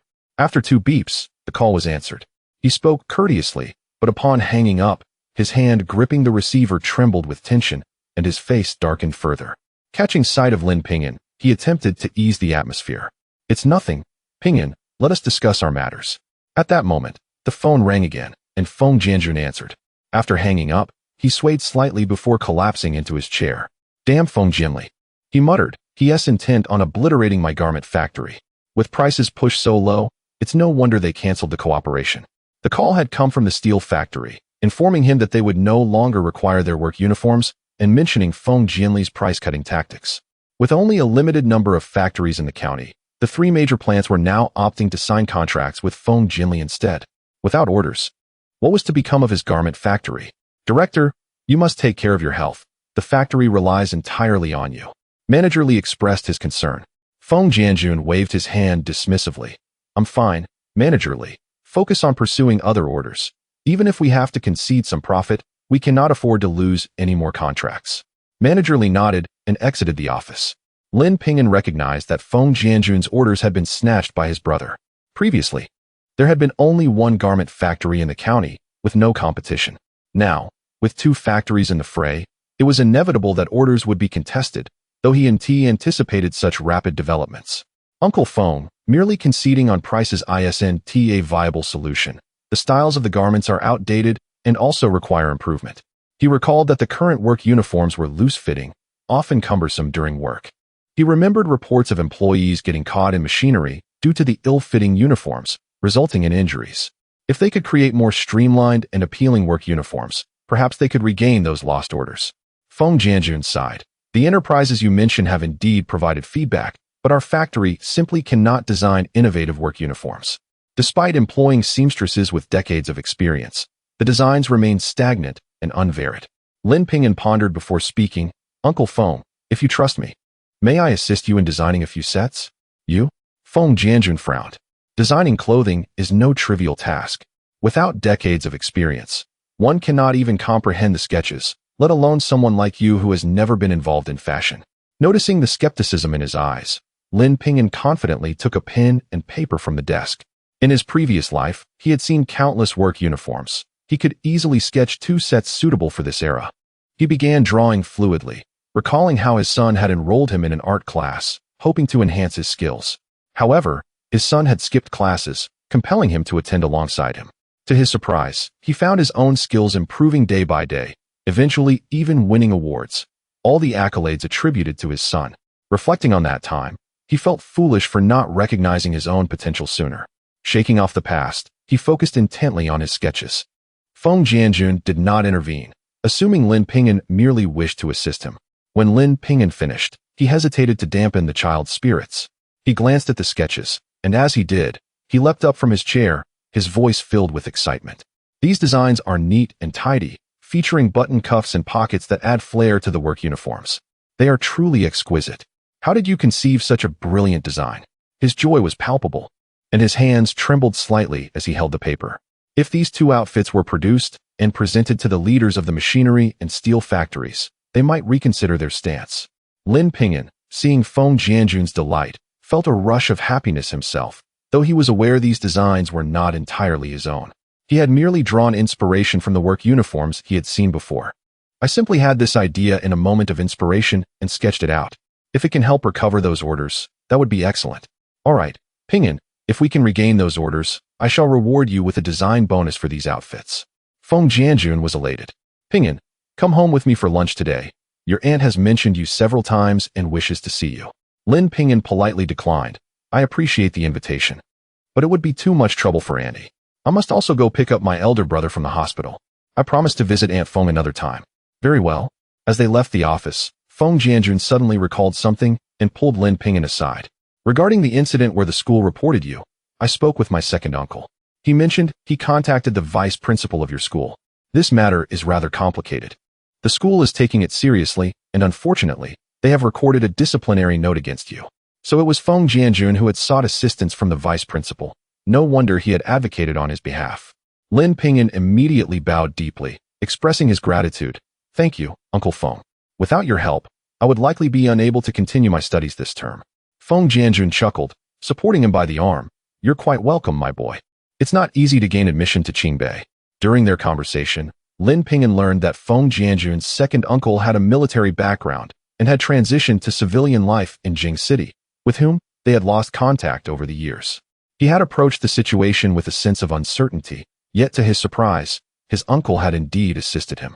Lin Ping'an felt sincere gratitude and resolved to express his thanks in person to his uncle if the opportunity arose in Jing City.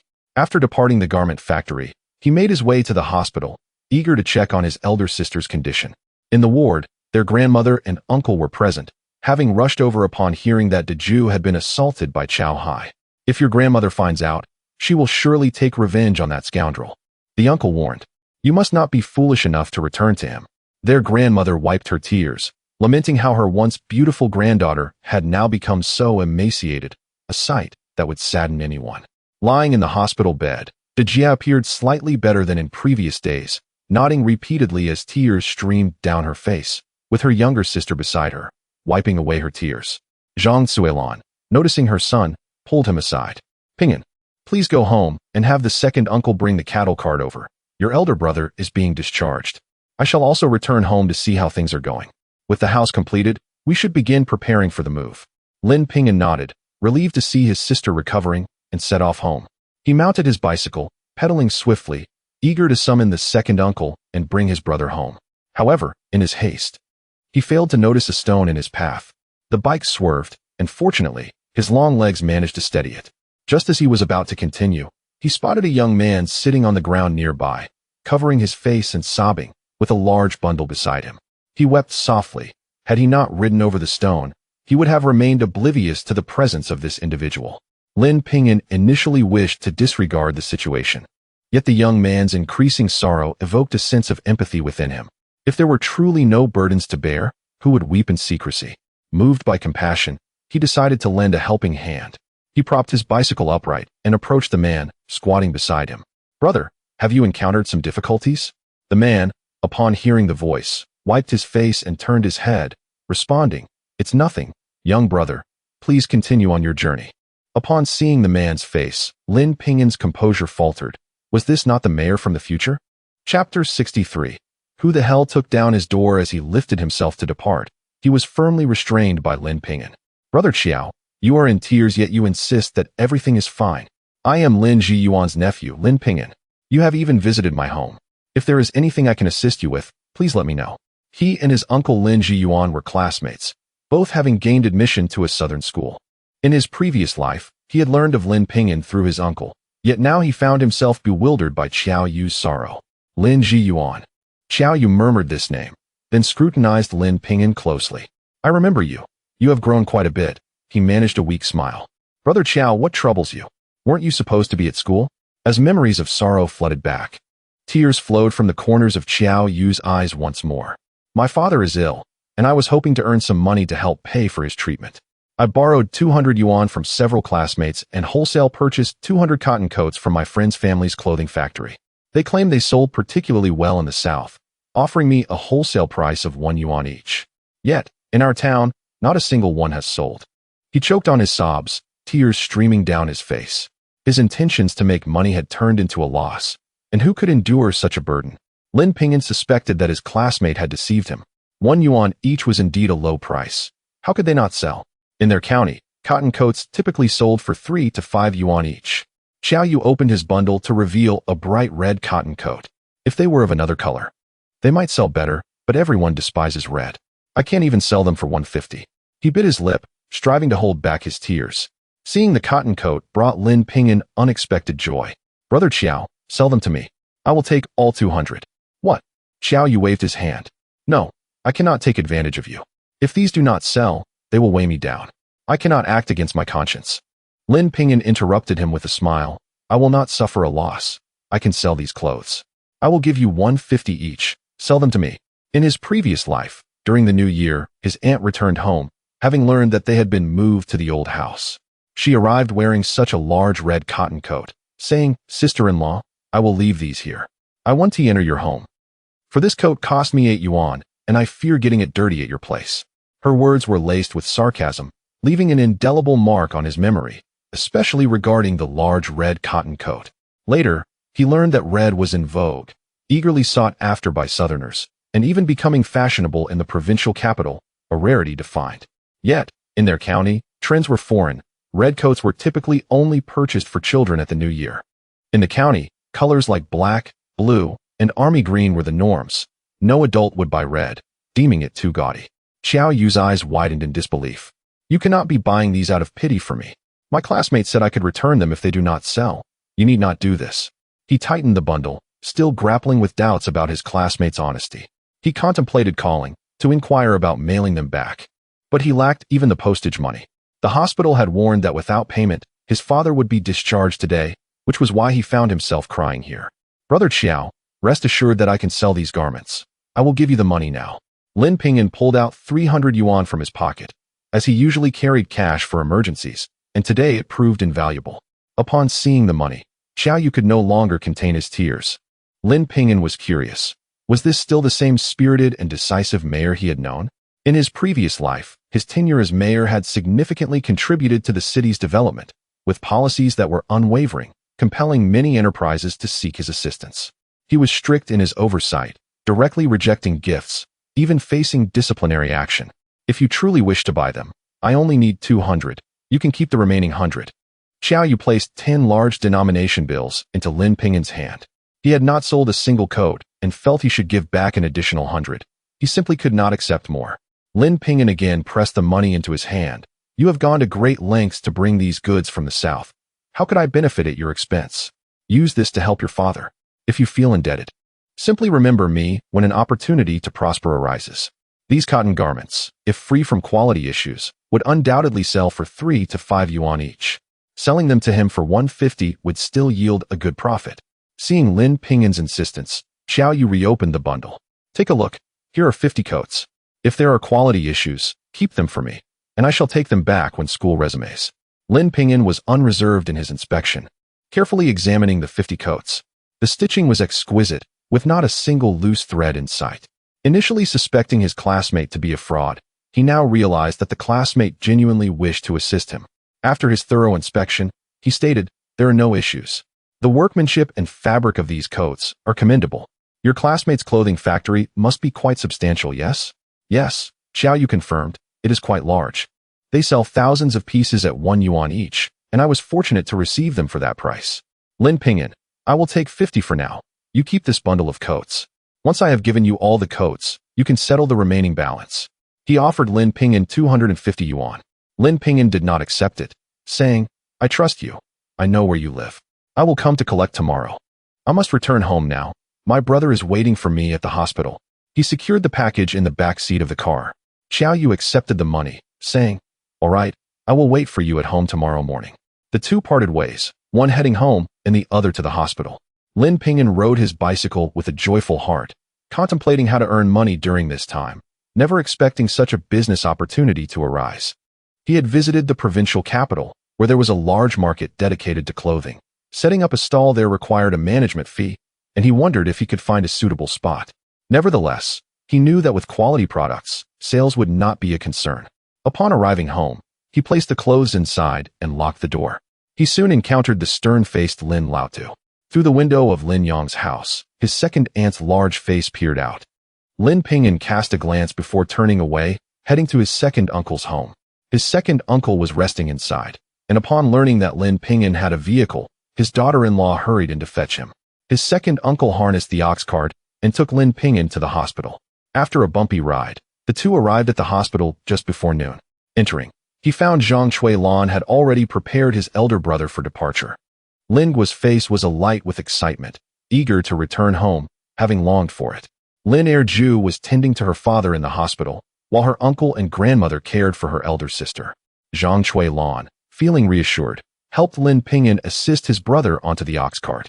Erdi drove the ox cart at a leisurely pace, directly escorting the mother and her two children to their doorstep, only departing after ensuring they had alighted safely. Upon arriving home, Lin Guo's face radiated with joy as his eyes eagerly scanned the surroundings while he stepped into the courtyard. However, upon noticing the absence of his home's door, he furrowed his brow in confusion. Lin Ping'an, preoccupied with concerns for his elder brother's injured leg, had not been paying attention to their surroundings. It was only when he finally lifted his gaze and realized the door was missing that he rushed over, exclaiming in disbelief, "Who on earth has removed our door?" Chapter 64. The old man Lin faints upon entering the room. He was greeted by a gruesome sight. Blood splattered across the floor, and the large bag meant for clothes lay open, its contents untouched. The area in front of the bag bore even more bloodstains from the mouse traps. A faint smile played on his lips as he reflected on the audacity of the thief who dared to invade his home, brazenly removing the door. This thief, he surmised, must be a member of the Lin family, mistaking his return with the large bag for a treasure. Truly, the heart of a thief remains unchanged. Fortunately, he had taken precautions, placing 5 mouse traps around the bag. Judging by the blood, it seemed the intruder was not alone. Zhang Xulan, stepping into the room, was taken aback by the pool of blood. What on earth had transpired? Had a mouse been caught? Yet, there was no mouse in sight. She scrutinized the surroundings, peering beneath cabinets for any sign of the creature, but after a lengthy search, not even a shadow of a mouse appeared. Lin Guo leaned on his cane, equally perplexed. Just then, the furious voice of old man Lin echoed from outside, cursing the little bastard and demanding compensation for medical expenses. Lin Ping'an could not help but chuckle as he retied the bag. "Mother, there's no need to search. The big mouse has already arrived." Zhang Xuelan straightened up, bewildered by her son's cryptic words. Upon hearing the old man's roar and observing the blood on the floor, she began to piece things together. What sort of rat could bleed so profusely? It must surely be the old rat outside. Anxiously, she inquired, "Ping'an, what on earth is happening?" At that moment, old man Lin stormed into the room, his hand wrapped in bandages, his other hand angrily pointing at Lin Ping'an. "You, the eldest daughter-in-law, your son set mouse traps in the house and caught my hand and Lin Yang's toe. You must pay for the damages." His face was a mask of fury as he glared at Zhang Xuelan. Zhang Xuelan, both amused and infuriated, retorted, "How could my son set traps in our own home and end up injuring you both? If you had not been up to mischief, you wouldn't have gotten caught." With so much transpiring, she refused to be a soft target for their bullying. Old man Lin had never been confronted so boldly by his eldest daughter-in-law before. His face reddened with rage. "Whose house is this? I built it, and it belongs to me. If I want to enter, I shall." His voice boomed, filled with indignation as he felt humiliated by being treated like a thief. Zhang Xuelan's eyes widened in disbelief. The mention of the house filled her with ire. It was he who had borrowed money from his mother to build the new home during a time of financial hardship. Her husband had also contributed labor. Now he claimed it was solely his creation. Such audacity was astounding. Observing her mother's lips quiver with anger, Lin Ping'an quickly stepped in front of her. During the division of the family, It was clearly agreed that this is our home. My father has also built houses and contributed. Does that mean he can freely reside wherever he pleases? You insolent brat, what nonsense are you spouting? Why should your father have the right to stay wherever he wishes? Since you've injured us, you must compensate for the medical expenses. Otherwise, you need to vacate immediately. Old man Lin's forehead throbbed with rage, his breath coming in heavy gasps. Behind him, Wu Guifeng and Lin Gang supported the limping Lin Yong as they approached the doorway. Indeed, if you refuse to pay, you must leave. Don't think you can stay in our home. Lin Yong's face was ashen, his right foot bandaged. Angered, he winced as his toe grazed the ground, prompting Wu Guifeng to scold, sister-in-law. Lin Yong's toe was nearly severed. The doctor said he needs to go to the hospital. You must cover the expenses. If it weren't for him, neither my father nor Lin Yong would be in this predicament. His calculating gaze fell upon Lin Ping'an. When Lin Ping'an returned home with the large bag, they had assumed it contained something valuable. After the door was closed, old man Lin rushed in but did not encounter the bag before hearing a loud bang, followed by his agonized cry as his hand became ensnared in a mouse trap. Lin Yong quickly approached to assist his father, but in his haste, he too fell victim to a trap, collapsing with a lamenting cry. Thankfully, Wu Guifeng managed to free them both from the traps. Although Lin Yong's foot bled considerably, it was not life-threatening. You come to my house to steal and then demand compensation? Where's the logic in that? There is no money, and moving out is not an option. Zhang Zuilan, equally unyielding, placed her hands on her hips, glaring at them. You are being utterly unreasonable. Get out at once. Lin Gua, exasperated, waved his cane to shoo them away, finding their behavior disgraceful. Fearing for his leg, Lin Ping'an hurried to support him. Brother, please do not be angry. Do not injure your leg. With a fierce expression, he turned and declared, since we are all members of the Lin family, and you have searched my home, I shall not hold back either. This house was also built by my father. What difference does it make if I go to your place? As he spoke, he pushed past his uncle and aunt, making his way directly to old man Lin's room. Inside, Lin old lady lay on the kong, her eyes wide as she beheld Lin Ping'an, drooling and mumbling incoherently. Lin Ping'an remained silent, approaching the locked cabinet, lifting the door, and retrieving a red cloth bag from beneath. Lin old lady groaned loudly, and old man Lin hurried over, his eyes bulging at the sight of the red cloth in Lin Ping'an's hands. Put that down immediately. It does not belong to you. With a smirk, Lin Ping'an replied, so much money, and you've hidden it all. Had I not witnessed third uncle stealing money in a previous life, I would have been oblivious to the fact that the old man stashed the money here. Clutching the bag, he challenged, Grandfather, did you not claim there was no money? What is this then? My father's medical expenses? You have concealed it all, haven to you? He then opened the cloth bag, revealing a thick stack of cash inside. Old man Lin, now frantic, lunged forward to snatch it, but Lin Ping'an swiftly evaded, dashing out of the room.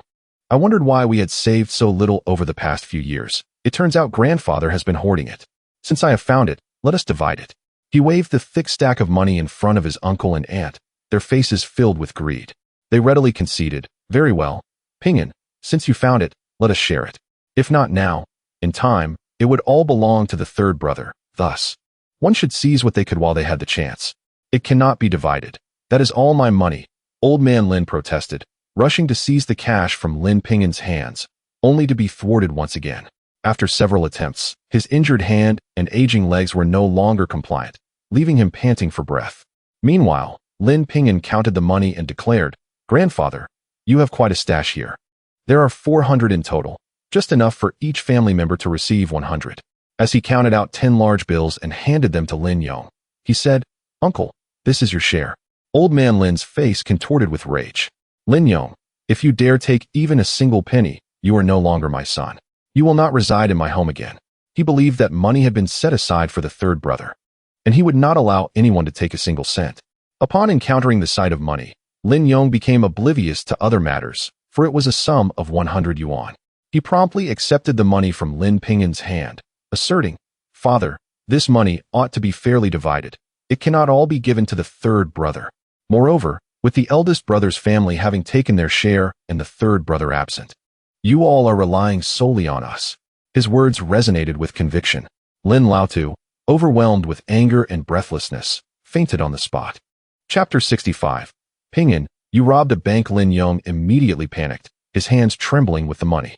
Lin Ping'an crouched down and pressed on the old man's acupoint for a while, and the old man gradually regained his composure.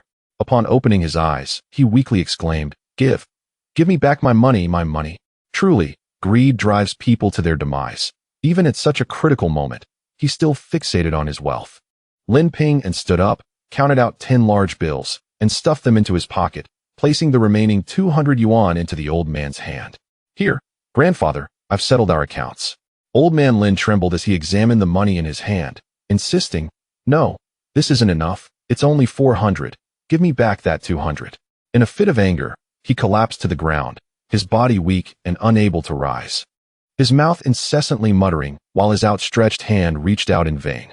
Meanwhile, Lin Yong, watching the old man clutching the 200 yuan, felt a surge of excitement. He exchanged glances with his wife, Wu Guifeng, who immediately rushed over to help the old man up. Dad, let's hurry back inside. The ground is cold. The old man's body was unresponsive as Wu Guifeng assisted him into the house. All the while he continued to demand his money back. Observing their retreat, Lin Ping'an shook his head. Given the demeanor of his second uncle and aunt, if the old man couldn't get up, he doubted they could safeguard that 200 yuan. Dismissing further thoughts, he led his mother back inside. Although his elder brother had not ventured out, he could clearly hear the happenings outside. Ping'an, is it all right to distribute the money like this? It's fine. It's not just us taking the money. The second uncle and others received some too. It's just enough to buy furniture. The new house needs to be equipped with essentials. Zhang Zuelan's face lit up with joy, dispelling her earlier displeasure. I'll go to Wang Mujiang's place in the village shortly to have him make a couple of tables and chairs. We also need a cabinet. We should prepare something for your aunt too. Having visited the new house, she felt reassured that Sun Yumei's 3 rooms were conveniently opposite theirs, allowing for mutual support. With Wan Wan's pregnancy nearing 2 months, it was imperative to expedite their wedding preparations. She turned to Lin Ping'an. After dinner, let us visit your aunt to discuss your wedding. Lin Ping'an nodded eagerly. Had it not been for the new house still under construction, he would have already wished to marry Wan Wan. In his past life, he had failed her, mistaking others and letting her down, but in this life, he vowed to give her everything, including their 2 children. He promised to love and protect them for a lifetime. He retrieved his savings book from his clothing. Mom, this is my savings. I want to give Wan Wan the best. The bridal price is 300, and I need to purchase 3 items. Zhang Zuelan was astonished by the amount and stuttered, Wah. What? Is this so much money? Lin Guo leaned in to peek, his mouth agape. Ping'an, did you rob a bank? Lin Ping'an chuckled, Elder brother, how could I dare to do such a thing? I would end up in prison. This money is from fishing, and my uncle has a savings book too. Seeing Lin Ping'an's earnestness, Lin Guo's face lit up with excitement. Ping'an, once I'm well, I'll fish with you. He was eager to recover and go fishing immediately, but Lin Ping'an shook his head. They no longer accept fish. However, I found other business opportunities. Once your leg heals, I will certainly need your assistance. Lin Guo's initial disappointment transformed into enthusiasm. Ping'an, I'll hold on to the savings book for now. We won't spend that much, and I'll return the rest to you. Zhang Zuelan carefully tucked away the savings book. She knew her son had a talent for earning money, and she was pleasantly surprised by his success, anticipating that after the wedding, they would still have a good amount left. Mom, keep the rest to help my brother prepare. He is also of marrying age. Upon hearing Ping'an's words, Zhang Zuelan's eyes brimmed with tears. Thank goodness we have you in this family, otherwise. Her voice choked, and Lin Guo's eyes glistened. Lin Ping'an smiled to console them. We are family. It's only right that I spend on you. I know elder brother has put off his marriage for my sake. His brother, at 24, had turned down all marriage proposals due to their grandfather's stinginess regarding the bridal price, which he claimed would jeopardize his education. With a resolute heart, his elder brother had rejected all suitors. After finishing their meal, Zhang Zuelan advised Lin Guo to stay put at home and not to move around too much. The 2 rode their bikes to their grandmother's yard, where laughter echoed from within. Auntie, your embroidery is exquisite. It resembles real flowers. If you like it, I'll make you a pair of shoe tops. Really? I adore it. Upon entering, they were greeted by the jubilant presence of their aunt. Zuelan, Ping'an, you've come. Come, sit on the kong. Auntie beckoned them down to the kong, and Lin Ping'an promptly responded, Auntie. However, his gaze drifted to Zhao Wan, who was quietly seated nearby. She had gained some weight recently, her face less pallid, and her eyes sparkled with life. She nodded and smiled at Zhang Zuelan, who warmly took her hand and settled beside her as the group engaged in lively conversation. At that moment, Sun Yumei chimed in, Ping'an, Wanwan made you a pair of shoes. Try them on to see if they fit. Zhao Wanwan's cheeks flushed slightly as she turned to retrieve a pair of shoes from her bag. Lin Ping'an received them with delight. The shoes were black, adorned with an intricately embroidered character for good fortune, and the craftsmanship was exceptionally fine. He held them tightly, exclaiming, Thank you, Wanwan. I have something for you too. He carefully placed the shoes on the Kong and pulled out a delicate box from his bag. Ping'an, you rascal, you even know how to buy gifts for your fiancé. Auntie joked, while Zhang Zuolan and Sun Yumei watched with curiosity, eager to see what was inside the beautiful box. Zhao Wanwan's face turned crimson as she opened it to reveal a watch. This is too extravagant. I've heard these cost over 100. She felt reluctant for Lin Ping and to spend so much money. She shook her head, pushing the box back toward him. Lin Ping'an understood her hesitation and smiled as he took the watch out, placing it on her wrist. Wear it. It looks wonderful. I've had it for a while, but I've been busy fishing and only just brought it to you. Zhao Wanwan was about to remove the watch to return it, knowing their financial situation, but Zhang Zuolan held her hand. You should accept it. Ping'an bought it for you. They've earned some money from fishing, and buying a watch is nothing. When you get married, we'll make sure you have everything you need. Zhao Wanwan was filled with confusion, gesturing as Lin Ping'an explained their plans to build a house, urging them to prepare for the move in a few days. Zhao Wanwan glanced at her watch, feeling a warm sensation in her heart. Ever since her father's passing, she and her mother had endured a life of hardship in the Zhao household, sleeping in the woodshed and subsisting on leftover meals. She never expected that Ping'an would treat them so kindly. Sun Yumei was overwhelmed with emotion, tears streaming down her face. Her aunt, Zhang Zuolan, comforted her, stating that this was precisely what Ping'an ought to do. Furthermore, she expressed her desire to discuss the marriage prospects of the two, encouraging Sun Yumei to voice any requirements she might have. Sun Yumei, wiping away her tears, replied that she had no specific demands and that they could decide as they saw fit. She held Lin Ping'an in high regard, admiring not only his intellect but also his treatment of her daughter. After chatting for a little while longer, Zhang Zuolan, concerned about her eldest son at home, took her leave to accompany Lin Ping'an back. They brought along Lin Shaohan, with Lin Ping'an cycling, Zhang Zuolan riding behind him, and Lin Shaohan perched on the crossbar. Fortunately, the sturdy bike was well built, and as the trio arrived at the entrance, they immediately noticed Xiao Yu waiting there with red-rimmed eyes. Chapter 66. Selling clothes in the provincial city. Seeing a faint smile on Lin Ping'an's face, his aunt said, Ping'an, you all have returned. Lin Ping'an propped up his bicycle and inquired, Xiao Gu, when did you arrive? Come to my house for a visit. They had agreed to go to his home the following morning, so it was puzzling why he had come now. Noticing Xiao Yu's reddened eyes, it was evident he had been crying, raising concerns that something unfortunate might have occurred. Behind them, Zhang Zuolan invited Xiao Yu to speak inside. However, Xiao Yu did not enter the courtyard and anxiously asked, Auntie, Ping'an, could you lend me 50 yuan? His voice was barely above a whisper, and his eyes were even redder. Zhang Zuolan frowned. It was rather presumptuous for him to ask for money right away. Although he appeared pitiful, 50 yuan was not a trivial sum. Lin Ping'an, however, directly pulled 50 yuan from his pocket and handed it to him, saying, Xiao Gu, take this. If uncle's condition is dire, I have more if needed.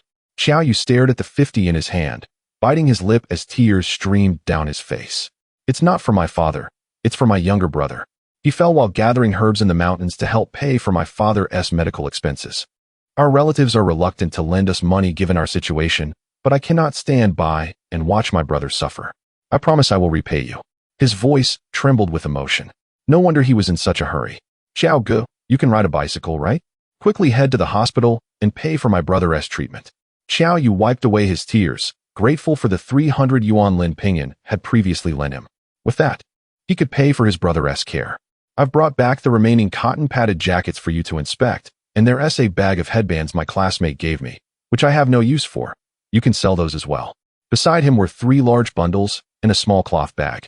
As Lin Ping'an approached, he opened the small bag to find an array of bowknots and textured headbands.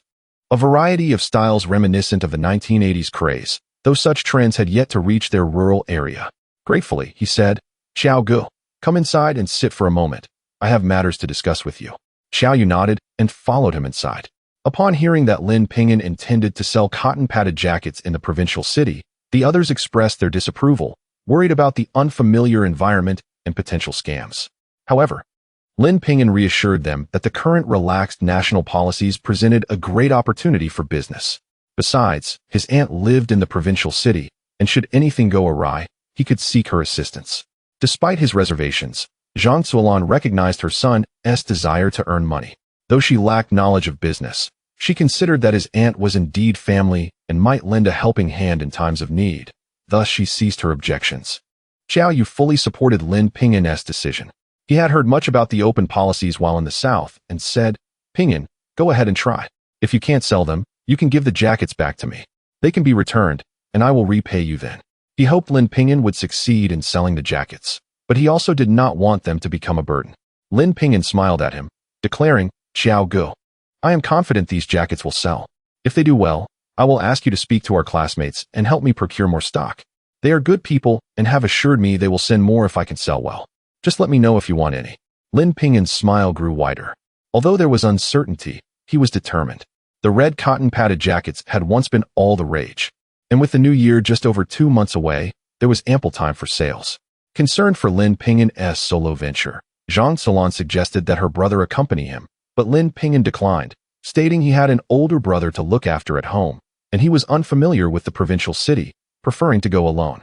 After seeing off Qiaoan, Lin Ping'an rode his bicycle to take his mother to the hospital before heading to the train station to purchase a ticket for the next day's journey to the provincial city. Upon returning home, his uncle was already waiting. "Ping'an, have you packed everything? Your grandmother made dumplings tonight knowing you would be going to the provincial city tomorrow." Zhang Zuolan had informed them at the hospital, and as he assessed the items Lin Ping'an had prepared, he tightened the bundle of jackets. Once ready, he, along with Lin Ping'an and Xiao Han, went to their grandmother's house for dinner, bringing back plenty of food for Lin Gua, who had just been discharged from the hospital and was advised to avoid movement to protect his leg. The next day, after packing, his uncle took Lin Ping'an to the train station, stopping by a bun shop to buy extra buns for the long journey ahead, which would last 7 to 8 hours. When the train arrived, Lin Ping'an boarded with a large bundle and a crossbody bag. Zhang Shulin watched the train depart before leaving.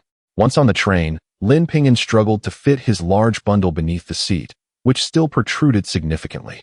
A kind older man nearby offered assistance, advising, "Young man, carrying so much alone, you should be cautious. There are many pickpockets on the train." Lin Ping'an politely replied, "Thank you, sir, for the reminder. The bundle contains nothing of value. It's merely clothing made by my family, which would be of no use to anyone else." Despite carrying such a large load alone, if someone had ill intentions, he would have been targeted long ago. Thus, he sought to dissuade any potential interest. The man nodded. "That's good to hear. Just be careful. There are many thieves around." "Understood, sir," Lin Ping'an acknowledged, scanning the surrounding passengers. The train was crowded, with every seat occupied and people standing in the aisles. Thankfully, it was not summer. Otherwise, the odor in the train could be unbearable. He noticed a middle-aged woman across from him who was eyeing him curiously. She eventually asked, "Young man, are you going to sell clothes? You seem quite young to be doing that." There were indeed many young people engaging in this trade, transporting clothing from the south to sell in the north. But it was uncommon to see someone so young in this line of work. The woman's curiosity was evident as her gaze shifted to the large bundle beneath Lin Ping'an's seat. He smiled and replied, "I'm not cut out for that. It's just my family's clothing, and I'm going to the city to sell them." "Oh, really? May I take a look? If it's suitable, I'll buy it from you." "Saving you the trouble of selling it elsewhere," she suggested with a smile. Lin Ping'an politely declined, stating, "These items aren't worth much. The villagers' work wouldn't appeal to you. I prefer to sell them myself in the city." The woman, dressed in a stylish coat with rosy cheeks and high cheekbones, exuded a calculating demeanor. Even if she were interested in his jackets, she would not offer a fair price. Her expression darkened slightly, and she said, "I don't mind your village goods. Just show me. If I don't like them, you can still take them to sell." She reached toward Lin Ping'an's seat, attempting to untie his bundle. Chapter 67. Who left the mess behind, little sister? They have clearly stated that they are no longer selling. Why do you insist on making things difficult for them? The elder man assisting her with her bundles glared fiercely at the middle-aged woman. The woman retracted her outstretched hand, her expression sour. After all, the young man had not uttered a word, so why was she meddling? "Young man, allow me a glimpse." if it suits my taste. I shall offer you a handsome price. I have the funds, she said, eyeing Lin Ping'an as she produced 10 large bills from her bag. She presumed that such a young lad would be tempted by money and would readily show her the clothing. Lin Ping'an, aware of his youthful appearance at merely 21, knew that if his uncle were present, even if this woman had 10 times the audacity, she would not dare act in such a manner. Auntie, the clothing is actually reserved for someone else. If they do not want it, I might consider selling it, but I truly cannot show it to you. He spun a tale, hoping to deflect the situation. However, the woman was not appeased. Since it is reserved, what harm is there in letting me see? If I do not wish to buy, so be it. Upon hearing this, Lin Ping'an regretted that his uncle was not there. His uncle's formidable fist could intimidate this woman into silence. Yet now, his own delicate hands wielded only a pen, and he knew they would not elicit fear. How shameless. They have said they will not show you, yet you still insist. Do you intend to force a purchase? The elder man, growing incensed, raised his voice. The middle-aged woman, enraged, shot back. What nonsense are you spouting? The young man has chosen not to sell. How can I compel him? She scrutinized the man's attire with disdain, noting his coarse cotton jacket adorned with patches, unmistakably a sign of rural origin. The elder man, noticing her derision, stood his ground. What of being a rural dweller? Even we understand the principle of not forcing a sale. The young man has declined. Why must you pry open his bundle to inspect? Is that not a form of coercion? He despised the notion of being belittled for his rural roots, especially by someone who presumed city folk held the right to act with impunity. The woman's anger flared, and as their argument threatened to escalate, Lin Ping'an interjected, Uncle, Auntie, please refrain from quarreling. I will not sell the clothing, and thus I cannot show it to you. Let us not disturb the child nearby. If we awaken him, it will lead to unnecessary turmoil. He gestured towards an older woman cradling a sleeping infant, blissfully unaware of the discord. Both parties cast their gazes towards the slumbering child, and reluctantly, they ceased hostilities, glaring at one another before taking their seats. The older woman, observing the infant, gently advised, My child sleeps deeply. There is no need for concern. However, we must remember that harmony fosters prosperity when we are out in the world. Let us not quarrel. The elder man concurred. You are correct, Auntie. It is wise to maintain cordiality. The young man has it hard enough. We should not add to his burdens. He gazed affectionately at the sleeping child, remarking, What a lovely little one. Where are you traveling with him? It is no small feat to take a child on a journey. The older woman, eyes brimming with tenderness, replied, We are heading to Songhua County to visit the child's maternal grandparents. That is quite a distance. After passing through the provincial capital, you'll endure over 10 hours on the train. No wonder your daughter-in-law is often fatigued, he remarked, observing a hint of sorrow in the woman's expression. All of this is due to our financial struggles. It pains me to see my daughter-in-law and grandchild endure hardship, particularly when they must travel in hard seats, she lamented, wiping away a tear. Mother, do not speak like that. It is my inadequacy that has led you to suffer alongside me, the man with the buzz cut said, embracing the sleeping woman with a look of sorrow. The middle-aged woman scoffed. Women should be discerning in marriage. One must avoid marrying from the countryside, lest they bear the brunt of hardship after having children. She cast a disdainful glance at the buzz-cut man and the elder man across from her. The elder man, breathing heavily, clenched his fists tightly. What manner of speech is this? Am I incorrect in my observation? That young lady looks quite decent. If she were not to marry a rural man, would she endure this hardship? The middle-aged woman raised her voice, her eyes fixed on the sleeping woman, who showed no signs of awakening. The child remained undisturbed. The buzz-cut man tightened his embrace around his wife, confessing, To be honest, my wife has a disability affecting her mind. What city dweller would want her? Such is the unfortunate fate she bears. Yet, being from the countryside, we are accustomed to this harshness. It is normal for any family to have a rural background, the middle-aged woman retorted with a derisive snort, clutching her handbag tighter. The buzz-cut man fell silent, but a fleeting glimmer of resentment crossed his eyes. Lin Ping'an had encountered all manner of people in his past life, and such an expression was hardly one to be expected from a mere rural dweller. He scrutinized the woman beside him.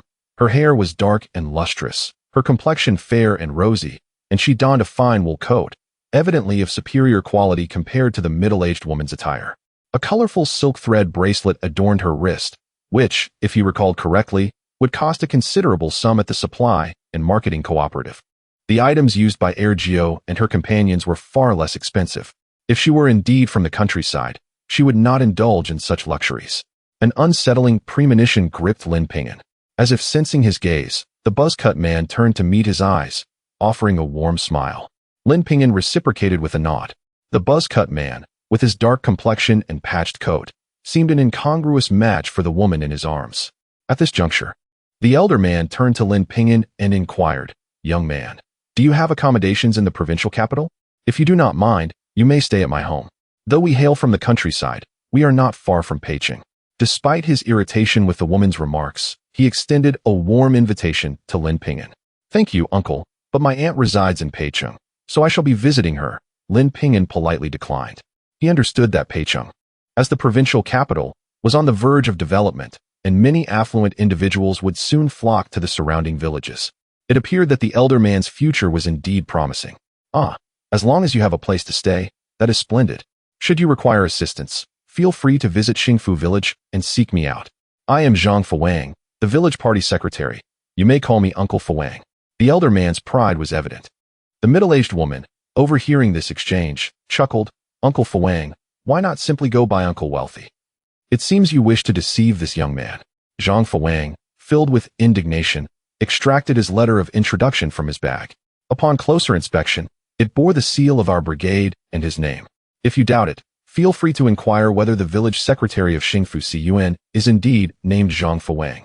Upon seeing the seal and the name, the middle-aged woman's face turned ashen. What significance does a letter of introduction hold? Perhaps it is a forgery. Lin Ping'an also examined the seal, confirming its authenticity. In that era, forgeries were not so convincingly crafted. Initially, he harbored doubts, for one must remain vigilant while traveling. However, after viewing the letter, he became convinced that the uncle's words held truth. "Uncle Fuwang, I believe you." Zhang Fuwang, on the brink of losing his temper, relaxed his clenched fist and replied with a smile, "Young man, thank you for trusting your uncle." The middle-aged woman huffed in annoyance. Yet, Zhang Fuwang remained in high spirits, continuing his conversation with Lin Ping'an. It was not until the train attendant called out to sell meals that both men realized their hunger. Lin Ping'an produced the steamed buns he had purchased, while Zhang Fuwang retrieved several cornmeal cakes from his pocket. The woman across from them sneered, pulling out a lunchbox from her bag. A wave of savory aroma wafted forth, revealing braised pork, scrambled eggs, and a chicken leg, all rich in color and flavor. The woman, brimming with pride, placed a piece of fatty pork into her mouth. However, after only a few chews, she suddenly clamped her hand over her nose and mouth. "What is that smell? How can it be so foul? Who brought excrement onto the train?" Chapter 68. The conductor could not close the door fortunately. Lin Ping'an had just taken out a baozi to offer Zhang Fuwang, who in turn produced 2 eggs from his bag. The two were immediately struck by an overwhelming stench, a putrid amalgamation of rotten onions and foul eggs, assaulting their nostrils and stirring their stomachs. Opposite them, a middle-aged woman chewed on meat, the smell both repugnant and alluring. Caught between the urge to swallow and the instinct to gag, she furrowed her brow, her gaze fixed on the grandmother holding a child, berating her, "Your child has soiled himself, and you, as a grandmother, do not bother to clean up? Must you sit here and disgust everyone?" Her words ignited a chorus of complaints from those dining in the carriage. "Quickly take the child away and clean him up. We are all trying to eat here. How can one endure this stench?" The child could not have chosen a worse time to relieve himself. Yet some remained unfazed, continuing to eat, like the man with a crew cut, who bit into his food and urged, "Mother, hurry and take the child to clean him up." The grandmother, cradling the child, wore a displeased expression, but upon seeing the man's disapproving gaze, she reluctantly rose and headed toward the restroom. Although she left, the odor lingered, causing the middle-aged woman to close her lunchbox in frustration, casting a glare at the woman in the crew-cut man's arms. How can a mother be so oblivious, allowing her child to be in such a state? It's utterly ridiculous. The man glanced at his wife, whose eyes were tightly shut. He sighed, aware that his wife had her own issues. When she was awake, she could be quite troublesome, but in sleep, she was peaceful. He gently patted her and took another bite of his food. The middle-aged woman, noticing his lack of reprimand toward his wife, scoffed. Having missed her lunch, she was not in the best of spirits. Lin Ping'an turned to the man and asked, "Uncle, where did you purchase the leather cord on your wife's wrist?" "My sister adores such cords, and I wish to buy one for her as well." The crew-cut man glanced at the cord and replied with a smile, From our supply and marketing cooperative. They are quite cheap. Several for just a dime. Don't you have such things at your cooperative? He dismissed the cord as nothing special, merely colorful. To his surprise, the middle-aged woman exclaimed, "Are you trying to deceive me? That is at least worth a yuan, made of colored silk thread." She questioned whether he truly knew his wife, even regarding something as simple as her leather cord, and found his claim dubious. The woman, who took great pride in her appearance, had long flowing hair, but was reluctant to spend even a yuan on a headband. She scrutinized the pair, curious how rural folk could afford such things. The crew-cut man's eyes flickered with guilt, but was quickly masked by a smile as he said, "Of course, she is my wife. It's just that I am often away from home and not well acquainted with her belongings. She must have borrowed it from someone else. Once she wakes, I will certainly inquire about it. You must keep a close watch. Stealing could land one in serious trouble," the middle-aged woman remarked coldly, realizing they were harboring a potential thief. At that moment, the grandmother, still cradling the child in a loosely wrapped cotton blanket, approached. One tiny foot peeked out from the blanket. She held the child tightly, fearing he might fall. As she settled down, the child remained asleep, eyes closed and silent. "Aunt, the child's foot is sticking out. You should wrap him up properly." Only then did the grandmother notice the exposed foot, placing the child on her lap. Zhang Fuwang, nearby, kindly assisted, and upon touching the child's forehead, exclaimed, "He is burning up with fever. What if he becomes delirious? He has not uttered a sound for so long." He checked the child's nose, relieved to find he was still breathing. However, the grandmother seemed unconcerned, claiming, "It's perfectly fine. The child always has a fever when he comes. I've already given him medicine, and I will give him more shortly. Aunt, I must insist, a fever can be harmful to a child. You should administer the medicine quickly," Zhang Fuwang urged with concern. The grandmother, slightly annoyed, looked to her son, who rummaged through his wife's crossbody bag and indeed found fever medication. The grandmother took the bottle, opened it, and poured out a tablet, preparing to shove it into the child's mouth. Zhang Fuwang immediately intervened. "Aunt, you cannot give it to him like that. For such a small child, the tablet should be crushed into a powder and then administered." The grandmother smiled wryly. "I truly don't know how to do this. As it is always my mother-in-law who feeds him, would you assist me?" Zhang Fuwang, without hesitation, took the tablet, crushed it on his identification card, and said, "Aunt, please hold the child's mouth open and prepare some water."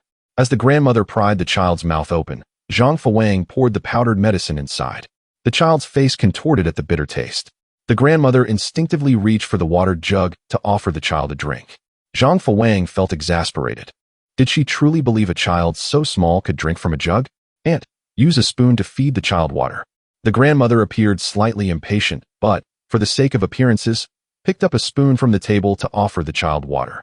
Lin Ping'an observed, noting how little care the grandmother exhibited for the child, with the father equally detached, his expression cold as he regarded his own offspring. After the child was fed, perhaps due to drinking too much, the grandmother cursed, "The little rascal has wet himself. Son, take him and change him." She thrust the child into her son's arms, who, reluctant, carried him toward the restroom. The grandmother's face darkened as she glanced at the soaked pants. At that moment, without the support of a man, the slumbering woman's head collided with the table. As if sensing the pain, she let out a small sound but did not lift her head. Lin Ping'an had been observing her and noticed her eyelids fluttering. To confirm his suspicion, he quickly moved closer, propping her up. "Aunt, did you hurt yourself?" He pinched her arm firmly. Even in deep sleep, she should awaken if she felt pain. The woman let out another sound, her eyelids opening. "Where is my child? My child?" Upon hearing her cry, the grandmother immediately pushed Lin Ping'an aside to restrain the struggling woman, declaring, "My daughter-in-law is about to have an episode. We must administer her medication quickly." She retrieved a small bottle from her pocket, intending to force it into her daughter-in-law's mouth. The woman struggled, her body limp and unable to resist. As the medication neared her lips, Lin Ping'an grasped the grandmother's arm. "Are you giving her medicine? You cannot administer medication to a child without proper care. If she is ill, how can she also take care of the child? You must be a human trafficker." The grandmother, flustered, responded, "I am not a trafficker." The woman who had broken free shouted with great urgency, declaring that the man was a trafficker, the one who had administered drugs to us, demanding the return of her child. At that moment, the man with the buzz cut, cradling the child, sensed danger and made a hasty retreat. Observing this, the elderly woman broke free from Lin Ping'an's grasp and prepared to run. Zhang Fuang swiftly restrained her by pressing down on her arm, pinning her to the ground. It was no wonder he sensed something amiss. She was indeed a trafficker. Just then, the train arrived at the next station, coming to a gentle halt. Upon seeing the conductor open the door, Lin Ping'an rushed to pursue the man, determined not to let the child disembark with him. Otherwise, the feverish child would surely be in grave danger. He called out as he chased, warning that the man with the child was a trafficker and urging them not to open the door. However, many passengers were disembarking, and the conductor, having already opened the door, found it impossible to close it again upon hearing Lin Ping'an's cries. Chapter 69. Capturing the thief. Lin Ping'an watched as a man disembarked from the train and shouted, "Catch that man with the buzz cut. He is a trafficker, and the child in his arms has been abducted." His heart raced as he squeezed his way out of the train. To his astonishment, as he rushed down, two men in military uniforms swiftly subdued the buzz-cut man. "Comrade, is this the one?" they inquired. Lin Ping'an sighed with relief and expressed his gratitude. "Thank you, comrades. He is indeed a trafficker, and the child's mother is still in the carriage." The buzz-cut man lay on the ground, struggling as he protested, "I am not a trafficker. The child is mine. Don't listen to his nonsense. Let me go." At that moment, the train's police officer escorted an elderly woman down, while the conductor supported her as she walked, weak and feeble. Upon hearing the buzz-cut man's words, her blood boiled. "He is a trafficker. Where's my child?" Seeing the child in the soldier's arms, tears streamed down her face. Thank you. You have saved our lives." Lin Ping'an felt a surge of joy, relieved that the mother and child were safe. Once the police officer had gathered the details, the mother and child were taken to a nearby hospital, and he returned to the train. Noticing a large bundle under the seat, he frowned. "Uncle, who moved my bag?"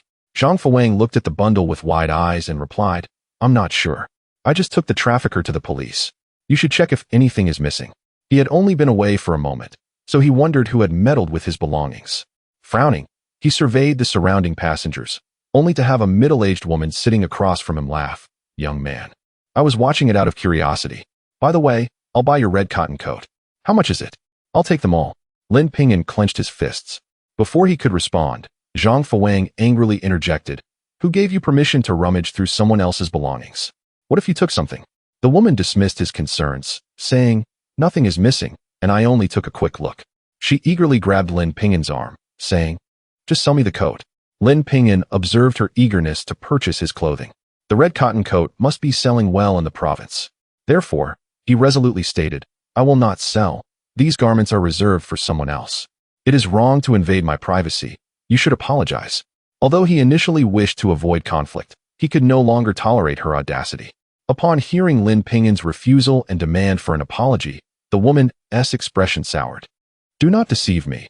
This coat is made of a cotton linen blend unique to the South. We have nothing like it in the North. Who are you trying to fool?" She continued, "How about this? I'll give you 1 yuan per piece." "I'll take them all." Lin Ping'an felt an overwhelming urge to slap her across the face. He had purchased them for 1 yuan and 50 cents, and she thought she could buy them for 1 yuan? How naive she was. However, since she was heading to Peicheng, she might have insight into the local clothing market, making it worth inquiring. "You seem to know your stuff. It's true that they are not made by my family. Have you also gone south to procure goods?" "Yes, but they said they were out of stock. Otherwise, I wouldn't be interested in yours." The middle-aged woman added, "I have a shop in the Peicheng clothing market. If you still have stock, you can send it to Jingxiu clothing store. My name is Li Jingxiu." Seeing Lin Ping'an engage in conversation, she thought he might sell to her, which pleased her. She had traveled far to the south, and the clothing factories had informed her of a shortage. Shops outside were demanding 3 to 5 yuan per piece, far too expensive to make a profit. She was delighted to encounter a naive young man. If only he had more stock. Zhang Fuang interjected urgently, "Don't sell to her. 1 yuan for a regular cotton coat? She only wants to rip you off." He glared at Li Jingxiu. Li Jingxiu retorted angrily, "I'm considering your interests too. In the clothing market, all vendors must pay fees to set up stalls. If sales are poor, they incur losses. Young man, just sell me the clothes. I'm not deceiving you. The competition is fierce. And that shade of red won't sell well." Lin Ping'an listened carefully, understanding more about the situation. The red cotton coat must indeed be in vogue in the provincial city. Otherwise, she wouldn't be so eager to buy it. Observing the uncle's worried expression, he assured, "Don't worry, uncle. I wouldn't sell it for 1 yuan. I can't even buy it for that." The woman immediately chimed in, "What did you buy it for?" "I'll pay you the wholesale price." Wholesale price. What about my travel and accommodation expenses? Do you expect me to do all the work for you? I will not sell, so don't even try. Lin Ping'an firmly stated, recognizing she was not a potential partner. If she had been sincere, he might have considered selling to her, as navigating a new city was challenging, and a long-term partnership would have been beneficial. Unfortunately, she wasn't the right person. Li Jingqiu, now thoroughly enraged, declared, "Fine, you want to sell to me?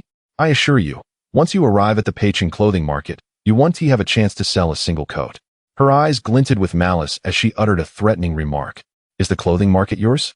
Can you dictate whether I can set up a stall? I've never encountered such arrogance." Zhang Fuwang shouted in anger. Li Jingqiu wore a smug expression. "Although the market isn't mine, my uncle oversees it. If you dare to set up a stall, prepare for trouble." She glared at Lin Ping'an, who remained unfazed. Having navigated many challenges in his past life, he understood that this was a lawful society. No one could act unilaterally. Even if her uncle was a manager, he must adhere to reason. "I will follow the proper procedures for setting up my stall. I am confident he cannot do anything to me." "Well said, young man. We operate with integrity and need not fear petty tyrants. If necessary, we can appeal to the government for justice. No one can overrule them," Zhang Fuwang added with a serious expression, embodying the wisdom of his years as a village leader. Lin Ping'an nodded in agreement. Li Jingqiu scoffed, "Enough of this pointless conversation. Just wait and see if you can sell even one piece." She shot them a venomous glare before turning away. By late afternoon, the train came to a gentle halt. Lin Ping'an, burdened with his large bundle, walked at the rear, with Zhang Fuwang assisting him as they navigated the throngs of passengers disembarking. At this moment, Li Jingqiu returned and rushed to the conductor, anxiously exclaiming, "Comrade conductor, please let me board. I left my wallet on the train." Observing her distress, the conductor permitted her to board in search of her belongings. After a thorough search, Li Jingqiu descended with reddened eyes, lamenting, "How could it be missing? I distinctly remember placing it in my bag, along with such a considerable sum of money." Tears streamed down her cheeks as she caught sight of Lin Ping'an, burdened with a large package not far away. She immediately sprinted toward him, shouting, "Stop the thief. The person ahead with the package has stolen my wallet." Chapter 70. Ruining what was agreed upon. Lin Ping'an, upon hearing someone shouting from behind, paid little attention, as there were many people around and burdens to bear. It was not until he was grasped by Li Jingqiu that he turned around. "Aunt, if you're sick, go get treated. Who stole your money? How dare you slander others?" "How am I slandering you? We had a dispute on the train. If you didn't steal it, then who did? Return my money, or you shall not leave." She clung tightly to Lin Ping'an, while Zhang Fuwang, equally furious, exclaimed, "Just because we had a disagreement doesn't mean we stole from you. How unreasonable can you be?" With a considerable number of people disembarking from the train, her commotion attracted a crowd. At that moment, the train police arrived and led them to the station. Lin Ping'an produced his identification letter and emptied his bag, revealing only 3 large renminbi notes, 2 5-yuan notes, and a few Mao tickets. No other money was found. Zhang Fuwang also showed his money, which amounted to only a few yuan as well. The police searched them, yet found nothing. Li Jingqiu, in disbelief, insisted, "How could they not have it? I interacted with them. They must have stolen it. Did you hide the money somewhere?" Her agitation led her to lunge at Lin Ping'an. Lin Ping'an, perplexed, thought, "You assume I'm easy to bully just because I'm young?" He swiftly dodged and replied with anger, "You claim we stole from you. Do you have any evidence? You were peeking at my belongings on the train, yet you blame us. Comrade police, we did not steal from her. She is slandering us. I demand an apology for her peeking at my belongings." His expression was earnest, as he pondered how he encountered such a shameless individual. Today, the police must teach her a lesson. Zhang Fuwang presented his identification letter, stating, "This young man and I alighted from the train at the same time. She got off much earlier and had no contact with her bag. I am the village head of Xingfu village and would never commit theft. This young man has been with me the entire time. How could we have stolen from her?" The 2 police officers exchanged glances at his identification. "It appears, comrade, that you have wronged them and should apologize. My 500 yuan is missing, and you expect me to apologize to thieves? This is outrageous." Li Jingqiu exclaimed, wiping her tears with anger. That was the money for her purchases, and just like that, it was gone. Now, being asked to apologize felt like an affront. The police's expression turned serious. "Comrade, it has been confirmed that they are not thieves. Did you not see?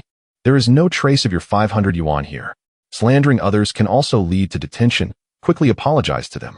Hearing the mention of detention, Li Yinxiu became frightened, tears streaming down her face once more.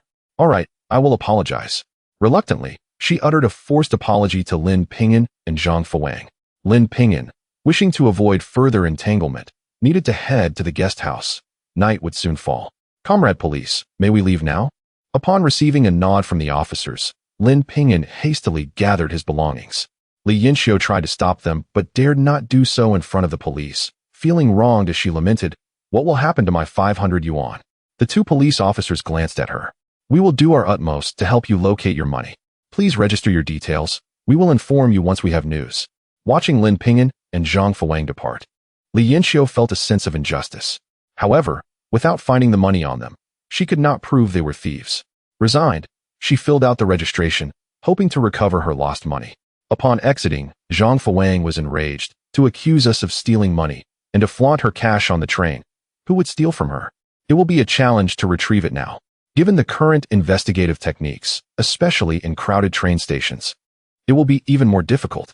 Lin Ping'an wholeheartedly agreed, explaining that he had only kept a small amount of travel money in his bag, hiding the rest in the patch of his clothing. Arriving at the station exit, they reached the bus stop, and as time passed, fewer people remained. When a bus arrived, they boarded immediately.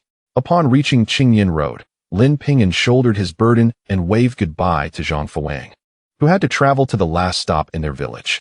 Zhang Fuang warmly invited Lin Ping'an to reach out if he needed anything. Lin Ping'an smiled as he watched the bus depart before searching for a nearby guest house. By the time he settled in, night had fallen, and he could only wait until the next day to visit the market. He consumed a few cold buns, lay on his bed, and contemplated his plans for selling clothes the following day before quickly drifting off to sleep. Early the next morning, he rose to find numerous breakfast stalls outside. After ordering 2 fried dough sticks and a bowl of tofu pudding, he headed to the clothing market, aptly named Qingyan Road Clothing Market, organized by the local street office. He had visited the market several times in his previous life when individual businesses had begun to flourish. Although the area had since declined, the market was lined with numerous shops, and since he had arrived early, some were still closed. If he wished to set up a stall, he needed to negotiate with the shop owners to position himself in front of or beside their shops. As he walked, he spotted a familiar figure, none other than Li Yinxiu, standing with her hands on her hips and a mocking expression on her face. "Oh, you actually came. Do you think anyone will let you set up a stall here? Don't even think about it." Lin Ping'an, uninterested in engaging with her, continued walking forward, refusing to believe that there would be no shop willing to let him set up a stall. Upon encountering a shop with its door open, he entered and inquired, "Comrade, may I set up a stall in front of your shop?" The shopkeeper, who was hanging clothes, turned with a smile and replied, "As long as it's not a woolen coat, that's fine. 1 yuan for the day, just don't block the entrance." The shopkeeper was a woman in her 30s, clad in a cashmere coat and fitted pants that accentuated her tall figure. Lin Ping'an felt delighted and promptly handed her a yuan. "Sister, selling my cotton-padded jackets won't conflict with your selling coats. Here's the money in advance." "All right, I'll accept your money, but if you don't sell anything, I won't refund it," the shopkeeper cautioned, having encountered similar situations before. Lin Ping'an chuckled, reassuring her, "Don't worry, even if I don't sell anything, I won't ask for my money back. I'll fetch my clothes now to sell." The shopkeeper nodded and returned to hanging her clothes. Lin Ping'an, filled with excitement, hurried back to the guest house, carrying his burden to the shop. He was thrilled, finally ready to make a significant effort.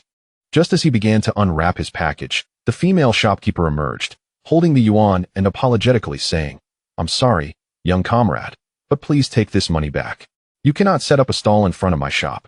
Lin Ping'an furrowed his brows, perplexed by the situation. "Wasn't it agreed upon? It is because I am unwilling to see you set up a stall here. You shall find no space along Qingyan Road." Li Yinxiu sauntered over with an air of arrogance, her words dripping with hubris. "Who do you think you are? Is Qingyan Road your family's domain?" Lin Ping'an, filled with indignation, had always perceived this woman as one who spoke boastfully. Surely, among the numerous shops, one would have a stall available. Yet, to his astonishment, she truly had the power to thwart their prior arrangement. Li Yinxiu laughed heartily. "Then give it a try. Which establishment would ever allow you to set up a stall?" Chapter 71. I am also your savior. Lin Ping'an clenched his fists, refusing to believe that so many shops could be controlled by one person. At that moment, a nearby female shopkeeper pulled him aside and whispered, "Comrade, take your money and try somewhere else." The Qingnian Road Market is managed by my uncle, and no one wants to offend them for your stall. She slipped a coin into Lin Ping'an's hand, sighed, and returned to her store. Li Jingqiu, feeling triumphant, said, listen to advice and fill your belly. If you really want to sell, just sell to me. I'll take it for 50 cents each, saving you the trouble of looking for a stall. Her eyes sparkled with determination. Having lost 500, even if Lin Ping'an wasn't the thief, he was undoubtedly connected to the incident. 50 cents was already a bargain for him. Lin Ping'an tightened his grip on the coin and shot her a cold glance, retorting, you can keep your 50 cents for wiping yourself. Even if I throw this cotton-padded jacket away, I want to sell it to you. He retied his bundle. Since the shopkeeper had spoken that way, it was clear her uncle was someone they dared not provoke, and they wouldn't risk offending him for the sake of a mere coin. He had to find another place. As he hoisted his bundle to leave, unexpectedly, Li Jingqiu yanked at it, sitting on the ground and crying out, oh no, theft. He has stolen my clothes from my shop and refuses to admit it.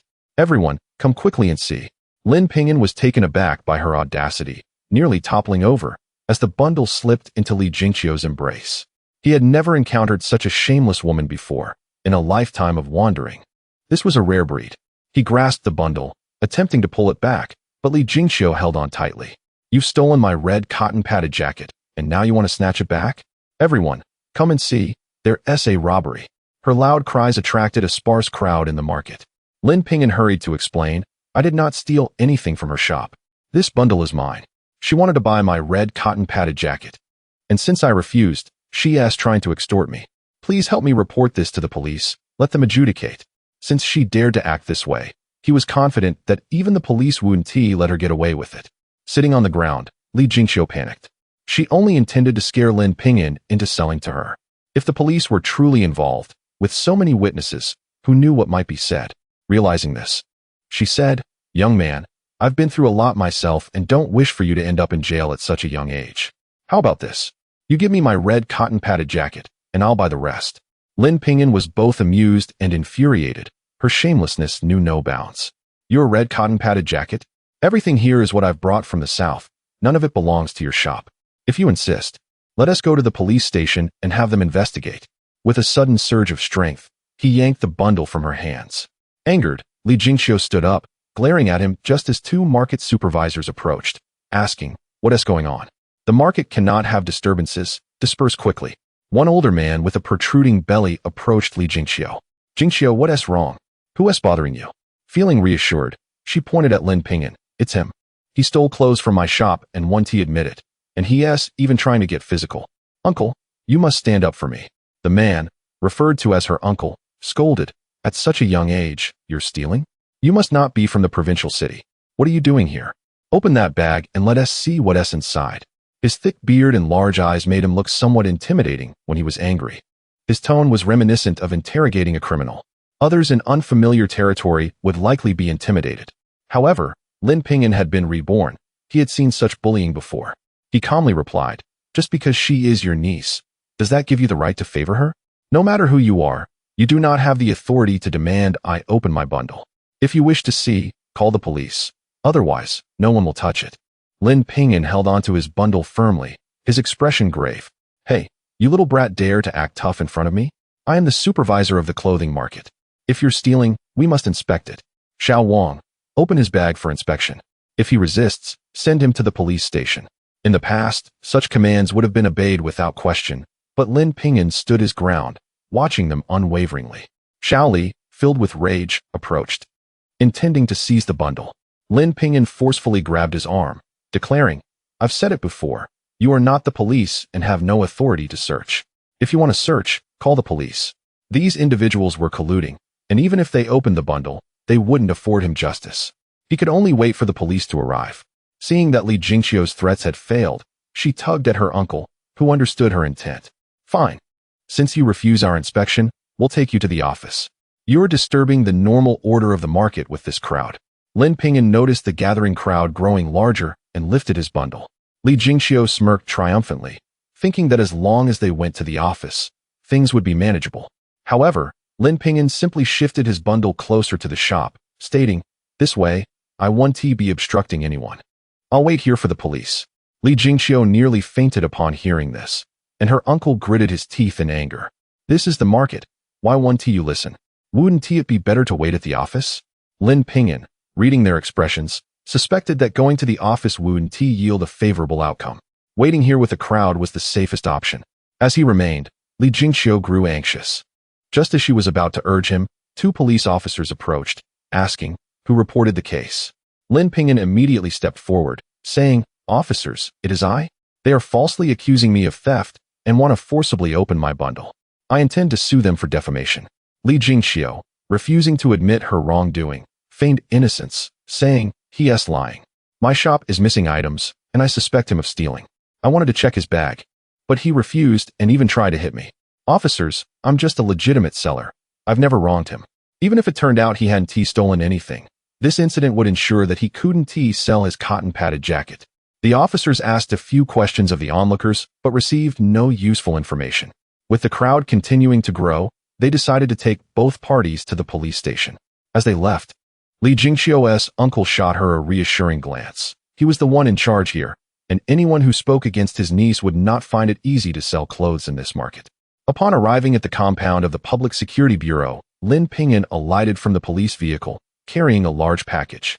A couple and a man dressed in a distinguished Zhongshan suit emerged. Lin Ping'an adjusted his bundle to avoid obstructing their path as the trio approached.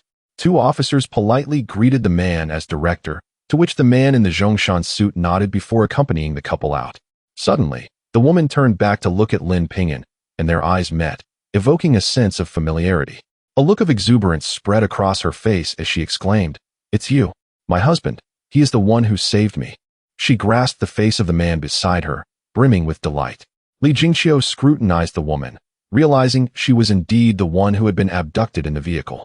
Noticing their elegant attire and the rapport with the director, she stepped forward to grasp the woman's arm, declaring, "I am also your savior. I was on the train with you." Chapter 72. Such coveted goods can be obtained. The woman furrowed her brow, while her husband, standing beside her, expressed his heartfelt gratitude, saying, "Thank you so much. If it weren't for you, my wife and child would not have survived." As a token of appreciation, he presented a thick envelope containing 500 yuan. Although it was not a substantial amount, it represented a small gesture of gratitude. Li Jingqiu's eyes sparkled. 500 yuan was hardly a trivial sum. Just yesterday, she had lost 500, and now it had returned to her. As she reached out to take it, Lin Ping'an swiftly intercepted, declaring, "You did not participate in the rescue. You are undeserving of this money." Li Jingqiu, infuriated, retorted, "How could you say that? If I hadn't pointed out that the man resembled a trafficker, would you have thought along those lines? I deserve my share of this money." She made another attempt to seize the envelope from Lin Ping'an. He deftly evaded her grasp and approached the man, stating, "Comrade, I cannot accept this money.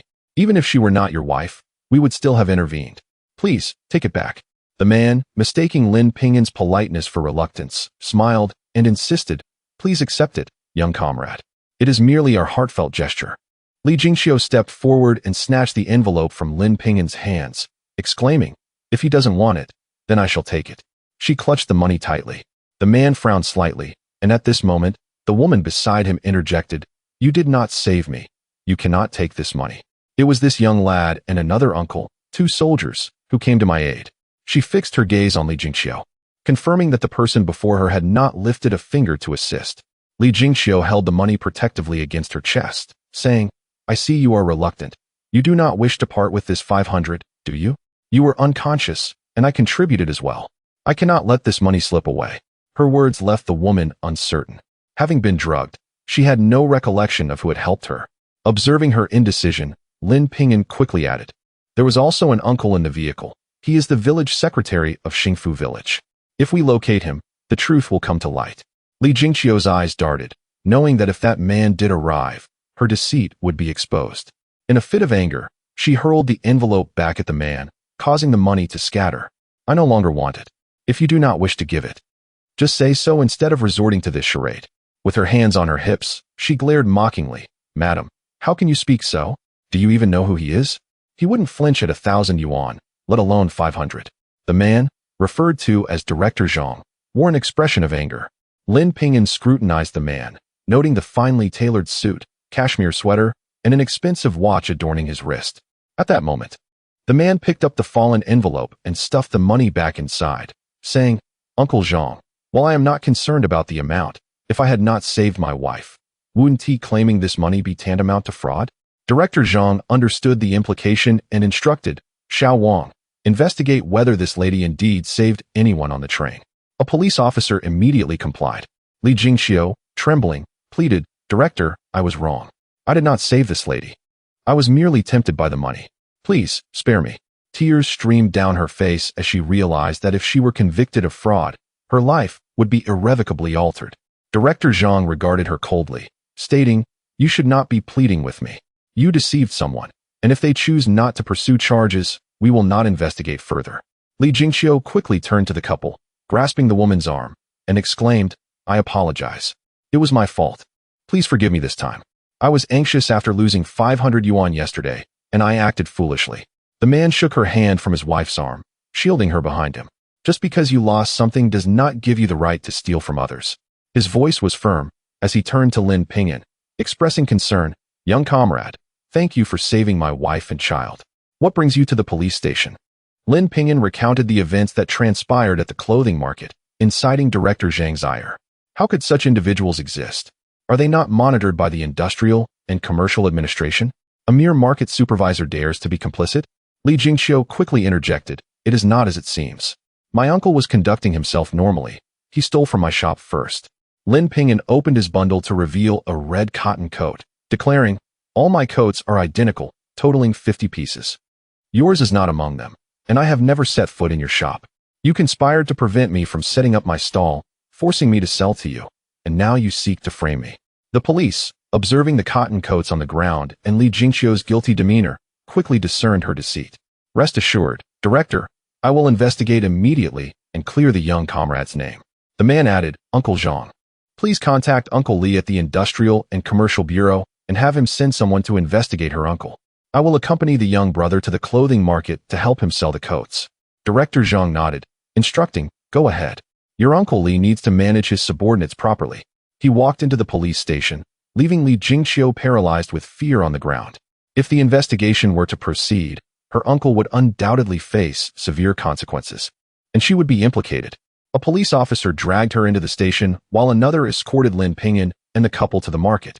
In the vehicle, Lin Ping'an learned that the man was named Gu Shihan and the woman was Yi Qian, both hailing from the provincial capital. They were returning home due to the illness of an elderly relative, which led them to encounter traffickers on the train. Once the elder learned of their ordeal, he would surely insist on finding those responsible to express his gratitude. Lin Ping'an declined their offer of money, but they insisted on helping him out of a sense of indebtedness.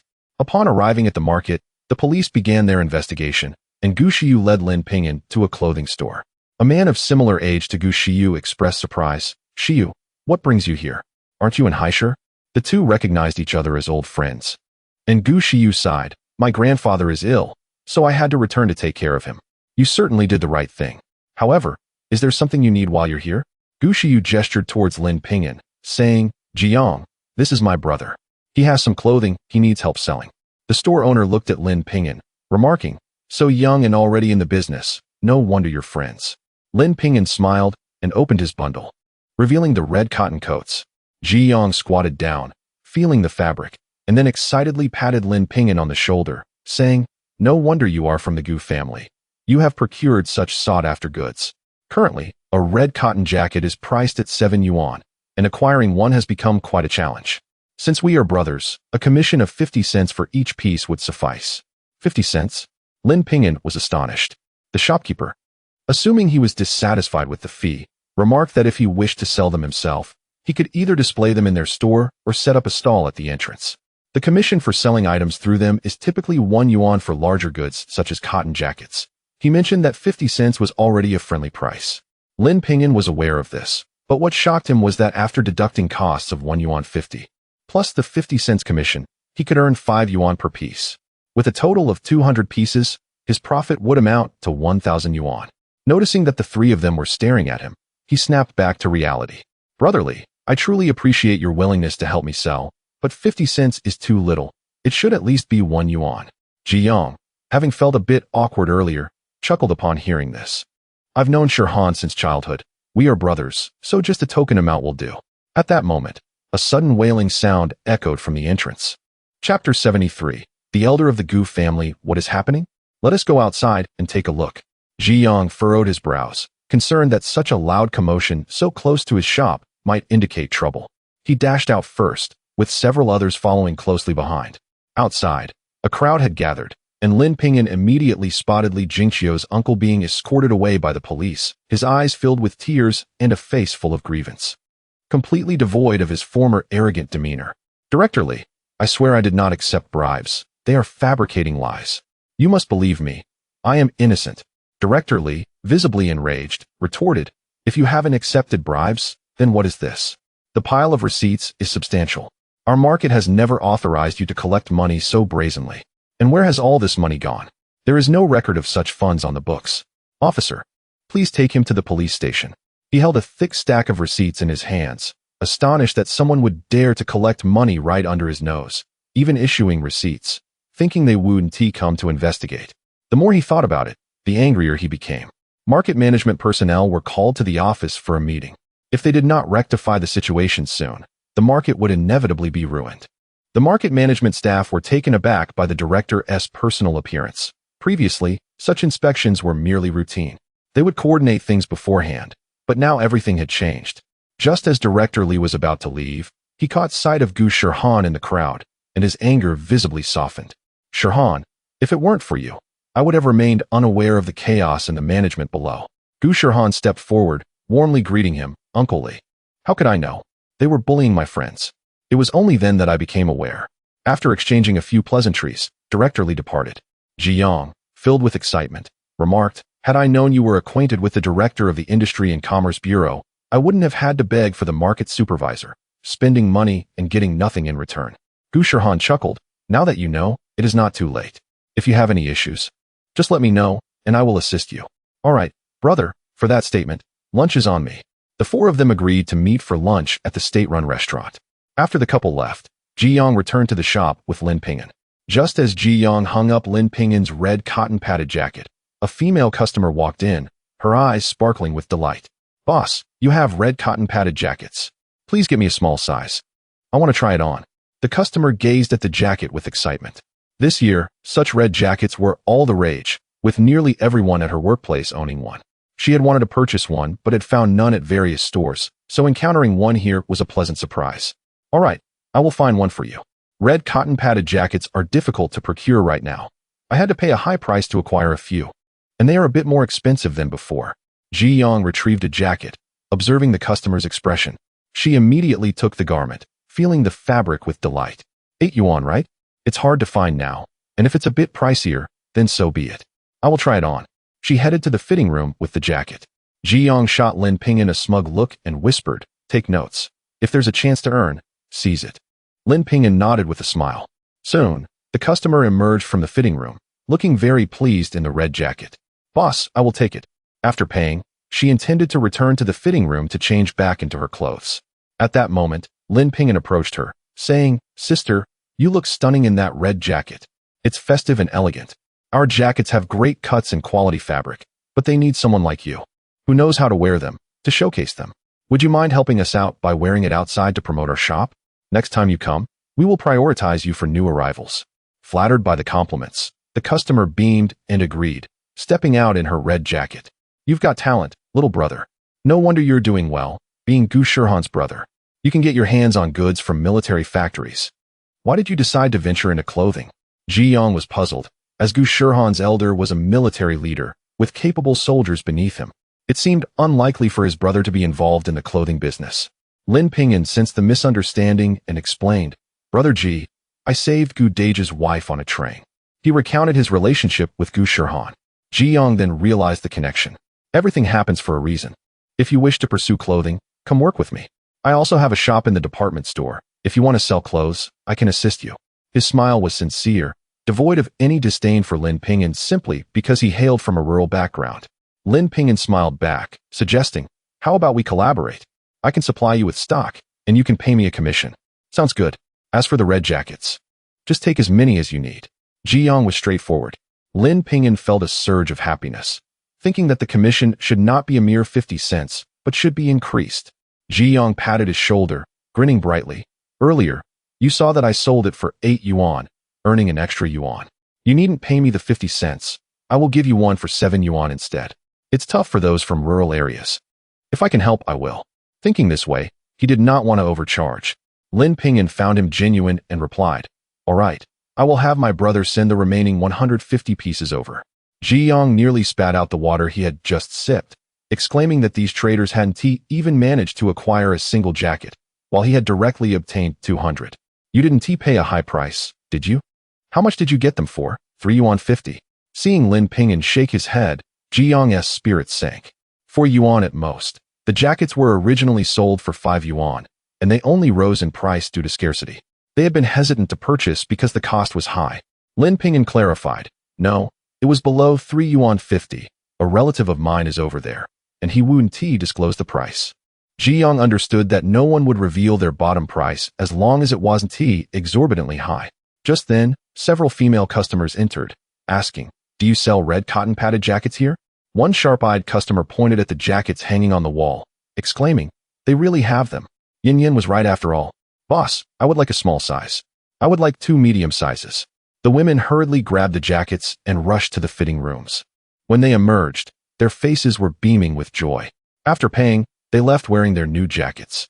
Just as they departed, 3 more female customers walked in, the stream of patrons seemingly endless, all drawn by the allure of the red jackets.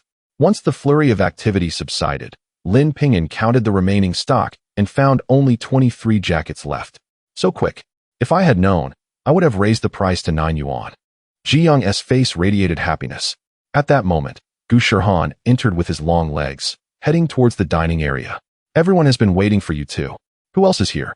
Don't tell me your elder has come too." Ji Yong locked the shop door before stepping out. Gu Shihan chuckled, "You truly guessed correctly. My esteemed elder has also arrived." "Goodness, if the elder is here, we cannot keep him waiting," Lin Ping'an exclaimed. His curiosity piqued about the identity of this distinguished figure. As they walked together, Ji Yong patted his shoulder and said, "Let me tell you, the Gu family elder is quite formidable. He stands at the front lines, and not a single bullet has managed to strike him. No wonder he chose the name Ping'an." "Gu Ping'an?" Lin Ping'an murmured the name, and suddenly, his mind exploded with realization. Chapter 74. I fear you may face imprisonment. If his memory serves him right, Gu Ping'an was a renowned elder leader during the War of Resistance, having achieved numerous commendable feats. It was during this tumultuous time that he succumbed to a heart attack, triggered by the abduction of his granddaughter-in-law and grandson. His demise was reported across television, radio, and newspapers. Fortunately, he and his uncle managed to rescue the mother and child while on the train. Otherwise, not only would the old man have perished, but Gu Shihan would have also met a grim fate. Following the elder's death, Gu Shihan was arrested for smuggling bicycles and subsequently imprisoned. Bereft of his wife and child, he lost all hope while incarcerated, ultimately leading him to end his own life. A truly tragic tale. At that time, the elder Gu had just passed away, and shortly thereafter, his grandson also died, an event that made headlines in the newspapers. As he walked, lost in thought, he approached a small sedan, opened the door, and entered the vehicle. "You've done well, my friend. In just 6 months, you've managed to buy a car. Do take me along, for I'm already over 30 and still have not found a wife." Ji Yong's face reflected sorrow. He had once been born with a silver spoon in his mouth.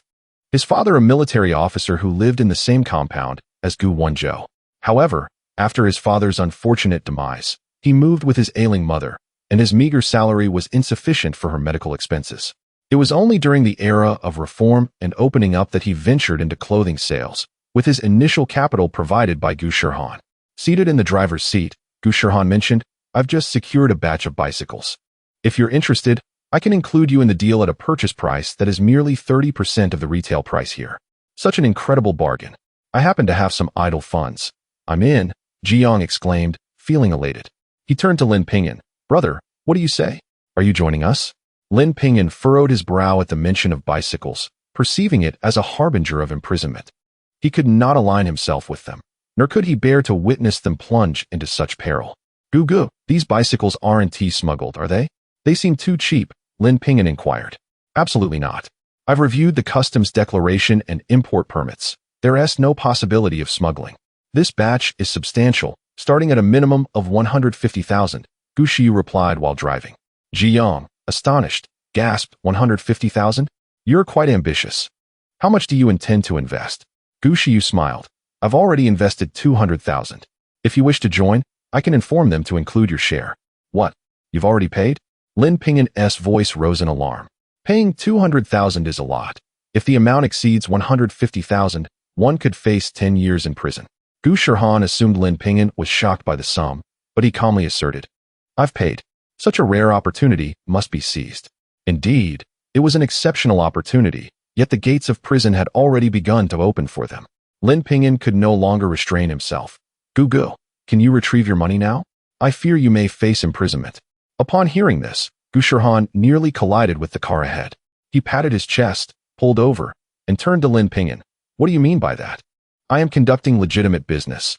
How could I possibly end up in prison? His expression was one of dissatisfaction. How could he be pleased when others wished for his downfall? Lin Ping'an spoke calmly. Our teacher once mentioned that any price below the intrinsic value of goods is either theft or robbery. The cost from factory to customs for a bicycle should amount to at least 30% of the selling price. Back then, domestic craftsmanship was underdeveloped, and shipping costs for imports were considerable. Gu Shihan frowned, recalling his own thoughts. How could the price be so low? Previously, he had to pay 60% of the retail price for his goods, with even 50% being a challenge to negotiate. Yet, he had invested heavily only for goods with proper documentation. If what Lin Ping'an suggested were true, he would indeed face imprisonment. At that moment, Jiang jested, Brother, who is your teacher? Their words are quite down to earth. Theft and robbery are both mentioned. Could this fellow be fabricating stories? He is a lecturer in finance and trade from Qingbei University, Lin Ping'an replied. Our instructor stated that customs procedures for smuggling can be falsified. Gu, perhaps you should conduct a thorough investigation and retrieve your funds. Lin Ping'an said this knowing full well that their lecturer had never uttered such words. He merely wished to instill caution. Indeed. Ji Yang's smile faltered, and Gu Shihan's complexion darkened further. It's too late to back out now. The contract has already been signed, and rescinding it would incur a hefty penalty. What then? If it is indeed smuggling, you've invested so much money and could end up in prison. Ji Yang expressed his concerns. Gu Shihan found himself at a loss for words. Gu, why not report it? Lin Ping'an suggested earnestly. At this point, it might be the only option. If there is no issue, you'll merely face an inspection. If there is a problem, reporting it could earn you credit. Gu Shihan furrowed his brow.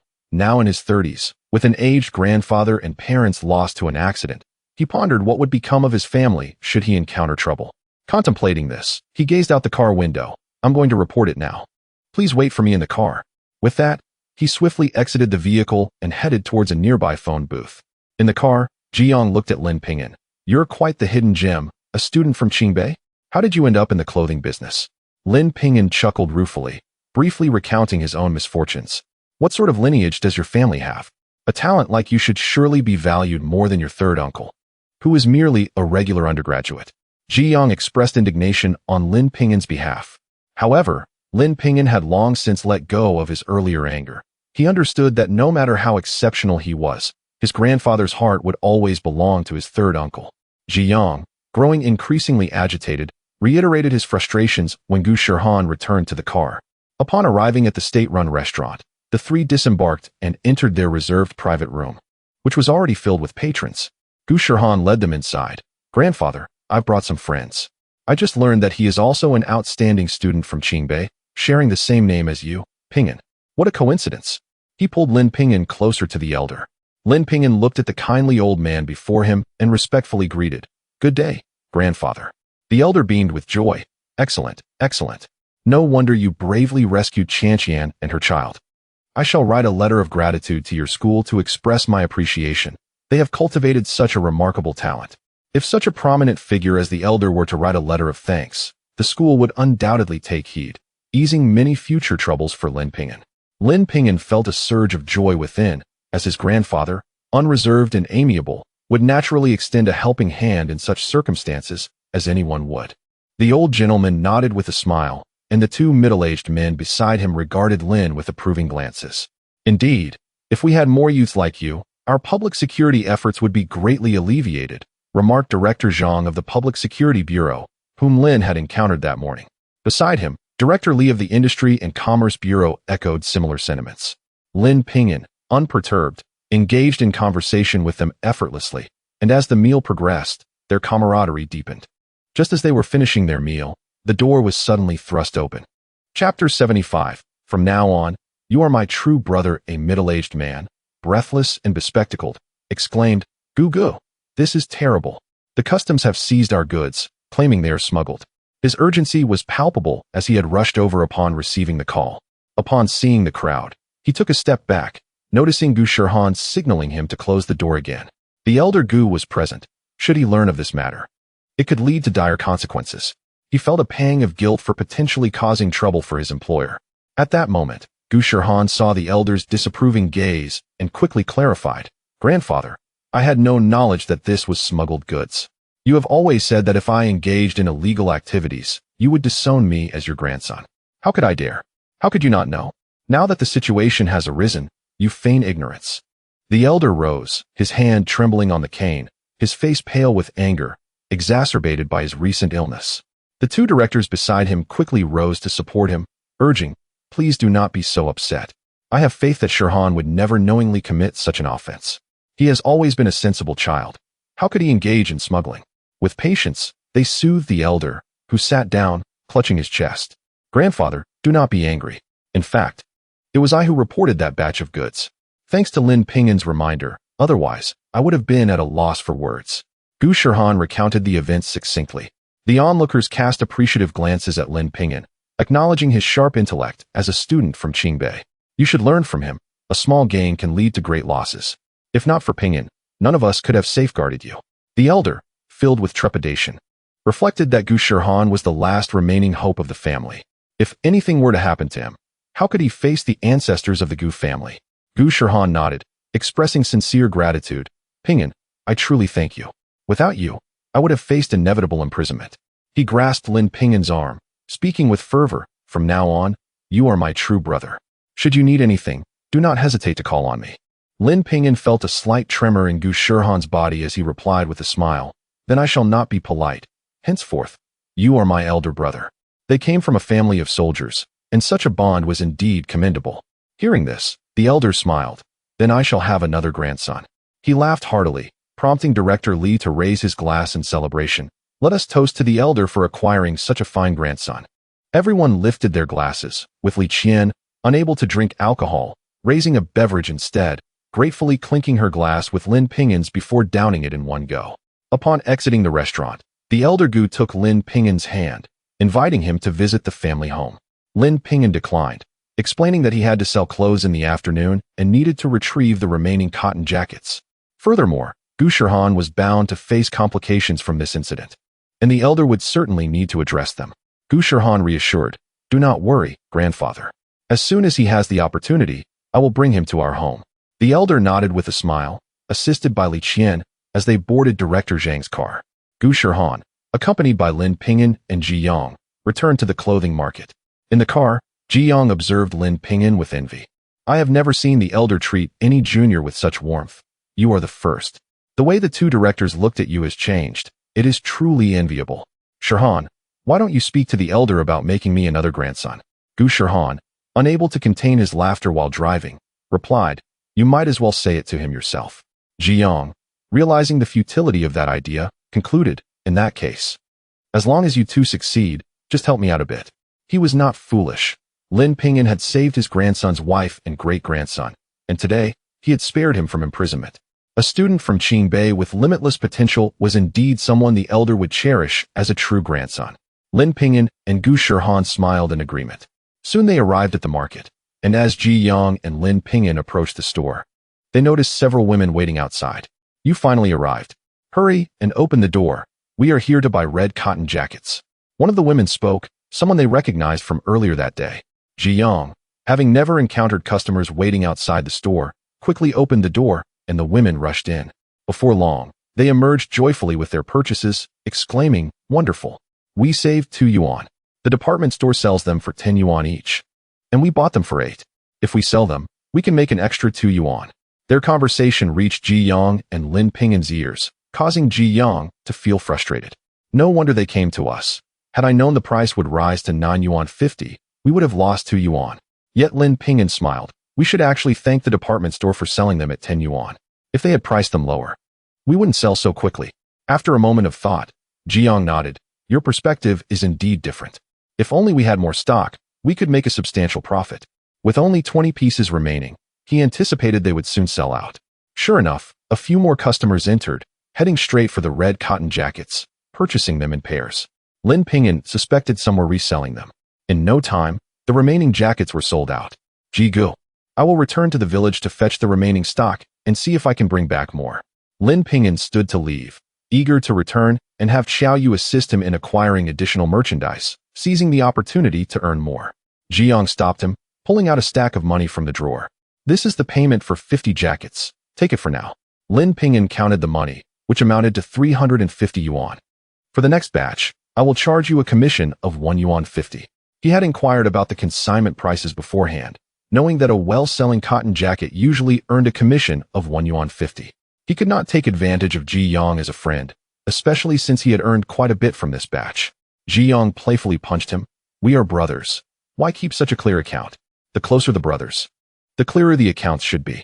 Otherwise, we may not remain brothers for long, Lin Ping'an replied, having learned from past experiences. After their conversation, Lin Ping'an gathered his belongings from the guest house and took a bus to the train station. At 5 o'clock, the train slowly arrived, and Lin Ping'an sat aboard, enjoying a meat bun he had purchased while waiting for the train. After finishing his meal, he leaned against the car and succumbed to slumber, concealing his money within the patch of his clothing. Should anyone touch him, they would undoubtedly discover his secret. The bag contained nothing of value to steal. He slept rather soundly, only rousing from his dreams upon hearing the train's announcement, realizing they had arrived in their county. Stepping off the train, he noted the darkness enveloping the night, the hours between 2 and 3 being the most profound. Fortunately, the hospital was not far, allowing him to visit his father and elder sister. He walked briskly, entering the hospital's gates with a gentle tread, mindful not to disturb the slumbering souls around him. Just as he was about to pull open the hospital door, he suddenly caught sight of something nestled in the corner of the wall, emitting faint whimpers and sounds of gnawing. The night was deep, rendering it difficult to discern the figure, which seemed to sense Lin Ping'an's presence and suddenly stirred. A cold sweat broke out on Lin Ping'an's brow. In the dead of night, with visibility reduced to nothing, what creature would be awake to feast? Alarmed, he flung open the door and was about to flee when he heard a voice call from behind. Lin Ping'an, is that you? Chapter 76. I will fight to the end. Lin Ping'an turned his head, illuminated by the dim light of the corridor, and recognized the figure before him. Xiao Gu, what are you doing here so late at night? You nearly scared me to death. He patted his chest, still shaken, his heart racing. Although he did not believe in ghosts, the sound of something crunching in the dead of night had truly frightened him. Xiao Yu, feeling somewhat embarrassed, wiped the crumbs from the corner of his mouth. I just returned from helping out at a restaurant. I didn't want to disturb my dad and the others, so I stayed outside for a bit. Ping'an, why did you come over so late? As he spoke, he discreetly hid the hard cornmeal bun he had in his hand within the sleeve of his coat. No wonder it sounded like he was gnawing on bones, given its hardness. How could it not make noise? Lin Ping'an felt a pang of sympathy and handed him the remaining 2 meat buns from his bag. I just got back from the provincial capital. They're a bit cold now, but you can have them. Seeing the 2 buns, Xiao Yu's eyes reddened. Ever since the incident with his father and younger brother, the weight of the family's burdens had fallen upon him. He could hardly bear to spend a single penny, often subsisting on the dough his mother brought home. Understanding his predicament, Lin Ping'an patted him on the shoulder. Everything will be all right.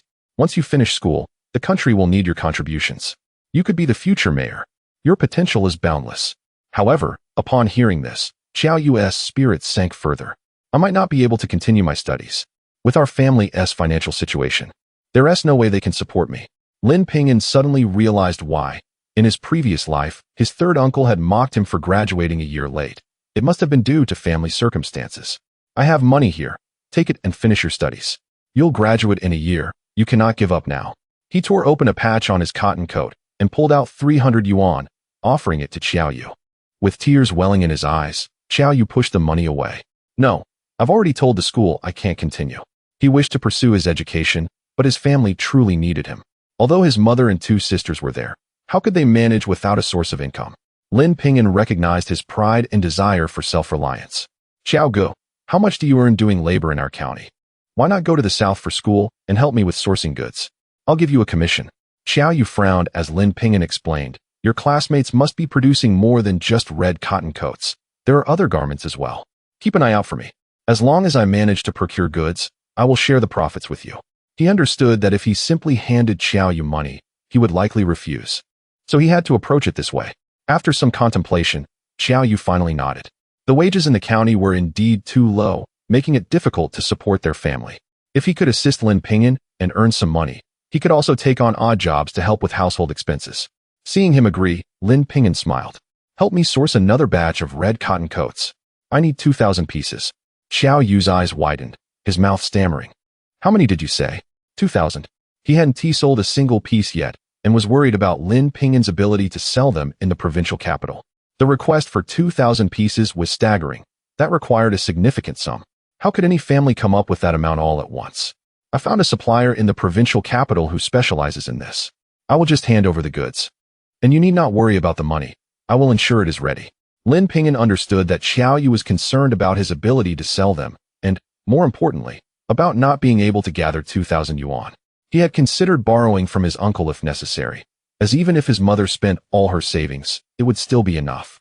Given the current demand for red cotton coats, even 3,000 or 4,000 pieces would not suffice. If not for his current financial constraints, he would have ordered even more.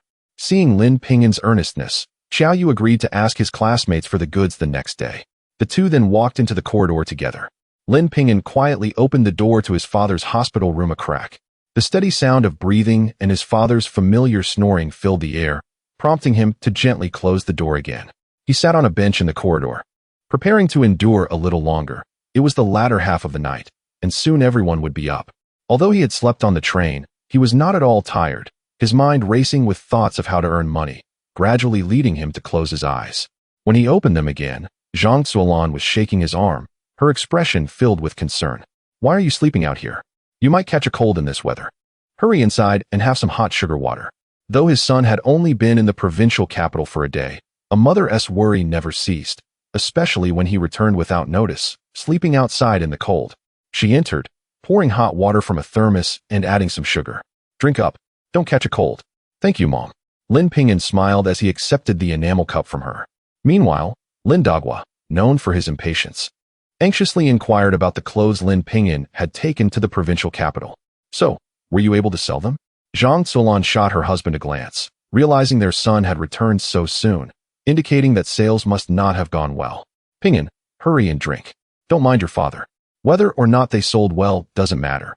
We can always return them if needed. She offered comforting words to her son. Lin Dagua realized and added, right? It's not a big deal. If they didn't sell, we can send them back. Lin Ping'an took a sip of the sugar water, feeling warmth spread through him. Mom, I sold all 50 pieces I took with me.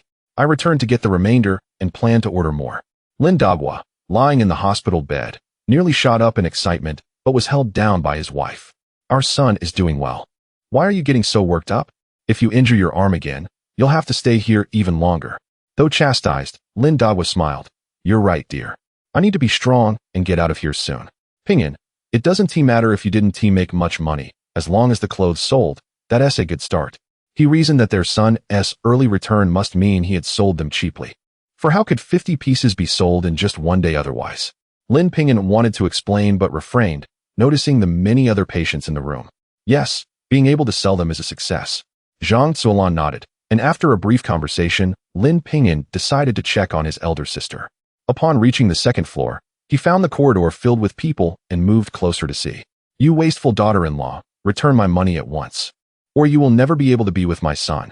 An elderly woman tugged at the hair of a younger woman on the floor, her face twisted with malice. Beside her, a man coldly declared, if you don't return the money, we will go for a divorce. Child, none of you shall be taken away, and you are forbidden from seeing them in the future. They do not have a mother like you, who struggles so hard to climb out. The woman did not resist. Tears cascaded down like a spring. Very well, let us proceed with the divorce. My parents have raised me to this point. I cannot betray them. It would be better for the children to stay with you. The man seemed taken aback by the woman's words, his fury reaching a boiling point as he raised his massive fist to strike her forehead. A blow that would surely not be gentle if it landed. Lin Ping'an raised his leg to intervene, but a slender figure darted forward, catching the giant fist. If you dare to lay a finger on her, I will fight you to the death. Chapter 77. Song Ji Hua Qiao Yu. With reddened eyes, tightly grasped Wei San's fist. Lin Ping'an was taken aback to see that it was indeed Qiao Yu who had rushed out. Wei San, upon spotting Qiao Yu, became even more enraged. If it weren't for your family's vampiric tendencies, would I be compelled to strike your elder sister? Return the money to me at once. Previously, he had lent money when his father-in-law was hospitalized, and now, with his younger brother also in the hospital, he was faced with significant expenses. The villagers murmured that the money would never be repaid. Unwilling to let his funds evaporate into thin air, he brought his mother along to confront them. Qiao Yu released his grip and firmly seized Wei Laotai's wrist, which was entangled in his elder sister's hair. Let go. Even if my family owes you money, it does not give you the right to strike my sister. Wei Laotai, feeling the pain, loosened her grip and cursed through her parched lips. You little wretch, you're supposed to be a student of distinction, yet you dare to lay hands on an old woman like me? My arm feels as if it will break. The sight of her reddened wrist filled her with fury. Wei San, infuriated, charged forward to retaliate against his mother, but Qiao Yu shouted, Wei San, if you dare to lay a finger on her, the money will not be returned. At the mention of money, Wei San hesitated, his eyes widening in disbelief. Do you dare? Your sister is my wife. If you do not repay me, I will beat her every day. Let's see if the Qiao family values money or the safety of their kin. What utter shamelessness, Lin Ping'an thought bitterly, eager to witness Qiao Yu's next move. Qiao Yu, seething with rage, rolled up his elder sister's sleeve, exposing her bruised arm, and gritted his teeth. Wei San, look at these injuries, all inflicted by you. My sister has been married to you for years, and you are nothing but a beast. Do you even remember she is your wife? His voice trembled with indignation as he gazed at the purple bruises, cigarette burns, and several ghastly scars on her arm, his eyes reddening. During his school days, he had been shielded from the family's troubles, allowing him to focus on his studies. He had always believed his brother-in-law treated his sister well. However, everything changed when misfortune struck his family. Initially, when he borrowed money, it seemed manageable, but then he witnessed the brutal beatings his sister endured. He had never imagined his brother-in-law could be so vicious. On impulse, he struck his brother-in-law and brought his sister back home, never anticipating today's events. The onlookers, witnessing the scars on Qiao Yu's sister's arms, felt a wave of sympathy. How deep must the enmity be to inflict such harm? There was scarcely a patch of unscathed flesh left on the poor girl, who was unfortunate enough to marry such a man. Why doesn't she just divorce him? She deserves better than a man like this, an elderly woman lamented, her eyes brimming with compassion. Wei San cast a glance at the crowd, unbothered. I am quite pleased. She is my wife, and I will beat her as I please. If you want her to divorce me, then you must pay off their debts. He scoffed. Wei Laotai chimed in, my son beating his wife is his prerogative. If you pity her, then pay off their debts. The spectators fell silent, aware that no family was affluent these days, especially when hospital bills were involved. No one had spare change to lend, and judging by the situation, it was clear they must owe a substantial amount. Qiao Yu pressed his lips together, wishing for his sister to divorce, yet he had only 5 yuan to his name.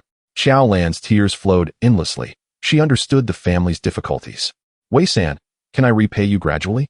Must you demand payment while my father and brother are in the hospital? Wei San coldly retorted, if you don't pay now, you'll have even less time later. Your father and brother are bottomless pits. If you have any money left, hurry and return it. As soon as you do, we will divorce. Xiao Lan wept profusely. Are you trying to drive me to despair? Qiao Yu, feeling heartache for his sister, wiped away her tears. Sister, do not despair. I will sell our land, and I will gather the money for you no matter what. Their brigade had just redistributed the land. Each of the 5 family members received an acre, and selling the 5 acres would still leave them with some funds. No, that is our source of food. If you sell it, what will we eat? I will not allow you to sell it. He clutched his brother's hand tightly, fearful that he might act impulsively. Lin Ping'an could no longer contain himself and was about to step forward when Wei San slapped Xiao Lan across the face. You ungrateful wretch. You are my wife. Think of our 2 children instead of outsiders. Qiao Yu, filled with fury, landed a punch on Wei San's face, striking with ferocity. Wei San clutched his bleeding mouth, somewhat apprehensive. He had always viewed Qiao Yu as a pushover, but it turned out he had underestimated him, as Qiao Yu was not as weak as he appeared. Wei Laotai, seeing her son bleed, shouted, How dare you lay a hand on my son? You have crossed the line. Return the money, and this marriage must end. Xiao Yu released his sister's hand. Very well, I will go sell the land. You better keep your word. He turned to leave, but Lin Ping'an grabbed him. You need not sell the land. I will cover it. He addressed the Wei family, inquiring how much they owed. Wei San regarded Lin Ping'an with confusion. Unfamiliar with his face, but recognizing that he must be acquainted with Xiao Yu. Upon hearing that someone was willing to pay off their debts, Wei Laotai immediately exclaimed, 30 yuan. Hand it over. Lin Ping'an, astonished, thought to himself how little they were demanding. Only 30 yuan. He retrieved the amount from his pocket, but as soon as the Wei family reached for it, he quickly snatched it back and handed it to Xiao Yu. Here is your money. If you wish to divorce, do so first before I part with it. Your sister deserves better than to live with him. Domestic violence cannot be remedied. Even if you report it to the police, they will only intervene once or twice. After that, it becomes commonplace. Xiao Yu nodded, accepting the money from Lin Ping'an. At this point, his pride held no value. Thank you, Ping'an. He turned to Wei San, stating, once the divorce is finalized, the money will be yours. Wei San and his mother readily agreed. Xiao Yu supported his sister as they departed together. The crowd dispersed, and Lin Erju, who had been watching, caught up with her brother.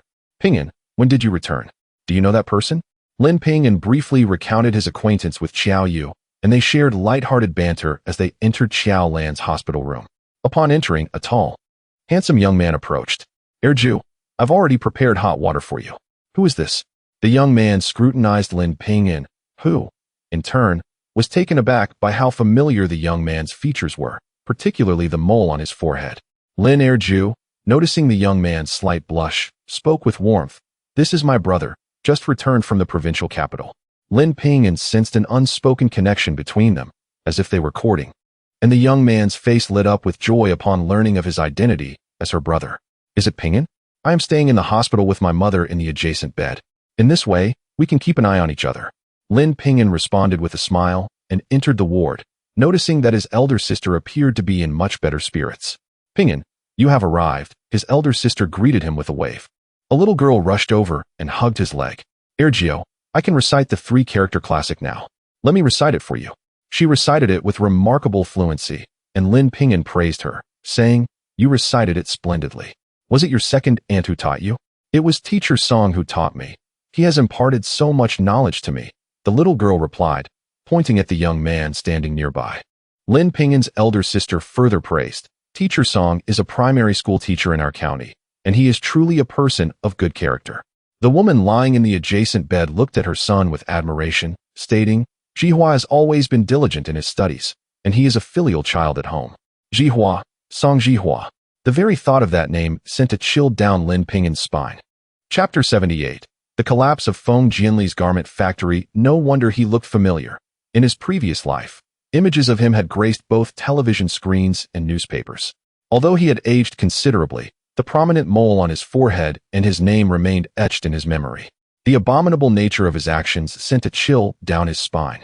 Song Jihua was a perverse individual who preyed specifically on children, presenting himself as an upstanding gentleman while committing unspeakable violations against those innocent souls, even resorting to murder. In his backyard, the remains of several children had been discovered. His wife suffered an even grimmer fate, driven to madness by torment. At the time of Song's arrest, she was found naked in a cage, missing an arm and a leg. The photos published in the reports depicted the horrific, uneven stumps where her limbs once were. A sight too ghastly to behold. Lin Ping'an observed the look in his second sister's eyes as she gazed at Song Jihua, and his heart sank. Oh, foolish sister, you must not fall into this abyss. Ping'an, what do you think of Teacher Song? Would he make a good brother-in-law? His eldest sister teased with a smile.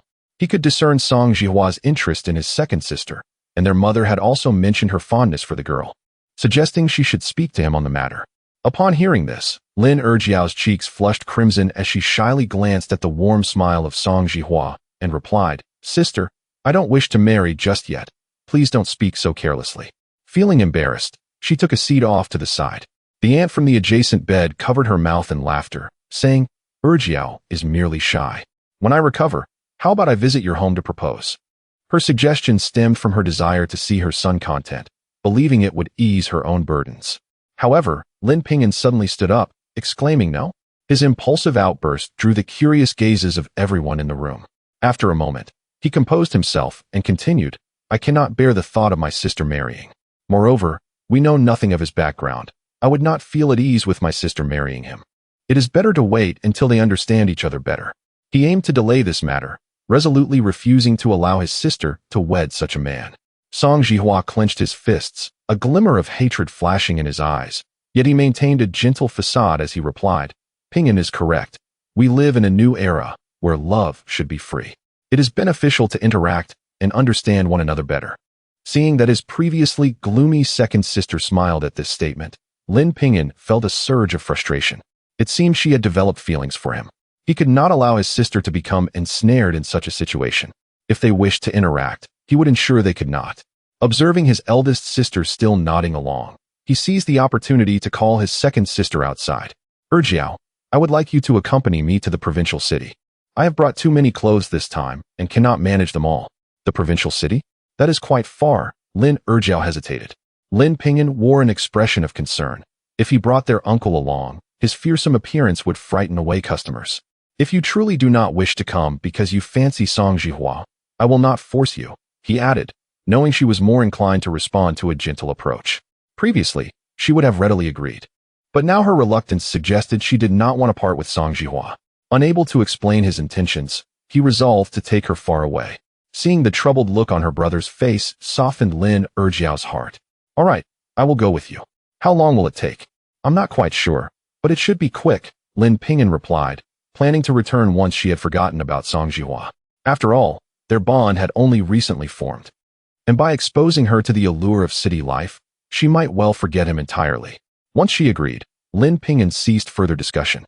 Meanwhile, Song Jihua, lurking in the hallway, overheard their entire conversation, his face contorted with malice as he dug his nails into his flesh, drawing blood from his grip. Lin Ping'an thought of acquiring more goods and intended to visit Feng Jinli's garment factory. If they could produce enough, it would serve him well. He had noted the presence of denim and flared trousers in the provincial city, albeit at steep prices. If he sold them at a lower rate, he was certain of good sales. Upon exiting the hospital, he fortuitously encountered Xiao Yu and his sister returning. Brother Xiao, you are back. How did things go with my sister? It's all settled, Xiao Lan expressed with grateful eyes. Thank you, Ping'an. I will certainly repay you. Without your assistance, I would have been lost. Do not mention it, sister. Xiao Yu and I are friends. We all face difficulties at times and help one another. It is nothing, Lin Ping'an reassured her. Seeing the two engaged in conversation, Xiao Lan excused herself and headed to the hospital. Xiao Yu pulled Lin Ping'an aside. I spoke with my classmate. The 2,000 pieces are no problem, priced at 1 yuan each, and will be shipped directly by rail to the provincial city in about 3 to 4 days. Upon hearing this, Lin Ping'an felt a surge of excitement. You have done me a great favor. Here is a 200 yuan advance as commission, and I will give you a yuan for every piece sold thereafter. Xiao Yu looked at the 20 bills, then pushed them back. That is too much. I merely made a phone call. It was a matter of convenience. Convenience? That is not something just anyone can achieve, Lin Ping'an insisted, his interest in Xiao Yu deepening. However, he refrained from pressing further and said, this is what you deserve. Without you, I would not have secured the goods. We are partners, and there will be more opportunities ahead. If you do not accept this, I will feel awkward asking for your help in the future. He pressed the money into Xiao Yu's hands. Xiao Yu clutched the money tightly. Good brother, do not hesitate to call upon me in the future. Lin Ping'an patted his shoulder with a smile. Rest assured, I will not stand on ceremony with you. After conversing for a while, Lin Ping'an made his way to the garment factory, which was just a 10-minute walk from the county. The last time, the gatekeeper had recognized him. Having been personally escorted by Zhou Jianjun, who had instructed that he be allowed direct entry on his next visit. Led by the gatekeeper, Lin Ping'an was brought directly to Zhou Jianjun's office. What are you all doing? You are letting clients slip through your fingers. Did I not instruct you to lower the prices? Lin Ping'an stood at the door as the furious voice of Feng Jianjun echoed from within the office. Director, we informed them. But they said that Lacune Garment Factory has even lower prices. We simply do not have a competitive edge, one of the middle-aged men responded defensively. Feng Jianjun fumed. You all may leave. As two middle-aged men exited, they were taken aback to see Lin Ping'an eavesdropping by the door. Who are you, and what business do you have here? One of them questioned sharply. Lin Ping'an ignored the inquiry and stepped into the office. Uncle Feng, I just arrived. I was not eavesdropping. Upon recognizing Lin Ping'an, Feng Jianjun immediately rose from his chair and approached him. Lin, I trust you. You all may return to your tasks. Upon observing the factory manager's demeanor, the two individuals promptly nodded and exited, closing the door behind them. Uncle Feng, has the garment factory been subjected to another order theft? Feng Jianjun sighed. There is little that can be done. Feng Jianli is simply determined to oppose me. He has successfully poached all the orders we previously engaged with.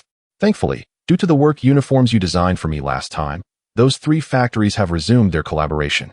He approached the drawer and retrieved 300 yuan. This is a reward for your designs. Please accept it. Lin Ping'an gazed at the substantial stack of money and placed it upon the table. Uncle Feng, do you wish to see Feng Jianli's garment factory crumble? Chapter 79. Parents' last wishes. Uncle Feng has always treated him well, and now that he faces difficulties, he wishes to extend a helping hand. Do you have a plan? Feng Jianjun questioned, bewildered, as Lin Ping'an, despite his strong academic abilities, was merely a student. What could he possibly do in the realm of business? Lin Ping'an nodded and recounted an encounter on the train to the provincial capital with an employee from their county's bank. He mentioned that their bank president had questionable conduct and was involved in illicit lending, leaving the employees too intimidated to voice their concerns. Feng Jianjun was even more perplexed. What did this have to do with his garment factory? Before he could voice his confusion, Lin Ping'an continued, revealing that the president's mistress was the sister-in-law of Feng Jianjun's brother-in-law. The funds for establishing their factory had been personally approved by this president, who had granted a mortgage on a single property 3 times. If someone were to report the president for corruption or misconduct, he would surely be dismissed, and the loans taken by Feng Jianjun would inevitably be recalled, potentially leading to the sale of the garment factory. These revelations echoed the downfall of presidents in later years, and at that time, Feng Jianjun's factory was flourishing, only to face significant penalties. Upon hearing this, Feng Jianjun did not feel elated. Instead, his brow furrowed even further. After a lengthy pause, he said, Ping'an, I cannot report him. I believe your words, but he is my only brother. My parents, before their passing, entrusted me with the care of him. While he may disregard familial ties, I cannot. The thought of my parents knowing that I was the reason for my brother's ruin weighs heavily on my conscience. With a deep sigh, he recalled his parents' wishes, finding it impossible to act against his brother. Lin Ping'an empathized with his sentiments. It is indeed challenging for an elder brother to destroy his younger sibling's prospects, especially under the burden of parental expectations. Recognizing this dilemma, he resolved to seek alternative solutions. Not wanting Lin Ping'an to fret over his troubles, Feng Jianjun smiled and reassured him. After all these years, how could my garment factory encounter issues? Last time, you mentioned having produced over 100 pairs of jeans and bell-bottoms. How do they look? He stood up to summon someone to bring the trousers over, and Lin Ping'an felt a surge of joy, as he had come specifically for them. When the trousers were laid out on the table, Feng Jianjun smoothed them out and asked, Is this the style you desired? The bell-bottom trousers featured a narrow top and flared bottom, crafted from sturdy cotton fabric that felt delightful to the touch and mirrored the trends of his past life. The jeans he designed included 2 styles, one straight cut and the other a fitted high-waisted design, perfect for accentuating a woman's figure. He had added details such as front and back pockets, along with metallic buttons and zippers, precisely as he had initially specified. Lin Ping'an was thoroughly satisfied. Uncle Feng, please pack these for me. I will be heading to the provincial capital tomorrow morning to sell them. Provincial capital? You are quite bold. Are you going alone? Feng Jianjun expressed his concern. Lin Ping'an smiled reassuringly. I have already been there and met a promising business partner. If the trousers sell well, I will need Uncle Feng's assistance. As long as you can sell them well, I will definitely support you. Agreed. But we must draft a contract next time to ensure you are compensated for your efforts. Uncle Feng mentioned that for 500 yuan, he could produce 2,000 pairs of jeans, understanding that he was offering Lin Ping'an a cost price. Given the multiple pockets, buttons, and zippers, the production costs were significantly higher. This price was almost as if he were giving away his labor. Feng Jianjun smiled warmly. All right, we will draft a contract next time. This afternoon, I will have everything packed up. Come by tomorrow, and I will arrange for someone to take you to the train station. Lin Ping'an was immensely grateful, having worried about how to transport the cotton jackets and trousers to the train station. After leaving the garment factory, he walked back to the village. Upon returning home, he noticed that his elder brother and uncle were absent. His grandfather sat smoking on a stool and merely glanced at him upon his return. He chose not to inquire further and stepped outside, where he encountered Aunt Wang from next door, who informed him that they were at the new house. He made his way to the new house, where his uncle and two local craftsmen were busy constructing furniture while his elder brother sat nearby. Upon seeing him, Lin Guo raised his cane cheerfully. "Ping'an, you are back." His uncle and the two craftsmen paused their work as Lin Ping'an entered, greeting them. "Uncle, Uncle Zhang, Uncle Tian, thank you for your hard work." Haha, the second son knows how to speak well. It is no wonder he got into Qingbei. Uncle Zhang and Uncle Tian replied with smiles, returning to their tasks. His uncle approached with a worried expression. "Why are you back so soon? You didn't sell the clothes?" His elder brother, leaning on his cane, awaited Lin Ping'an's response. "I sold them all. I came back to fetch the cotton jackets." Lin Ping'an beamed, revealing a broad smile filled with joy. "Really? All sold?" His uncle was ecstatic, pulling Lin Ping'an to return home. Lin Ping'an supported his elder brother, and upon reaching home, he recounted his experience of saving someone on the train and selling clothes with Ji Yang. Both men wore expressions of delight. "Ping'an, if only my leg were fine, I would love to accompany you to the provincial capital to sell clothes. There will be opportunities, brother. This time I will bring my second sister. Can Uncle let Annie look after my elder sister?" Lin Ping'an inquired of his uncle. His uncle immediately agreed. "I will go tell your aunt." Lin Ping'an then stopped him. "Actually, I have another request. Could you lend me some money?" Without hesitation, his uncle pulled out cash from his pocket, having earned a tidy sum from selling fish last time. Observing his uncle's savings book, Lin Ping'an explained the arrangement for the red cotton jackets. His uncle willingly handed over both the cash and the savings book. "You keep it. Without you, I wouldn't have earned this." Lin Ping'an accepted only the savings book, knowing it contained sufficient funds. He then rode his bicycle to the county town, eager to transfer the money and expedite the arrival of the red cotton jackets. Meanwhile, his uncle took Lin Guo to their grandmother's house. Lin Ping'an pedaled swiftly and found Xiao Yu at the hospital. "Xiao Gu, come with me to the bank. I need to send money to your classmate." Xiao Yu looked bewildered. "That's 2,000 yuan. How did you gather it so quickly?" He joined Lin Ping'an on the bicycle to the bank, where he provided the remittance number given by his classmate and transferred the funds. "Ping'an, I will call my classmate shortly. He said that once the money is sent, they can expedite shipping. Is it truly that convenient? Please extend my gratitude to your classmate." Lin Ping'an felt a surge of happiness as he took Xiao Yu back to the hospital before cycling to his grandmother's house, hoping to check on Wan, who was over a month pregnant and uncertain if she had experienced morning sickness. In the past, Zhao Qiaoyun had severe nausea during her pregnancy, and he had spent all his money on nutritional supplements for her. Now, he could not let Wan suffer any discomfort. He stopped by the supply and marketing cooperative to buy a large quantity of nutritional products. Upon entering the room, Lin Ping'an was astonished to find his grandmother, Sun Yumei, and Wan all engaged in the craft of shoemaking. "Grandma, why are you making so many shoes? When will you finish?" he inquired. His grandmother set down her work and replied, "We are making these to sell, at 2 yuan a pair. Your auntie and I can produce 3 pairs in a day, while Wan and your aunt can manage 4 pairs. It adds up to a considerable sum." Lin Ping'an observed the embroidered cloth shoes in their hands. He surmised that if these were sold in the provincial capital, they would fetch no less than 5 or 6 yuan. "Grandma, aunt, could you spare me a few pairs? I would like to try selling them in the provincial capital," he suggested, sharing his idea. The others expressed their delight at Lin Ping'an's plan, and Zhao Wan's eyes sparkled with excitement. He wished to converse more with her, but felt constrained by the presence of everyone else. So he settled for stealing glances. After dinner, Lin Ping'an left with a bundle of shoes, accompanied by his uncle and Lin Guo.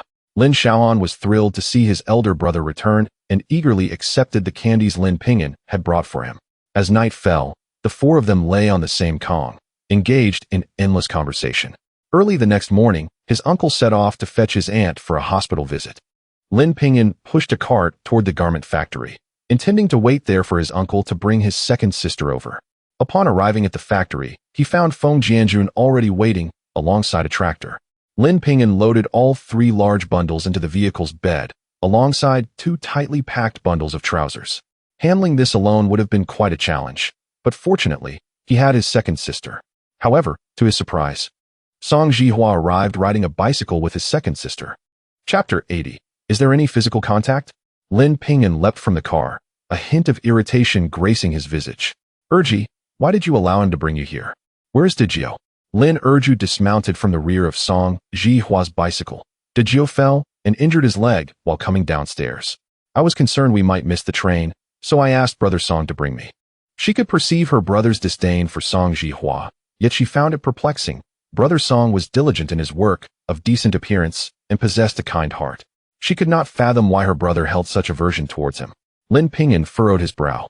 How could Dejio, such a grown man, fall while descending the stairs? Was it an accident? He glanced at Song Jihua, who wore a warm smile and spoke with politeness. It's merely a trifling matter.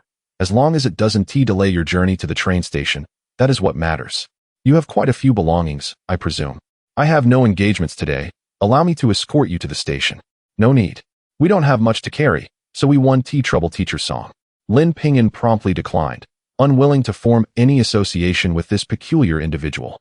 Upon his return, he would ensure that this scoundrel faced justice. No child should endure such malevolence. He pulled his sister closer and urged, "Hurry and get in the car. Time is of the essence. Uncle Feng, we shall take our leave." He jumped into the vehicle and bade farewell to Feng Jianjun.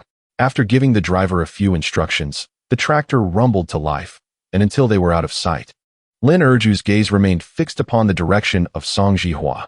It was only when the vehicle turned a corner that Song Jihua rode away on his bicycle. Lin Ping'an watched anxiously from the side, knowing that directly stating his concerns would likely lead to his sister's disbelief and exacerbate her rebellious attitude. Fortunately, they were departing for a while. If necessary, he could introduce her to another man. The county town was rather small, and before long, they arrived at the train station. After purchasing the tickets, the driver assisted them in carrying their belongings to the platform. With 5 hefty bags, it was quite a strain, and without the driver's help, the two would have exerted considerable effort. The train moved at a leisurely pace, clattering along the tracks. Lin Erju, who had never been on a train before, was filled with wonder, gazing at the increasingly distant landscape with excitement etched upon her face. Lin Ping'an sat beside her, stowing 3 large bags beneath the seat and placing 2 smaller bags on the overhead rack, perfectly fitting them. At that moment, his sister inquired, "Ping'an, when shall we return? We can't stay away for too long, can we?" Her question prompted Lin Ping'an to think of Song Jihua, leading him to ask, "Erji, are you and Song Jihua involved romantically?" In 1980, the trend of free love had begun to take root, and his sister was precisely of the age. Lin Erju suddenly blushed, her voice diminishing to a whisper. Neither did Jia nor mother oppose it, so we are just getting to know each other. The fact that their mother was aware of this development made Lin Ping'an sense the gravity of the situation. He probed, "How long have you been together? Is there any physical contact?" Lin Erju's face reddened further as she glanced at the nearby passengers, who were resting with their eyes closed, oblivious to their conversation. Annoyed, she retorted, "What are you talking about? We are merely dating. We aren't married. So how could there be any?" She hesitated, feeling too bashful to continue. "That is good then, Erji. I feel that Song Jihua is not a good person. He is unsuitable for you." Lin Erju furrowed her brow. "Why do you say that?" From the outset, she could tell that Lin Ping'an harbored a dislike for him, and she was taken aback by his strong opposition to their relationship. With a man's intuition, he recalled how he had opposed Jia's marriage to Chao Hai, and he reflected, "Look at the situation now. I wish to spare you from a similar fate." He could only explain it this way. Had he revealed that he was reborn and aware of Song Jihua's misdeeds, his sister would surely think him mad. Lin Erju pondered this, recalling how Ping'an had opposed Jia marrying Chao Hai, yet Song Jihua was different.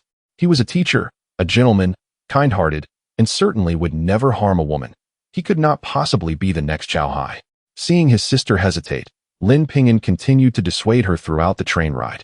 Lin Erju, being resolute, remained silent, yet in her heart, she did not believe her brother's words.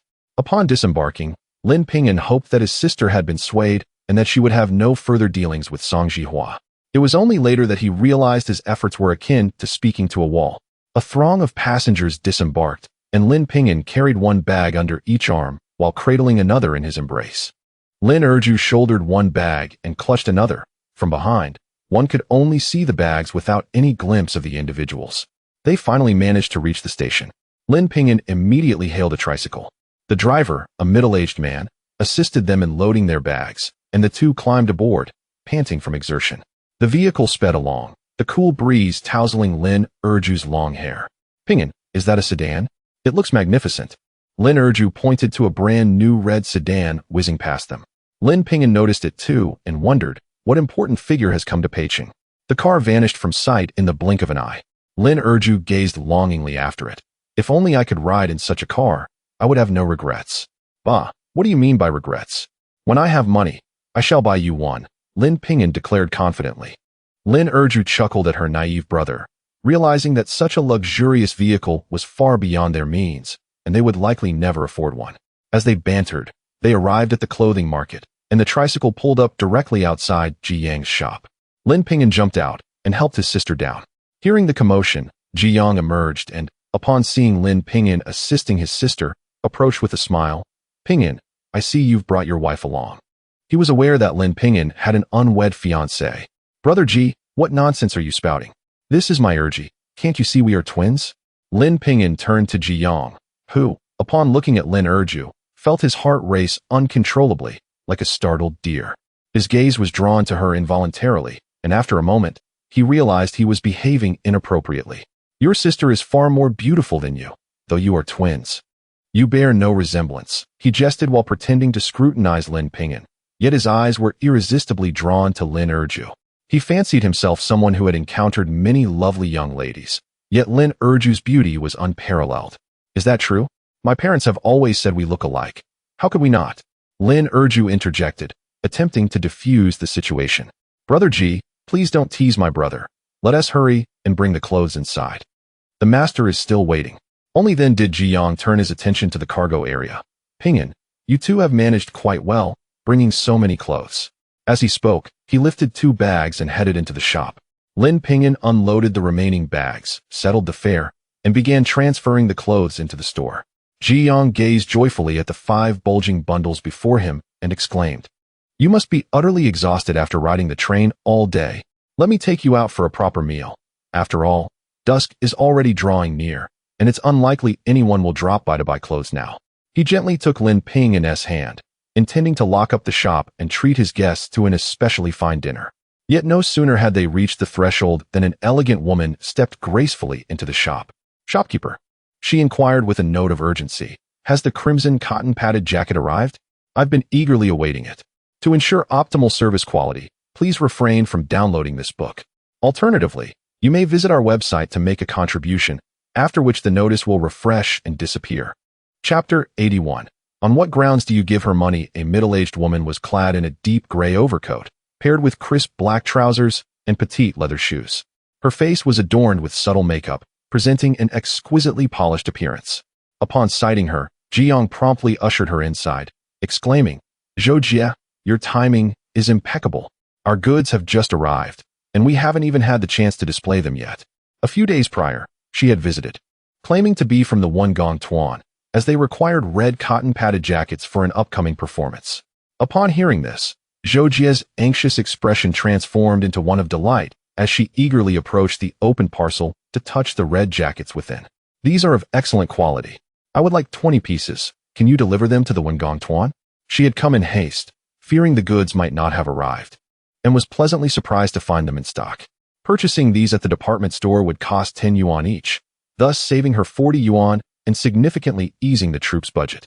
Feeling elated, Ji Yang readily agreed to her request for 20 pieces, emphasizing the importance of their client relationship, especially since the Wengong Tuan was nearby, and he was more than willing to assist with delivery if required.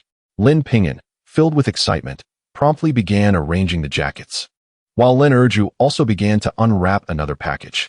As she opened it, a bag containing cloth shoes tumbled out, and Zhou Yan picked them up, her face lighting up with joy. How much for these shoes? The Wengong Tuan performed more than one program and featured ethnic dance, making these shoes a perfect fit. Ji Yang turned to Lin Ping'an, saying, Ping'an, your aunt's handmade shoes are indeed here. The embroidery must have taken considerable effort. Surely they are worth 7 or 8 yuan. He mentioned this deliberately, aware that Lin Ping'an might be unaware of the local pricing. 7 or 8 yuan. That's too expensive. Can we negotiate a lower price? Zhou Yan expressed her keen interest in the shoes, particularly as they complemented their performance. Understanding Ji Yang's insinuation, Lin Ping'an interjected, How about 6 yuan? Since Zhou Jie is purchasing so many jackets from us, we should offer her a discount. Zhou Yan, smiling as she examined the shoes, replied, All right, I will take 5 pairs. This price is reasonable. Ordinary ones in the store are already 4 to 5 yuan, but these are handmade with embroidery, which adds to their value. Seeing her willingness to negotiate, Lin Ping'an opened another nearby package. Zhou, for your performance, you'll need trousers as well, right? These are the latest styles from the south, perfectly suitable to accompany the red jackets. He pulled out a pair of black bell-bottom trousers and held them up for her to see. Zhou Jie's eyes sparkled with interest. Initially, they had considered this pairing at the department store, only to find the trousers priced at 8 yuan each, which was too steep for their limited budget. She felt the fabric, noting it was comparable to that from the department store, yet sighed. It's still too expensive. Our troops' budget is constrained. Lin Ping'an smiled gently. Zhou Jie, what price do you find acceptable? You have been supportive of our business, and we are bound to collaborate in the future. I can offer you a better deal. Since she was ordering 20 jackets, she would certainly need 20 trousers as well, amounting to a substantial order. Zhou Yan hesitated. Let me first try one on. If it looks good, I will discuss it with the troop. She selected a medium size and took a red jacket into the fitting room. When she emerged, her eyes sparkled with delight at her reflection. This outfit is precisely what we envisioned for our performance. The vibrant red is striking and will shine on stage, and paired with the black trousers, it accentuates the length of the legs, while the loose hem adds a touch of elegance during performances. Noticing her satisfaction, Ji Yong praised, Zhou Jie. If you wear this for the performance, you will undoubtedly steal the spotlight on stage. It looks magnificent. Zhou Jie nodded in agreement. What is the lowest price you can offer for these trousers? Our troop truly cannot afford anything more. Zhou Jie, you know that these trousers are 8 yuan each at the department store. The new stock from the south has its value. We cannot price them too low, Ji Yong stated, glancing at Lin Ping'an for confirmation. Aware that Ji Yong was attempting to raise the price, Lin Ping'an noticed Zhou Yan's dilemma and suggested, how about this, Zhou Jie? I will sell them to you at 5 yuan each at wholesale price, and I kindly ask you to help promote our business. Zhou Yan was taken aback, but soon beamed with joy. All right, I will help you promote. It's 5 yuan each, correct? I'll take 20 pairs. Ji Yong, however, felt a pang of regret, chastising. How can we sell them so cheaply? We will make a profit. Lin Ping'an stepped forward to explain, but Ji Yong brushed him aside. Zhou Yan, concerned that this price might not be honored, reassured him, don't worry, young man. I will return to buy from you again and will recommend others to your shop. Ji Yong sighed in resignation. Very well, Zhou Jie, please do promote us well. These clothes are 3 yuan cheaper than at the department store, and we are barely breaking even. He gazed at the garments with reluctance. Lin Ping'an was thoroughly impressed by his performance. Zhou Jie assured him multiple times, promising to promote their goods upon returning. The three of them packaged the 20 jackets, bell-bottom trousers, and 5 pairs of shoes and accompanied Zhou Yan to the Wengong Tuan. She led them to the office, instructing them to wait while she fetched the accountant for payment. As they waited in the office, Ji Yong pulled Lin Ping'an aside. Brother, you did well. You managed to bring in such fashionable bell-bottom trousers, but you sold them far too cheaply. Your profit margin must be minimal. He had inquired about prices when sourcing goods from the south, where they were priced at 2 yuan 50 each, and even then, the suppliers were reluctant to sell in smaller quantities. With transportation costs factored in, selling them at such a low price was impractical. Moreover, the style had not yet gained popularity in the north, and he feared it might not sell well. Lin Ping'an smiled slightly. Zhou Jie and her troupe performing in these outfits will serve as indirect promotion for us, and soon we will be selling more than just these few pieces. When bell-bottom trousers become fashionable, the stock I have will translate into revenue. You clever fellow, your mind is quite agile, Ji Yong praised, just as the door swung open, revealing a middle-aged woman with exquisite makeup. Her gaze swept over Lin Ping'an and Ji Yong, radiating disdain. Lin Ping'an recognized that he and Jie were clad in patched clothing, and her contemptuous look spoke volumes about her perception of them as rural folk. Lin Erju, who had been gazing out the window, turned her head to look at the woman. Upon noticing her, the woman appeared startled, her hands trembling slightly. You're still alive? Impossible, you cannot be her. After a brief pause to collect herself, she inquired coolly, who are you, and why are you in our office? Lin Ping'an and his companions exchanged bewildered glances, unsure why she was addressing them. None of them spoke, and just as the finely dressed woman was about to express her irritation, Zhou Yan entered the room, smiling as she handed over the money. Here is your payment. This is the receipt. Lin Ping'an gestured for Ji Yong to accept it, as it was merchandise from his store, but just as Ji Yong reached out, The elegantly dressed woman snatched the money away. Who are they, Zhou Yan? On what grounds do you give them money? Chapter 82. Did you truly kill that child back then? Zhou Yan's frustration intensified as she witnessed Jiang Shumi's attempt to seize money. What are you doing, Jiang Shumi? They are here to deliver clothes. That money is for their garments. Jiang Shumi's gaze fell sharply upon the package tucked in the corner of the office. Who permitted you to purchase clothes without authorization, and at such exorbitant prices? You are not conspiring with them to defraud the troop, are you? Zhou Yan, infuriated, moved to the corner, unwrapped the bundle, and revealed a red cotton jacket and flared trousers. Look closely. These cost 10 yuan each at the department store, and I bought them for 8 yuan apiece. The flared trousers were 10 yuan in the department store, but the young man, seeing my bulk purchase, offered them to me for 5 yuan as a promotional gesture. Where's the wrongdoing in that? Do not slander me unjustly. Her voice rose in indignation. She had diligently worked to save money for the troop, and now she was being falsely accused of collusion and fraud. Standing nearby, Jiang could no longer contain himself. One must speak with factual evidence. Which of your eyes saw us colluding to cheat your troop? We are legitimate business people. He clenched his fists, wishing he could confront her physically were it not for her gender. You call this legitimate business? With so many people here, I thought they were thieves. Jiang Shumi cast a glance at Lin Erju and Lin Ping'an behind her, sensing a deliberate targeting of Erji. Just as Lin Ping'an prepared to respond, the door swung open. What is happening? Why all this commotion? Zhou Tuanzhang, having heard the uproar from the adjacent office, rushed over. The two women had never seen eye to eye, and a physical altercation would be catastrophic. Upon seeing him, Jiang Shumi immediately took on the role of accuser. Zhou Yan bought clothes for the troop without permission, and I caught her in the act while she attempted to argue her way out of it. You must not show favoritism just because she is your niece. At that moment, 3 more individuals entered upon hearing the commotion. One, an elderly man with glasses, spoke up. Instructor Jiang, you are mistaken. I assigned Zhou Yan to oversee this procurement. Jiang Shumi glared at the newcomer, unconvinced. Even if she was permitted to purchase, she cannot pass off inferior goods at 2 or 3 yuan less than the department store. What quality could those items possibly have? You should swiftly seek another supplier. Lin Erju, having never faced such injustice, refused to allow anyone to belittle the garments her brother had brought. She picked up the red cotton jacket and presented it to Zhou Tuanzhang. My brother and I traveled a whole day by train to bring these clothes. How could there be any quality issues? Tuanzhang, you are an official. Please examine it for any faults. Zhou Tuanzhang did not take the clothing from her hands, but scrutinized her closely. You resemble someone from the troop immensely. Young comrade, what is your name, and how old are you? When is your birthday? His excitement was palpable as he questioned Lin Erju, who felt bewildered by the attention, recalling how that madwoman had also looked at her just the same. Lin Ping'an stepped protectively in front of Erji. Zhou Tuanzhang, what is the purpose of your inquiries? She is my sister. You shall not harm her. His eyes were resolute, and he stood firm, unwilling to allow any harm to befall his sister. Zhou Tuanzhang sensed that his questioning might have been too intrusive, realizing the young man had misinterpreted his intentions. He smiled. I mean no harm. I merely find your sister resembles someone from the troop of yesteryear, and my curiosity compelled me to inquire. Zhou Yan turned to look at Lin Erju. Tuanzhang, you cannot possibly think she is Deng Jia's child, can you? The resemblance is indeed striking. How wonderful it would be if that were true. Her face lit up with joy as she gazed at Lin Erju. Jiang Shumi, however, firmly refuted the notion.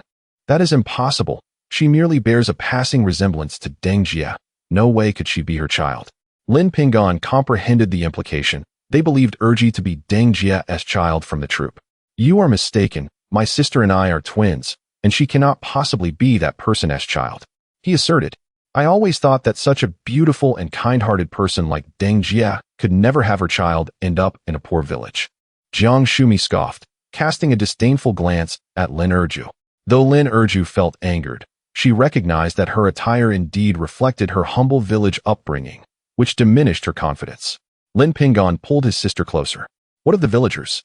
We earn our keep through honest labor.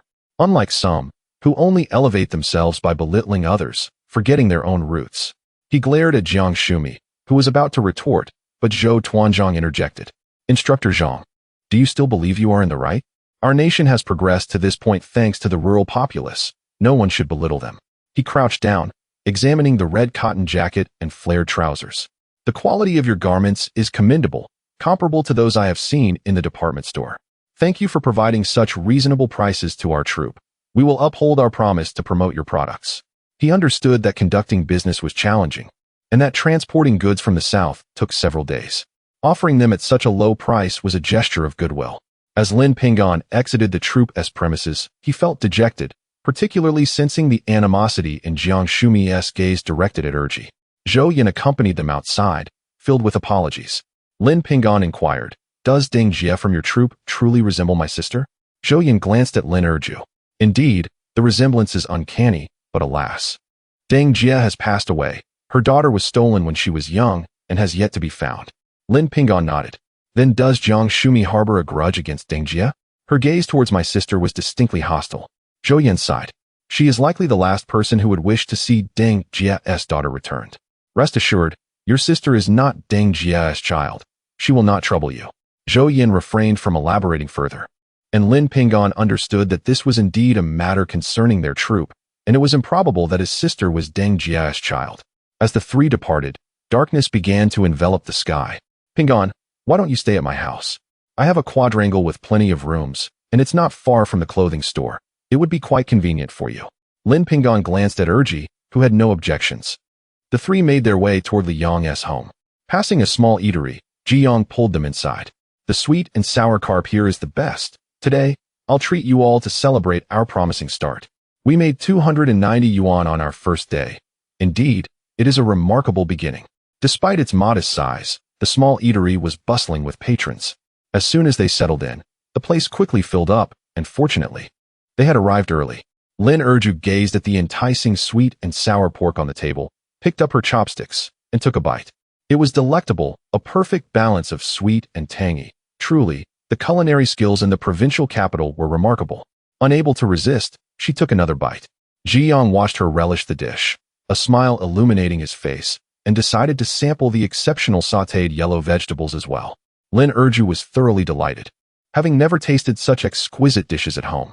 Meanwhile, on the other side, Jiang Shumi hurriedly entered the workers' compound of the textile factory, knocked on a door, and upon it opening, she stepped inside and delivered a sharp slap to the woman's face, her voice laced with fury.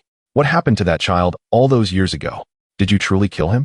Chapter 83. The unconventional business approached. The door was opened by a plump woman, who timidly covered her face with a large platter. She glanced nervously at Jiang Shumi and ingratiatingly said, "Miss Jiang, you still do not trust me? If it weren't for you back then, how could I have married the deputy director of the textile factory? I have followed your every word, and that child I buried long ago. He is truly gone. Is he really dead?" Jiang Shumi fixed her gaze on the woman's eyes. Absolutely, without a doubt. But could it be that someone from the Du family has impersonated that child? The plump woman asked, her heart pounding as her nails dug deep into her flesh. Seeing no signs of deceit on her face, Jiang Shumi responded coldly, "No, I doubt you would dare to lie to me. If you truly kept that child, be wary.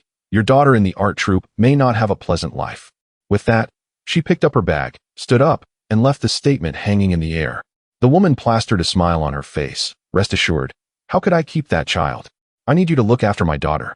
She was desperate to ensure her daughter, who had finally made it into the art troupe, wouldn't lose her bright future. Jiang Shumi paused at the door, her voice sharp. "If you dare deceive me, I will reclaim everything you have." The plump woman nodded earnestly. "Miss Jiang, you need not worry. Without you, there would be no me. I would never deceive you." Jiang Shumi shot her a cold glance before opening the door and departing. Watching her figure vanish, the plump woman slammed the door shut, cursing in anger. That wretched woman, who has provoked her? If anyone dares to harm my daughter, none shall have it easy. Breathing heavily, she sank onto the sofa, her face contorted in rage, yet thoughts of the child caused her brow to furrow again. If Lin Ping'an were to see her, he would undoubtedly recognize her as his aunt, Lin Yume. At a small restaurant, after finishing their meal, Ji Yang packed a portion of Yangchun noodles to take home for his mother.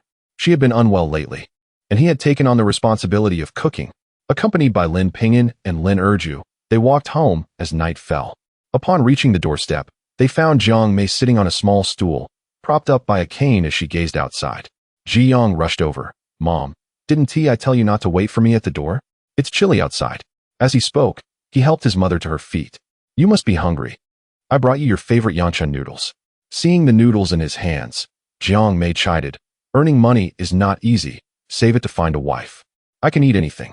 Mom, your son has some money now. Let us eat something nice. I've brought 2 friends over. They will stay with us for a while.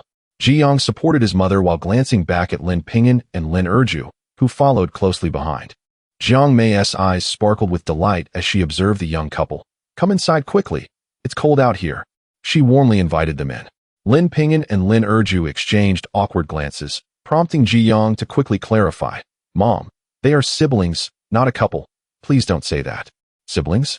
Jiang Mei was initially surprised, but then nodded with a smile. Now that you mention it, they do bear a resemblance. Hurry inside. It's warm in here. Lin Ping'an and Lin Erju responded with smiles, entering the courtyard together. Jiang's house was quite spacious, with the main entrance facing 5 large tiled rooms and additional side rooms along the courtyard walls. Upon entering the main room, Jiang tugged at a rope hanging on the wall, illuminating the space instantly. The room was impeccably tidy, with polished cabinets and neatly arranged bedding.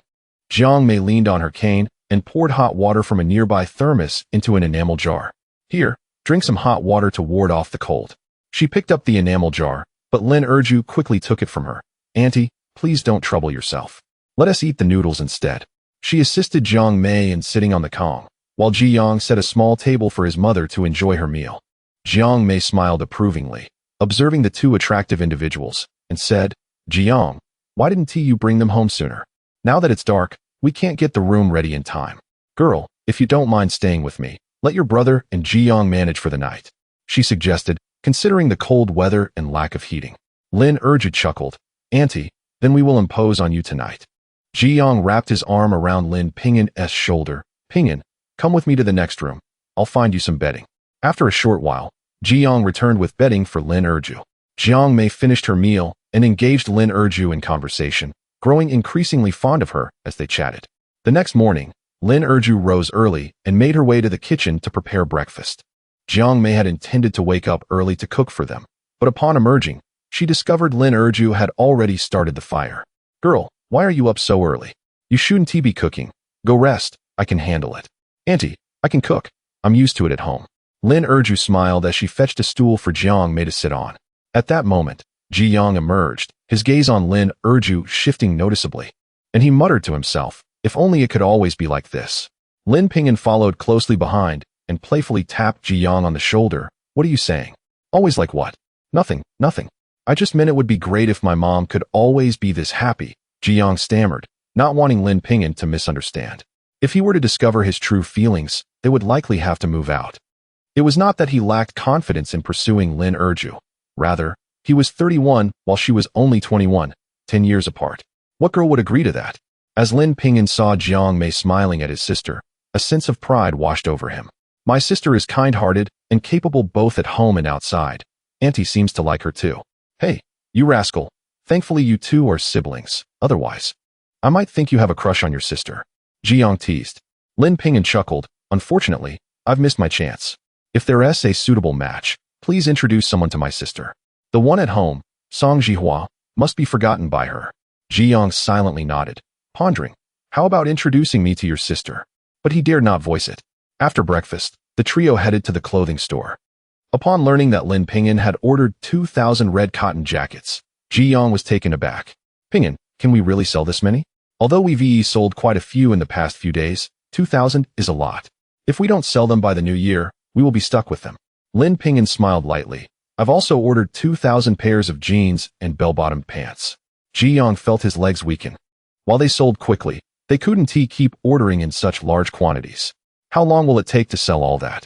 Jigo, I think that even 2,000 is insufficient. Trust me, we will sell them all. Lin Ping'an set up a stall outside and instructed his elder sister to don a red cotton jacket and flared trousers, beside which hung a sign. The sign proclaimed that a single pair of trousers cost 7 yuan, while purchasing 2 or more would reduce the price to 6 yuan each. They had arrived early, and the crowd was sparse. A young woman approached, caught sight of the words on the sign, and kicked it in frustration, exclaiming, "What kind of business is this? Pricing based on the quantity purchased?" Chapter 84. The struggles of selling Honghua Min. Lin Erju, in her inaugural attempt at selling goods, encountered unreasonable objections. In indignation, she exclaimed, What is wrong with our method of selling? By what right do you dismiss our sign?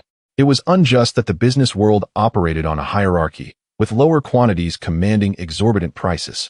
Upon hearing the commotion, Lin Ping'an promptly emerged, asserting, "Comrade, we sell at this price due to the large volume of clothing we purchase. It is also to attract wholesalers, not merely retail customers." Wang Fang glanced at him. Despite his youth, his words carried weight.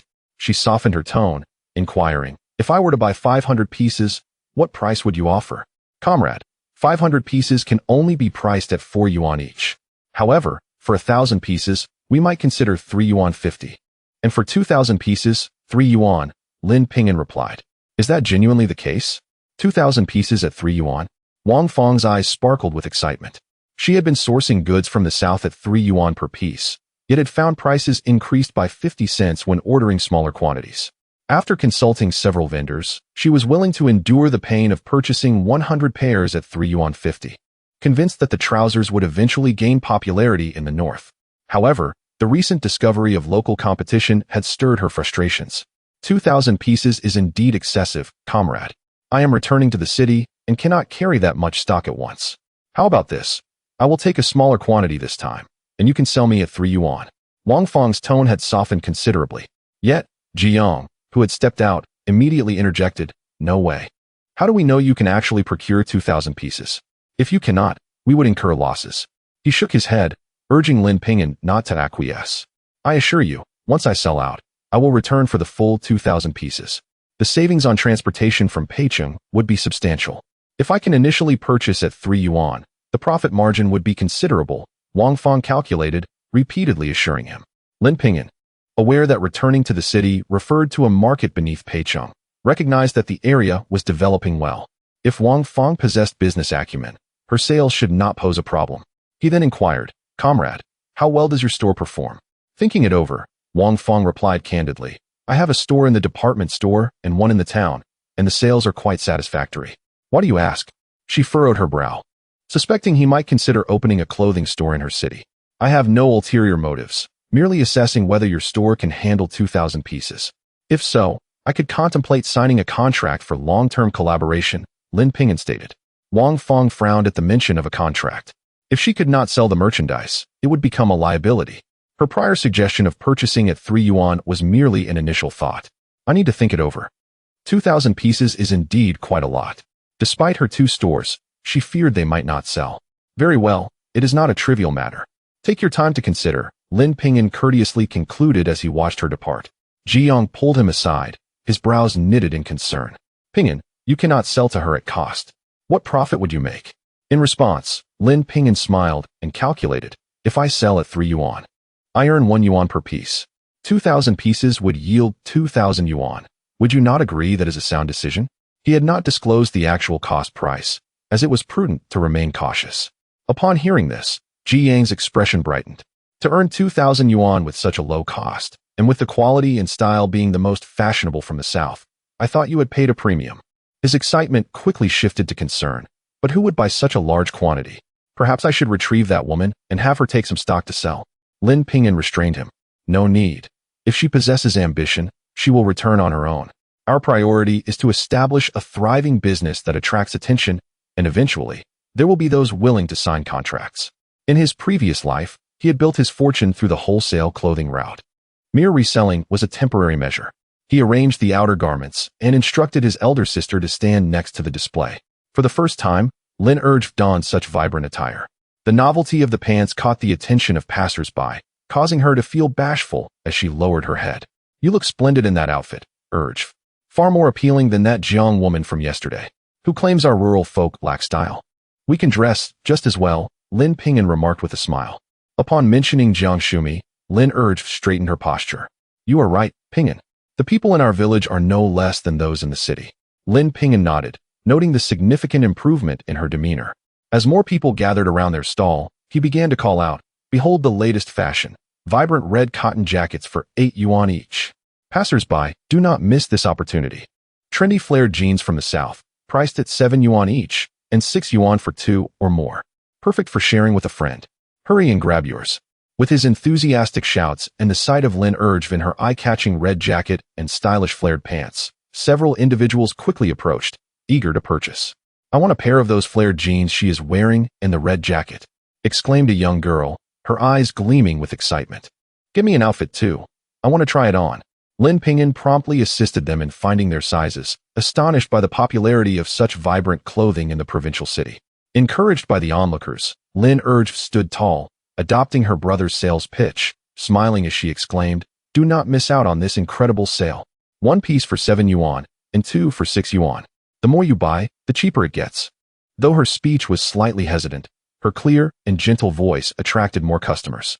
One person touched her flared pants, exclaiming, "At this price, are you not incurring losses? If you source from the south, it should only cost you the base price." Having just assisted a customer, Lin Ping'an turned to the speaker, stating, "Comrade, you too source from the south. Kindly provide an honest assessment. If I did not have excess stock, I would not sell at such a low price. How much stock do you have? Can you offer a lower price?" The woman pressed. Lin Ping'an hesitated but candidly replied to the encroaching customers, "If you wish to purchase in bulk, I could sell at a loss. How many do you desire?"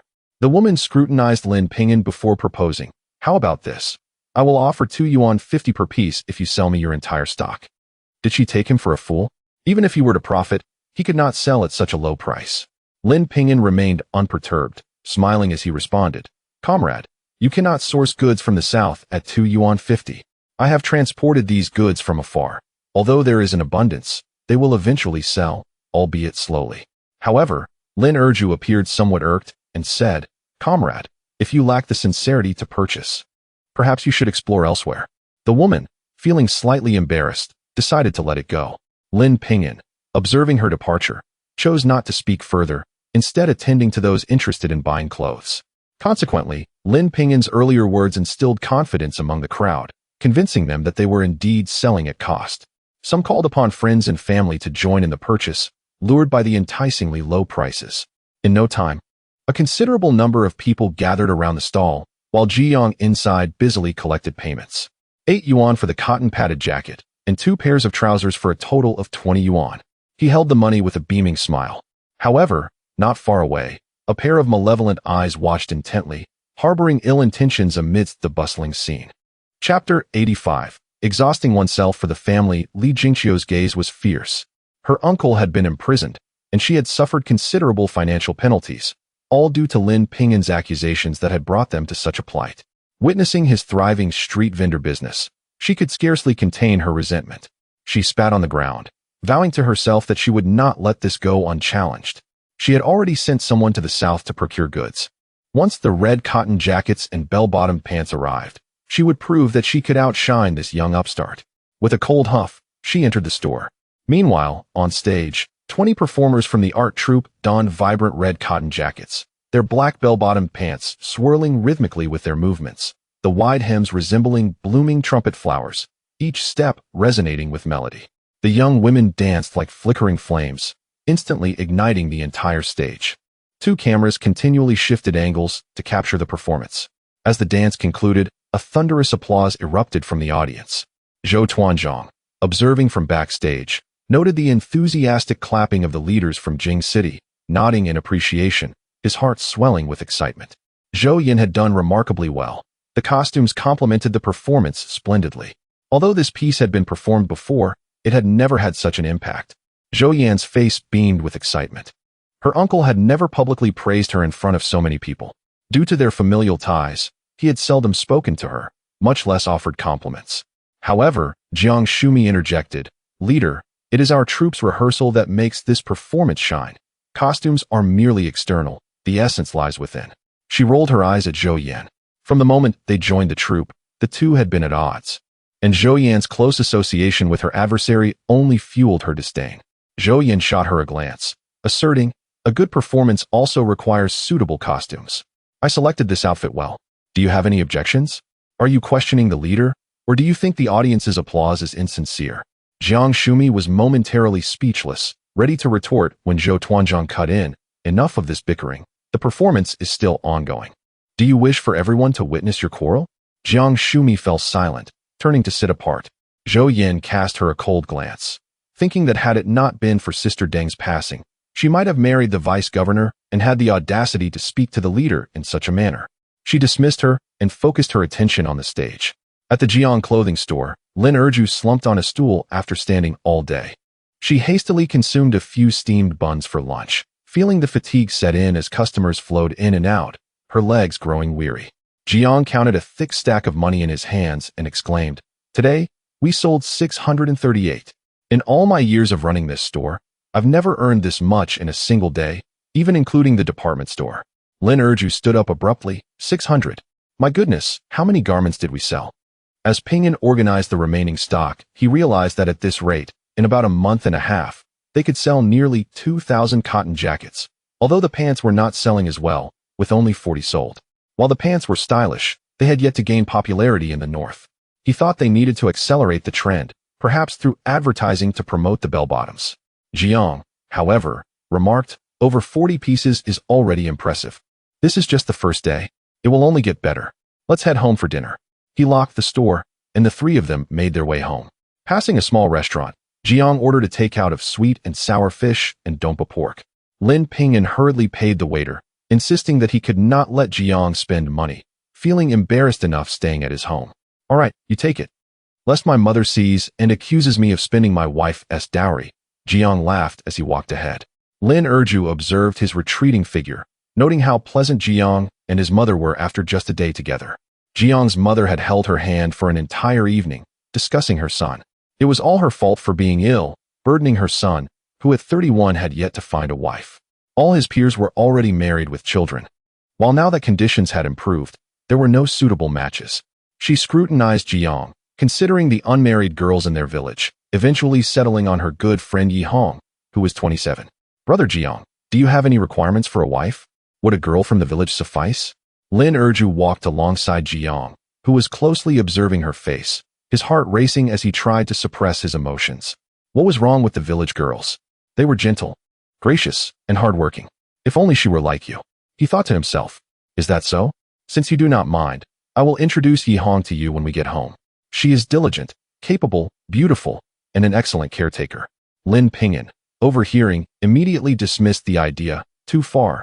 It takes 7 to 8 hours by train from the provincial capital to our village. Her parents would certainly disapprove. It is not that Yi Hong is unsuitable, but rather too good. She looks after her family, her parents, elder brother, and younger brother, yet remains unmarried at 27, he continued. She is quite lovely, but marrying Jiang would likely ruin her prospects. Nothing personal, but Yi Hong is a burden-bearer, always sacrificing for her family.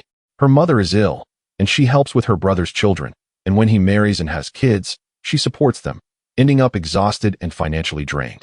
Lin Erju countered, "Not everyone is selfish. Yi Hong is kind-hearted. She remains unmarried solely to care for her siblings' children. Her goodness is commendable. Being kind-hearted is one thing, but if she were a little more self-serving, she wouldn't be so drained from giving to others," he thought, wishing he could reveal the truth about Yi Hong's sacrifices to his sister-in-law.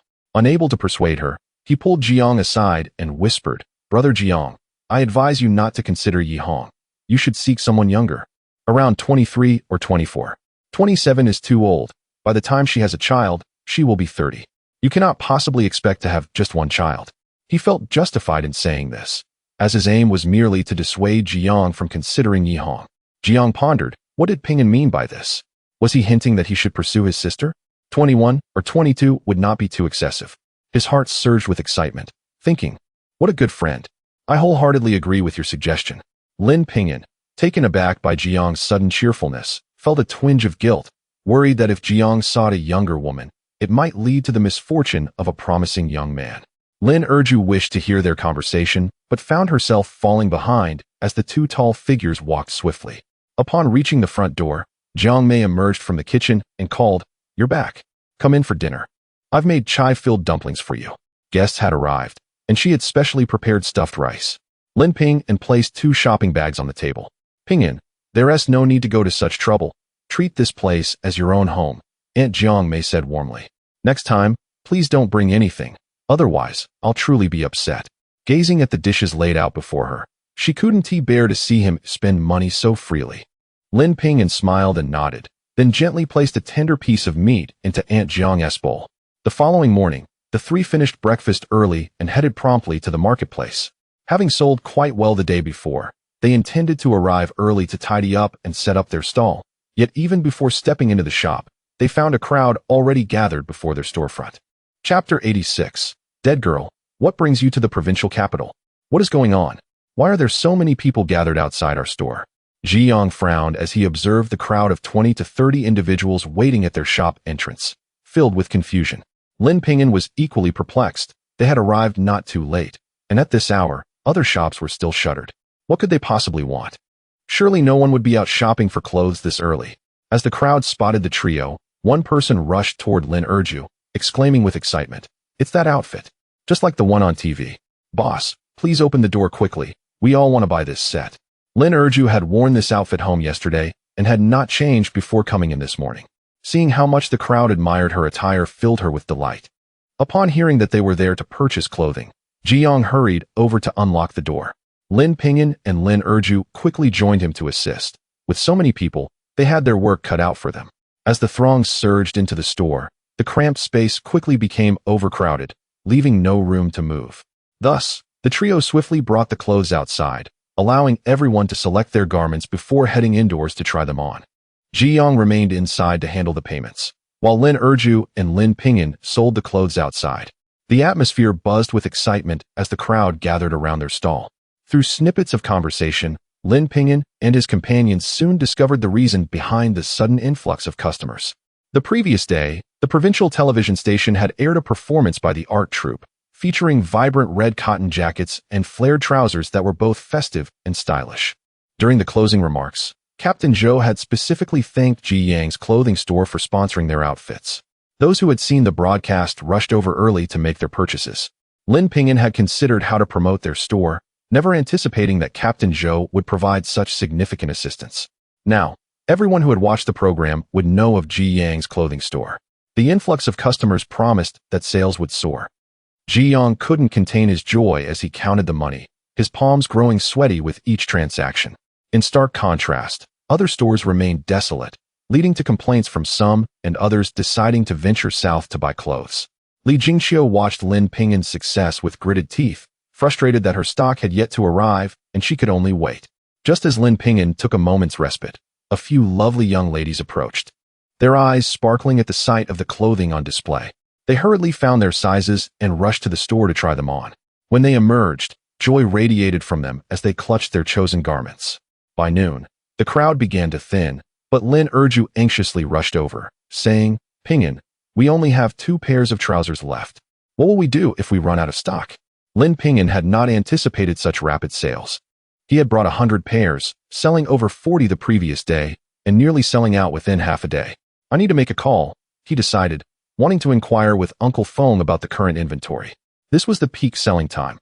They could not afford to run out of stock. Just as he was about to leave, a middle-aged man approached and asked, "Comrade, are you the owner of Ji Yang's store? I would like to purchase more flared trousers. Could you offer me a discount?" Lin Ping'an assessed the man, a tall, slender figure in a Zhongshan suit, his sharp eyes conveying both intelligence and gentleness in his speech. "How many do you wish to order?" 4 flared trousers. I can consider 3 yuan 50 for 1,000 pieces, or 3 yuan for 2,000 pieces. He aimed to avoid lengthy negotiations, eager to make the call. The man's eyes lit up at the prospect of a lower price. "Can you deliver that quantity? What about shipping?" Lin Ping'an noted the man's serious demeanor, indicating he was not merely inquiring idly. "We do not cover shipping costs. You are aware that prices in the south are already at 3 yuan per piece, and they do not include shipping." Indeed, the price was the same, but 2,000 pieces was quite a substantial order. "Can you guarantee quality?" he asked. Lin Ping'an nodded, assuring him that any defective items could be exchanged. The middle-aged man's face brightened. He sourced goods from the south and accepted that he would have to bear the cost of any defects. After several exchanges, Lin Ping'an learned that the man was named Gao Shan, from Baisong City in the neighboring province, where he owned a department store and several outlets in the surrounding counties, all of which had decent sales. He had come to visit and, upon seeing the television program, was intrigued by the bustling business at Ji Yang's store. The price was on par with his sourcing from the south, saving him a lengthy trip. Upon hearing that Lin Ping'an intended to draft a contract, Gao Shan readily agreed, recognizing that a contract would provide assurance. Lin Ping'an asked him to return in the afternoon. Afterward, he went to a payphone to call Uncle Feng. At that moment, Uncle Feng was pacing in his office, neglecting his lunch as he lamented the loss of orders, with no new contracts on the horizon and workers' wages becoming a concern. When the phone rang, he answered briskly.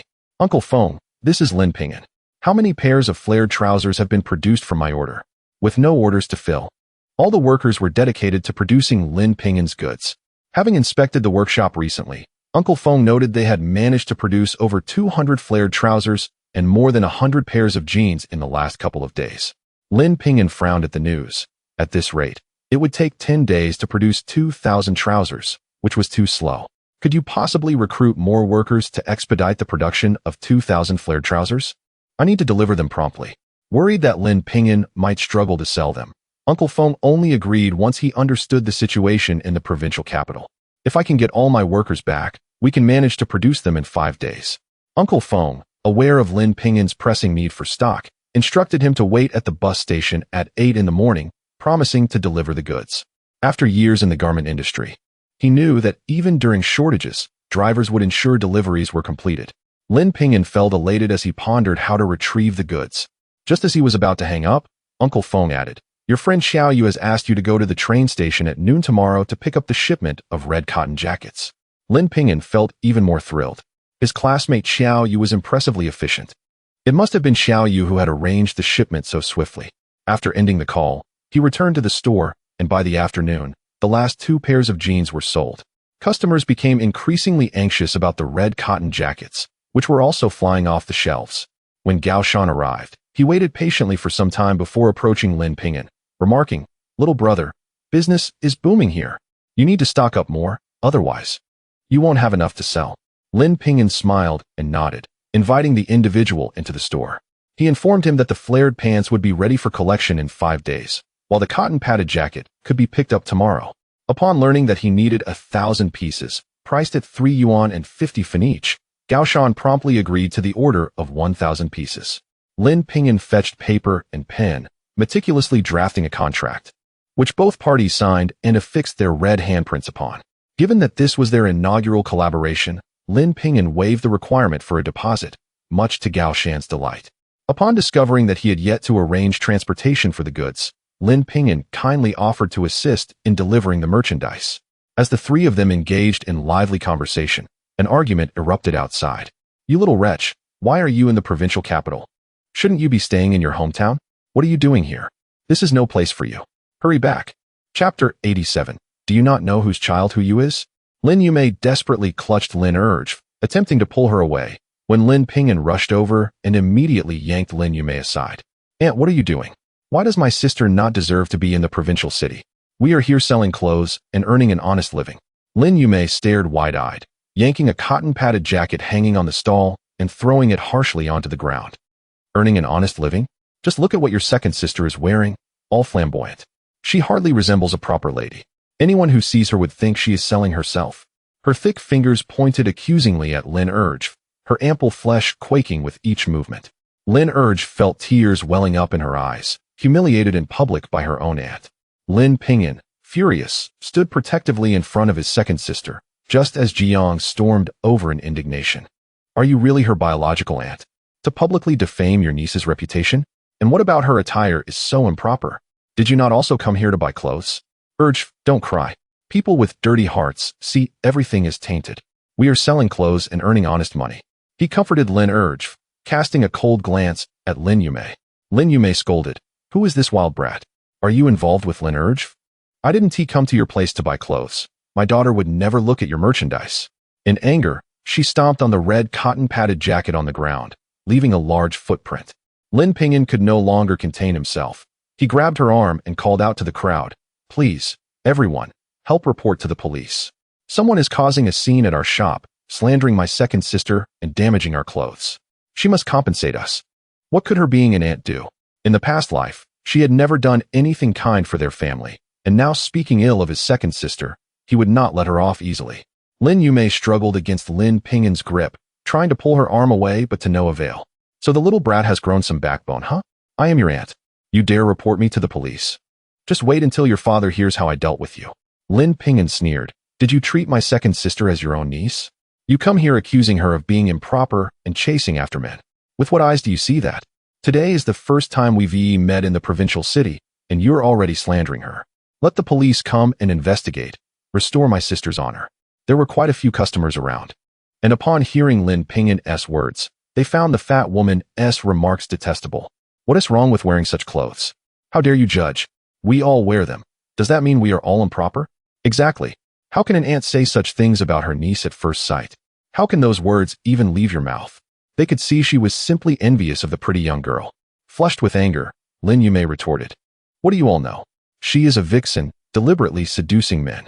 She has been like this since childhood, a temptress, and her body is already tainted. With a resounding slap, Lin Ping'an struck her face. If you dare speak such nonsense again, I won't hesitate to reveal your past indiscretions, how you married the vice president of the textile factory.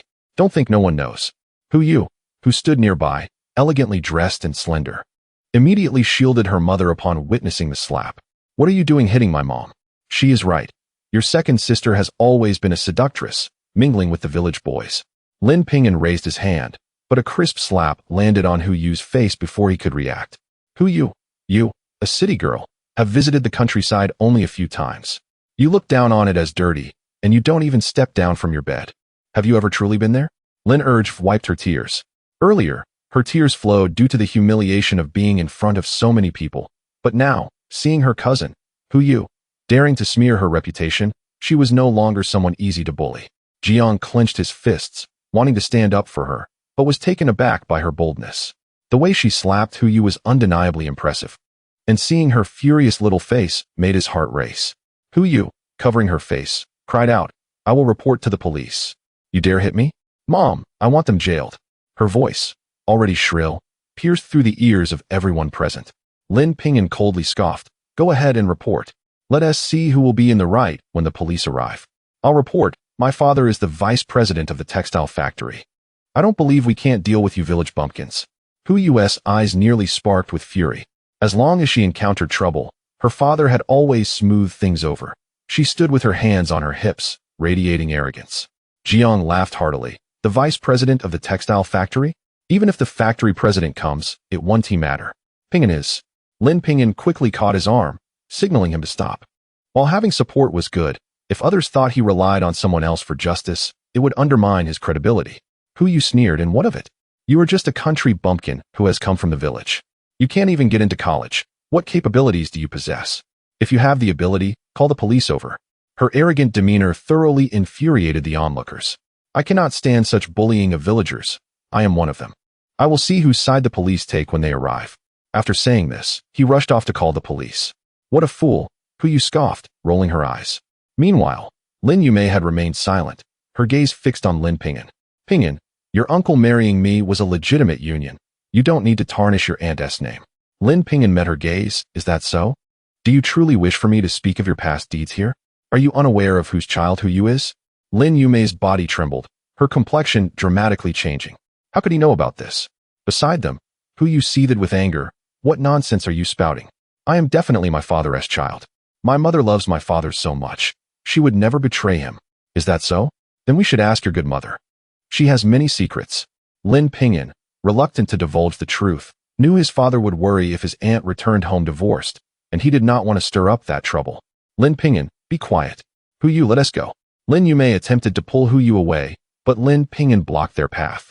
After insulting my second sister, you think you can just leave? You must apologize to her.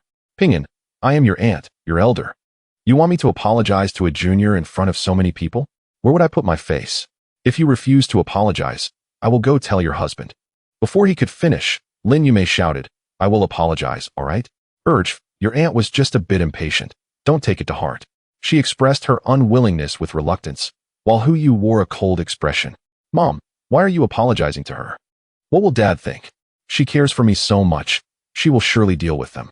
However, Lin Yume struck her face with a resounding slap. What do you mean by telling your dad? Hurry and apologize to your second sister. Hu Yu, with tears welling in her eyes, had never before been struck by her mother. She was taken aback by this public display of punishment.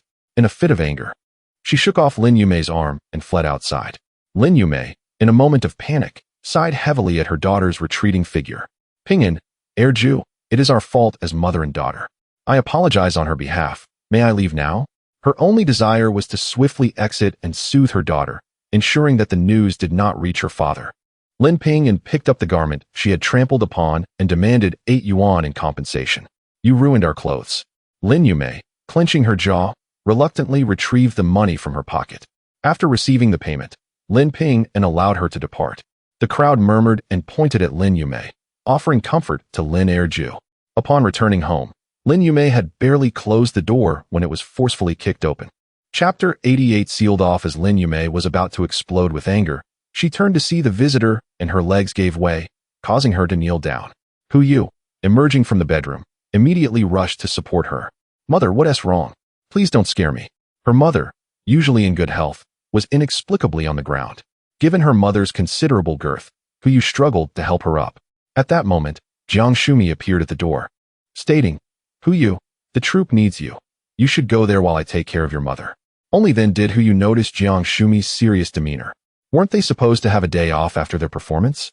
She hesitated momentarily, but Lin Yumei patted her daughter's hand, trembling as she stood up. I'm fine. I just had a cramp. You should hurry to the troop. Don't keep them waiting. Though her voice was weak, she urged her daughter to leave quickly. Seeing that her mother was all right, Hu Yu turned to Jiang Shumi. Thank you, Instructor Jiang. I'll go right away. Despite her concern for her mother, she understood that Jiang Shumi's personal summons must be of great importance, prompting her to leave in haste. Jiang Shumi closed the door with a resounding thud and approached Lin Yumei, delivering 2 sharp slaps that echoed in the room. Blood trickled from the corner of Lin Yumei's mouth.